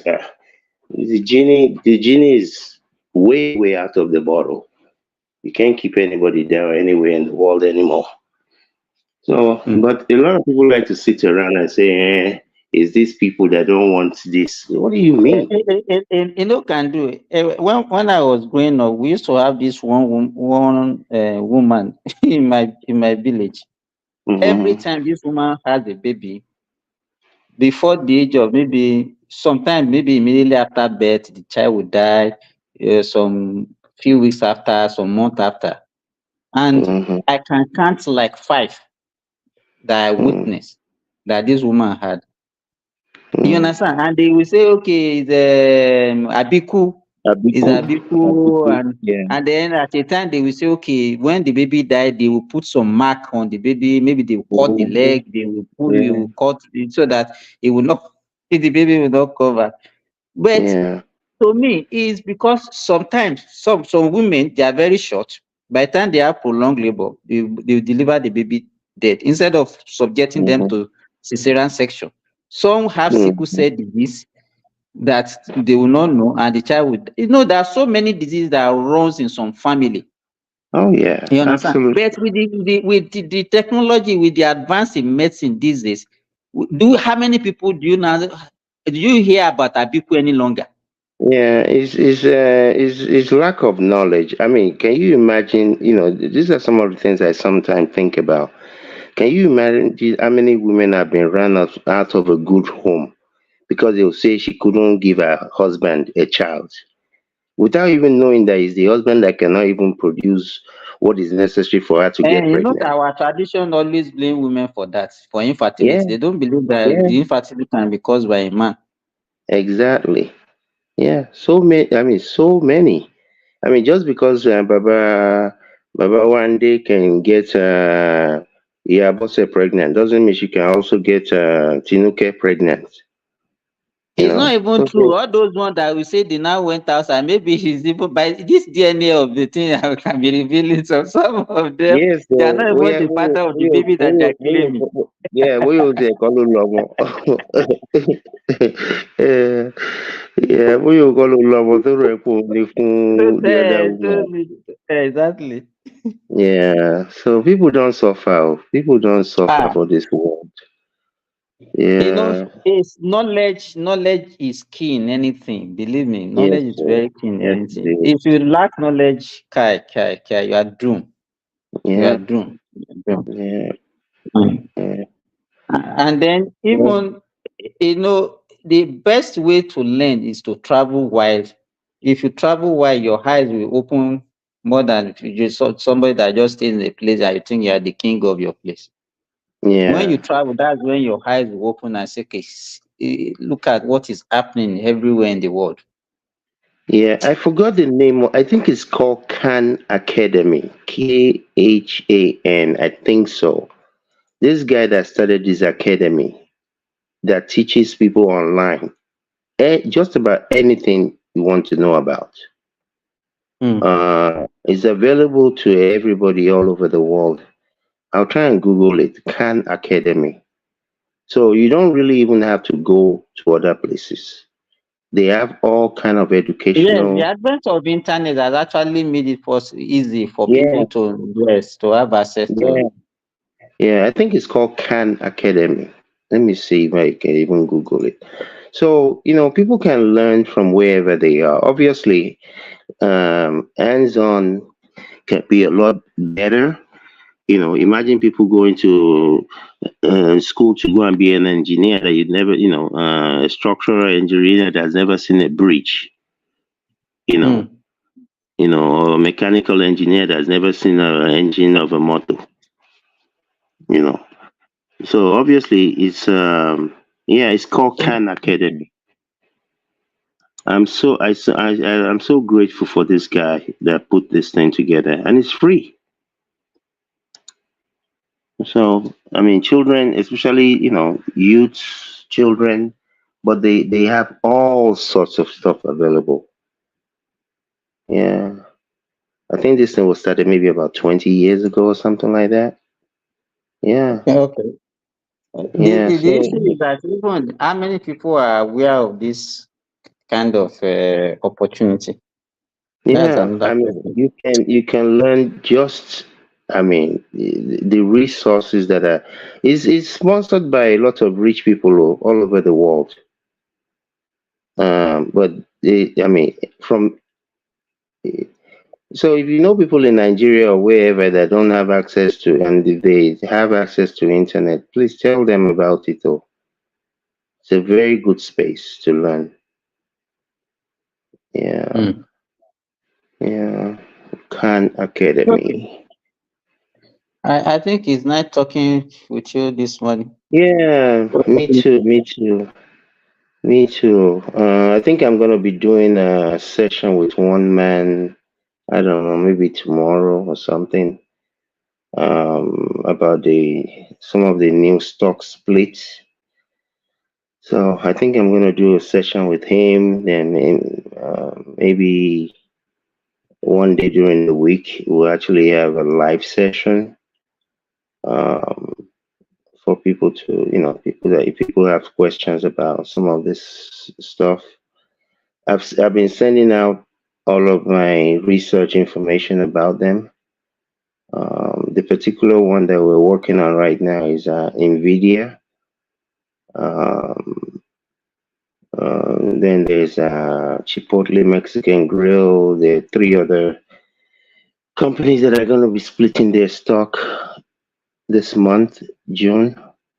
So this is a very good opportunity for people who have time to invest whatever number of shares that they can invest that could potentially turn into millions of dollars in the next 20 years or whatever. So we'll be putting that out this week. Oh well, I don't know when one man is gonna do the live session, but I think we're gonna do the session. I'm gonna do the session with him probably today. I think. Yeah. Nice talking to you all. Nice listening. I was listening for quite a Okay. while. Like, yeah. Okay, bye Yeah. bye. All right. Bye bye to everyone. General, good night, though. I don't know if you're still there.